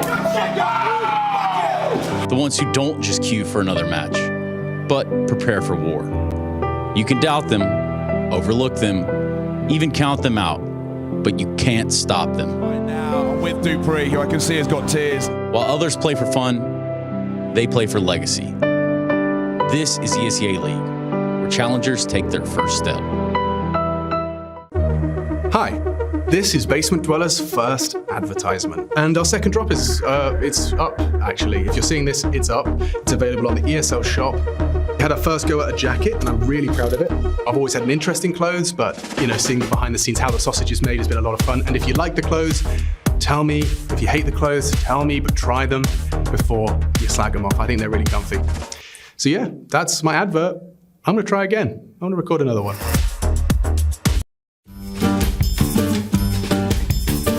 The achievements talks for in-game leaders. So the first, it has to be Apex. The next, I would say Chopper, and the third, let's say Brawlon.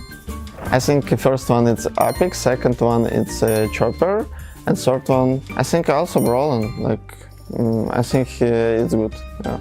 In-game leader of the year, number one, it has to be Apex. 7 trophies in a row. It's number 2. I would personally put Brawlon, my teammate. I think that he has done an incredible job this year. First time IGL, so for me he deserves it. I think that he proven to many people, also to himself, that he's capable. Number 3, for me personally, I have a lot of respect for Spirit and Chopper, so I will go with Chopper. They also won Cologne, so well deserved, in my opinion, that he's on the list. In-game leader. I mean, the first one is easy, Apex. Second, Chopper. And 3, Blitz. I think it's a little bit of everything. So, I mean, obviously the trophies are important, but for example, Blitz maybe has, I think, 1 trophy this year, but I think just the way Mongols are playing and the way they're improving is just nice to see, and obviously he's a big part of it. In-game leader, Apex first. I will put Brawlon second, and Fallen. There's a big difference between the mouse with Shui and with Brawlon, and I think that Brawlon made them a very, very solid team. And I think it's a matter of time before they lift a trophy, but the way they play is, I like it. I think it's very hard to read them, and he's also good at shooting as well. So yeah. How much have you come to China? I was looking at you guys. You guys haven't been to China a hell of a lot. Like Shanghai Major, obviously, but I couldn't find much more outside of that.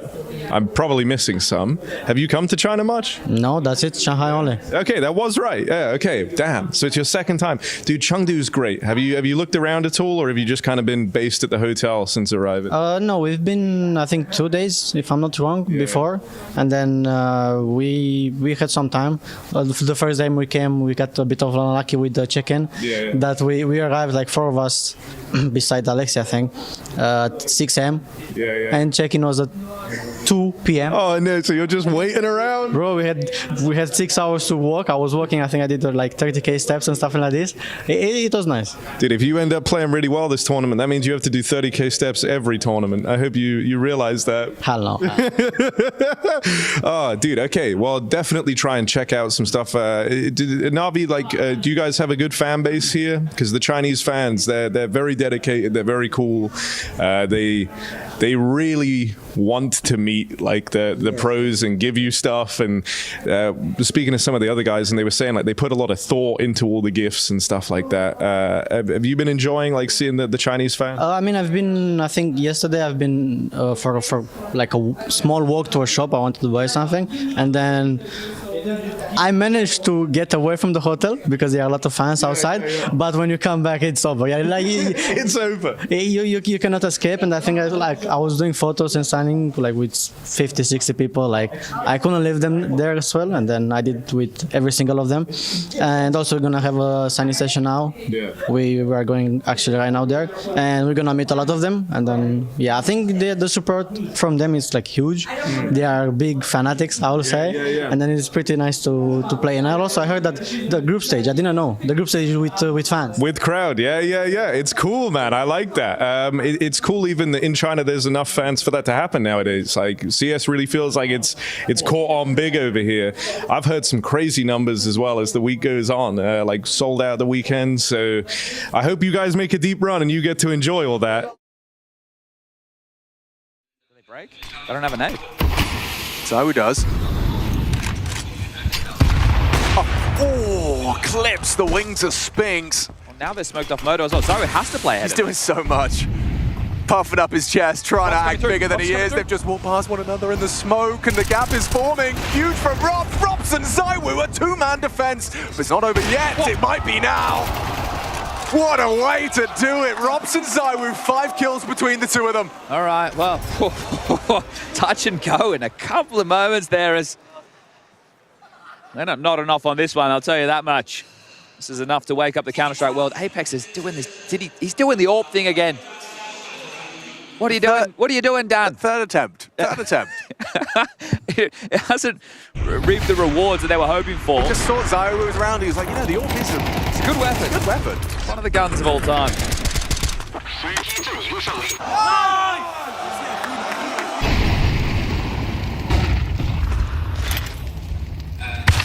Same result for Apex. He eats a grenade. Fires off a shot. There's a nice one back, though, as far as nades are concerned. Brolin and Exertion have been tagged up heavily. Look, if you can get Apex with an AWP on the line, maybe I'm excited. He's thrown it away again. On low HP, maybe it's the better weapon of the job, but Mezzi's starting to cheat back with the rotation. 2 men holding porch side. Robson Zywoo. Again, it's just, hey, boys, let's stay together. Yeah, wherever they go, they partner up. So it seems. For this B defense, with a minute on the clock, Apex has a full battle utility again. Flames has an incendiary, smoke, incendiary, flash, flash.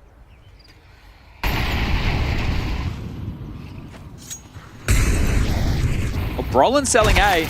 Good info on two port side. They'll accelerate B. They're coming your way, Apex, and you've got that AWP. Doesn't hit his shot. And that's surely the end of that. Flamesy still gets something. 3v3, this retake is on.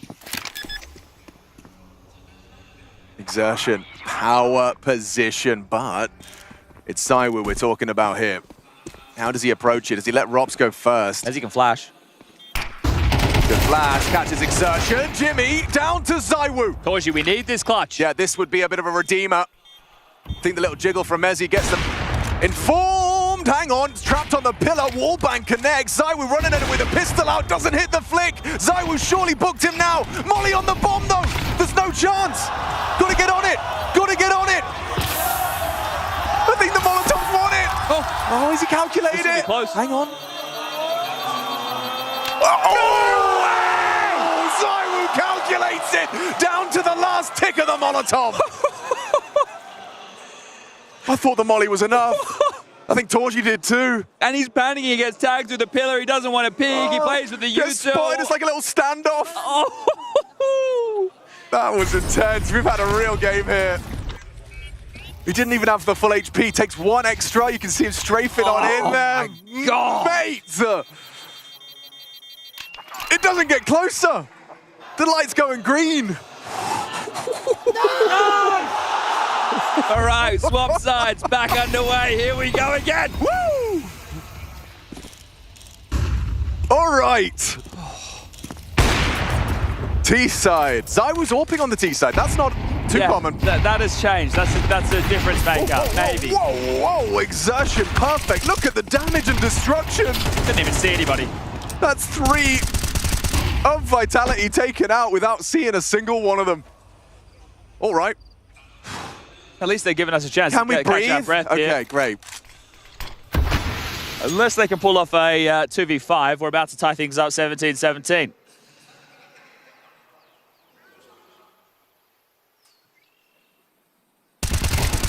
Okay, we're about to tie things up 17-17. Both teams have had, like, when they've fought for Banana, right, and they've just had these battles, these brawls and spams through the smokes, it's looked great. When they've given over the space and they've allowed the executes, it allows these in-game leaders to play the mid-rounds, right, either with the executes on the B ahead of the smoke and Molly, or Apex, you know, pulling them around the map and finding the peaks with the late-round executes. I think they've understood they don't want to give anything over to Rops. He has to come to us. He can't plant in mid.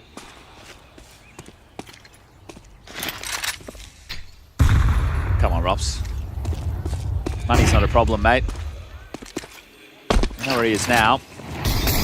And just going to be held at bay. Extinguish. Flash. I just don't think you can justify the banana aggro in the same way if you're Vitality. I think you need to use the clock. Okay. I think you need to take... ESL presents the Intel Extreme Masters Chengdu in partnership with Intel, Acer Predator, DHL, Kidia, and Zoe.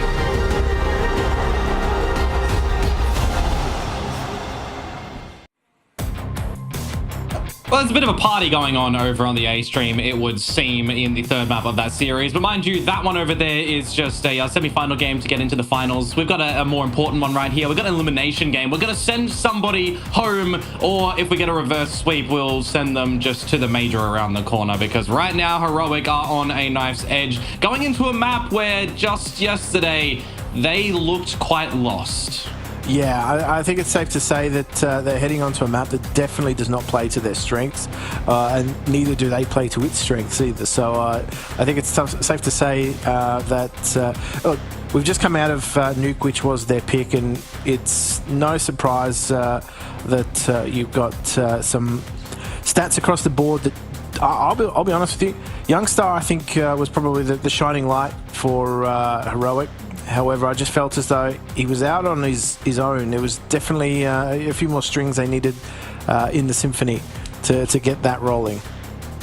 No, I definitely agree with you on that point as well, right? We're looking at this roster to try and develop together and see what damage they're actually going to be able to do. But when you look towards them in yesterday's game and you translate that on towards here, for me, I needed to really just see some momentum being built at the very beginning, right? They were able to do that in Overpass. They couldn't quite translate that into Inferno, nor could they really do it over towards Ancient, where we just had a lot of individual diffs happening as well, right? Like, for me, Linus was 0 to 6 to 9-10. You've got xCloud 0 to 4 to Blitz, and you had Nilo who was 0 to 4 to Techno. Like, you're not winning these individual duels in these little head-to-head matchups that they had over there, and your end result was 5 to 13 in loss. If you're coming in towards this map right now, you are definitely being worried. You were definitely relying on the fact that your nuke was going to be a lot stronger after the overtime that your opponents in Na'Vi had yesterday to Astralis that could have gone any way. Yeah. I think it's, looking to today, we're just not seeing the production rate that we need to see out of Heroic at the moment. And, whereas Na'Vi, okay, they all started to grind their way in the second half. I think any map in the pool is a map that an AWPer can take over. So I'm going to look to see whether or not how involved we get Alcarin on this CT side, because he was a key point for them early on, and he's going to be called on pretty quickly in this. They're going to have to get out of that site. They do not want to be run over. They're going to play for the retake.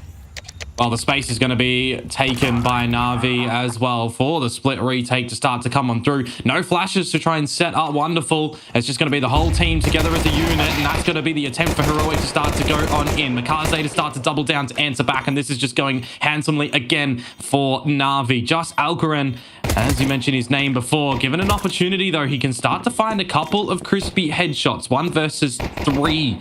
Now to try and bring this one in, but with no kit, it is just way too difficult to try to get in towards this retake, and he will get punished by Alexi B at the end for Na'Vi to pick up the pistol. Yeah, they just wanted to bring him out into the open. He had 3 angles to try and cover in a split second. Not humanly possible. And so it's safe to say that a pretty straightforward strategy from Na'Vi takes the cake in round 1. And we are going to see some pistols coming out for Heroic, so whether they're going to do something funky on the back of that or they're just going to try and play relatively standard, we will see. They actually are going to stack numbers towards me. I don't mind that on a round like this. You kind of need to do something a little bit more, I guess, off the cuff than standard. It looks like they're going to just you got to flash. Yeah, you got to remember as well, the second round force up didn't work on Nuke for Heroic. It's looking to do the exact same here as well. in the 1-4, where you just miss the timing as the one player in mid. And even the 4-stack over towards B is only getting a little tickle of damage in there as well. You can retrieve the Galil as Youngstar to see what extra damage you're going to be able to formulate. And whilst there is something here, some substance in the round for Heroic, are you going to be able to find a 1 versus 2 clutch on 17 HP? Yeah, maybe he's just going to be satisfied with the AK. Maybe that, to be honest with you, should be enough to bolster CT economy. He might even be able to find some exits and really try and, you know, thin Na'Vi's dollar a little more. Oh, he'll be giving them the AK right now if they do win the duel, though. That's true. They want it back. We'll see. Bomb will eventually explode, but it's not as close to Wonderful to really cause any too much of a concern. Youngstar's going to stun, and yeah, he was heard. You can look for the weapon. As Wonderful try and pick that one up. I believe he's just got it at the tail end of it. Potentially. We'll see anyways. Clean 2-0 for Na'Vi yet again. Now to cast our minds back as well, just to yesterday in that decider. It was the really slow start for Heroic again, right? 0-4 against the Mongols T side. Is it going to be just another scenario here where that will happen too? Will it be worse? Or will they be able to cheat away with an eco, perhaps? It's a more spread default around the map this time. Yeah, nothing too flash coming out of Heroic either. Just pistols and a pretty standard spread across the map. Linus just pixel gapping. Looking to drop that smoke. Has to drop it early, though. And I don't mind this from Na'Vi, just trying to at least, you know, in terms of the danger zones, send the MAC-10 into the danger zones first, make sure that things are clear, and obviously then regroup, hit a site. It's pretty standard stuff coming out on an anti-eco. Yeah. But the regroup from Heroic's interesting. They're going to bust out Red Room. There's an opportunity for Makaze to be felled here, or maybe Alexi B down yonder. He just got dinked in the head and looked like he was sleeping a little bit to even readjust after that fact. Doesn't really matter though at the end. B site overwhelmed by Na'Vi now. Given up by Heroic. Plan will go down. And now you can look to pad a couple of stats here or not. Look, they need that AK. Yeah, for sure. Youngstar's money's not fantastic, so he's going to very much try and put himself as far away from the action as possible. But that might not be possible. Oh no. Getting cleaned up there, so that's going to mean a relatively low buy. FLNZ Linus cannot find his way out. He should be able to, though. I mean, you say that. The hunt is on. No. They know the premium that this AK-47 can have going into the next round, so they'll see if they're going to be able to finish him. Just by the timing at the end here, I think he will survive and Bit's not going to be given the duel. So 3-0 now for Na'Vi. Losing a little bit of players in this round, so a slight bit of damage towards their own money. Wouldn't be too concerned, though, for them. Yeah, just what it does mean, though, is they're emptying the coffers of this buy. Somehow Youngstar has, you know, ended off best in terms of money. He's like, hey, guys, can you drop me? I'm just going to send straight out mid. This is a bit of a meaty mid-fight for the first couple seconds, and then it all but disappears as well. The mid-smokes for Na'Vi going to permit a bit of frolicking for Makaze. Once again, the normal state for him on this map, but the peel away now. You know, slot Alexi B in for the late activation to see what he can do. As Heroic need to make sure that they are going to 100% the rest of this round. Of course, get that round on the board. You still have to play with the economy of Na'Vi. This is a needed fight for Alcarin to win at the moment. He'll hear all the util starting to come down towards the A site as well. He'll win that duel, but now they'll start to lose everything on the A site itself. Bit is just cracking heads. Yeah, rock solid from Bit. He had to post up on that line. And Makaze's been pretty solid too. But there's no real interest in this retake coming out of Heroic. As we saw, the money situation's not great. They empty out everything in this buy. And so if they lose everything in this round, that's going to be a really rough run for them. And again, they are struggling to put rounds together on a CT side against Na'Vi. Yeah, just hide the team name and you'd be feeling like you're watching the Mongols game again. Heroic on the CT side, not finding anything at the beginning. I think you're max chilling at the moment if you're Na'Vi. Yeah, look, they're just taking it relatively slow. Like, don't get me wrong, there is some solid individual fragging coming out. Bit obviously really stepping things up there. To be obviously got the information. That's where the AWPer was. Bit not easy to do with the Galil either. Just post up on that line and keeps things nice and secure in that A site. And from there, what do Heroic do, right? Like, they are at a player disadvantage. They can't retake. The money situation wasn't good, so best thing to do is try and, live to fight another day. And with the loss bonus as well, they can force that back in towards this round with all the util that they want. Liner's just going to be onto that MP9 and have to play in towards the caves. Already hear some footsteps of Na'Vi around here as well, and you successfully stalled them for a little bit of time. But once your util really starts to get dropped, are you going to be able to find the Noper or not? Yeah, everything was lava there, wasn't it? Just happy to drop mollies from both teams, trying to clear out spaces and also prevent pushes too. Who bites first at the moment? Shoulder peeking out from Nilo, and that is just ill-advised, isn't it? The AWP of Wonderful is indeed wonderful for Na'Vi to continue this run on the T side. Util starting to be sent in towards the A site. An investment, a peak of interest from Youngstar of Yonder. He finds one, but all the action on this site itself is starting to come up good from the weakest weapon in the rounds. 2 versus 2, but very split currently for Na'Vi. Yeah, and I think, the rotation has been pulled off that B site. Now, Wonderful has just got to try and also make his way through. He's not going to take the risk in trying to cut off the CT rotation by pushing through to Red Room. He's just going to try and at least join his teammate in the post-plant defense. And so, Heroic, I don't know. Do they really want to try and go for this? Another similar scenario for the money. If they're going for it, they're taking the time, but I just don't think it's, the juice is worth the squeeze there. Yeah.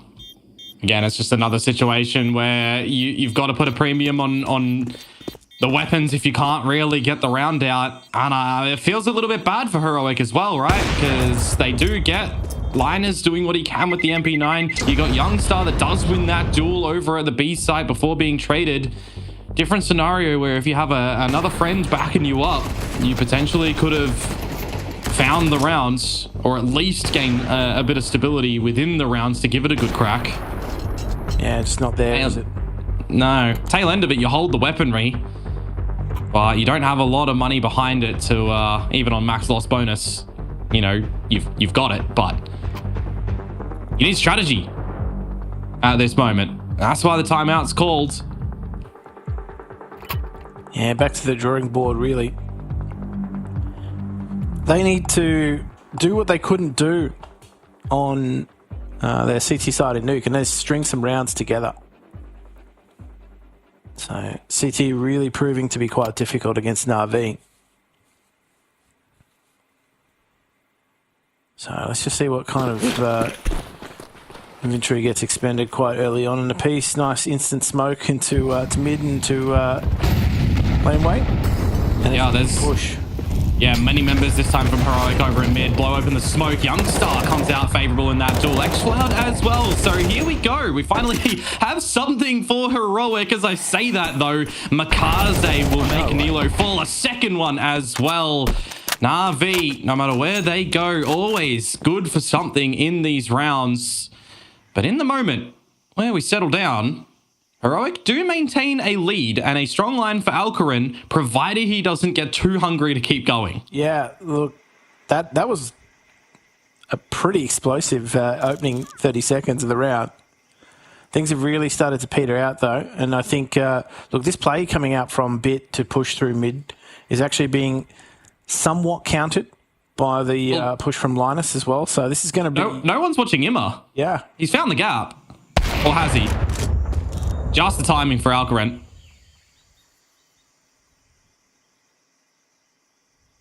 Yeah, that was a real danger play, wasn't it? It's been silenced. Bit can do some damage. I mean, if he takes a frag here, right, like he keeps that CT economy in the position of having to rebuy. So you're going to check that angle. I think he's just going to be shot in the back. Yep. They keep 3 alive.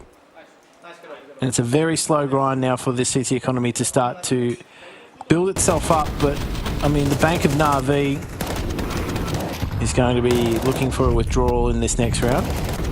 Yeah. Interesting. I mean, like, quite well. This is true. You finally have the round on the board for Heroic after the scrappy battle in mid that they weather, but then you also have to remember at the end, there's just good movement from Alcaran, right? If he doesn't take the space down the ramp there to hold that strength a little bit, and they don't have the awareness that the red room was a gap in the map, there was potential for Na'Vi to quickly come back. They're going to drop a timeout instantly right now to stem any momentum that Heroic could come out with. Quite wise. They definitely know that they need to have a strong showing here as well, because I remind everyone back home as well, if you are tuning in the middle of this series, this is an elimination game where the winner will go on to play either Falcons or Spirit, which again is just going to be another huge fight for whichever team will come out on top here. Yeah. It's, you know, like it doesn't get any easier from here, and obviously your tournament lifeline is on the line.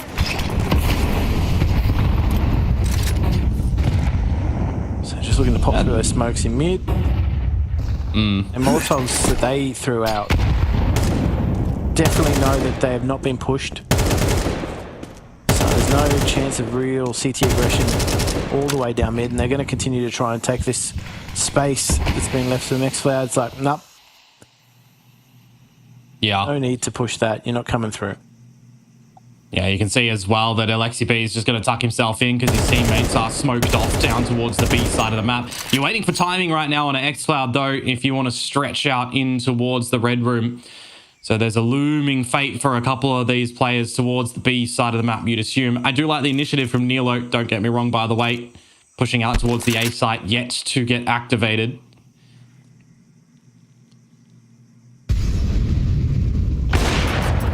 Bread and butter shot there for Alcaran.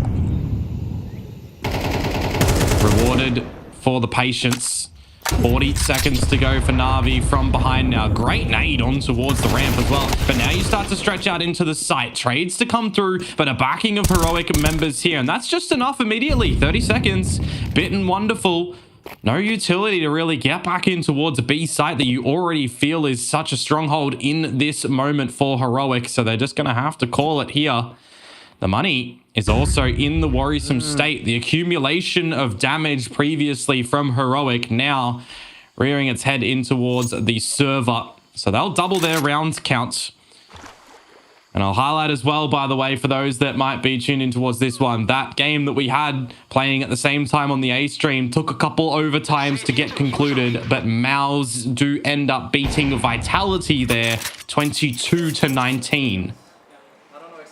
That was a heart stopper, that match. So I'm glad there's an end to it. But there's no room for the faint of heart here in IEM Chengdu, that's for sure.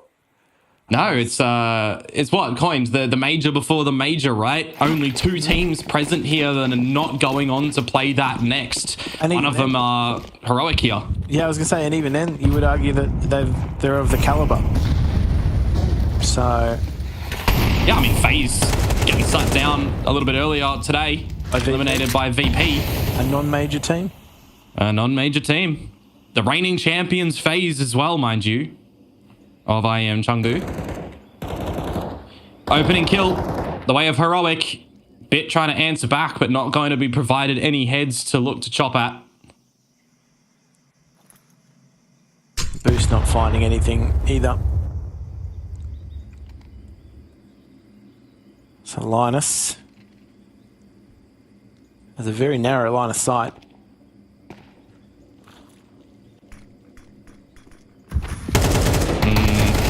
Have to come up with this one. Traded and Bit again. Good for another multi-frag. It always feels like when he gets 2, they're in for the rounds. But you're not in towards the site just yet, are you? Gonna have to cop a reload after this one. Youngster gets the better of you, and Makaze, well, he didn't even really have a focus on the situation. He's charged to go and get that bomb. And now it just feels like it's going to be unattainable yet again for the B side of this map for Na'Vi. Yeah, starting to really do what they struggled to do. And we were talking about it earlier. They were struggling putting CT rounds on the board. Well, they found the silver bullet. And they've been able to now grind out 3 rounds in a row against Na'Vi. And I think it's safe to say that, you know, keeping that T-loss bonus in check has really helped them. Mm. And again, here, like, no bomb plant has not allowed them a lot more money. And Na'Vi are going to just go to pistols, see if they can try and crack something open, honestly. This is where they have been a threat as well on these sort of, you know, off-the-cuff rounds. I was going to say, waiting to sort of see the realization and the coin to drop for Na'Vi to exploit a bit of this A site where they've seen Nilo kind of be a little bit weaker. The rounds that they come out with the Glocks to tempt back over towards here yet again. So they can be technically let into the site if they need, but it'll be into the crosshairs of this AWP and the AK swing combo, which is just looking a bit too easy, isn't it? 500 HP across the board for Heroic. They are now looking to touch Na'Vi's scoreline to try and be present on this map, where yesterday they really weren't. Yeah, they've really fought their way back into this map. And look, we thought maybe their CT struggles were going to continue for an extended period of time, which would not have been ideal. You know, you really want to get the CT side of Ancient rolling just as much as you do Nuke. So without any CT presence or any CT round, they were going to really struggle for the remainder of this match. But look, they've given themselves a much better account now. They've started to stabilize things. So the drawing board here for Na'Vi. What I do like from Na'Vi, though, is they are not afraid to use their timeouts. Whereas, you know, some teams in this sort of scenario think, okay, well, it's only the first half. Like, using 2 out of 3 of our timeouts, is that really, you know, what you should do? And I think both times Na'Vi in these maps so far have not shied away from using their tacticals. No, I mean, they deployed them nice and early on over on map number 1 as well, right? And eventually that works out a treat in the second half for that T side. So if they could try and exercise them here to at least lead at the half, it'll be good for them. Another mid-brawl to come on out, and everybody is just bloody blinded at the moment. The spray's coming out, but it works in treat for Youngstar to have attention drawn away from him. Only good for 1, and now it's the ramp up towards this B site to get on in to try and get the plant down. You look at Linus to do something, but he's read like a book by Wonderful. And now Nilo, the player who's been tasked for the donut A hold for the 1 versus 2. A dry contact through the smoke, not going to work out, as Na'Vi will claim 6. Yeah, they finally get them, again, that break back, right? They get themselves around to try and snap the momentum that was coming out of Heroic. And I don't know, I definitely felt as though Heroic had found that secret formula. And again, a tactical timeout for Na'Vi results in success in the following round. And I mean, there's a reason they use them. There's a reason they're so effective. Yeah. I mean, this one could be good for 2 as well for Heroic, right? So we'll have to see if they can come out with a good idea. You've got the AWP from Alcaran poised over towards that B ramp, but more importantly, you've got a kill claimed in mid that will settle as well.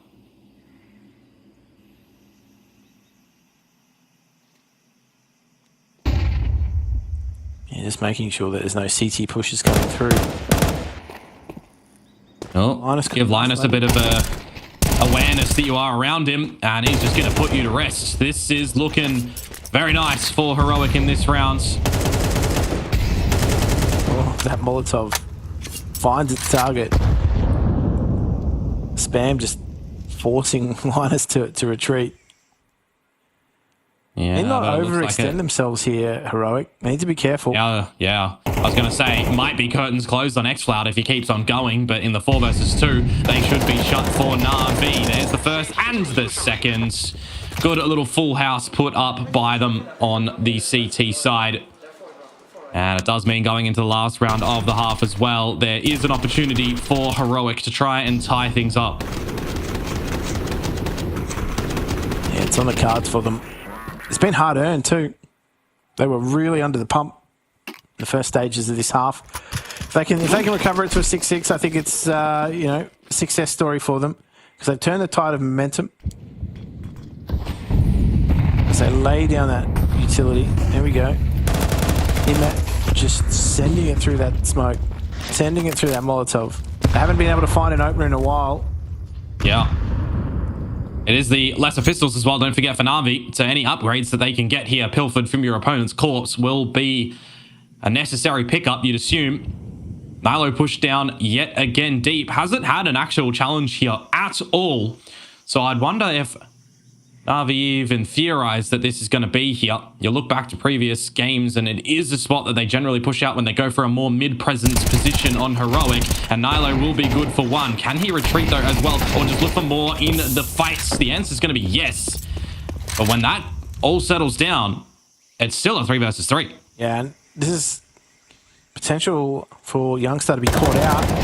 He does get caught out just trying to change his position up in mid. I don't know if that push was necessary. It's a bit ugly. Meanwhile, Alexi B hasn't felt like he can find the right timing and space to push up towards the B side of the map either. You're really spread thin now as Heroic too. To try and link up in towards mid would have been the idea for the beginning there, but 30 seconds to go. Now you start to bring the bomb in towards that Bravo site, and unfortunately for Heroic, or maybe fortunately, it will switch into a retake. They've got utility, they've got kits. It is the last round. They're definitely going to have to give it a go, but you can just see the patience from Na'Vi at the moment to put the protocols down to try and execute properly into this site. And down they go. So, Linus will have Alcaran in tow. Both of these two players have been quite solid. They're going to be called on to try and dissect this. Utility-wise, Alcaran's got that full belt, so he's got some options. Yep, spotting out one player down the ramp. Alexi B is going to get flushed out by the molly as well. So you got 2 numbers noted now as Heroic. You need to start to get in though. Time is ticking away. Yes, you've got the kits, but you need to hit the shots, and that's just not going to bloody happen. 7-5 for Na'Vi is what they will end this half on. This time in the lead. We'll see if they can close it out after the halftime break, or if Heroic are going to be able to try and send us to a third.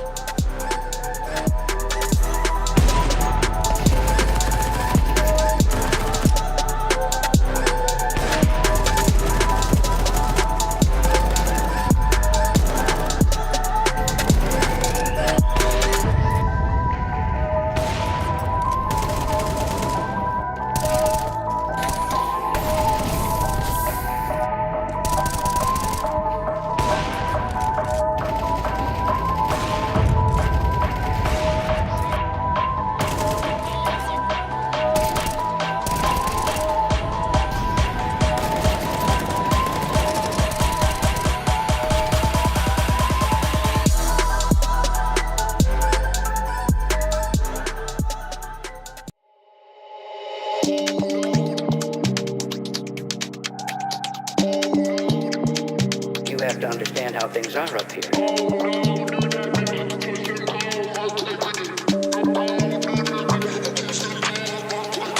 Oh no, do that there, touch them toe, earthquake with it. No, do that there, touch them toe, earthquake. Oh no, do that there, touch them toe, earthquake with it. No, do that there, touch them toe, earthquake.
earthquake with it. No, do that, yeah. Touch them toes, earthquake, earthquake.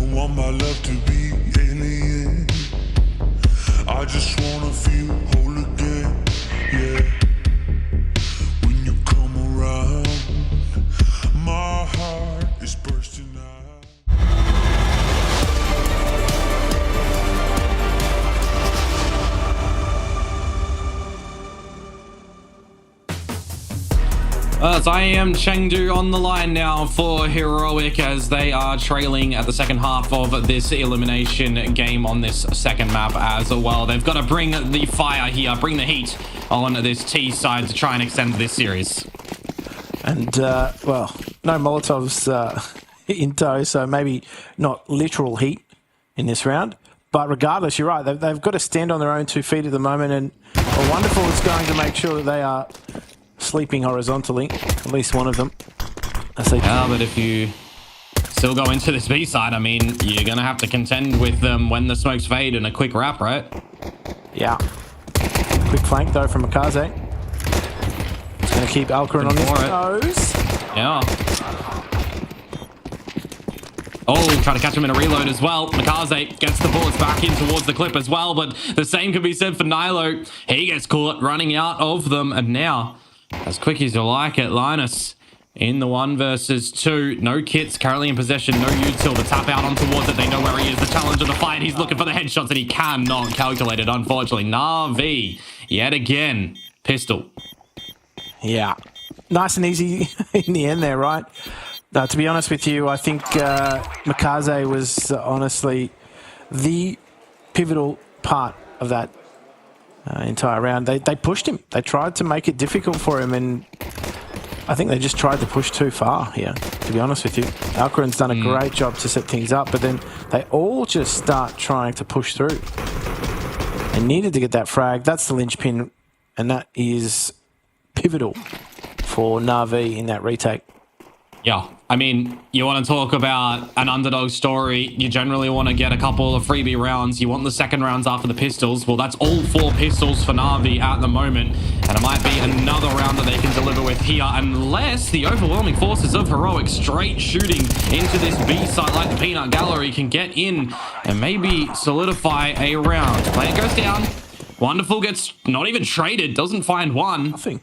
And now Makaze to sleuth his way in towards the site, gets immediately damaged, half HP. There's a couple of low members of Heroic here, but it's still a 1 versus 3. They don't line up for him at the end, and it will be the force up. Well played out, well rushed into by Heroic. They didn't quite get it done on a pistol round, but the next round they get it done. The force up, as you said, quite problematic for them. There was a world in which Makaze could have made that his own.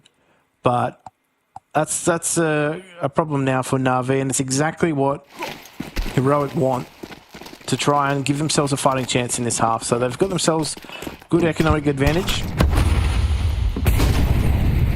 Taking early laneway control, just making sure they're not going to be pushed on with that Molotov and popping the smoke. Xcloud's happy to just peek his way on into mid, find that opening entry, just start to thin the CT numbers.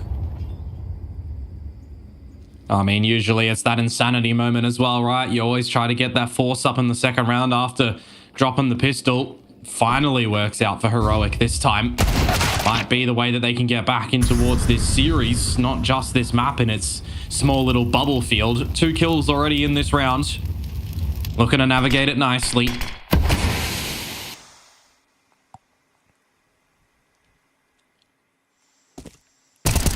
Oh, he was trying to keep them at an arm's length. Couldn't do that. No.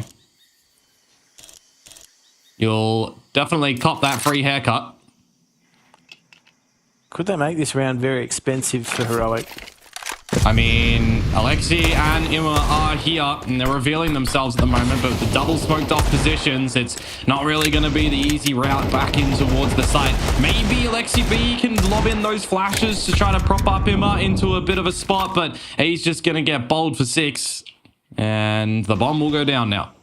I think Wonderful's just found himself a nice prize bounty. Should be able to take that M4 away. Might even recognize it from a few rounds ago. Yep.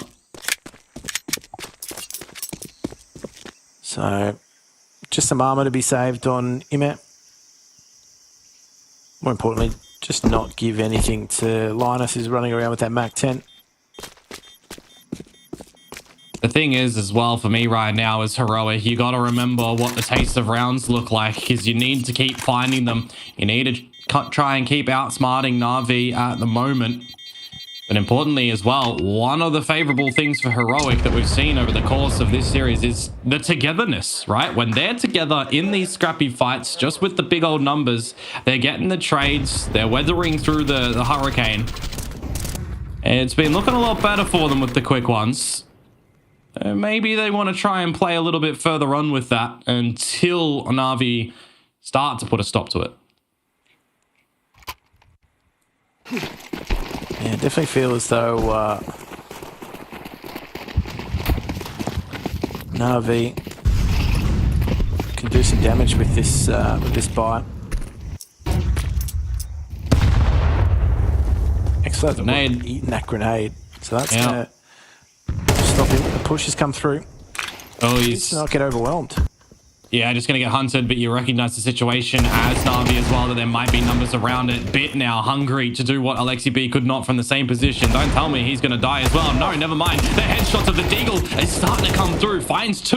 Makaze, it would have been gorgeous if you could have found one as well, but the extension from Youngstar further into the site. The 3K from him.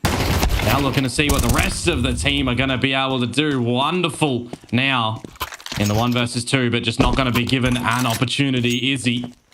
Well, I don't know about that, because it's a foot race over towards A, and I think he's going to definitely get there at a very awkward timing.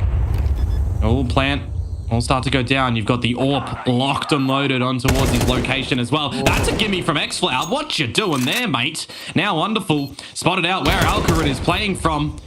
A little bit of damage in. He reads the right angle, but just getting caught out by the AWP. It's a damaging round that comes through, but nevertheless, Heroic will maintain. Yeah, definitely squeaky chair moments there, though. Look at this bit. If he got that third, it's a totally different round, because Youngstar's just made a nuisance of himself. So the reroute towards the A site was the correct play, but it definitely shouldn't have come down to a 1v1 for Heroic.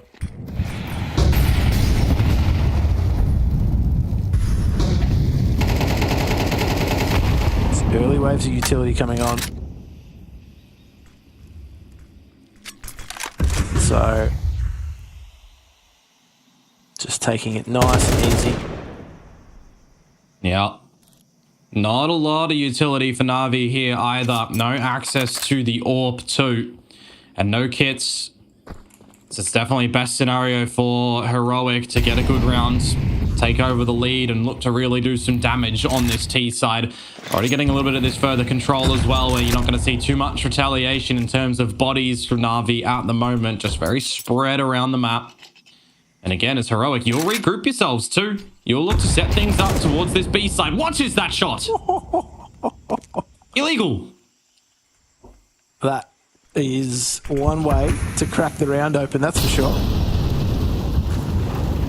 And so some pressure applied towards B. Yeah, single smoke just going to be disrespected. Heroic going to get in towards this B site at the moment. The challenge on towards Alexi B and Bits. It's just going to have to be the ladder.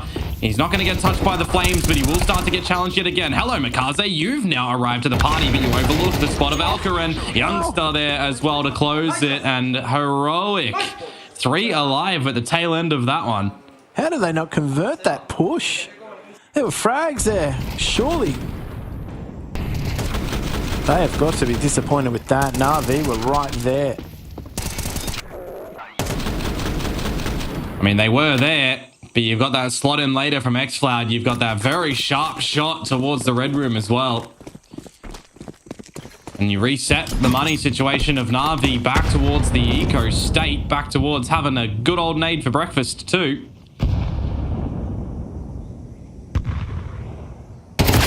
Oh. That's not what you want for breakfast, a face full of AK. So Na'Vi are just trying to push their way through. See if they can get a collapse here onto laneway. It may catch out Nilo. Yeah. Well, the sprays are going to start to come out. He's not even going to really find any consequential damage in that moment. A-site relinquished of CTs though, so they can start to get on in and go for the plant. And if they hold a lot of this utility for the post as well, you definitely see the lockout for Na'Vi's retake chances. They're here early though, in towards Donut. Nothing that they can do against the molly though. They're just going to start to rush on in. Plant will go down, but it's some just great overlooked protection to come on through. Wonderful spotted out on the flank. And Alexi B in towards the spawn side of things as well. xCloud padding some stats in this one. And there's just not much that Wonderful is going to be able to do. Straight through the smoke and dead. xCloud, nice and dependable, making sure that nobody's going to get pushed while planting the bomb. No angle is going to go unchecked in this round, so keeps things nice and clean. And another Na'Vi tac timeout coming here. We've seen great success rates for them after their tactical timeouts. This one probably the most pivotal because they've already used 3 out of 3. Well, this is the problem, isn't it, right? When you use 2 of them super early on in the first half, you don't really give yourselves as much space at the second half.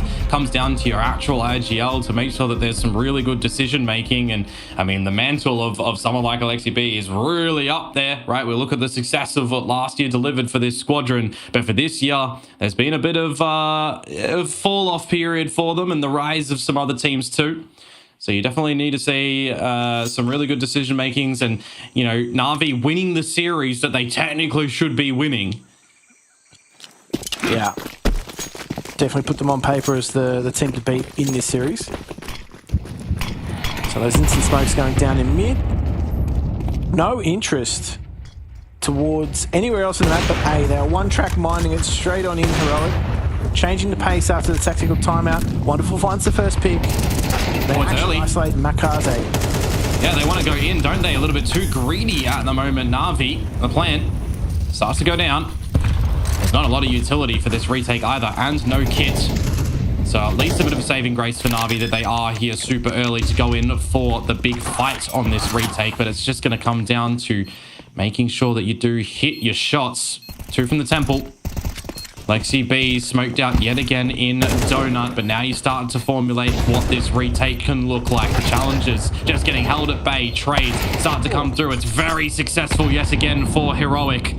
As Alexi B, the lone survivor now in a 1 versus 3, finds the first, but as I mentioned earlier, no kit, and there's just no opportunity to get this one done. Yeah, very difficult for them.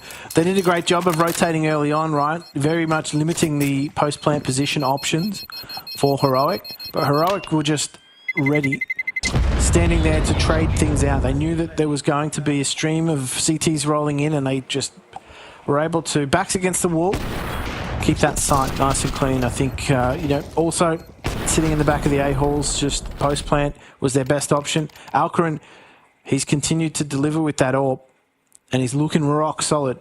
So big turnaround from him actually after Nuke. I think a few times there he entered the chat as a challenger and a contender, but this map well and truly stepping up. Well, it's a massive turnaround as well compared to the 13-5 that was put up from us yesterday in that loss versus the Mongols. Heroic recognizing a lot more in this iteration. What can Bit do though? The lone rifle here. And the answer's going to be nothing. Great executions to come through from Heroic. The drive-by from Makaze. What are you doing in this scenario? How have you got away with 2? Well, he's given them a step to stand on in this retake. And on the back of a pop flash here, they will be hitting this site. Yeah. Smokes will start to fade, but it's a little bit one-dimensional if you don't wrap around the other side as well. Start to stretch on through. The sprays are out. It's a quick trade of positions. And Yuma can't find anything as well. 12 found for Heroic. It's map point now. They definitely want to send this series to a third. And they're looking very much comfortable being able to do so. Mikaze's had his moments, hasn't he? It's just, they need more than just moments, though. And this is what we were talking about in the pre-match, was that Na'Vi have been maybe too reliant on individual moments, at least certainly in their, their first matchup against Astralis. They were looking good. They've looked good so far in this series. The second half, though, has been a totally different story. Heroic have been able to find the, success formula, and they haven't looked back. Ooh. LexB needs to be a little bit careful at the moment. Emma, very narrow focus, just not expecting Alcaran to be there whatsoever. There is an eventual trade. And you'll go in towards Wonderful's crosshairs on the A side of the map as well. He's hungry for more. He's given the opportunity. They're trying to get this done early before the plan can even go down. Yeah. Just chilling in the smoke too. Bit might be able to prevent the plant here. Nope. He does delay. Hold. What on earth? It's a quick turnaround from Heroic, isn't it? X-Cloud, youngster. Getting some action. And now it's all just down to Alexi B, the captain, to come up clutch. His position already being held by X-Cloud. You would not expect this AWP to miss its shot, and it does not. 13-8, Heroic answer back. They are happy as Larry with the result of this one to try and send us and extend this series to the third map in Inferno. Yeah, look, the big change in momentum for me was the opening duels starting to really go the way of Heroic, and I think it's safe to say that they found their success formula and they were just able to continue hammering down. The CT side, it did start with some struggles though, right? We thought, okay, we're starting to see the same story that ended Nuke continue to bleed its way out into in Ancient, but they managed to steady that ship, and I think it's not an easy thing to do, right? Like Heroic, I guess, a team that, look, they don't have the pressure on them. But maybe that's working in their favour, because Na'Vi, as soon as they start to have some pressure applied in this series, it definitely felt as though they weren't able to turn things back around so easily this time. And yeah, I think as the series progresses, that's only going to continue to roll. Yeah, I mean, we saw what that, pressuresome situation was given towards FaZe, right? When they had all the pressure on them, there was nothing on VP. VP get the victory and eliminate them. Now we might see the similar story for Na'Vi. Last map, right? There was only one round put up in that second side by Heroic. They managed to flip it the other way this time. The pistol round going to Na'Vi on that second half. And then it's just the complete successful T-sided run for Heroic to close that one. Even with the timeout investment in there to have that discussion, did not work out for Na'Vi. That means for this elimination series, you always want an elimination series to have a little bit of substance towards it. But the fact that for this one, we get the third one is going to be great for Heroic. Maybe not so much for Na'Vi, but we will see if they're going to be able to flip it back into their favor when we return for the third and final map of this series.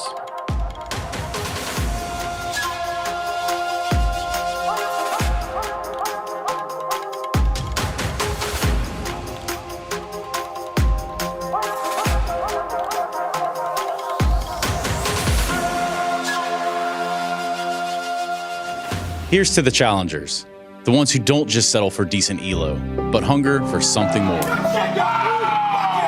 The ones who don't just queue for another match, but prepare for war. You can doubt them, overlook them, even count them out, but you can't stop them. Right now, I'm with Dupree, who I can see has got tears. While others play for fun, they play for legacy. This is ESEA League, where challengers take their first step. Hi, this is Basement Dweller's first advertisement. And our second drop is, it's up, actually. If you're seeing this, it's up. It's available on the ESL shop. We had our first go at a jacket, and I'm really proud of it. I've always had an interest in clothes, but, seeing behind the scenes how the sausage is made has been a lot of fun. And if you like the clothes, tell me. If you hate the clothes, tell me, but try them before you slag them off. I think they're really comfy. So yeah, that's my advert. I'm gonna try again. I'm gonna record another one. Oh. Katowice. It's my favorite one. Yeah. Nice. Good color. It was easy. It even looked easy, but I don't know. We played 1v1, everyone, so. I think it was 5v5. Yeah, I was alive, I'm looking top right. He was behind me. I'm looking top right, I just see 1, 2, 3, 4, fully silent. Good. That's yeah, felt very good. This is actually, I don't know. I remember. First. Second. I'm 2 HP here. Thanks that we won this round. Just 1 hair away. This is fully lucky, I can say. No, I thought I'm gonna die, but I just kill him. Oh, I remember this. It's me. This is 2 knives or what? Yes. Sneaky. No. We're not even looking. Yeah, it was funny. After this round, I had a lot of money. Look at my money. To be honest, I remember I had not a lot of bullets in my. If I remember correct, I switched to USP and I didn't have a lot of bullets, and I was kinda praying that I will knife. Oh, I saw it like 2 days ago. Actually, I remember to have it.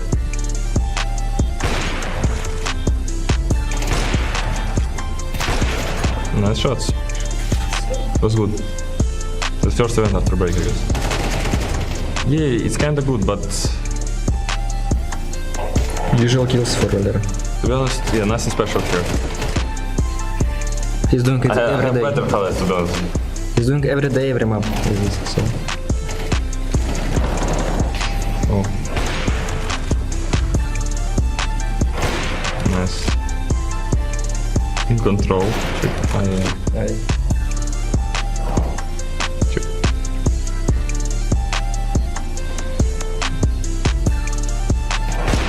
It was good move. Nice. Or I could do ace here, but Alexis stole. Alexis helped to win the round. Nice, good job. Look what he's doing. He did very good. He crouched, went left side. It's very good. Thank you, Valer. Actually good highlight. It's me again. Oh, yeah. It was, to be honest, easy highlight.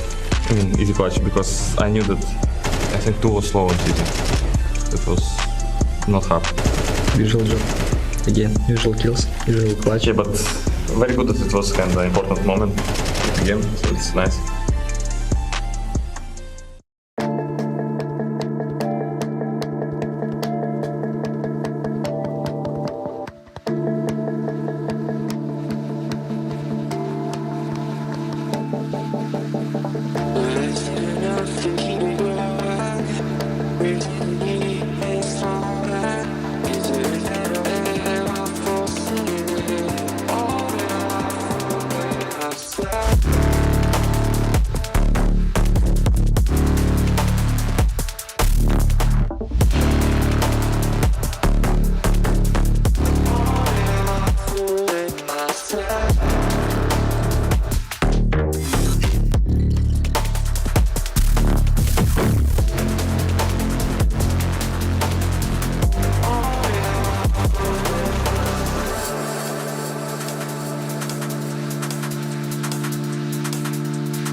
We're going the distance in this elimination game once again. It's what we all deserve when it comes to this sort of state in an event as well. And it's a little bit more problematic for one of these teams than the other, you would assume, because you'd be a little bit red in the face if you were Na'Vi in that second map. Another close half, but the second half just completely gets away from you.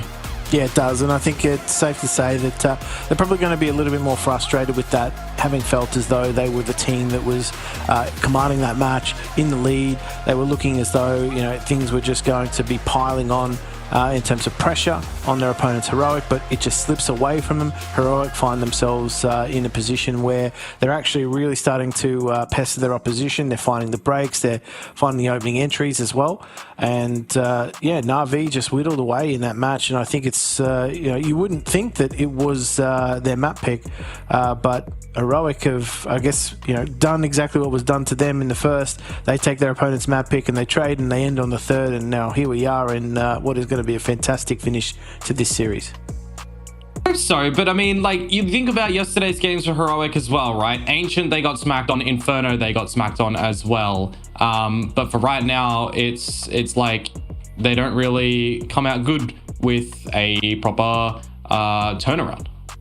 No, I think, look, yeah, if you're going to use history against them, I don't think their history necessarily helps, you know, put their case forward as a contender here.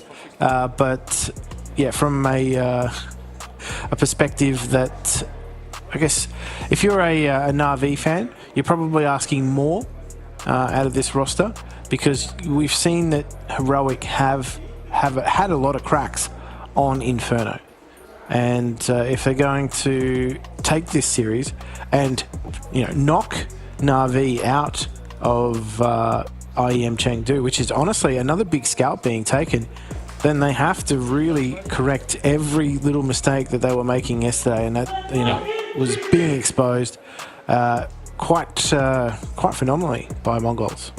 Yeah, absolutely. I mean, I don't even know how much stock we put into yesterday's game, though, right? Because the 13-5 Ancient that Heroic lost, they've just immediately turned back and showcased something better in this instance versus Na'Vi. So are we going to see the same sort of thing when it comes to Inferno in that 13-6 loss? Or are we going to see it, you know, be the same and they do fall over? Because you never really know. You'd be hoping that this one gets kept competitive, just like it was for the Na'Vi side of things in the game against Astralis, because that one, you know, it had a lot of spice in towards it. It gets in towards overtime. It does end up going in flawless fashion for Astralis in the overtime state, but it just felt like it was really anyone's map. It was really anyone's series, and now we kind of have the same situation where we are seeing some really good decision making from the opponents of Na'Vi. Are they going to be able to answer back and really figure things out in the middle of this game?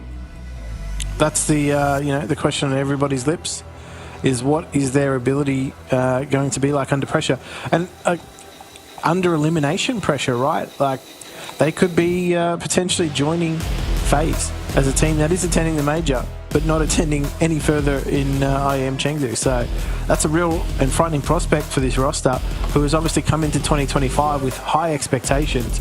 Yeah, they've made a change, and that was quite a while ago now, but you know, it's time for everybody else to step up and step into these playoffs.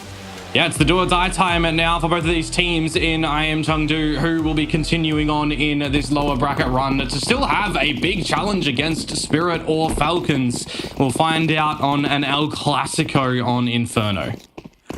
Yep, our favorite arena. I feel like we've seen a lot of it, and that's a lot of grenades down Banana. Oh. They only go 1 for 1 though. And they need to be careful here, Heroic. They don't want to be caught out. They are just opting to fight, but they do get out in time. Didn't want to be overrun there. So Banana Control going the way of Na'Vi. And, well, xCloud has got barely any HP to work with. Yeah, that's a Sharpie from Linus. Do hear a couple of clicks, so we'll see what that is going to be a little bit later on. But of course, this round is live, but maybe not for too much longer. Na'Vi, you are locked in towards Banana, and you need to hit some sinister shots to get out of this one. And I say that, Alcaran, xCloud are quite low, but Linus at the moment in the barbecue just going to get burnt.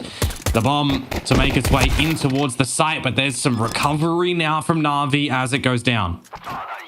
Yeah, wonderful. Just finding through the smoke, Xcloud, who couldn't convert. Very slim opportunity that he had now. Alcaran's got this flank potential. And he's going to show in the archway. But there's nobody peeking from Na'Vi. They're very disciplined now.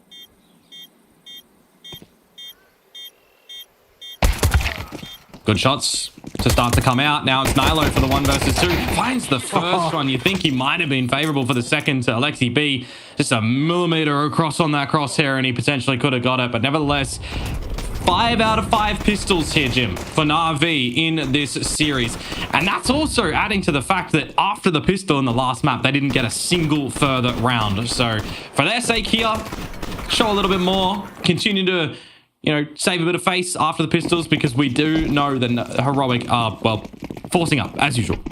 Yeah, look, no surprise. They have had some success forcing up. So why not?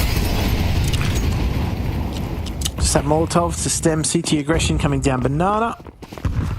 No deep grenades this time, and they do send one onto to Woodpile, but they have a stash, and they've given that stash to Linus to try and hold things from being pushed. He does have that second smoke sitting behind him in Arch too, so just trying to buy time for that rotation to come through. In the meantime, they're also sending Bit and Imet just into second mid to see if they can just scout out houses, but it's not a really overly committed push. Yeah. For me right now as well, it's how good of a salesman is Linus, right? You're the only soldier over at this B site. Now you've been removed. You've lost the deal. Your opposition stolen it from you. Got a better rate. Heroic might even just have to save what they invested in towards this round, right? It is Inferno. You get in towards this B side as Na'Vi. You get that plant down to the position of your heart's content. Well, are Heroic going to attempt a retake or not? Imma can have some good damage at the tail end of this round, so he's just going to hang around to see what he can do. Yeah. Well, it's not too much more. He dug his heels in, and the MAC-10 is going to go into the fray. Why not? Just farm some money, take some potentially saved weapons out of the economy. Never mind, it's Bit doing all the hard work. And then it's the ump. We'll see if it's going to have as much potency as Inferno in the previous series of the day as well, with the jumping ump at the half wall. Disgusting play to come on out. Was it a jumping ump or an umping jump? Yes. It certainly left me saying What is ump doing? It shouldn't happen. Duo for Na'Vi. Off to the similar starts as used for them today.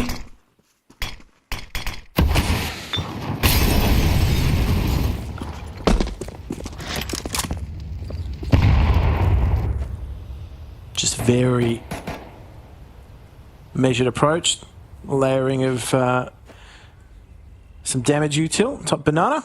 That smoke is just preventing anyone from peeking down mid. And they do break the stack that they had going to try and look over. But well, they do have that third rotator over. Yeah, they need to. They need to get the rest of them over here though, because it's every man for himself. If not, Na'Vi getting in towards this B site already. The loose spray from Nilo with that UMP, not finding any tickles here just yet. He's really hoping to just find a good bink or two. And it's just not going to come into the play, is it? No utility either to throw in here as Heroic. You are going to see what you can do in terms of damage, if at all anything. It's just a lot of utility for Na'Vi to throw into the mix as well after this, and just, of course, superiority with the weapons. Makaze needs to be a little bit careful at the escape of this one.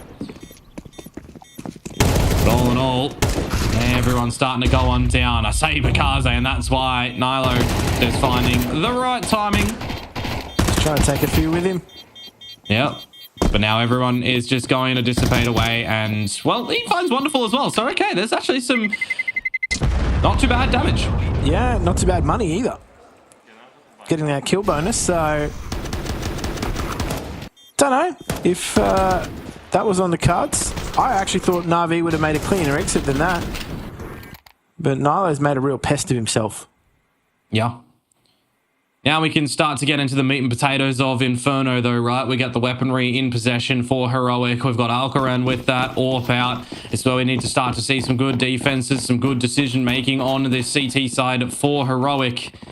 Otherwise, you flip it on over for Na'Vi's ventures in IEM Chengdu. You wanted to see some brutality start to come out from them. Not a series that they would have expected to go to the third map. Yeah, particularly the way, you know, both those two maps were shaping up. I mean, if you're looking at the first half of Ancient after watching Nuke, you thought, okay, this series, you know, is a foregone conclusion. But Heroic have got a little bit more fight in the dog than that. So flash into Banana. Kaze is able to pull that smoke out of the B site. Are they going to leave him to his own devices while they just try and at least exert some bracket control, push the CTs back into the sites and try and mask as much information as possible? Ema has just eaten that grenade. Yeah, he's got some further damage delivered to him as well. Disincentivizes you from trying to go in first anywhere around the map now. Meanwhile, there was a special delivery service of utility to the B site, but that's all but expunged. So Na'Vi are doing quite the effort to try and weaken Heroic's affairs for the tail end of this round. Archers and Library Smoke starting to come on down. Big classic ones for the A side wrap if you want to try and come out with it, but it's into the crosshairs of Alcaran now with this orb. Nilo off yonder finds Alexi B. There's time on this server. That's going to be an issue. Youngstar trying to do what he can, needs more. Will find 10 seconds to establish this bomb plant, but Linus is already here. The trade comes out, and just like that, it's a 1 versus 1. Bit on 16 HP, not knowing where X-Floud is coming from just yet. Yeah, but he's got an idea that it's probably not with the main grouping of CT. So smart from X-Cloud to sort of wrap back around and hopefully catch him not expecting this push. Oh, he's looking the wrong way. That's the problem. Bit not even thinking that he's going to come from the other side. And that is the problem. X-Cloud gets his first frag in the server. He also gets into the rounds, technically, but more importantly, Heroic do not let Na'Vi get any further here. Yeah. This is exactly what they wanted. However, it has come at a cost to them. And the cost is, you know, 4 weapons in that round. And so that's 4 players having to repurchase in, obviously. Yeah, they got some loss bonus, but it's not a great set of loss bonus. You can see already, you know, Alcaran's had to empty his money. Everybody else has sort of had to dig deep into their pockets to try and get this through. And it's no surprise to see that tactical timeout coming out. But what it is a surprise to see is how maybe early it is for some players. I mean, if you've been watching Na'Vi throughout this series, they haven't shied away from taking the early tactical timeout, right? Like, yeah, it finally was. I guess Heroic were finally able to crack the Enigma, and almost immediately on the back of that, Na'Vi take that tactical timeout. They really want to make sure that there's not a second blip on the radar. There's a lot more promise in the first half for them as well to be able to utilize them, right? But it really didn't matter too much when it came to the tail end of the previous map in Ancient. You'd always make a discussion about what happens if they had another timeout in the second half. Doesn't really matter though. Heroic did ultimately just look a lot stronger. Now we need to see what they can put up in this round, because X-Cloud, you've just been decapitated very decisively, and this B site now doesn't need to be overwhelmed by Na'Vi. They can settle here with this player advantage. Yeah. Mikaze's just found that opening entry, and he's created a lot of space. You can see, even now, there's that deep rotator pulled off the A site and is sitting in CT spawn towards B. They have just decided that, look, they've lost that early opening entry. They're probably just going to keep numbers here and try and stack this site. If, you know, If Youngstar gets that inkling it's going back towards A, then he's just going to call and fall away. But no, it is the right call here for Heroic. Oh, Mikaze, he's somehow managed to get in here with still a handsome amount of HP on the body. He gets in and he finds Linus. Okay, maybe we are just trying to bully our way into this B site. And look at that, Mikaze, Alexi B steamrolling into this site. And Youngstar, he might not even survive here because there's 2 players for Na'Vi that are still surrounding his spot. Imma in mid and Bit wrapping around the apartments at the moment. It gets a little bit hot under the collar as Youngstar as he tries to hold on to this A1S for the tail end of this round. Now spotted out. It's the duel against Bit. But is he going to be able to hold on to this AK for the remainder? Yeah, it was not going to get out of that fight without a fight. And the second fight comes in, Imma catches him out. And so they've actually done a huge amount of damage to the city economy. Despite the fact that Heroic actually did make the right call, they had 3 players stacked on towards that B site. It didn't matter, Mikaze was just a killing machine. Mikaze go kill. He's just able to clear pretty much every angle on his own. And, I mean, if you're Heroic there, you've got to be disappointed the fact you stacked the site and still didn't get the, the hold going. Yeah. I mean, there's always been a question, right? JL, for all that you've done with Na'Vi and the success that you've brought as a contribution to the team, what does your quote-unquote replacement look like here in Mikaze? Always been a couple of, in the middle of the pack of the team, a couple of bottom performances, but has the element to be able to take rounds into his own hands if he does get set up properly. So it's good to see that he comes away with a pretty decisive blow in that round and now looking to double it down as well. Just the eco here for Heroic. A couple of bodies spotted in apartments as well. Xfloud first to fall over at the B side. And, I mean, it's just slow and steady in this one for Na'Vi. Nothing to really write home about if you're Heroic. Yeah, no need to overextend yourself. I mean, Imma's done a pretty good job of just making sure that he doesn't get pushed, doesn't get isolated. He didn't need to progress beyond window room. And even now, they're just battling their way into B. Linus does find one. Maybe even a second here if Wonderful can't, finish his food. But it's only the one loss, Mikaze.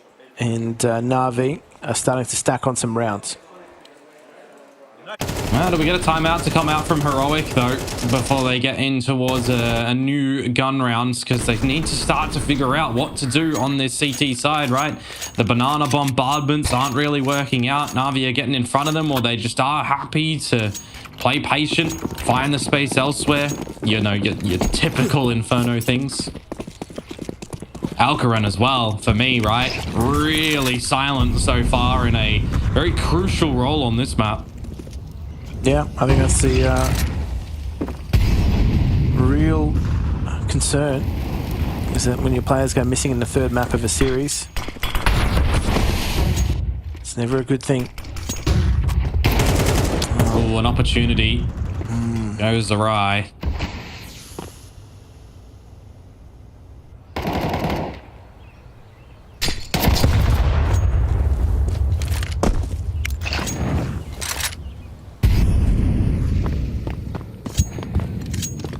Time to fall back, make that rotation come through. You can see how jumpy, though, Heroic are, right? Like, as soon as there's a presence shown towards the A site, immediately, like, they've got that player rotating. They've got 2 players double up in Arch. And they've got 4 players. Diggity, yeah. Here it's in its entirety, right? So now it's the kind of go time for Alcaran to see what he can do. Nilo just getting peppered by the utility, flashed as well. Opening frags going the way of Na'Vi. It's another bully moment to get in towards this A site. And with the plant that starts to go down, it is a 2 versus 2. Linus has to draw some attention. He does find Bit, and it's a crazy one on the spot. But now it's all Wonderful. 1 versus 1. Orp. And he's looking at the right spot this time. Xfloud again. We saw Bit look the wrong way last time, but this time Wonderful has learned. No, he hasn't. He's looked away at the wrong moment. It's all timing. Oh, no. You think he had the right read. Oh, no. I feel as though you're responsible for that. Me? Cast a curse? Yeah. Oh, not real. No superstitions here, mate. Well, I don't know. Your usual duos certainly known for the old caster curse. Just yeah, he's known for himself. that, not me.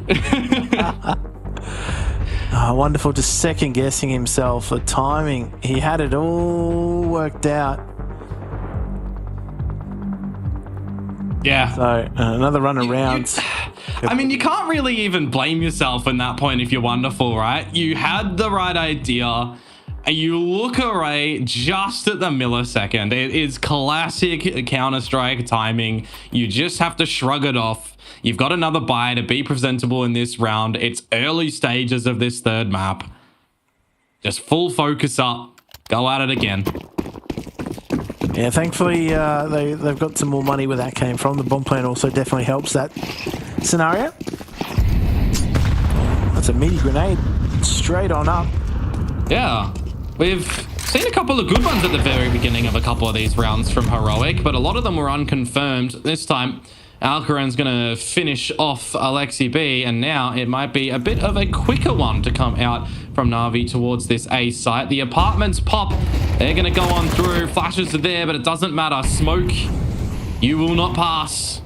And I thought for a second the youngster wasn't going to see wonderful. Doesn't really matter. This is looking a hell of a lot better for Heroic this time. Alcaran on the board finally as well after being 0 for 7. And now it's all down to Mikaze in the apartments position now noted. Good for the first. An attempted trade out from Alcaran too. That one will miss, but it's just a couple of seconds you'd expect until Mikaze will fall. As Linus was wrapping behind him. Yeah, he's kind of stopped, hasn't he? And he's going to come face to face with him anyway.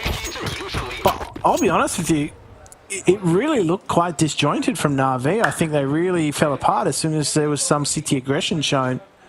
And they got completely caught out. Like, Bit stood no chance trying to force his way through that smoke. So Heroic have started their own, banking fund. Yeah, it's not anywhere threatening yet, but it's better than Na'Vi's right now. I can tell you that. The Hero AK from Ima and Wonderful have to pay dividends.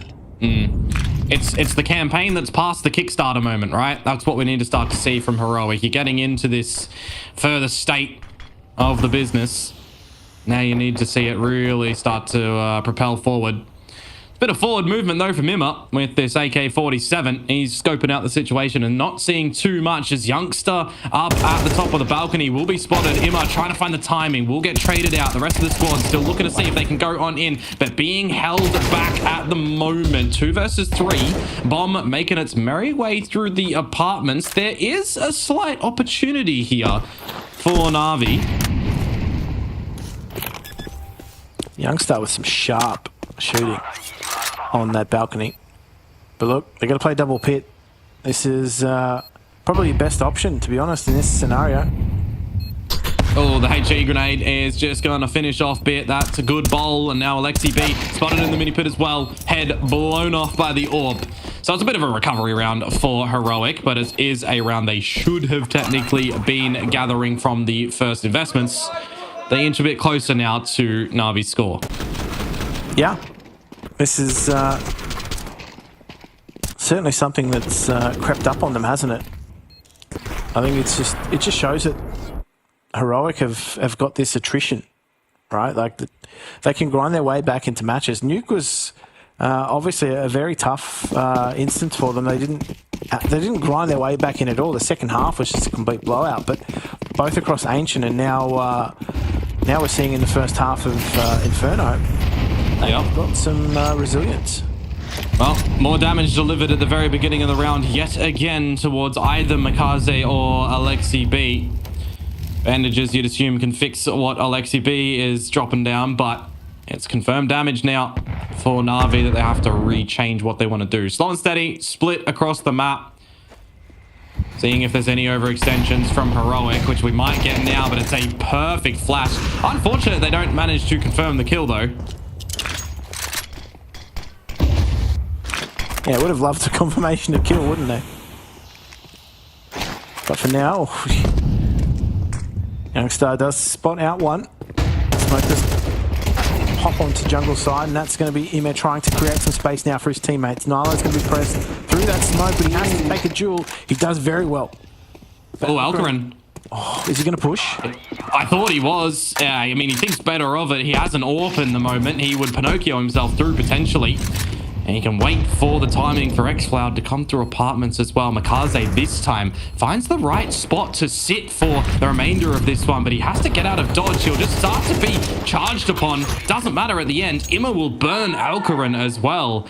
And Na'Vi will not be seeing a tied scoreline. They will hold on to this lead. Yeah, they will.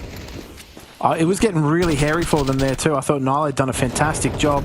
If he'd have picked up another frag at Diggity side, it would have been really difficult for Na'Vi to get themselves anything out of that round, but they stay true. And so it could possibly be an 8-4 scoreline. The money situation is just going to be, whatever they can string together for these next 2 rounds.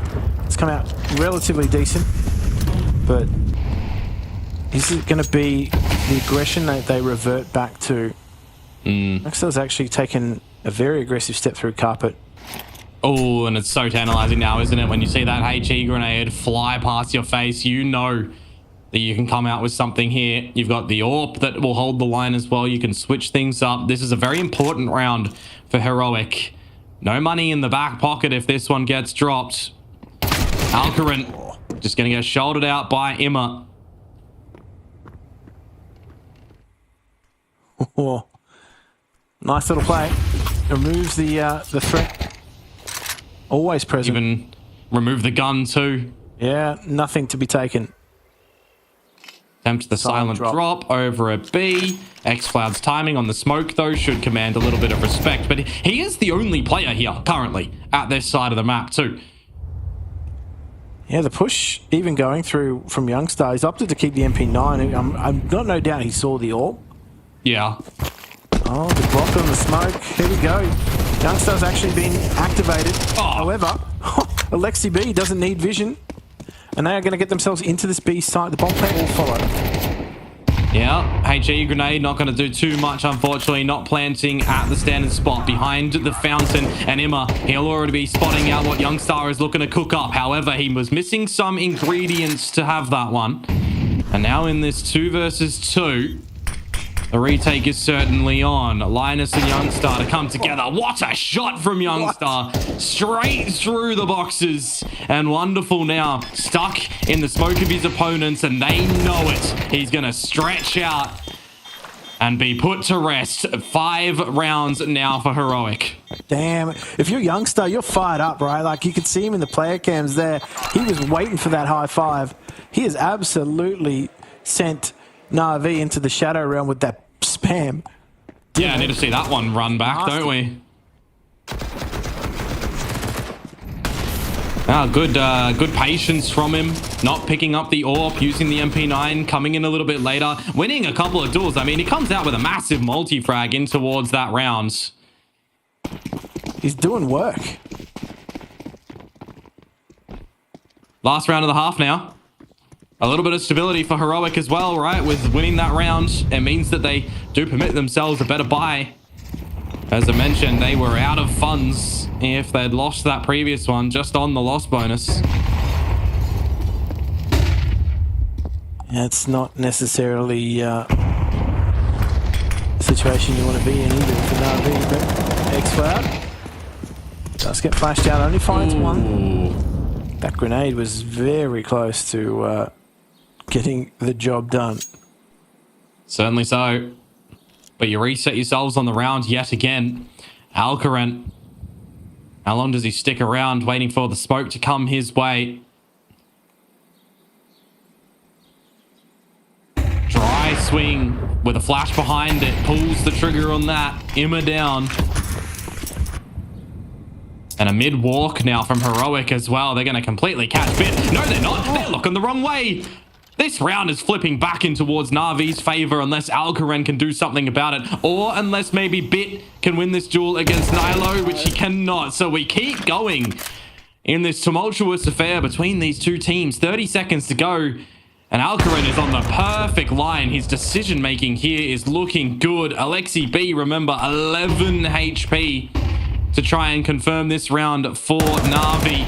And he's going to tickle his opponent, but he cannot get it done. A tied scoreline at the half now, 6-6. This is an elimination game, remember. We'll find out who goes home after this.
A tight scoreline here on Inferno for the third map of this elimination series at IEM Chengdu. Na'Vi and Heroic. Who will continue on and who will be eliminated? We are all here eagerly awaiting to find out. It's Heroic now onto the T side and, well, on the flip side, Na'Vi on the CT side.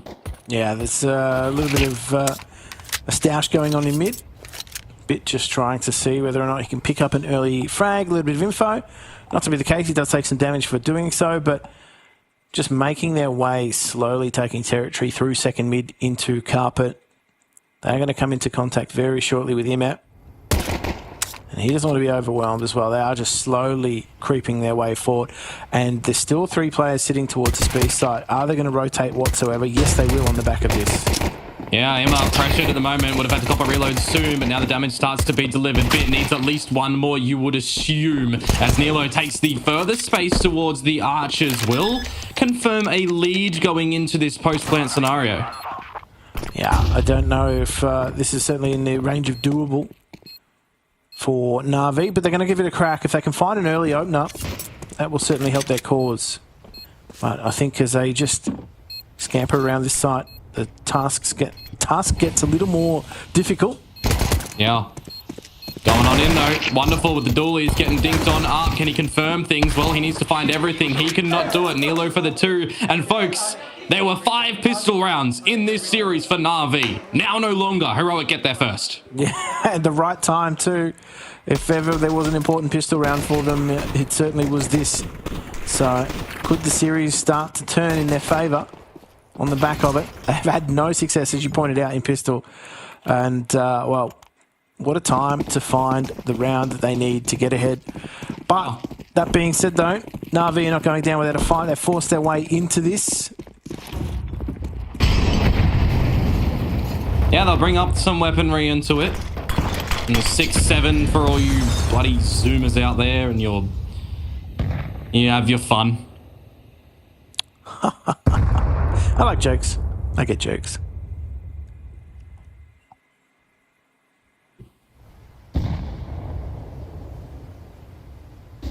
Big slow round. Exchange a bit of util. Finally, realize that no one's home, pretty much, in Banana. So you got that as Heroic now. But what do you want to do? You count your utility from your opponents. You see how much presence you possibly can find. If you walk over towards this A site, well, you just need to make sure that you don't get wrapped up and delivered yourselves. No, definitely don't want to do that. And so, just the solo smoke over towards the B site, hoping to keep a rotator there, but this is where Na'Vi is just going to pack on a punch. Yeah. Thing is, Heroic can technically leave now if they wanted to as well towards that B site. They do have the better weaponry and they start to have a good little grasp on it. Or do they? Bit. Always good for a double, it feels. Linus and Youngster are very low. This is going to be an opportunity. Great Molly, though, is going to finish off Imma, and Bit does get his head removed. So, okay. Heroic can facilitate themselves a bomb plant, but Alexi B is going to be here relatively early enough to have some breathing room to try and make this retake work. Is he going to be able to catch one? Nope, they peek at the same time. You can't do anything in that scenario if you're Alexi. Just gets his head very quickly removed from the double swing from his opponents. It doesn't matter how low Youngstar was. They saved themselves, Jim.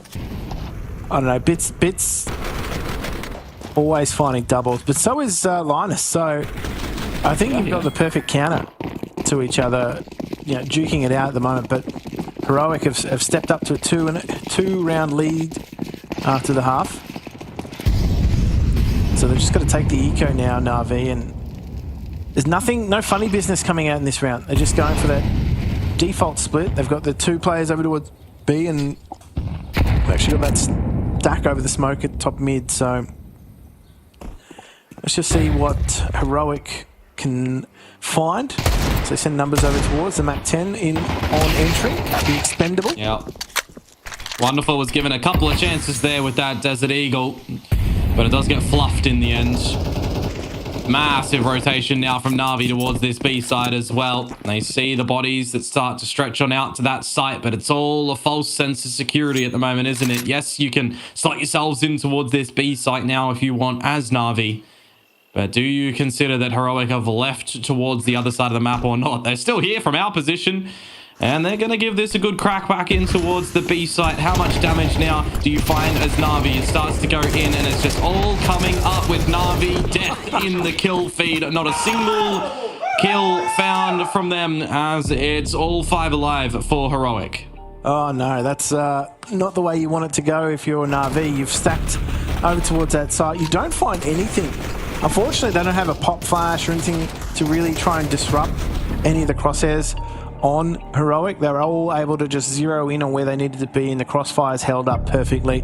And so Na'Vi taking a tactical timeout, and I think this time around they were a little bit more careful. They only used that one early on in the first half and have given themselves at least 2 in the second, and using that second timeout right now to try and talk things over before things start to get really out of hand. They've got that gun round coming up now that they've got to be watertight in their defense. Is there a case to be made here from the two teams that will not be going to the major, that can play a little bit more loosey-goosey, and it works out favourable for them? VP taking out FaZe. Can Heroic take out Na'Vi here? They're setting themselves up with the pretty scenario to be able to do so. Oh.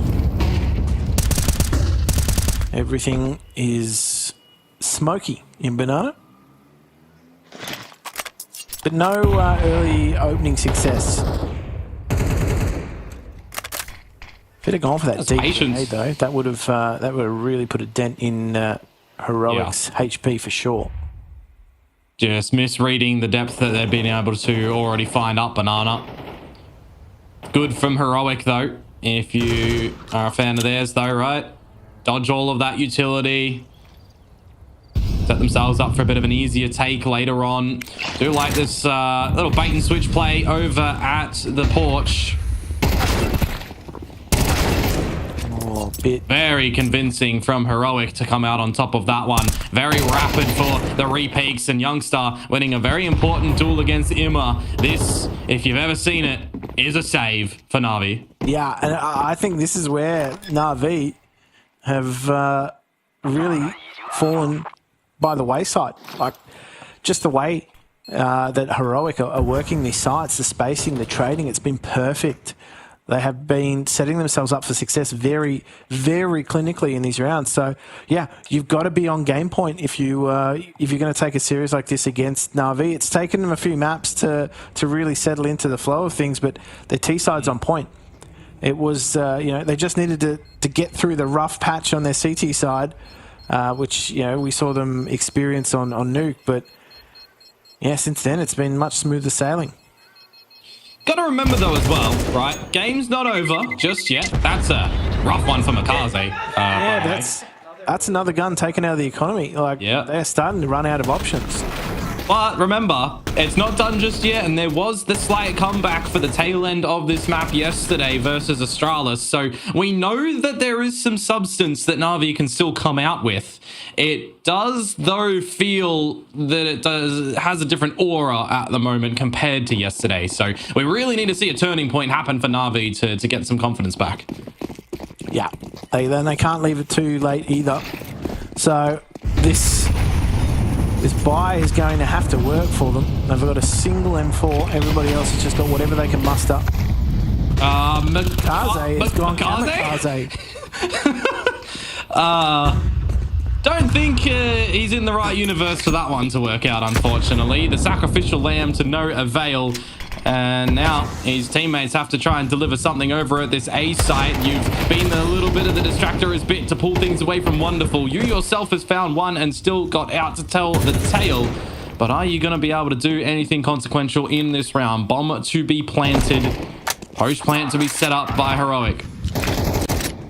Nalo's just aware of their presence in carpet, so they're waiting on this post plant. They need to find something to just level the numbers. Otherwise, it's going to be a scenario here for Na'Vi where they've just got to save. And that just feels like really awkward, isn't it? Yes, Alexi B will take an A1S into the next round. That's the one thing that you can probably be fine with saving, but you definitely want to see if Imma and Bit can grab an upgrade or two on the escape of this. You're not really touching the economy of Heroic anyways. So that one frag is extremely inconsequential at the end of it. That would have been a second one too. So Heroic, they'll find 11 now on this elimination map and get ever so closer to, well, putting that red nose on the face of Na'Vi. Yeah, this is definitely starting to, like, if it wasn't already, alarm bells are sounding now in Na'Vi's camp. They do get that AWP onto Wonderful. So this is where they have really rolled that dice, right? Like, yeah, if they have had 3 players survive in that last round, you'd make a case that maybe in the next round they could buy if they still lose it. This is where it gets really difficult for them to buy if they do lose this round. So it could really be a slippery slope for Na'Vi if they don't find success. Jim, they're winless on this CT side. Winless! it's no secret. Makaze, though, will open up the accounts this time onto xFloud and get out with some HP.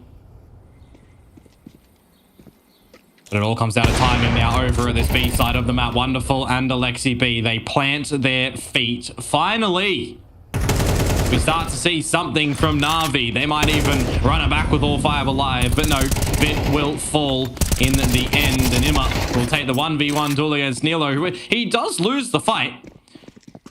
Now Na'Vi have the bomb.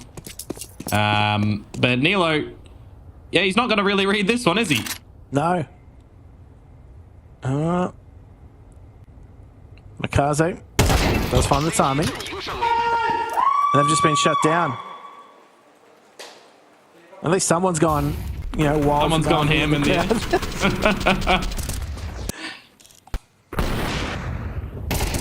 You know, that's the hardcore Na'Vi fan. If Na'Vi has no fans, then they are no more. We'll see. As I said, they've made the comeback happen. They've given enough of a taste to Heroic, right, to now pull it back. Makaze's burning again, folks. He's really risking it for the biscuit in a couple of these ones, and this time he does take a good bite, but he lost the rest of the cookie. Emma's gone. It's not a good start, but at least the damage is done equally across both teams. That being said, though, you lose a player early on CT side, right? Like, you have to start taking some risks. The rotations, you have to get them exactly right.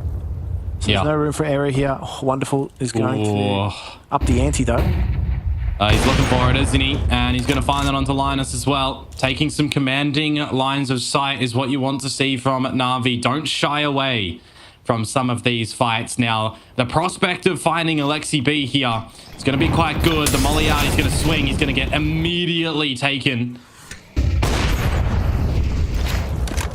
Once again, it is wonderful to answer with the AWP. 30 seconds to try and establish a bomb plant here. And what are the options for Nilo and Alcaran? If they go into this site still, there's a bit of a delayed crossfire that can come out. Now the util starts to go down. You know that Wonderful's going to be back on towards the AWP line, and he's just good for it. Bit to close, and there is another round for Na'Vi. That's exactly what the doctor ordered for them. They actually get themselves a fairly convincing round too on the back of Wonderful just posting up with that AWP, pick after pick, and then just being able to lock it down in the site. That's exactly what you want from your AWPer. You put a lot of trust on his shoulders, and it's exactly where he's able to deliver. So let's just see what Heroic are able to do after they go back to the drawing board. Are they able to get themselves something? Get themselves onto match point? Imagine a world, Jim, where it's another situation where Na'Vi trailing, push to OT, and drop it. It would be gut-wrenching.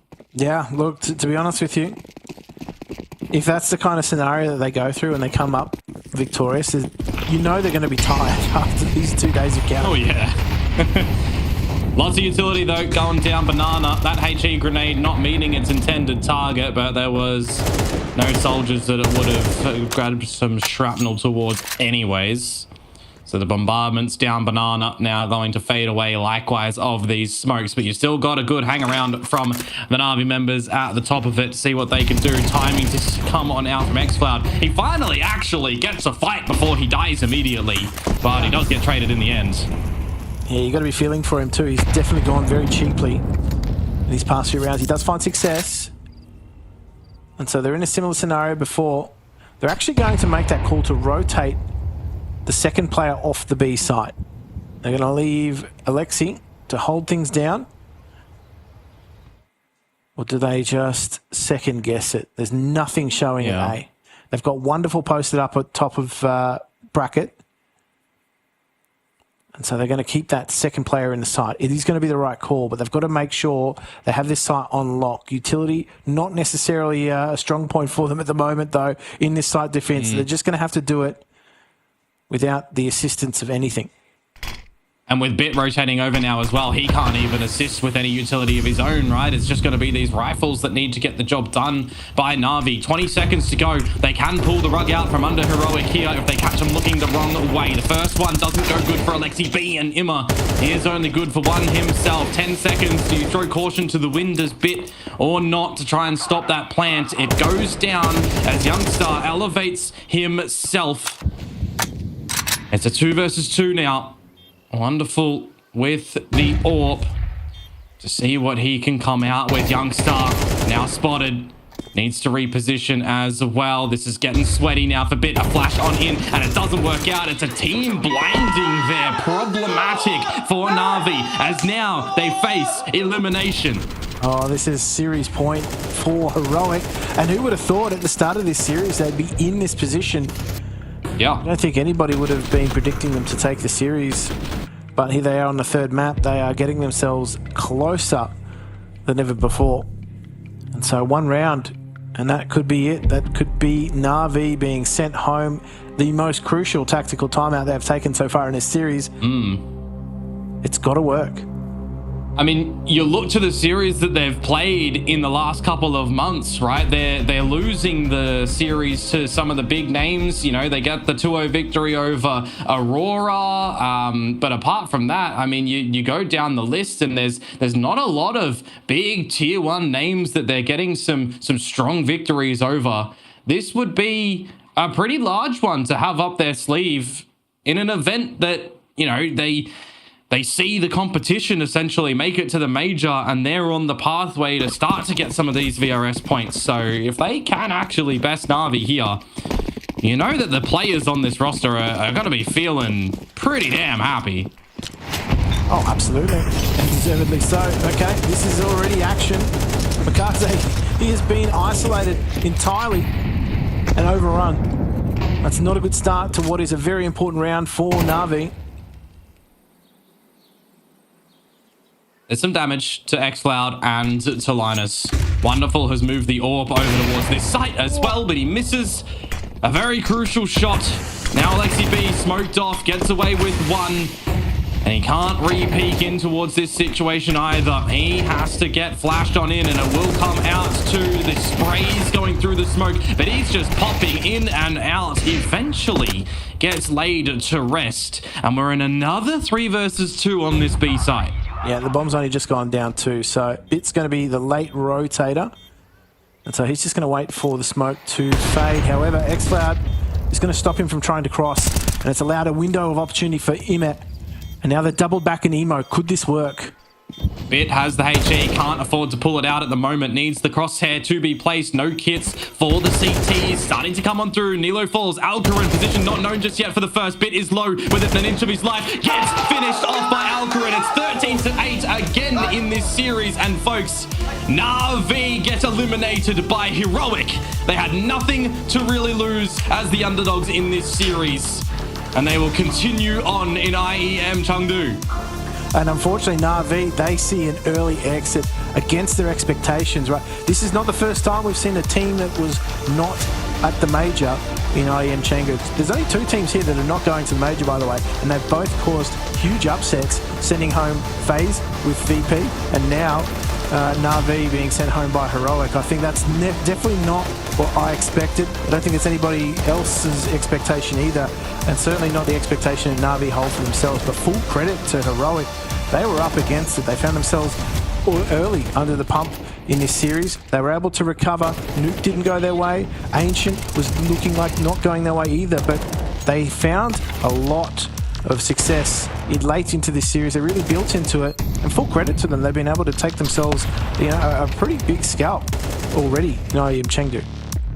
And you got to remember as well, mate, this is a scenario where they only get 1 out of 6 pistol rounds. To be able to convert a lot of the rifle rounds, to have some really good decision making throughout the course of this one as well, Very impressive work from Heroic as this team, you know, I call them that project team a little bit earlier on, right? The Sangal core coming into it. You've got Linus that'll meet with them as well. It's looking quite good for Heroic. A massive name to put under their belt in this tournament. And when you consider that Na'Vi had the extremely close series against Astralis as well, that goes overtime on the third map, to now come out to here in this series and do it a bit cleaner against that Na'Vi. Heroic, I mean, yeah, a massive pat on the back towards you guys. You played pretty well today. Yeah, they've definitely given themselves, you know, a good account of a team that, you know, I guess from their perspective, right, like they were the underdogs. They didn't have a lot of pressure, and I think it's great for them to be able to give themselves, you know, another deeper run into a tournament.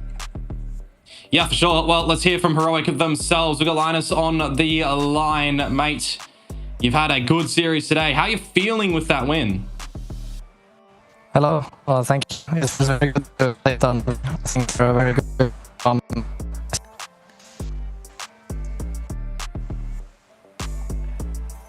Hello. Oh, looks like we had a little bit of technical difficulties on that one. Yeah, I think, look, it's safe to say he's going to be very, very happy with the result there. And I think the rest of the team, they deserve a pat on the back as well. Linus was definitely one of the more consistent players in that series. And I think everybody had their individual moments. But over the course of a series like that, to be consistent, take my hat off to Linus. Yeah, absolutely. I mean, you know that the team is going to look to, you know, celebrate this one, but it's not over just yet for them as well, right? There will be this little lower bracket run that they have to go through. Just refresh this one up. Yeah, Spirit or Falcons is who they're going to go up against next. They will be playing a little bit later today. We're going to try this interview yet again to see if we can get Linus back on the line, see if we can fix up a bit of those difficulties. Linus, are you with us here? Congratulations. Hello, can you hear me good? Yeah, we can hear. Yes, there we go. Very good. Okay, nice. How does it feel to get that victory? No, it feels very good. I think Na'Vi is a really good team. I've been watching a lot of their demos, you know, for the last 2 years, and this is the first time I'm playing against them, and then beating them feels really good.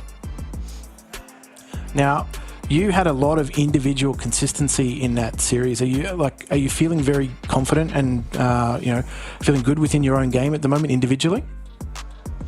Yeah, I think I've been able to step up a bit more, like for the team, to be more inconsistent. I think I've had a rough couple of months with, you know, the players changing, and us having to like find new foot with the new like roster. It took a bit of time, like for me to be more consistent, but now it feels very good to play, and I feel very confident, and I kind of feel like how it was with the old team, that I could have my own space in a way, and also not give up like too much of my. How do you say? I don't give up too much just to send it in and die for the team. I take some more like space now, which I think also helps the team in a way. That's very good. There was a lot of crucial timeouts coming in today's series as well. Was there some good pep talks that were happening through those ones? Because I was very impressed with your guys' decision making after the timeouts today. Can you walk us through that? Yeah, I think some timeouts Toby took and cancelled our call and made a new one, which was really crucial in the for example, when we wanted to play maybe a bit faster. He slowed us down, which was very nice. And then sometimes when they took attack, we knew exactly what they would do, and I knew exactly what I had to call. So I think we had I wouldn't say it was easy at all, but it was some rounds where it was easy to read them, like those specific rounds when we had tags and when they had as well. Now, your next matchup is going to be either Falcons or Spirit. How are you feeling about that, the potential? I mean, I think it's kind of the same like situation as we were in today, like that we have nothing to lose. I think those two teams are teams that we shouldn't beat, and I don't think any one of us would really, like, of course we would carry if we lose, but nobody would be tilted if we lost against like Spirit or Falcon. So I'm gonna go in and with full balls, and also like have my team, you know, trying to have that same feeling that we can win against anyone, because that's when you really believe it, and when you play like you have nothing to lose, that's when you can actually win against these teams. Oh, one more question here before you send you off. Who would you rather play out of those two teams tomorrow? Ooh, good question. I think both are really good teams. I don't maybe know exactly like how Spirit is now with the new roster, and I feel like they are maybe a little bit less hot right now because they haven't played as many events as Falcons. So I'll probably want to play Spirit, but also for the fact that I want to beat my old teammate in here. So. Oh, very, very good. All the best for that series tomorrow. We'll send you on your way. And once again, congratulations for today's result. Thank you, guys. See you. Well, there we have it. A bit of an upset victory coming through today for Heroic, but you know that they are absolutely going to be happy with how that one turned out. Definitely agree. I don't think the team will be too disheartened in tomorrow's result, whichever way it goes as well, because of the victory that they've been able to get today. But it's not over just yet as well, everybody. We got another series to get to after this. It's going to be Tai Lu taking on Pain, and you don't want to miss it, so stay tuned.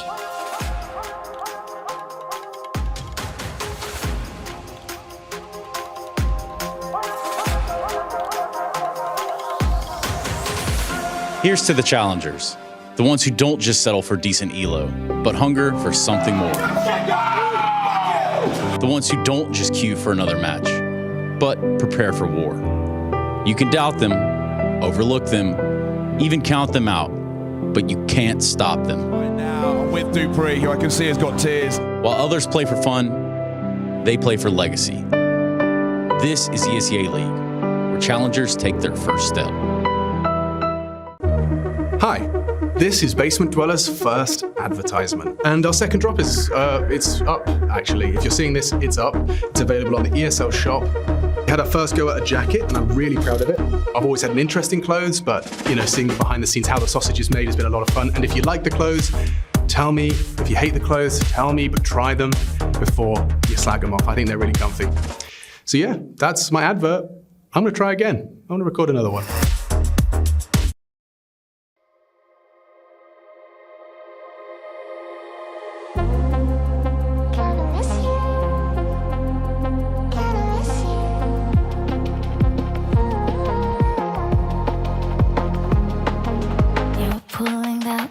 To another.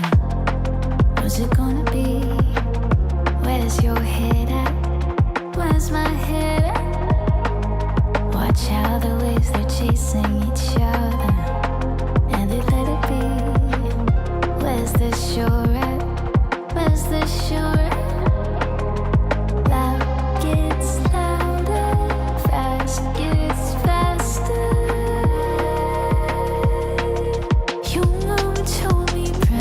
I don't know which of us is right, but let's just get on the same page tonight. The same page tonight. I don't know which of us is right, but let's just get on the same page tonight. The same page tonight.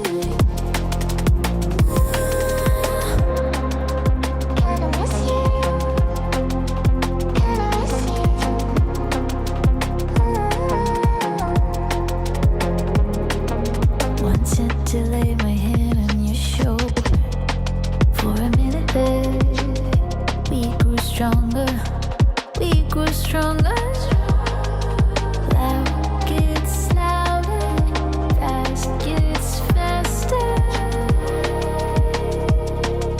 You know what told me pride aside. I don't know which of us is right, but let's just get on the same page tonight. The same page tonight.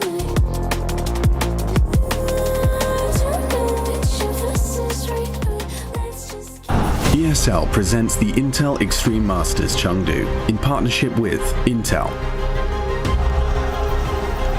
Acer Predator, DHL, Kidia,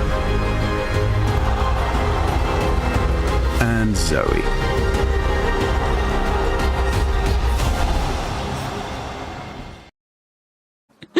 Big Zara, always a pleasure to get to catch up with you. Just looking at the game yesterday, I know it's never easy to face Spirit, but looking at Nuke, really great T-side from you guys. What happened in that second half? I don't know, actually. I watched the demo after the match, of course, and I realized that we were always good. Like, if was B, we were in 2 or 3B. If it was A, we were in 2 or 3A. But at the same time, it was not like I don't know. We were not like taking the best decision. Yeah, I don't have an explanation exactly, but yeah, I think it was just bad. Not well played, you know. Obviously, a chance to course correct today versus Tai Lu, which is going to be a really interesting game because I don't believe you've ever had an official against this iteration of Tai Lu. How does that affect your preparation, particularly as an in-game leader coming into a match like this?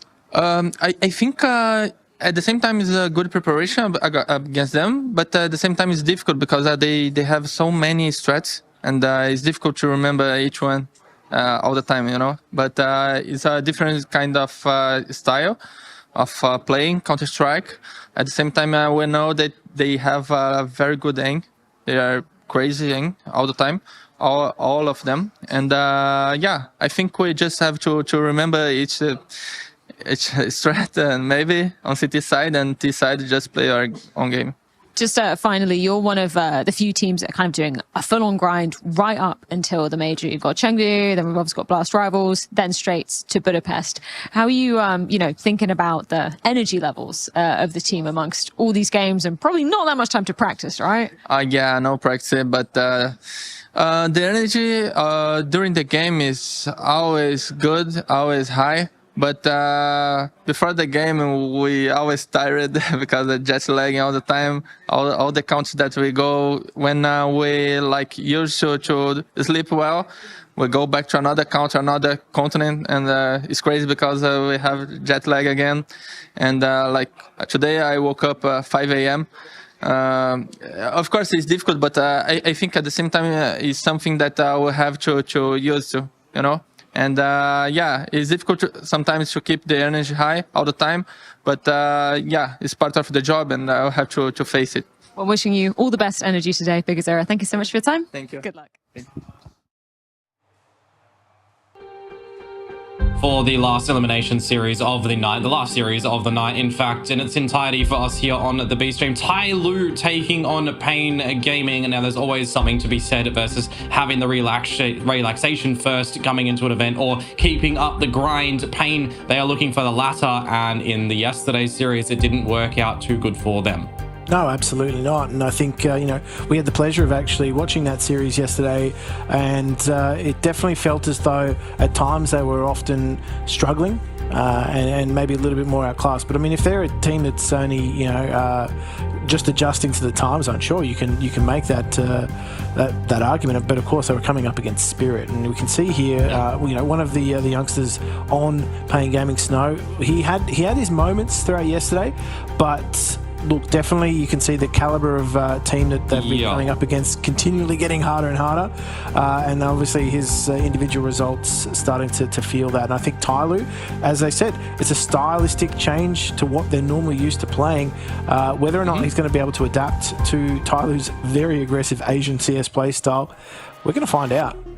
Yeah, one of the reasons I wanted to put up Snow there is because we see that there's a change of style coming in towards his role for this Pain Gaming team, but we haven't actually seen much effect in results for him individually. Yesterday, the worst performance that we've seen from him so far, translating through in all these changes. Now is the time for him to potentially pick one up and be a shining light back onto this Pain roster. We're going to go to Nuke first, then Inferno, and if we need it, Mirage to seal the deal on this veto. Feels like that there's still some comfort to come out for Pain on that map of Nuke, despite the tail end of that map really going awkward for them against Spirit. They lost the last 6 rounds in a row when they'd found 11 themselves, for the comeback to be found by Spirit there.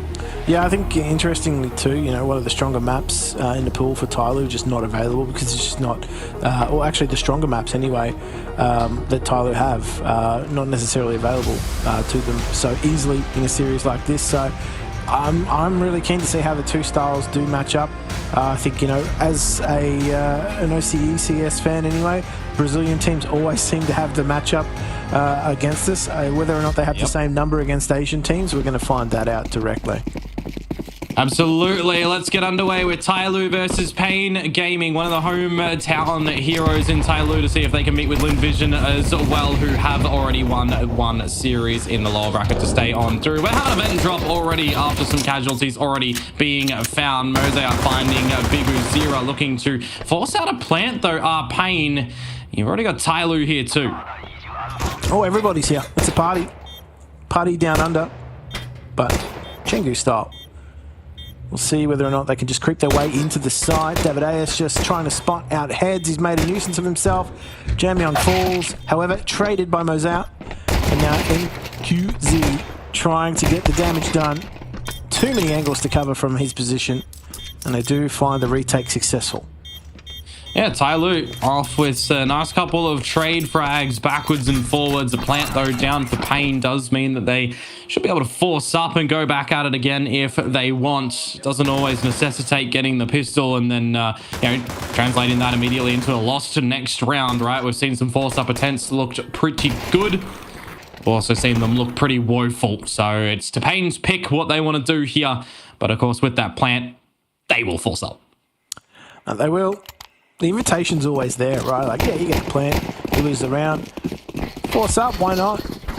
But Tyloo aren't beating around the bush either. They've got 3 M4s and 2 MP9s just to make sure that this round goes the way that they want, has the result that they want. And Mercury needs to be careful that he doesn't get caught out as he repositions. For sure, Snow. Yeah, Snow's going to find some timing, or maybe you would have thought so. Ozzy are just finding that one. But the reposition from Mercury, I thought Davideus might be able to find the right timing on that line for the peek out. It's a bit unfortunate that he doesn't, because now they're going to be a little bit ready for the secret cross. G to confirm some noggins that they've gone across. Yeah, just not able to confirm exact numbers. Lobby crunch coming in though from Tyloo. Perfect to eliminate that threat, but they haven't spotted bomb, so they know it's still up somewhere. You got to remember though that they had the confirmed information that the secret cross had happened, right? So there's the idea that there's still someone lurking about down there. Jamyeon just going for the spot. You still got the ramp side of things cordoned off as well by G, so you just making sure that all bases are covered here. DGT to see what he can do to try and get in. But you would assume that it's just going to be too difficult for Pain to do something here. All 5 alive for Tyloo. There's that flip side of going for the force again, Jim. Just does not work out. It does not. That being said, though, you back yourself a little bit. Not a terrible risk to take in the second round of a series, but it doesn't pay off. It doesn't work. Tyloo just too strong in the end. And there were a few moments there where the timing could have gone awry for Tyloo, but they navigate themselves through that situation. Just pistols now in the upgrade here and there for Pain. But relatively slow because the utility is going to keep them at bay, at least initially. These Deagles, though, they always seem to be threatening.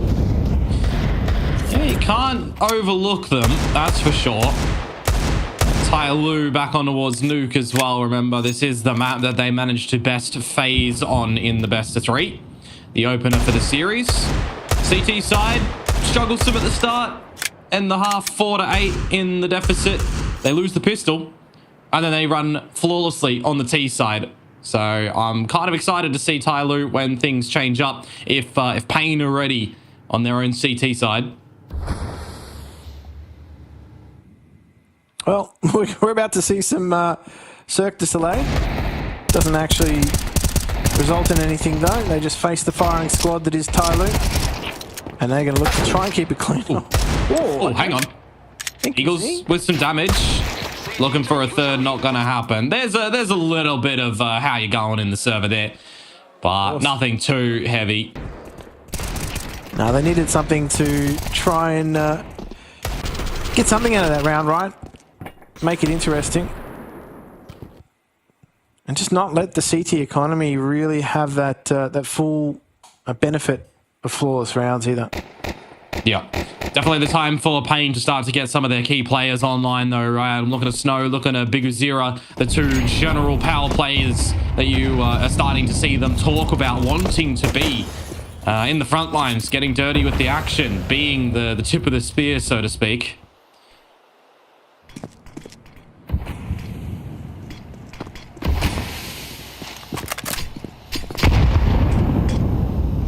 Mercury not finding too much information on the back of that, but Jam Young shoulder picks his way around. Oh, he's going to be hungry for something here, isn't he? 3 targets to try and allocate. The flash is going in, blinded as well. G, first presence of the AWP, not able to find the damage just yet. The mollies, yes, they will stop Pain from translating down the ramp. But we know from the other day as well, right, that Pain will reset themselves when they do get a little bit of an advantage play. Likely wrap themselves around at the moment, and Mercury, it's an important one, starts equalize, but you just have to be aware of this hell wrap towards the heaven. They're not. Biguzira now in towards this top site. Oh, they're just being picked apart, aren't they? They've got no idea that there's still a player sitting on the silo. Isaiah's going to try and find that frag to equalize, but the round's already gone. Yep. It's purely just going to be for survival at this point. Oh, Isaiah's heard the drop. He'll have the clean execution on a Davideus, but it's still going to be the save situation at the end of it. A bit of a sleeping presence from Jam Young. This will be Pain getting their first round on the board. There is that AWP still on the floor, remember, that G dropped. But Pain, they will go to pick that up. I was going to say, focusing more on the hunt instead of the premium of that boomstick, but they will find it. They might even find Mosaic at the tail end of this one too. DGT going for a bit of the hunt. He's also on the hunt for a high five. Yeah, not sure if that kill was found at the end. I think Mosaic might have lost his life. We'll see what the investment that comes through. I mean, 7-2. He was he 6-2? Doesn't really matter. Pain got the round. Let's roll with that. Yeah, the buy still is nice and healthy for Tyloo, so they're back to equal pegging in that instance. But QZ just trying to look to get onto that line fairly early on, smoked out of position. So just looking to utilize those spawns to find early entries. Hasn't necessarily yielded anything in this instance, but I'm liking the early aggression coming out of Pain to try and just catch anyone from Tyloo out. From time to time, they do get caught napping, right? Confirmation, by the way, that nobody died at the tail end of that round. So Isaiah did live, and so did the 3 of Pain. Can we say the same thing right now, though? Not for Mosaic. He is just absolutely read like a book, and Jam Young might be following in close proximity as well. The outer's control, nice and dominant from Pain. They give themselves some options to try and close this round cleanly. Yeah, they've already got themselves out to a very healthy advantage. It's on the rest of Tyloo to maybe try and turtle up as best they can. They are quite spread. As, well, it's only now Mercury, G on his own. So if they can regroup, they can save, but that's about it. You need to either see corners cut here by Tyloo or the save call already be made. There's a little licking of utility that they could try to get in for something here, but no smokes, no kits. It is just the better option to hold on to this weaponry for the next rounds. You can try and toy with a little bit of the economy state of Pain if you want to, but it's not going to be anything too consequential. No. It'll be a small hunt from Pain, but you'd not expect them to throw all 5 members at this situation. Yeah, look, to be honest with you, I don't think you're going to see it. Maybe Snow, maybe Davideus, but okay. They're going to send it anyway. Doesn't matter. The juice is worth the squeeze for them. They might get all 3. They are sending all of the members at this one, and it's nice, isn't it? No guns saved for Tyloo into the next round. An opportunity for Pain to look to equalize now. Yeah, that's exactly a gold star scenario for Pain. They've just taken all the weapons out of the hands of Tyloo. They're going to have to force him into a scenario where they're going to have to save. And this just allows Payne some breathing room. But we know Tyloo a little bit better. They don't really hard save like that. They've got pistols coming out. I even saw a scout that was no doubt refunded. So they thought about it.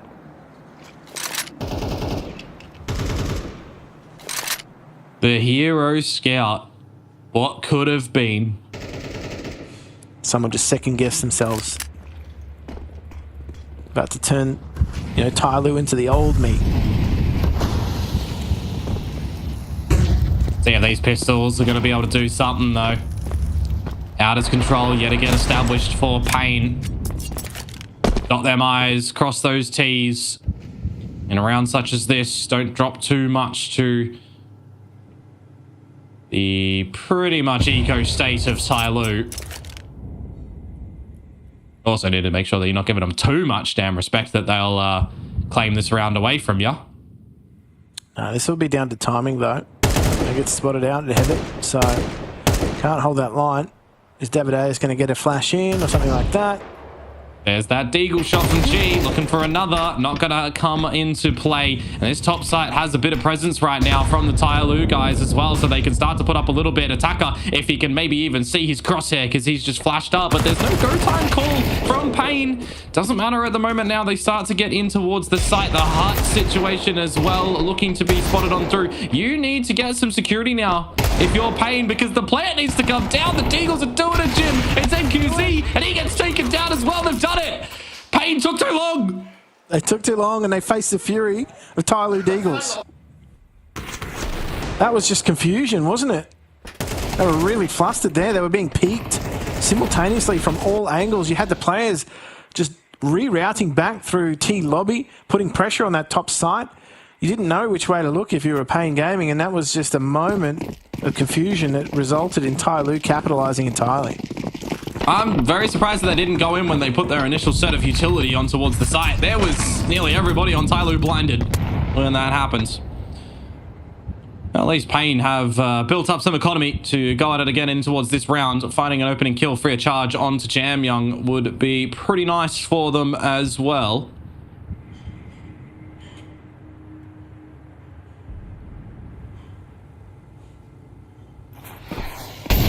Well,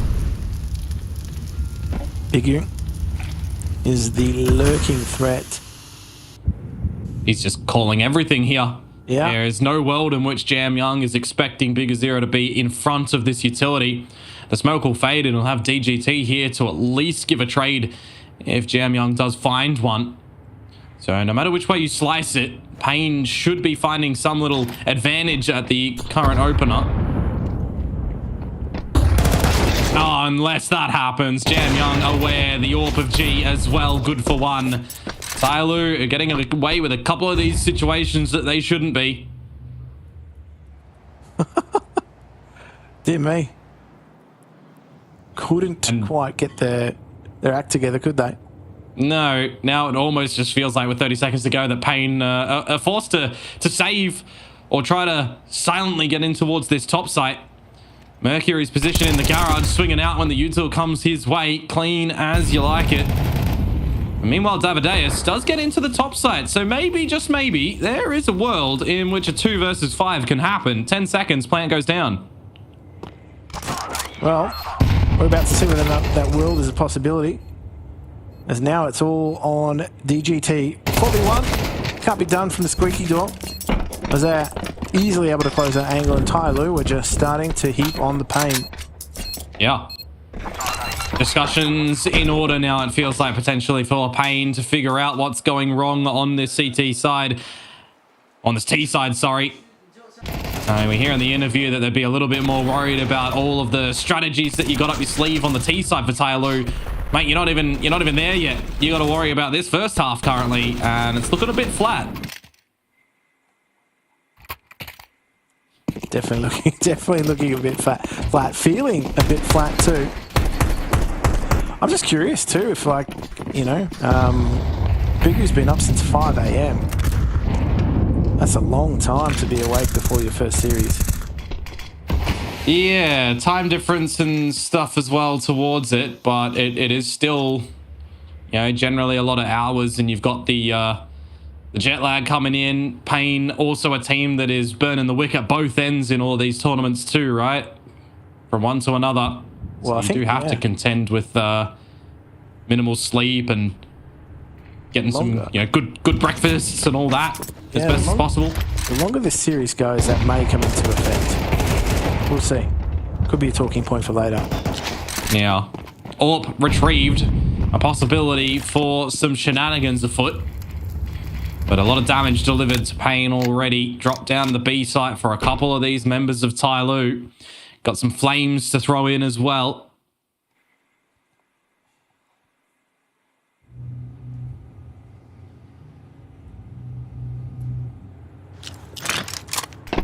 Just going to make their way in. Smokes to provide the passageway through. Mosaic. That glass is unfortunately not going to be broken for him, but Davideus is ready for attacker, answering the door. Yeah, plant goes down as well. It becomes a cheeky scenario for Pain to make this workable. Jam Young, the flash to go on in. If he had a molly, he could drop that in towards Dark to at least try and isolate an angle to get in towards this retake. See you later, Mercury. Things start to become a little bit more problematic for Tai Lu. Jam Young falters as well, so Pain, they have a bit of a recovery state coming in towards this round. They might even do so with 3 alive at the tail end of it, but something tells me that they're going to all hang around to go up with the ship when that bomb explodes. Yeah, that is a good round. Good reply for Pain. Just keeps Tai Lu within, reaching distance. Yeah. Honestly, Davideus just looking super solid with that orb. Posted up in the we've seen side. Seen a lot of moments so far where we've got these non-AWPers that just situationally will bring up the weapon and just have a little magic touch with it.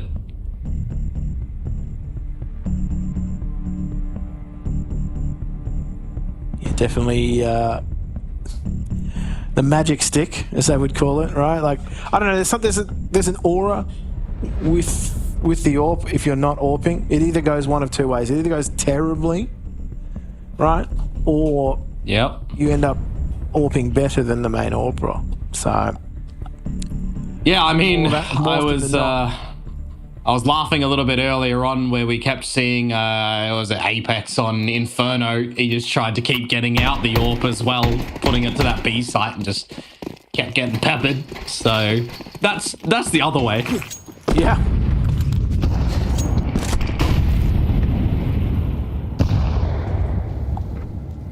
See if Pain can get a little bit closer here now. Timeout goes away. Jam Young hunting for a favourable spot, but he won't be able to do so.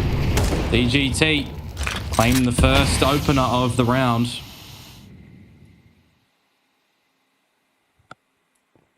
It's a good opener to take as well. It really opens up things. A lot of space now being provided.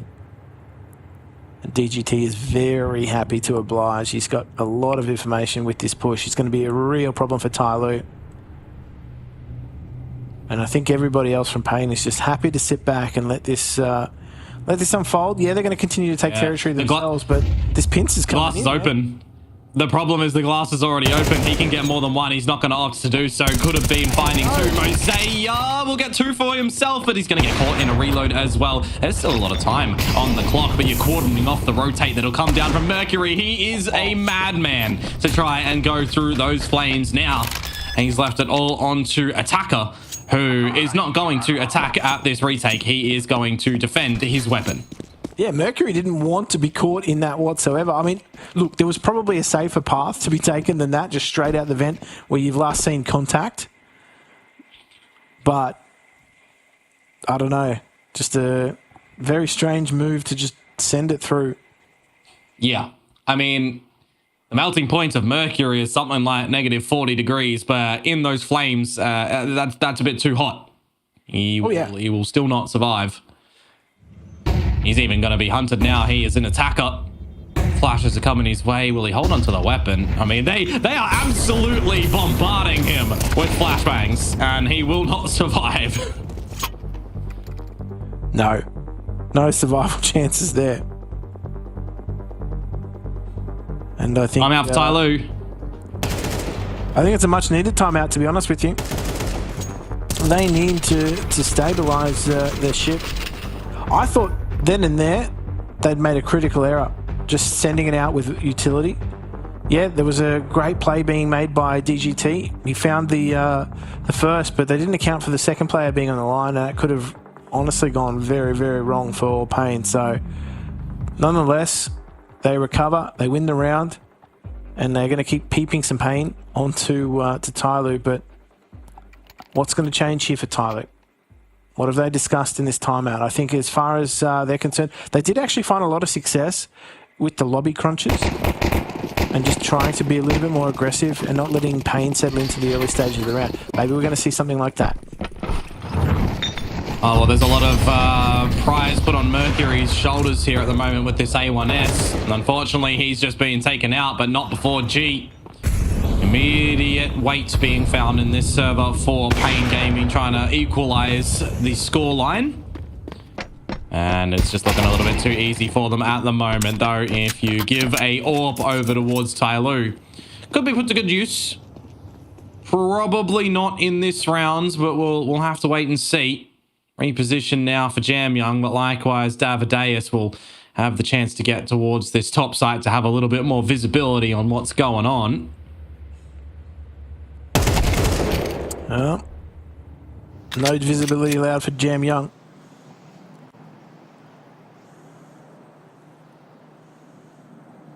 Attacker just biding his time with that CZ.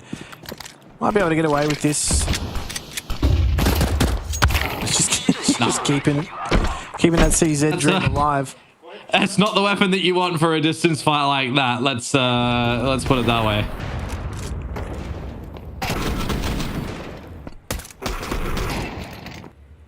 Tied up scoreline now. Opportunity for Payne to take the lead. Bit of a slower start. And they start to make the tail end of this half work better. Well, they're now in a scenario that they were very, very much, you know, I didn't think it was a possibility for them based on the early stages of the round. But I mean, look, these two teams, I actually think they are quite evenly matched, and I think this this scoreline kind of reflects that. So yeah, he's going to be making that first move. DGT doesn't even need a flash. He's just able to dry peek into topside and get that peek. Jam Young does find one and keeps secret in the hands of Tai Lu, but it really is just this poking and this prodding at different choke points from these two teams that, I don't know, it's very scrappy Counter-Strike. But both of these teams, I don't know, Tai Lu is very comfortable playing in this type of scenario. The problem is, though, Jim, this smoke is about to fade, and Mosaic might get caught out. There's some mollies that can push him out of this position as well. They start to come on into this execute. There's the flames. Mosaic needs some assistance. He's just burning, and it will be the molly that'll get the job done. Now Mercury, 30 seconds, need to cause a ruckus at this top site. The dance around the site, and he can't get anything done, but it takes it away from Jam Young, who finds two. And now G in the 1 versus 2. Does he have a hand in this one or not with the AWP? Yeah, I think the fact that the bomb is just going down and the Molotov has perished might be helpful for him, but he's got to react, and he does. Oh, a nice try at the end of that one. He was low. Gets tagged up. Davideus low as well, but he'll win that verticality duel. Payne will take the lead. But remember, it was the T side for Payne against Spirit that they ended 8-4, and they still weren't able to close out the map when they got to 11. So you almost feel like they do need to give themselves some more space coming in towards this next round to find the 7th.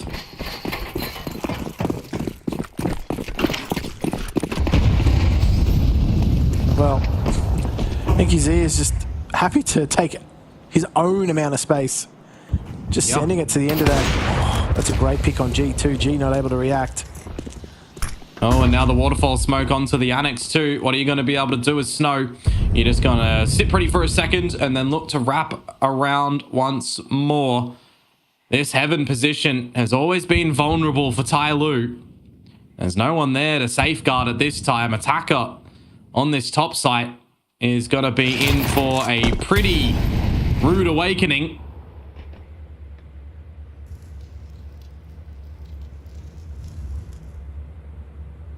I'll see how rude it is. Molotov is the first sign. Yep. Seems a little unfazed. He gets out.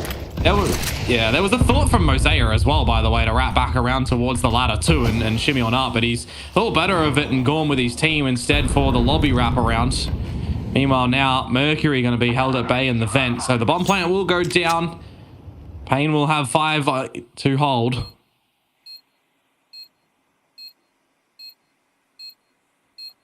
Tyler, we've got to really regroup here.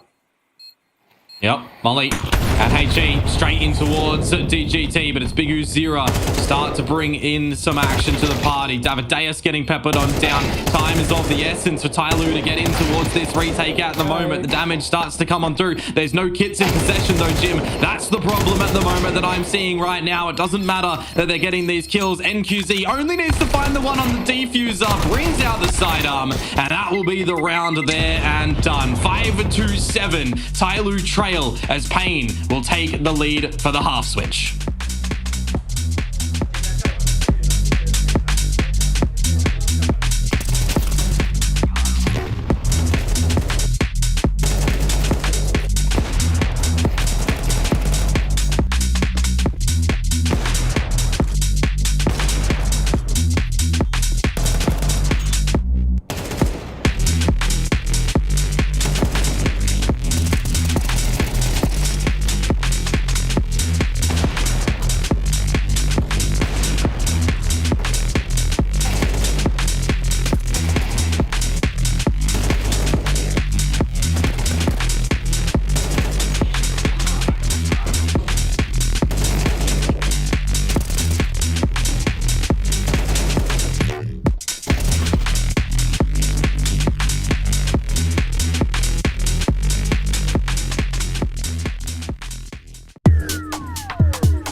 Well, decently halftime scoreline between Tyloo and Payne for this elimination game here to round out the evening in IEM Chengdu. Payne, a bit of a slow start. They make the comeback known, but now they switch over to the side that they had the struggles on yesterday versus Spirit.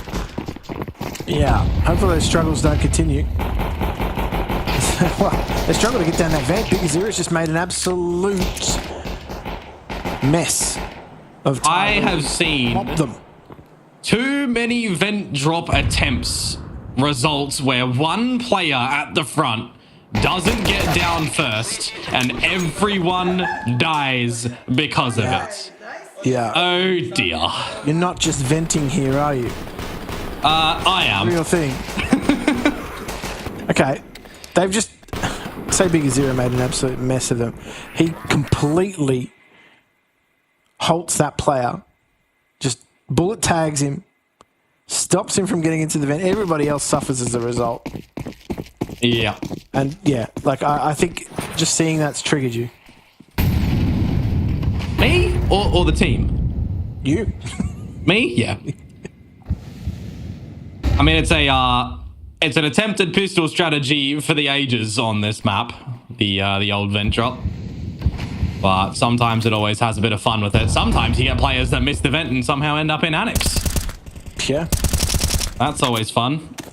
The wall of smokes, though. Attacker shall not pass go and collect his $200. He technically will in death, but anyway. Nothing in this round, though. Jump by Snow. This could be a nice meaty grenade. Ooh.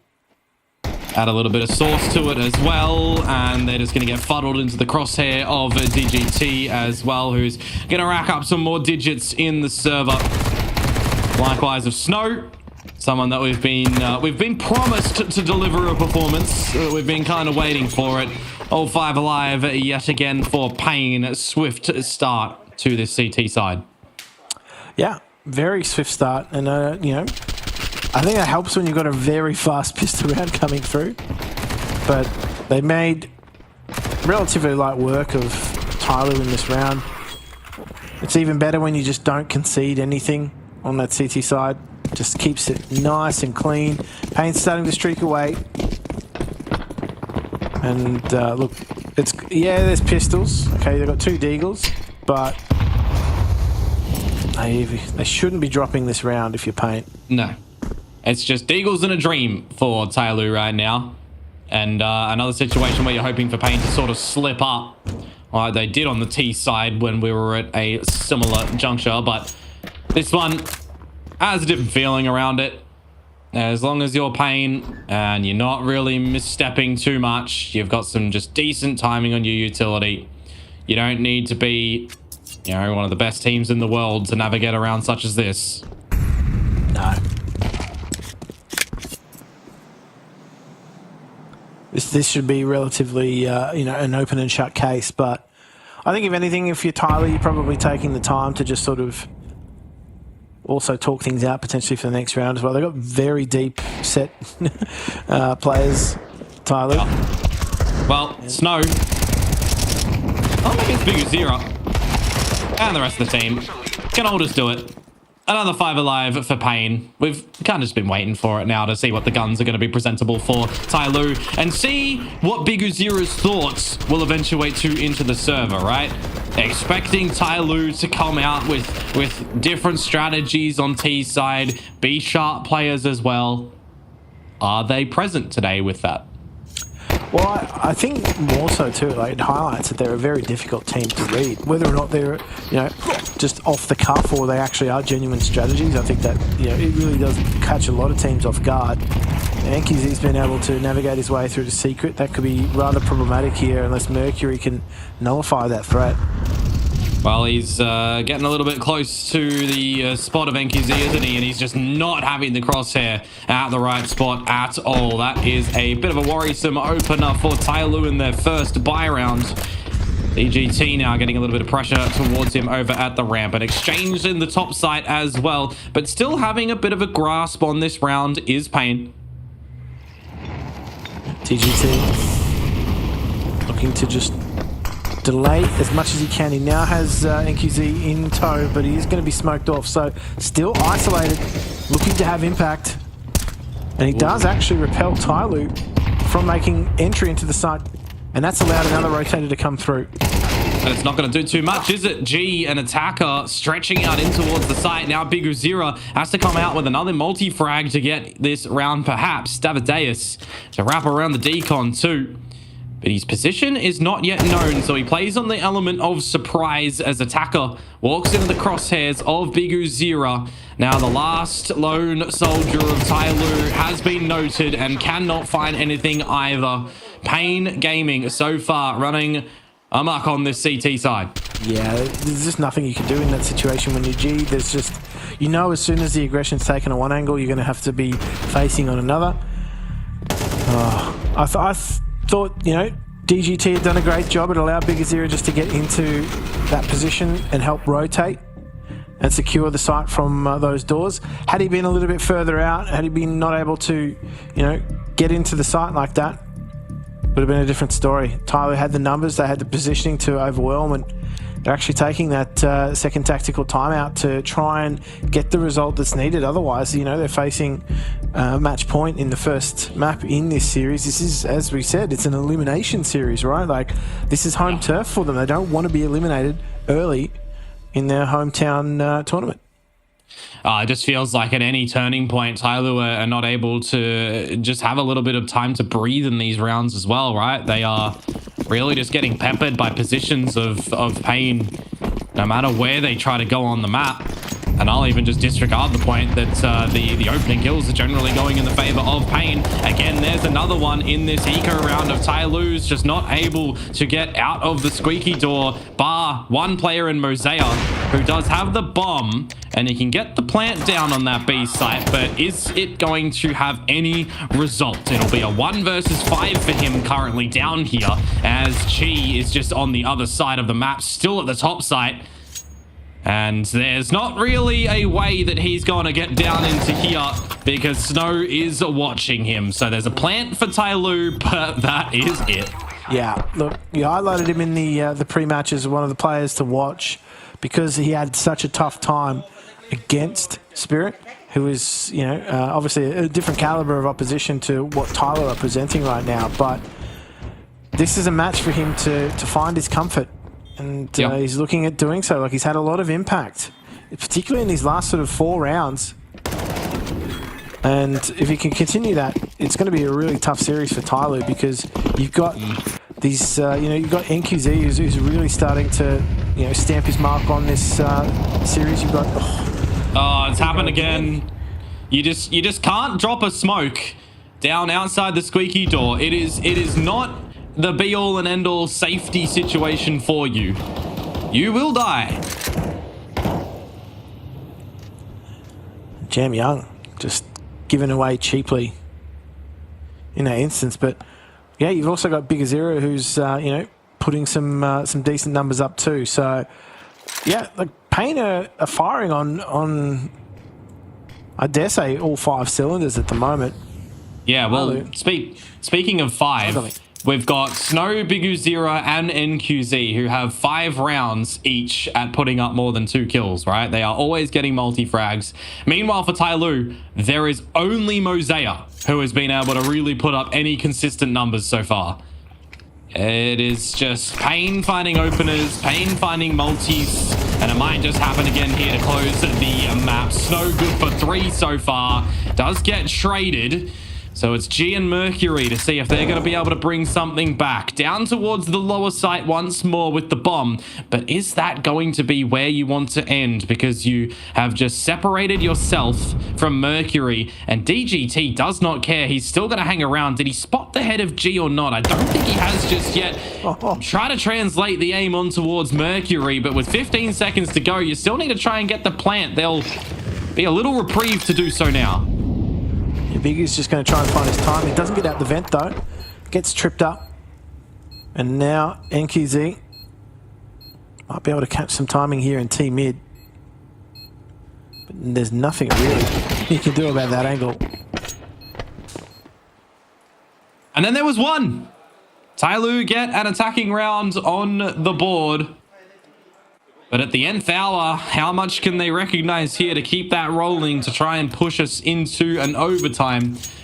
You would expect it to be quite difficult. There's still buys on buys for Pain to come. 6 chances now to try and close for the CTs. Plenty of bites of the cherry. Wall of smoke does go down outside. It's like nice deep wall of smoke too. Stops the Molotov from being super effective, but there is a slight gap. Yeah. Has appeared. There we go. TGT. Flash. He's got to get out of there. It's a good flash, but it's better from NQZ. Gets one on a Mosaic. Mercury, meanwhile, to bigger 0. So we start to see casualties on both sides on this round. DGT laying down the law on this lower site.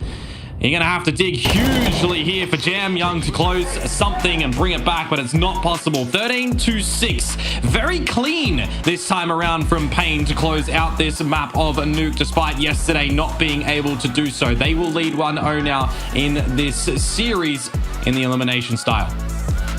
Yeah, this is exactly what they wanted from this map. They wanted a nice and clean affair. They do manage to keep it that way.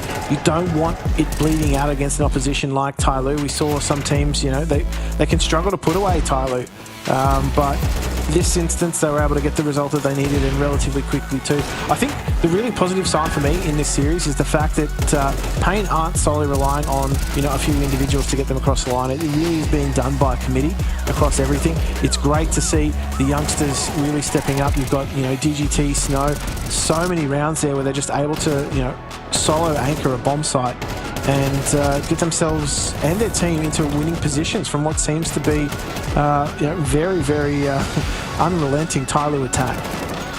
Yeah, for sure. It was more competitive on the first half of this map. Don't get me wrong. We had glimpses of Tyloo and what they were able to do. But if you look at it from the outset, it kind of just was the solo member more often than not in Mosaic. A bit of a pick-me-up from Mercury can be argued with G as well, but it does fall away at the end of that. Inferno is the map that comes next in this series. It is the choice of Tyloo to see if they're going to be able to hold on. They are the hometown team. They are one of the hometown teams at this event in IEM Chengdu, and if they go out in last year as well, they will find some other big names with them. But with that home team that you want to get in front of that crowd on the big stage. So we'll see if they're going to be able to deliver something on the next map to try and push us into a third.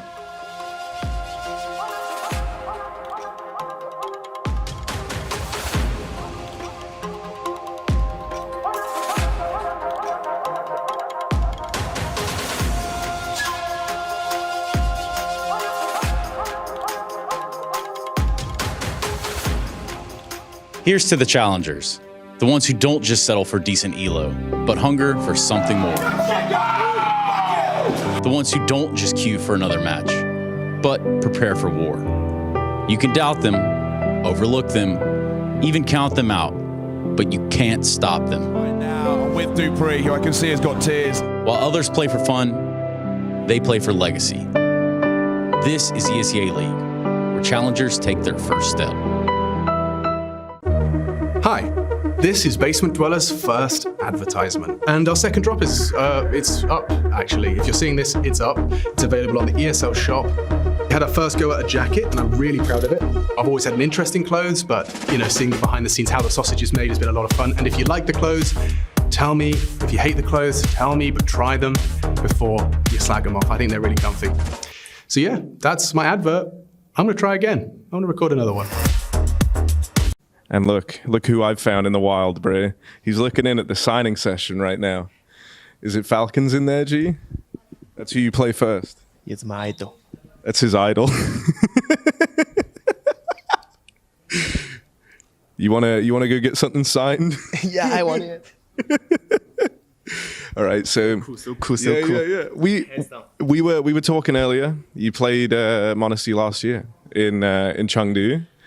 You get to play them first here to open up. Is it going to be like your revenge story? No revenge, only injury. Okay. Injury and the Counter-Striker. Injury play with Monastery. I like that. Bro, you're always a very happy guy. You excited to be playing an event here in China? Yeah, very, very excited. And yo, bro, who's the most famous player on your team?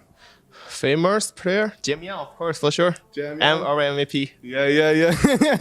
Okay. Do you think the crowd will be behind you guys or Falcons in your game? Who's going to get more support? It's hard, isn't it? That is hard. You know, Falcons in China have a lot of friends. Maybe 50-50. 50-50? All right, Bray. And are you guys feeling confident, like ahead of your opening game in this event? Yeah. Yeah. Okay, I like that, bro. I like that. I'll let you go rejoin the rest of your team. I don't know where they've gone. You're in here all alone. Only me. It's only you.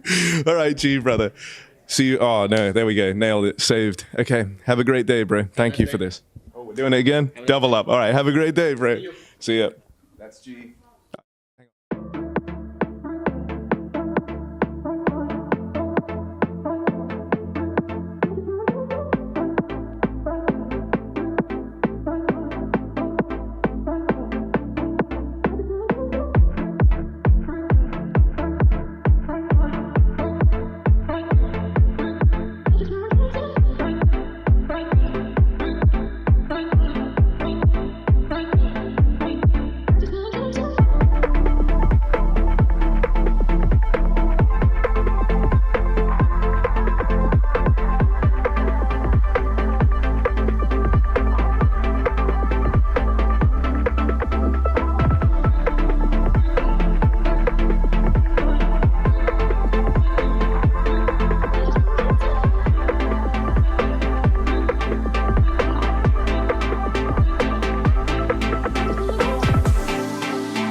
We have a pretty clean close to map number 1 of this elimination series by Pain Gaming, looking to answer back for a series that might have gone the distance yesterday versus Spirit, but now will they be able to close and save themselves in this little lower bracket run? Tai Lu, we look to you to try and extend this series into your own map pick of Inferno.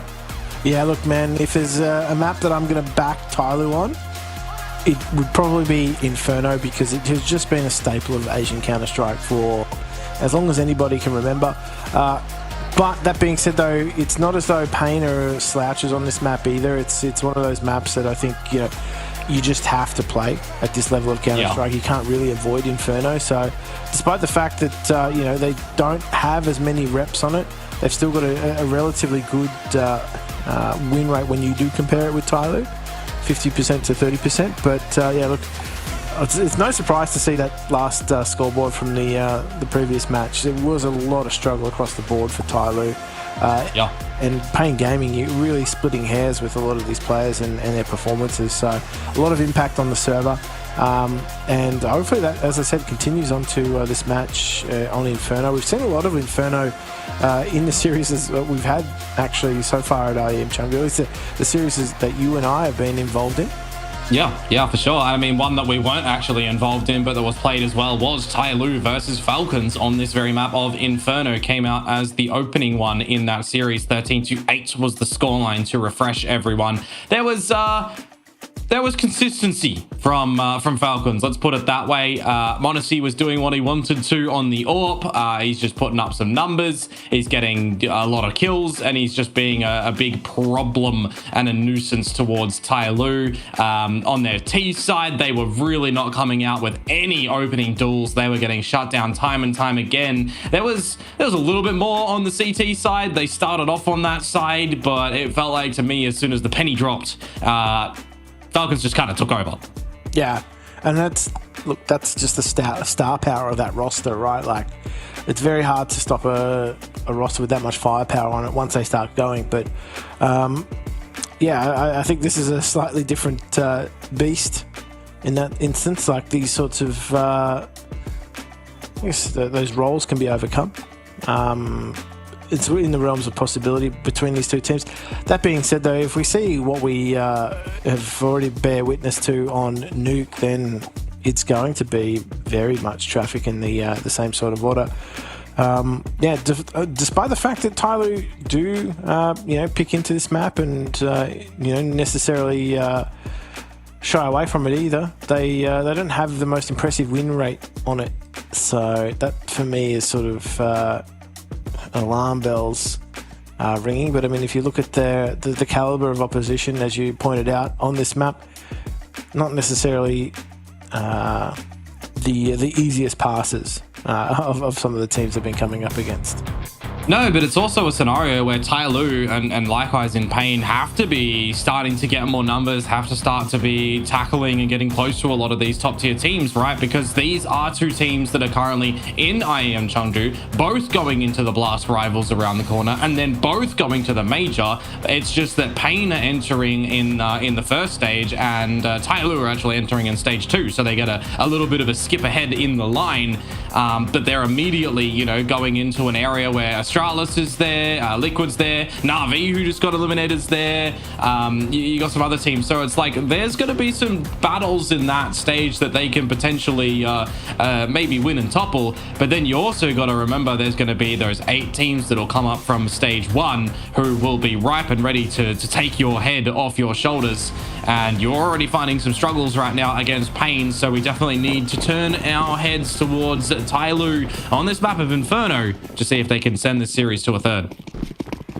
Well, let's just see how they begin this torrid affair. Big on point. Let's make slight contact there. And they are going to press. This is going to be impressive from Tai Lu. They do net Davideus. He was on his lonesome, had no support whatsoever. So back down Banana after claiming their first scalp. Well, coming over towards this A site right now as well. Yes, you found the opening player, but DGT is going to take the first fight, and Mosaic will find that NQZ. They overlook him at the moment. The dualies, they start to ring out a little bit. but it's just him. The rest of his team smoked on off and kept in a little bit of a predicament as well from Mercury, who will retreat to the site. Yeah, very bottled up in this site though for Tyloo.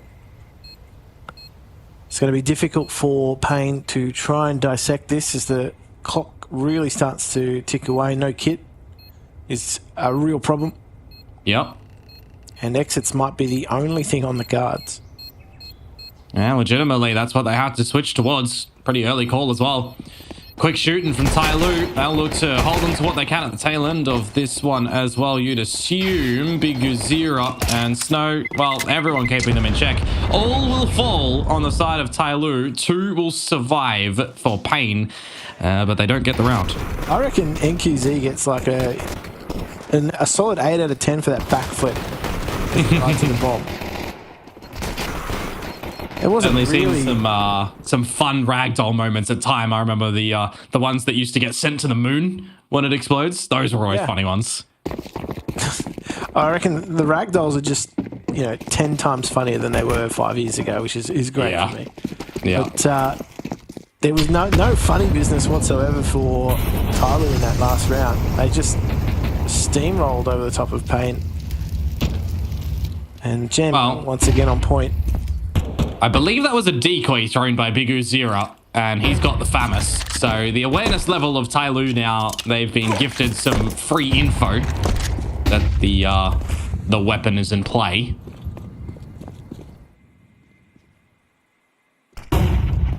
Like the double stack, make that a triple stack over towards ye old diggity. And they're going to go dry with no flashes. That's your teammate, NQZ. Now you're the only one here to potentially be overwhelmed by the forces of Tyloo. You find one, and Mosaic comes in, flying right at you. This might just be another scenario where you have no business getting in towards this A site. Yeah. Just unfortunate team kill. Just swings that pendulum in favour of Tyloo, and they're off to a really fast and furious start so far on Inferno. I do like the conviction with which they are hitting these bomb sites.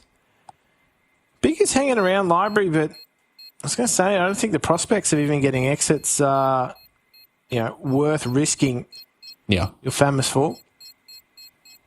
Gotta remember though, Jim, there was a good start for Tyloo's escapades over on Nuke. Yeah, but this is their map pick. And, Asian Counter-Strike on Inferno. Yep, so they do. Time. we live and breathe it. Even in OCE, of course. Map that always tries to get pushed through.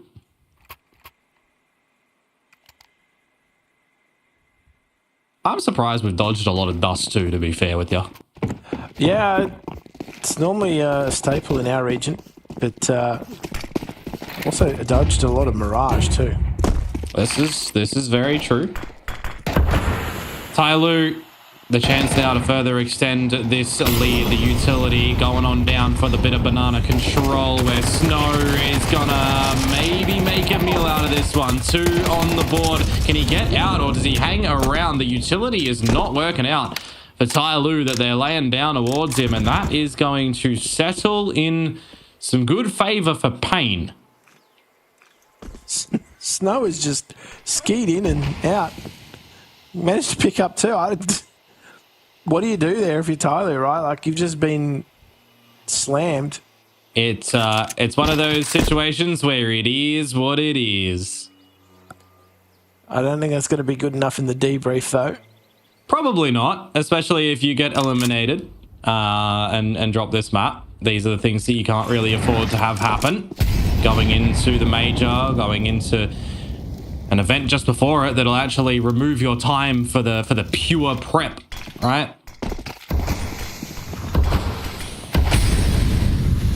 Well, Snow is above. And they did. Oh, how has he missed it? He gets the earlier 2. That one should have been a freebie. And now there's an opportunity for Tyloo to get this bomb plant down. Big Uzira going to stop that, however. 20 seconds to go. The cavalry starting to come up from Payne as well. 3 through banana. And they're not even watching that at the moment. Davideus to a close. That's a really solid way to finish the round. Big Azira with the round-winning play, in my opinion. Just preventing that bomb plan or angular rotation coming through. Right, Snow. Do you know what his problem was? He wasn't moving. That's why he didn't get the kill with the SMG. Ah, right. If he was moving. It's not just the crosshair wasn't on the mate's head, right? I know.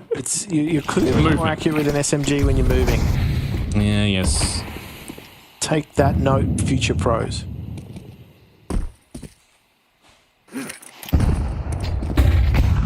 Hunger. Pain.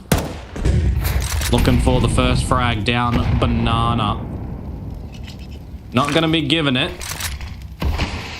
Or will they? Well, I mean, Biggie's not content with what he sees. He's certainly getting hungry for it, though. The util goes deeper. Isolate the boys over on the Tai Lu side. Big Azira just needs to be quite careful here, but no one revealing themselves on Tai Lu. Trying to play with the little stalking element. Now spotted. Yeah, doesn't want to give himself away cheaply. So banana control going the way of Tai Lu. What I am looking for here, though, is what utility is really remaining on the CT side as they hit B. Oh. Really much to work with. Who? Someone missed a smoke over on Tai Lu. Give him a slap on the wrist, because right now there's a gap on the site. They need to bunker down. Jam Young, good for a double. Pilfers that AK as well, so Tai Lu can situate themselves in a post plant. The retake is certainly on. Full belts of util for coming through for Davideus, so let's just see what they are able to dissect. Playing that double emo spot, except the player on the boxes there is going to be troubled by Davideus. He doesn't get the frag that he needs, though. Unfortunately not. Jam Young on a DGT2. Now it's just the AWPer and NQC, and this is going to be a hunt for Tai Lu. You know they want to remove this weapon. You know that they've got the round, but the damage is being decisive. This was a force-up at the end of the day for Tai Lu. They will claim the rounds. They tried to make it more expensive for Pain, as NQC will hold on to the AWP. Get a bit of better stats in there. Nevertheless, Tai Lu's round. Yeah, they were really trying to hang around and make him pay. Hopefully do enough damage maybe to get him, vulnerable to the bomb radius, but it wasn't to be. Yeah, the force buy coming through. I don't know, if you're Pain, you just can't let rounds like that slip through your fingers. Yeah, should have been an equalization point right now. You'd be looking to regain the lead in the series. You'll find an opener though, free of charge. No respect given to any top mid utility. It's not even thrown this time for Tai Lu to permit progression and explore the apartments, which is what Mosaic is going to look to do at the moment, being kept at bay in the old freezer side. And for those that don't know what freezer is, it's the side that is opposite boiler. My powers of deduction. Yep. Allowed me to make that inference. Well, the AWP's already doing a great job of having impact. This Mac 10 though. Get more. Let's see whether or not it's effective. That Molotov is actually really troublesome. Yeah, it has to drop your own smoke as Tai Lu to try and help yourselves out. Even blinded NQZ gets another one. This is looking a little bit better of a B hold right now. Now G, can you do it? Can you get a 1 versus 4? He's running on it, Snow, and he just can't even find the first. Yeah, I wonder if they recovered that AWP actually. I think they would have. I assume so. It's very close. It was relatively close. Did go down. An AWP's Paradise. An AWP's Paradise, a map like Inferno, if you can get it rolling as well, right? You need to start to play a little bit slower on the T side, get those smokes down, get the perfect pop flashes out, and play with the timing. Does your opponent immediately fall off, or do they shoot? It's more difficult, obviously, on the T side to get that AWP going, right? Like, only if you're able to isolate players that are peaking is that AWP effective. Otherwise, you've really got to try and force yourself onto the lines take the aggro. Not a lot of aggressive T-Oppers. Ooh, that is a good flash from Mercury. Meanwhile, Payne opted not to bring the AWP into this round, knowing that, well, it'll be the lesser buy from Tyloo, but full going it anyways. Now these pistols could certainly do some damage here. Mercury caught with Util in hand. G didn't get the memo that the space was now occupied by Davideus. Meanwhile, the A site, the attempt right now at the plant going on down, so that will come into play for Tyloo. Swift blow on towards attacker. Davideus is just looking to do absolutely everything in this round. Looking for the 5k, will run out of ammo at the end. You hate to see that, as now Jam Young will have his hand and also returning with a 5k, if at all possible. 4 HP, peppered through the boxes. The Molotov inconsequential at the end of the round. Attempts had, but Payne will equalize. Yeah, look, it ended up being quite an expensive round for Payne, but the money is really good for them, so it's not really too much of an issue. However, Davideus had done all the legwork in that round, just undone by only having 5 bullets in the clip to try and kill the last remaining player on Tyloo. That was sharp in the side. Attacker just gets deleted. You kind of really want to see him actually get that there as well, because it's not like it was just everyone lining up on a little landing ego, right? There was actually lots of different positions, really good positions from Davideus himself to try and isolate those duels too. Now it's just back to these pistols again for Tyloo, but down Banana, well, they might actually be given an opportunity to find some damage.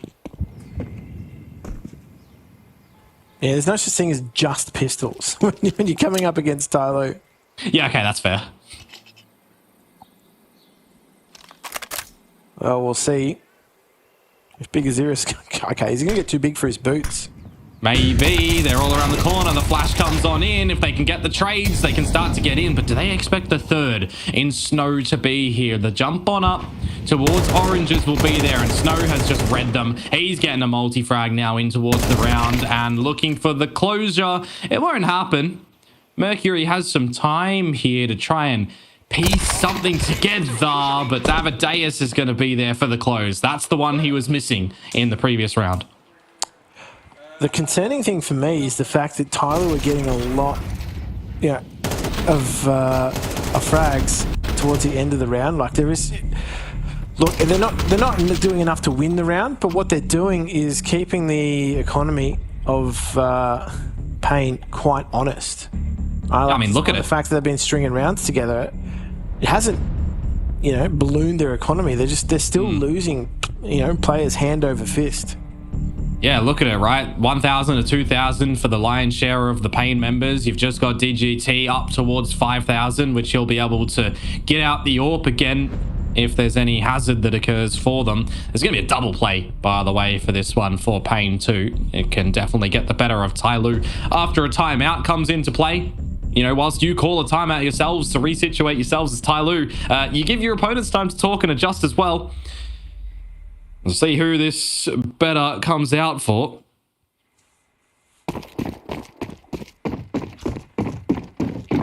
I mean, the fact that Tyloo are only stringing buys together that involve Galils doesn't really speak volumes to the amount of force buys and the success they're having as a result.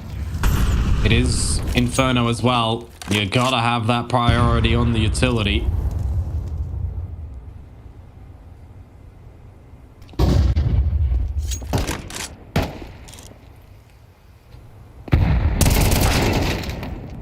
Oh, that is such a big duel to win for Mosea as well. Davideus down. Brackets control found for Tyloo. They now have options.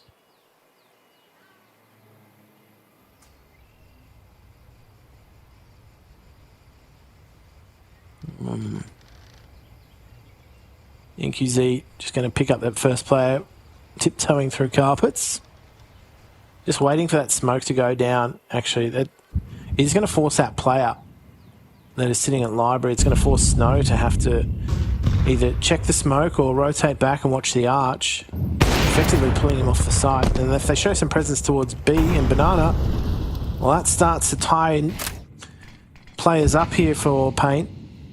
Ooh. That's a great smoke, though. That really puts it Timing on the smoke actually upsets Tyler a little bit. They have a false sense of security, you'd assume, as well. We're seeing that AWP over towards the B site. They don't want to one-dimensionally go back over there. Little do they know, the main AWPer is still over here in the pit. NQZ will dispatch of G. Now the time is starting to really become an issue for Tyloo to get on in. There is just little to nothing that they can do to get back in towards this round. You'd assume Snow will find Jam Young, and the attempted flick of the Mercury won't happen, where he might have some damage, Jim. But they will not have the round. The AWP will be translated to the next one. No, won't. Oh, he gets Kobe'd out. Oh, you hate to see that if you're a Tyloo fan. But for Pain, that is gorgeous. Oh, that is a perler. Just collects him after the timer. No AWP for you. No money for you. And that's after a timeout, by the way. Yeah. It has not come into good favor whatsoever for Tyloo. They deploy another one. So they're really trying to push the envelope with their economy as well, right? Yeah. Like, they only had Galils in order to try and give themselves the best amount of utility as possible. I think it's a really rough drop now for Tyloo. On the back of this, they've taken another tactical timeout. Like, what are they going to do? Where are they going to go to with this? I think Pain have really started to get their act together. But that being said, their economy's not rock solid either. Yeah, it's very susceptible. And now that they've whittled down their loss bonus, even more susceptible. Sus, if you want to put it that way. Yeah, we'll use sus as the word. Sus. Back to the pistols for Tyloo. Even on the rifle rounds, good decisions being made by Pain. Need to see a different look for the home squad right now of Tyloo. Good timing on the molly from Davideus. Gonna stop any play towards this A site for now. Flash starts to come on over NQC. He's charging down mid. He might not even be needed for this round because everybody is just falling head over heels out of balcony. They don't even get through. And now that flank will start to play favor for Pain. Aware is Mercury. Can't do anything. And even if G waltz back around through the T stairs, well, NQZ is already, I was going to say on the line. He's dead, and the AWP is retrieved. Well, I mean, G could try and escape up. But he's got to stop in the smoke. I would have seen better favor from a no-scope with how many of them that we've seen be successful. Unlucky.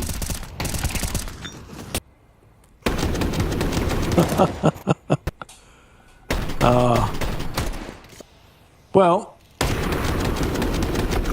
he didn't quite get away with what he wanted to there, G. And as cheerful as he is, I'm sure he's disappointed with that. Opportunity for Pain to have a really sensational half here as well in this map. For Tyloo, need to start to turn things around right now in this attacking T endeavor. Because they really have not been attacking at all against Pain, have they? They have just been stopped at every turning point. And even in their own protective affairs as well. It's just not been successful. T-side util can get you up towards Banana, but you're still being held at bay currently. I love this double stack too, by the way. This is cheeky. Yeah. This is a dirty little stack.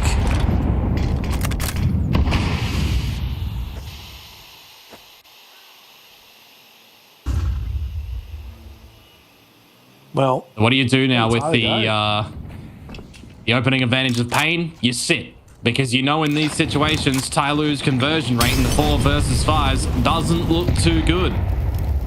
Yeah, that's the painful reality.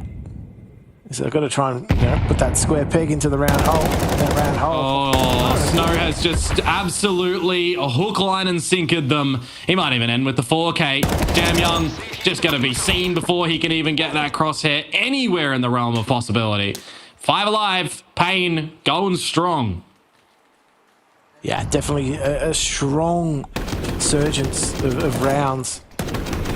And man, Snow has really blossomed in this series, hasn't he?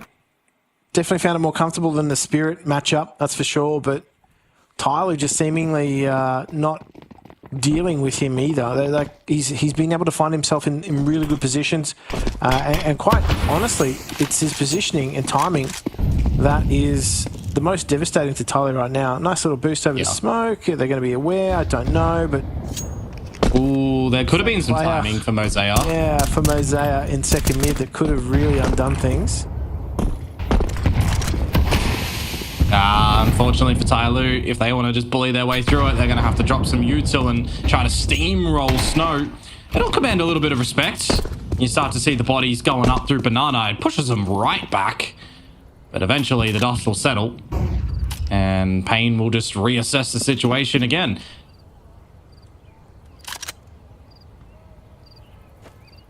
Yeah, unfortunately for them too, like, the reassessment is okay, there you go. You take that smoke, you take that flash. We're going to just reassess things with you. Hey, go sell a fake for me so we can try to get in with a better favorable duel, yeah? So I feel like Tyloo are being read time and time again. They're going to try and stretch a bit of an apartment spot once more. So we'll see if it does a bit better for them. Yeah, deep set smokes will set that up nicely. Ooh. Hold. Davideus does get taken down. The AWP of NQZ is pushed out of vision, so maybe there is an opportunity here.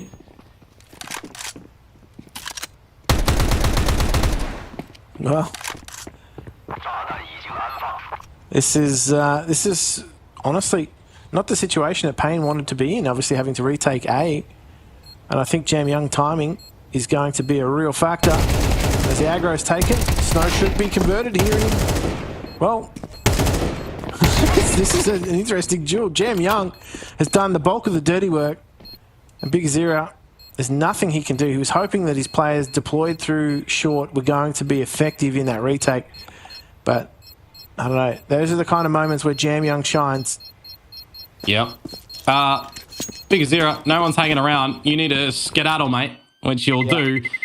That is, honestly, not a repeatable round to really come through from Tyloo, but my oh my, was it a needed one. 100% needed.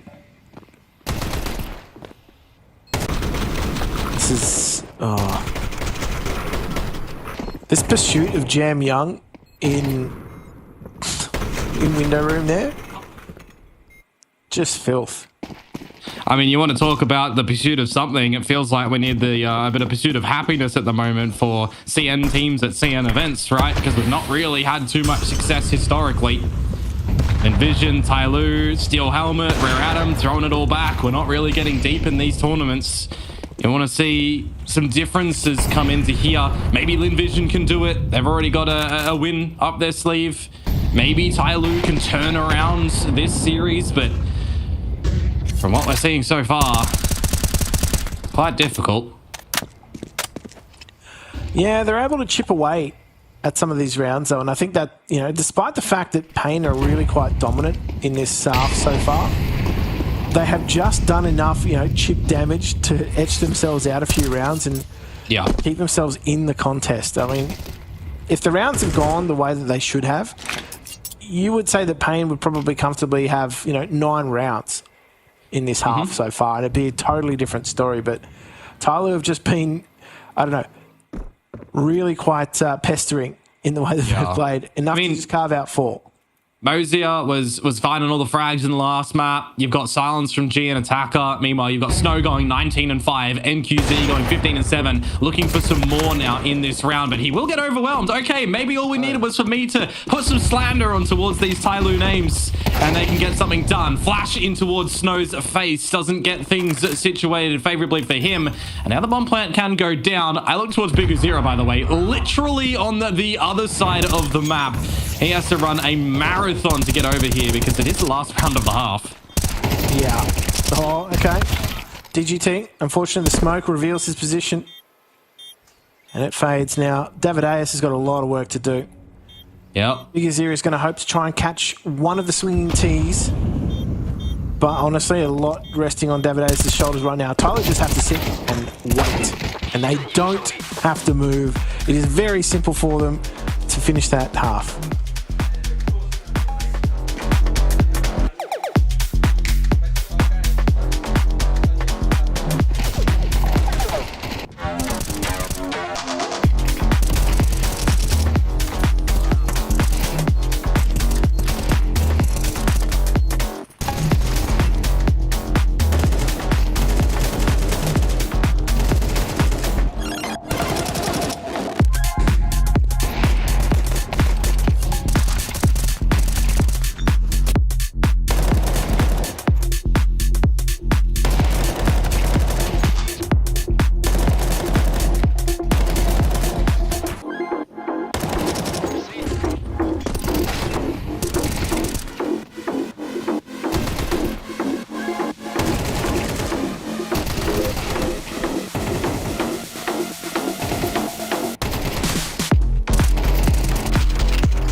A little light recovery for Tyloo at the tail end of that T-side half, but is it going to be enough to get them well situated to come back in this map and then this series as well, because elimination is on the line for the loser of this one. Yeah, that's exactly the grim reality that they are facing if they do lose this half, Tyloo. So, you know, you don't want to be eliminated early on in the piece in your hometown tournament. So hopefully they can string some rounds together just like they did at the tail end of this first half. But Pain also finding themselves, you know, they don't want to go home either. So yeah, unfortunately, we've already said goodbye to two heavy hitters in this tournament so far. Both FaZe meeting that end, and Na'Vi also meeting that end too. So we'll definitely be sending another one home after this. Yeah. However, can Mercury do something about it? This is a great A-side hold. They're going to run on in, but they do eventually get overwhelmed. Yeah, and Mercury, he's trying to skedaddle out of this one too to put these dualies to good use. And the respect from Payne is going to be, well, just don't give him the fight that he's so desperately looking for. Get your eyes on the prize. Get the plant down. 4 versus 3. Payne only have a couple of angles that they really need to look at right now. The shots to come out from the CT side. Jam Young needs absolutely everything potentially, but Mercury comes on in, and it's DGT who's just going to sneak his way to the pit. Someone has called for Mercury that he's over there, and the dualies will get the job done. Tai Lu will answer back with the pistol. It was sorely needed to start off this CT side. I thought they were done and dusted, right? Like they'd been overwhelmed in that site, but it was a smart move from Mercury to try not to face and just wait for the retake to come on in as they regroup. And, well, they made it work. They made light work, actually, of the players in the side. Jam Young just really showing his skills there. Able to pick off 2, but Mercury, star of the show, those Julies were singing. And it brings Tyler back within striking distance. Force buy coming out from Payne, and why not? But let's just see whether or not they've got the the right tools to be able to fashion themselves this round. They've got those Tech 9s and the Mac 10s, as well as the Galil. They're going to be given an open opportunity early on to try and thin the numbers of Payne. Or Tyloo, sorry. Well, either which way, there is a force-up of Payne here, right? And they're posturing for a bit of a brackets pop right now. They start to come on out. Snow's blinded to lead the charge and force back a little bit of security into the site for Tai Lu. But is it going to be a safe pair of hands in Mercury or not? He's getting overwhelmed, mollied down. This force-up is looking pretty problematic now. Tai Lu immediately forced to opt for a save. Yeah, there's nothing the 2 B players can do in that scenario. Just too quick on the trigger, Payne. And look, like I said, it's one thing to underestimate the force buy in the second round, but Payne have actually done that already in the series. They've shown that they're quite, happy to take that sort of risk if they lose the pistol. And this time it really does pay dividends for them. They actually still maintain, that 2-round deficit. And that's exactly, I don't know how many rounds you need to get ahead of Tai Lu to be comfortable. But this really does go a long way. Obviously keeping that CT economy quite low throughout the half can really bolster your chances. So, well, I think trying to factor out the opposition. I think this is going to be a really good boon for someone like Snow as well, right? We highlighted him in the graphics a little bit earlier, since we've seen Payne change a couple of these roles in this roster. He's had a little bit of a downward performance, but the fact that he's really starting to step up and find some comfort now on this stage, is he really going to be able to actually continue to roll with this one? Well, yeah. It's a question of attrition. Maybe we need to ask what his nutrition schedule is. Attrition. What do you have for breakfast, mate? Yeah. 21-7. Putting up some big boy numbers here. Well, I mean, what he's eating for breakfast at the moment is his opposition. He's eating Tai Lu for breakfast. Yeah, breakfast at dinner time. Certainly, honestly, the best dessert is cereal. Certainly something. Yeah. Turning into a bit of a serial killer at the moment, though, in the server. We'll see with 1 minute to go if Payne are going to fall into any traps of Tai Lu over at this B site at the moment. They've got the force up, of course. Grenades to Jam Young would soften him up quite swiftly. 38 on the tail end of it. Nice waterfall smoke coming through. Now, this one rifle that they do have, they're going to be walking straight into this site. Mosaic, he's going to try and play ring around the rosy, and he's actually got Jam Young there supporting him quite nicely. He's going to stand it straight to the smoke. This is working. How? He's got 2 in the chamber and he makes it work. How is the right question? I think that he's standard and delivered very, very nicely. Something that needed to come on out from somebody on this Tai Lu side. timing a bit of a virtue there when Payne kind of reveal where they're looking to end the situation. And they'll keep things interesting here. Oh, I gotta say though, Tyloo and lesser weapons just looks better. Why do they even bother going to like the full extent of a gun round? Could they not just infinitely buy if they only ever got to the force buy inventory? I mean, they definitely have tried that at multiple points. I don't want to tempt them back into that arc. That is very 2021 of you, Jim. Well, yeah, everything's cyclical, isn't it? Yeah. Back of the smoke, though, right now. Davideus popping a Granada to the body. Jam Young, though, expecting that one to come through. So nicely done for Tyloo for the beginning stages on this CT side now.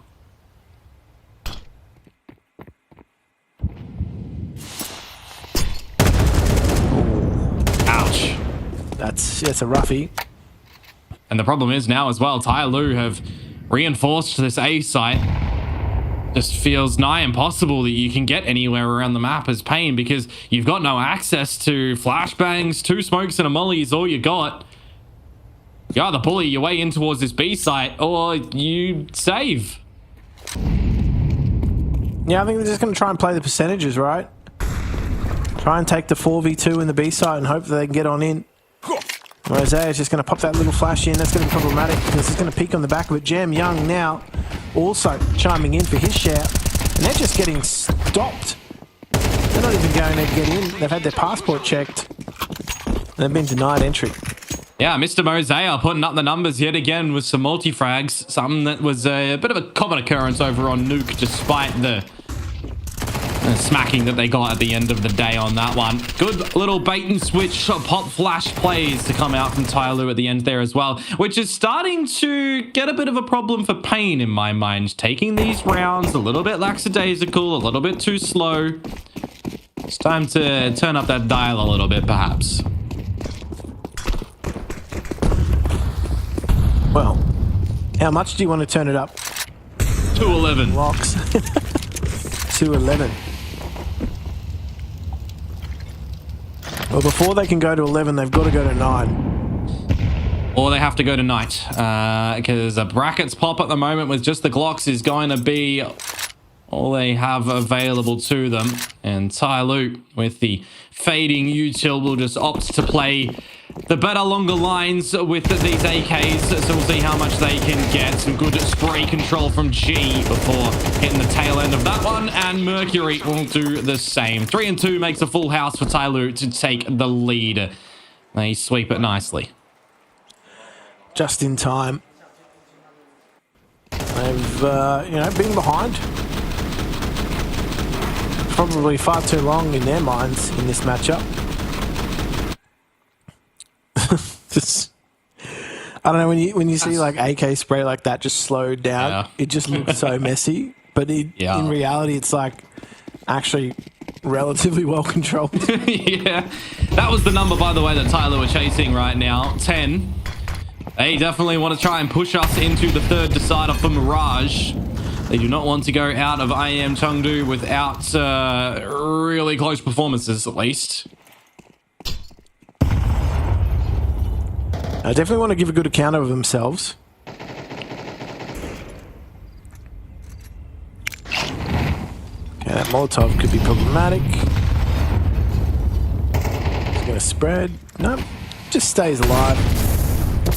Gone are the days of the spreading mollies, Jim. Now we know that our mollies stay put when they land on the floor. Speaking of Big Zero, well, he'll just get put on the floor there as well. First casualty, not successive in the fragging department on this map. And that's some good smoke timing as well to cordon off what DGT might look to do over at the apartments. A 1-to-1 trade, a great shot from G. And now we start to look to Tyloo to have a firm idea on what they want to do on the CT side of Inferno. Just DGT. And there is no way that he's going to come out of something here. Mid on lock as well from Jam Young. G looking for the multi. He'll get removed. So there's some damage, at least here, for DGT. But it's not really going to look to be anything too hot. Okay. Oh, hang on. 20 seconds. But he needs the bomb. He's just looking to go and try and do as much damage as possible. Possibly even die. Okay, Mosaic's just timed it very nicely. Yeah. Nicely done for Tyloo. A little bit of damage at the end there, but the money still built up nicely for yourselves anyways.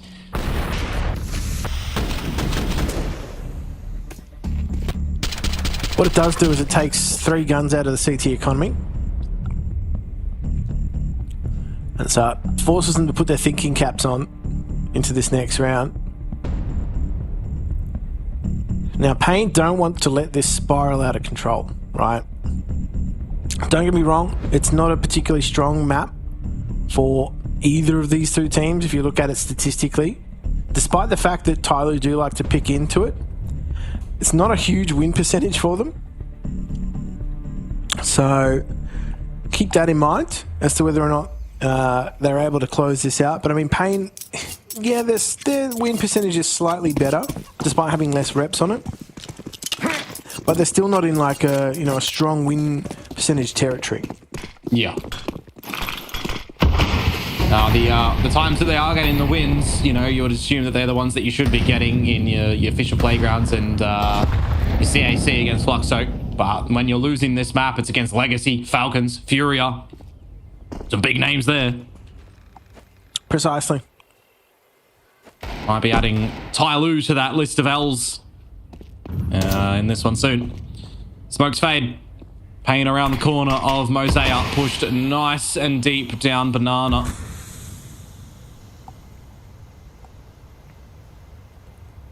DGT just looking to open things up towards the A site. Hopefully, create some space for his teammates. But they're very happy to what sit. they need. I was going to say, they're very happy to sit on the other end of those smokes and just wait, Tyler. They're actually playing very patiently.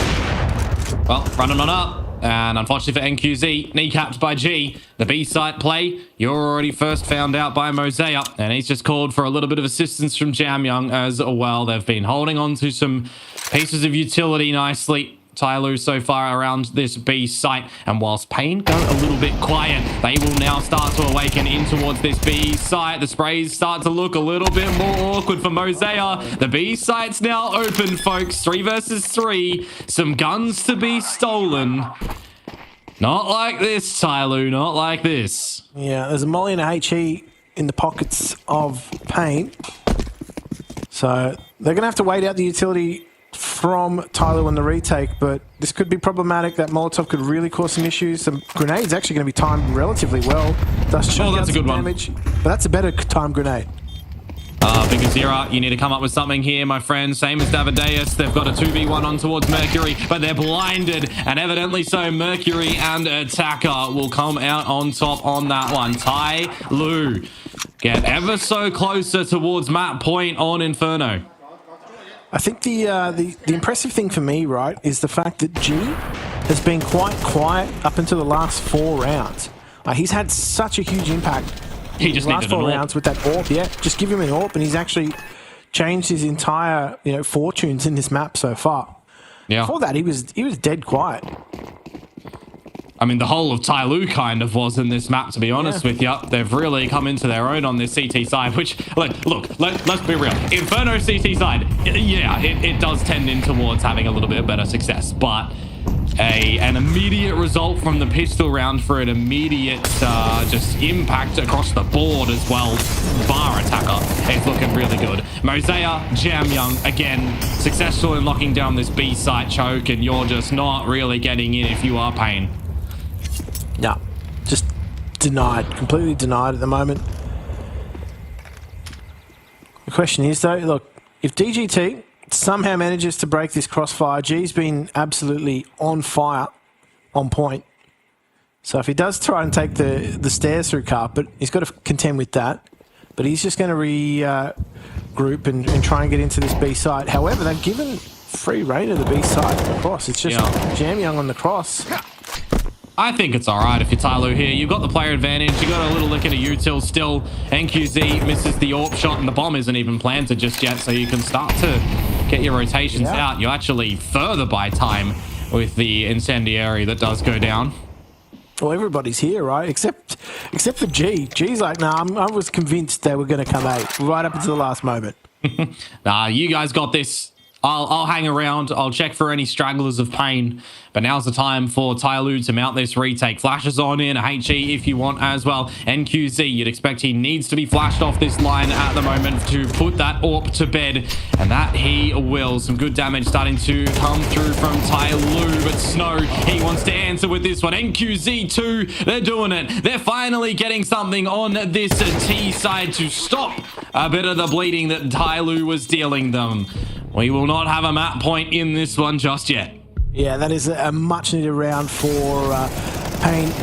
Honestly, NQZ, he was happy to be the target of all of the aggression coming out of Tyloo. He tanked the grenade, he took the flash, he took the aggro, he took the grenade. Everybody was pointing at him, and he still managed to take a peek as well. So I think that's, you know, commendable effort from him. He, funnily enough, has been the opposite of G. He's gone quiet in those last 4 rounds, particularly with that AWP when they needed him.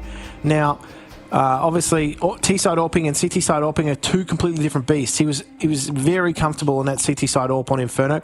T-side AWP, as I said, unless your opposition are giving you opportunities and, you know, over peaking you, then it's very difficult. You've got to try and force your own openings, and it just hasn't happened for Pain. So, that being said, though, what are they going to do now in this round? Well, you generally expect trying to change things up. All right, Tyloo come out with that timeout. Early deep mid smoke usually suggests you're trying to get something down towards your second mid, but there's no investment from Tyloo to look at towards that. Blow open on the smoke, spot that nothing's there, readjust accordingly, and DGT is already towards the balcony. G had no vision on that one. Yeah. G, who's been quite impactful, gets taken out quite early. That's the AWP gone down. And all they're going to do is continue to pester on. No, he's just going to lead the charge on into this side. The trade, though, is not coming through. Davideus really needed to make that. And now, Mercury, thankfully, doesn't get a third. And NQZ, this is... Honestly, this is like playing public CS. When you've got someone sitting on ramp like that and you're trying to rotate, that's just some BS. We're in the matchmaking sphere. That's for certain there. Usually it's the bomb that gets left down at T-stairs, but this time it's an actual player, which is fine as well, right? You get the idea that you've got that deeper mid smoke. You want to have a little bit of an idea on, is there anyone waltzing down banana that could play with that? Is it a mid crunch? Is there a second mid affair coming out? So it's some good awareness levels for Pain there, and a bit of a valiant attempt from Mercury on the A site as well to try to keep things interesting for Tyloo. But now we have 2 in a row for Pain, and they start to knock on the door of Tyloo. And I think the occupants of the building are out at the moment. They've had to evacuate, step aside. Now the question for me is, can they continue to, I guess, pester like this, right? Like DGT and both Snow have been able to take a lot of space. And with that space that they took, they give so much territory to the rest of Pain. They're able to just freely move around. Even the fact that, you know, NQZ is able to just sit at the bottom of T-ramp with that AWP, as you know, frustrating as that is to play against, that's the kind of space and the opportunities he's being afforded because of his teammates going forward and just making absolute nuisances of themselves. I look to the finances right now for Tyloo as well. No AWP on the CT side. That has been a pivotal component to finding some damage for G, for example. Near reset on the money situation. A hold for the Logs walk, and Jam Young pays the ultimate price. Yeah, out on his own, out on an island. There was no support coming through for him. He was Molotoved off. He couldn't actually go forward, and he couldn't actually retreat either.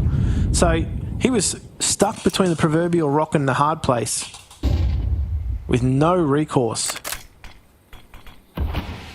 5 versus 4. now- Yeah. They've got to readjust. They're going to go back and they're going to try and pester this B side, knowing that it's probably going to be weakened, or at best they're going to have 2 opposition. Well, there's just very minimal util for Tyloo as well in this scenario, right? You might actually even consider a save here, because if you try to force your hands on a retake and you drop your money, or you drop all your weaponry, you're playing with a couple of pennies, and then you're either half buying or you're playing on the loss bonus for the full buy. So you're probably not seeing any budge from the H-sided players at the moment. Just Mosaic to maybe get a tickle in towards this one. Maybe can cause Pain a bit of problems, but it is really not going to do anything to them. This hunt that'll start to come on towards the A side as well for Snow, where he can just cut off Mosaic and then look for more, is gonna potentially do something. Oh, hide and go seek champion. This is cheeky. Doesn't save it though. That's a problem. Because the money is not going to be fantastic for Tyloo. So there's going to be a few low buys. Every weapon that they could have taken across the, across to the next round would have been very beneficial for them. I mean, Mosaic gets 1 here. If he gets a second, no harm, no foul. But the fact that he goes down very cheaply. Yeah. Pain are no stranger to seeing comebacks when a team has found themselves on 11 either. Just yesterday, they themselves on 11, and Team Spirit managed to come away with 6 T-side rounds on Nuke to close. Are they going to be able to do the same here or not? Jam Young finally will get past the logs and slot himself in, but by position of Pain, they don't even really want to contend with B at the moment. No, this is not on the cards for them. That smoke's actually going to be problematic. There's free passage into pit, but they still got to get crossed into the side. DGT is going to carve a way forward for them, and Snow just charges on in, but Attacker has been left to his lonesome, and he's actually taking the bomb down, so this is a real problem for Pain. Yeah, 2 versus 2 now. Looking to see what Mosaic can do. Now Jam Young, all that's left to stop this comeback from Pain, a 1 versus 2, and the way that he's routing at the moment, he might line them both up. Is it a blessing or not? He sees the Tootsies. But what do you look to do? Bomb is down and dig, and I love this location that he's looking to reposition towards, up in apartments. You would never really guess this, you'd assume, as a Pain. NQZ looked at it for a second, might have just spotted him, I'm not exactly sure. They're looking at him now, his position is known, 30 seconds. Swing out and he's caught jumping, oh no! For the efforts of Tyloo in this map to get to 11, they now see themselves at the elimination point. Oh, that is just heartbreak. Jam Young has done such a great job. Mosaic really did lay the foundations of a great round. The fact that he was able to put the bomb down in that position really put Pain on the back foot. And well, Attacker as well, right? Yeah. He finally got a kill? Yeah, well, Attacker just needed to be a better defender. But he did his job in that round. Look, to be honest with you, it was just individual moment coming through. Jam Young really could have turned the tide there.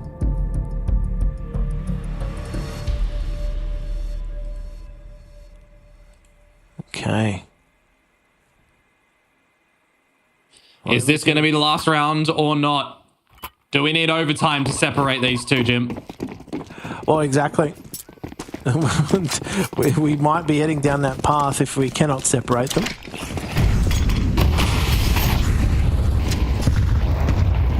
Let's go then. What do you got for us, Tyloo? Bit of damage on Mosaic already. Window control for Pain. Something a little bit different. Yeah, just changing things up at the 11th hour.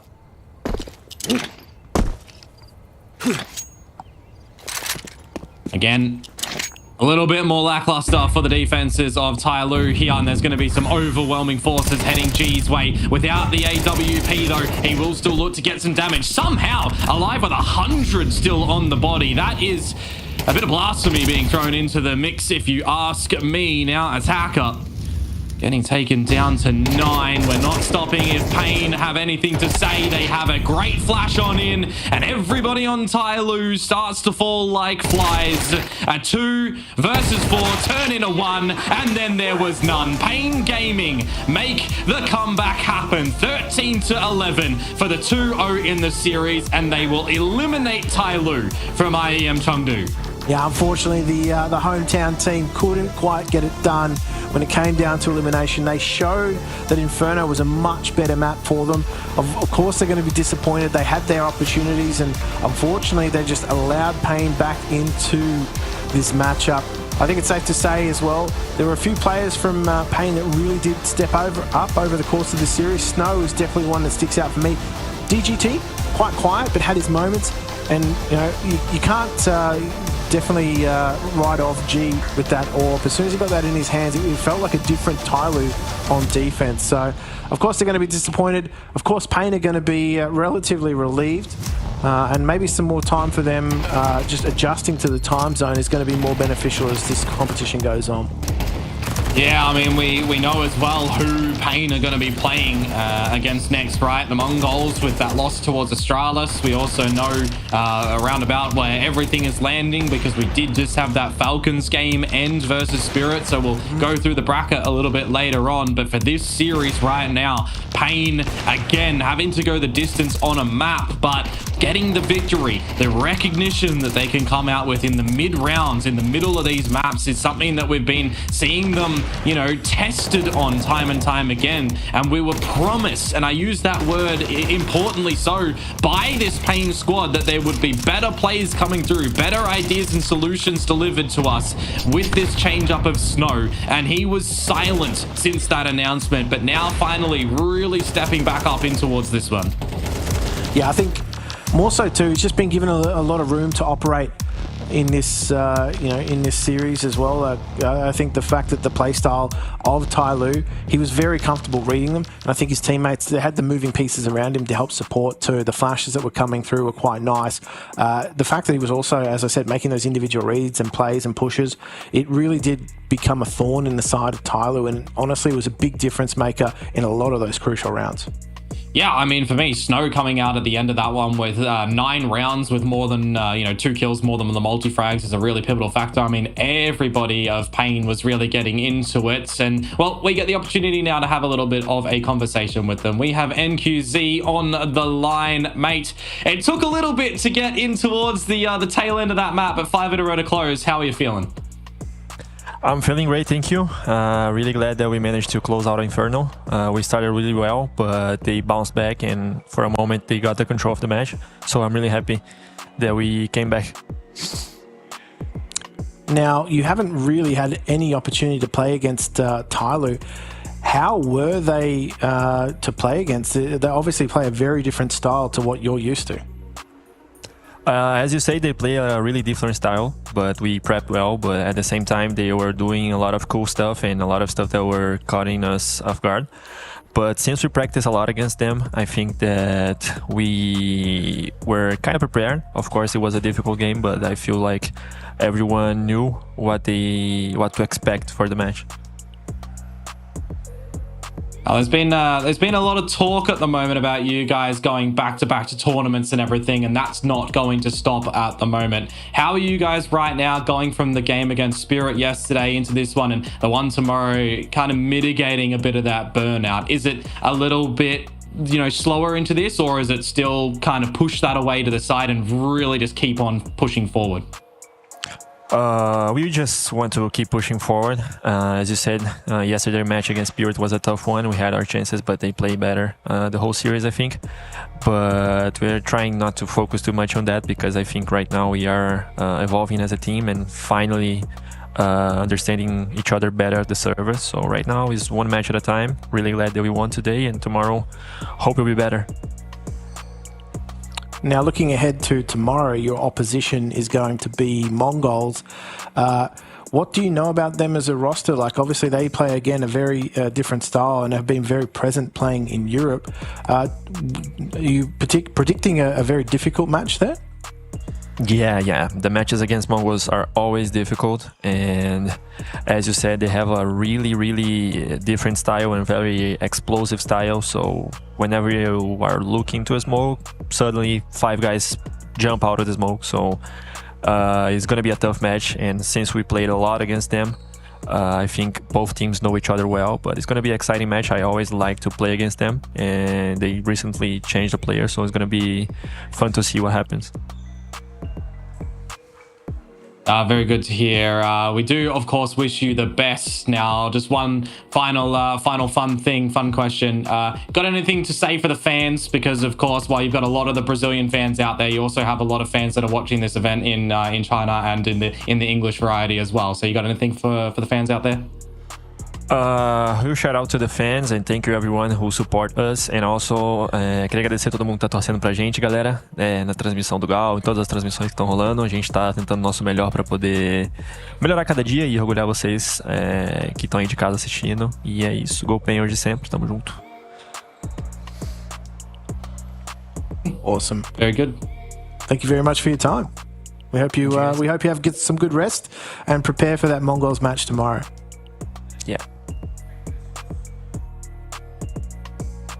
Cool. There you go. Thank you very much, NQZ, for the words there as well. I'm not going to pretend to know the translation. I know English only and very poorly at times. So hopefully it's all good. Lots of support throwing pains away on their adventures, kind of throughout all of their different looks throughout this year as well, right? Back-to-back tournaments. They keep on going, changing things up to try and better situate themselves for some victory. It's so far, been a bit slow for them to get things rolling, but maybe now it'll start to look a bit better with this win. Yeah, absolutely. I think for these guys, obviously looking to brighter skies, they don't want to find themselves having to battle through, elimination brackets at these sorts of tournaments. They want to find themselves, in qualification position. So I think this is obviously the tough way to do it, having to battle through the lower bracket so early. But I mean, as the bracket starts to shape up, obviously these matches that we've got coming up tomorrow, Astralis and Falcons, that to me is obviously a pretty difficult match to predict, because Astralis, you kind of been writing them off lately, but the results are coming their way. Yeah, it's a bit of an interesting one. That game against Na'Vi, probably the closer one that everyone would be seeing there. They do get a cleaner one against the Mongols. And then for Falcons, they start off against Tyloo with a very clean one. And they actually, for those that miss it, that 2-0 for the Spirit game today does end in overtime on that second map of Ancient. The Dust 2-1 for the first looks a lot cleaner. My eyes generally go down to the lower bracket as well, though, right? Spirit Heroic, definitely going to be a challenge for Heroic. We know, because we heard from them earlier, that they're extremely happy with the win that they got over Na'Vi. Maybe they themselves weren't expecting that one, but no matter which way the result goes against the Spirit game tomorrow, they're still going to be pretty happy with the showing and the progression that they're delivering through. And as we flip over into the other bracket as well for Group B, more elimination games and a really hot and heavy one for the Fury and Mouse side.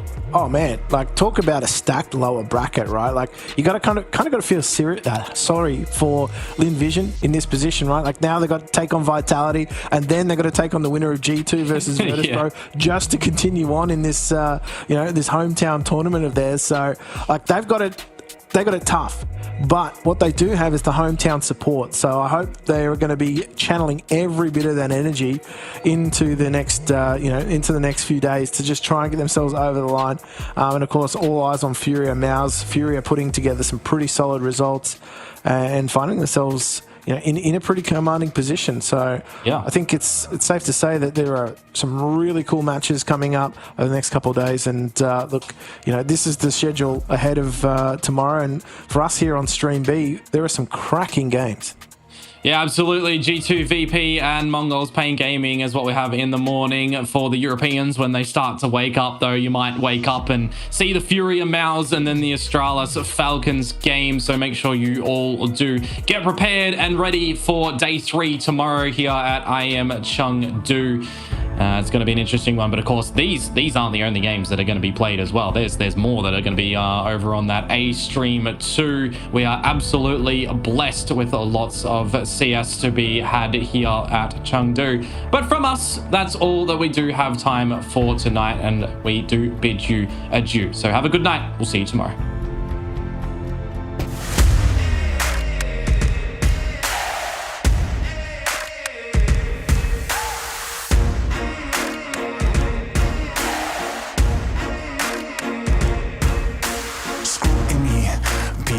lifting up the truth, this ain't new to me. Since the age of 22, I've been using it like it's fuel to level up, like it's champagne in my cup, like there's nothing interrupting my pursuit of dreams. There's a vision in my mind, it's consuming me. Take my confidence combined with opportunity, mix it up with unity, soon to be the greatest of my generation, Operation Victory. Fight or fly, we will stay, through the perils we dare not to stray. Spark the match, light the flame, out of luck, out of sight, dangerous, dynamite. Dynamite! Setting fire to the clouds at the speed of light, going up, not coming down, screaming. Superman's kryptonite, blowing up, dynamite. Dynamite! Setting fire to the clouds at the speed of light, going up, not coming down, screaming. Superman's kryptonite, blowing up, dynamite.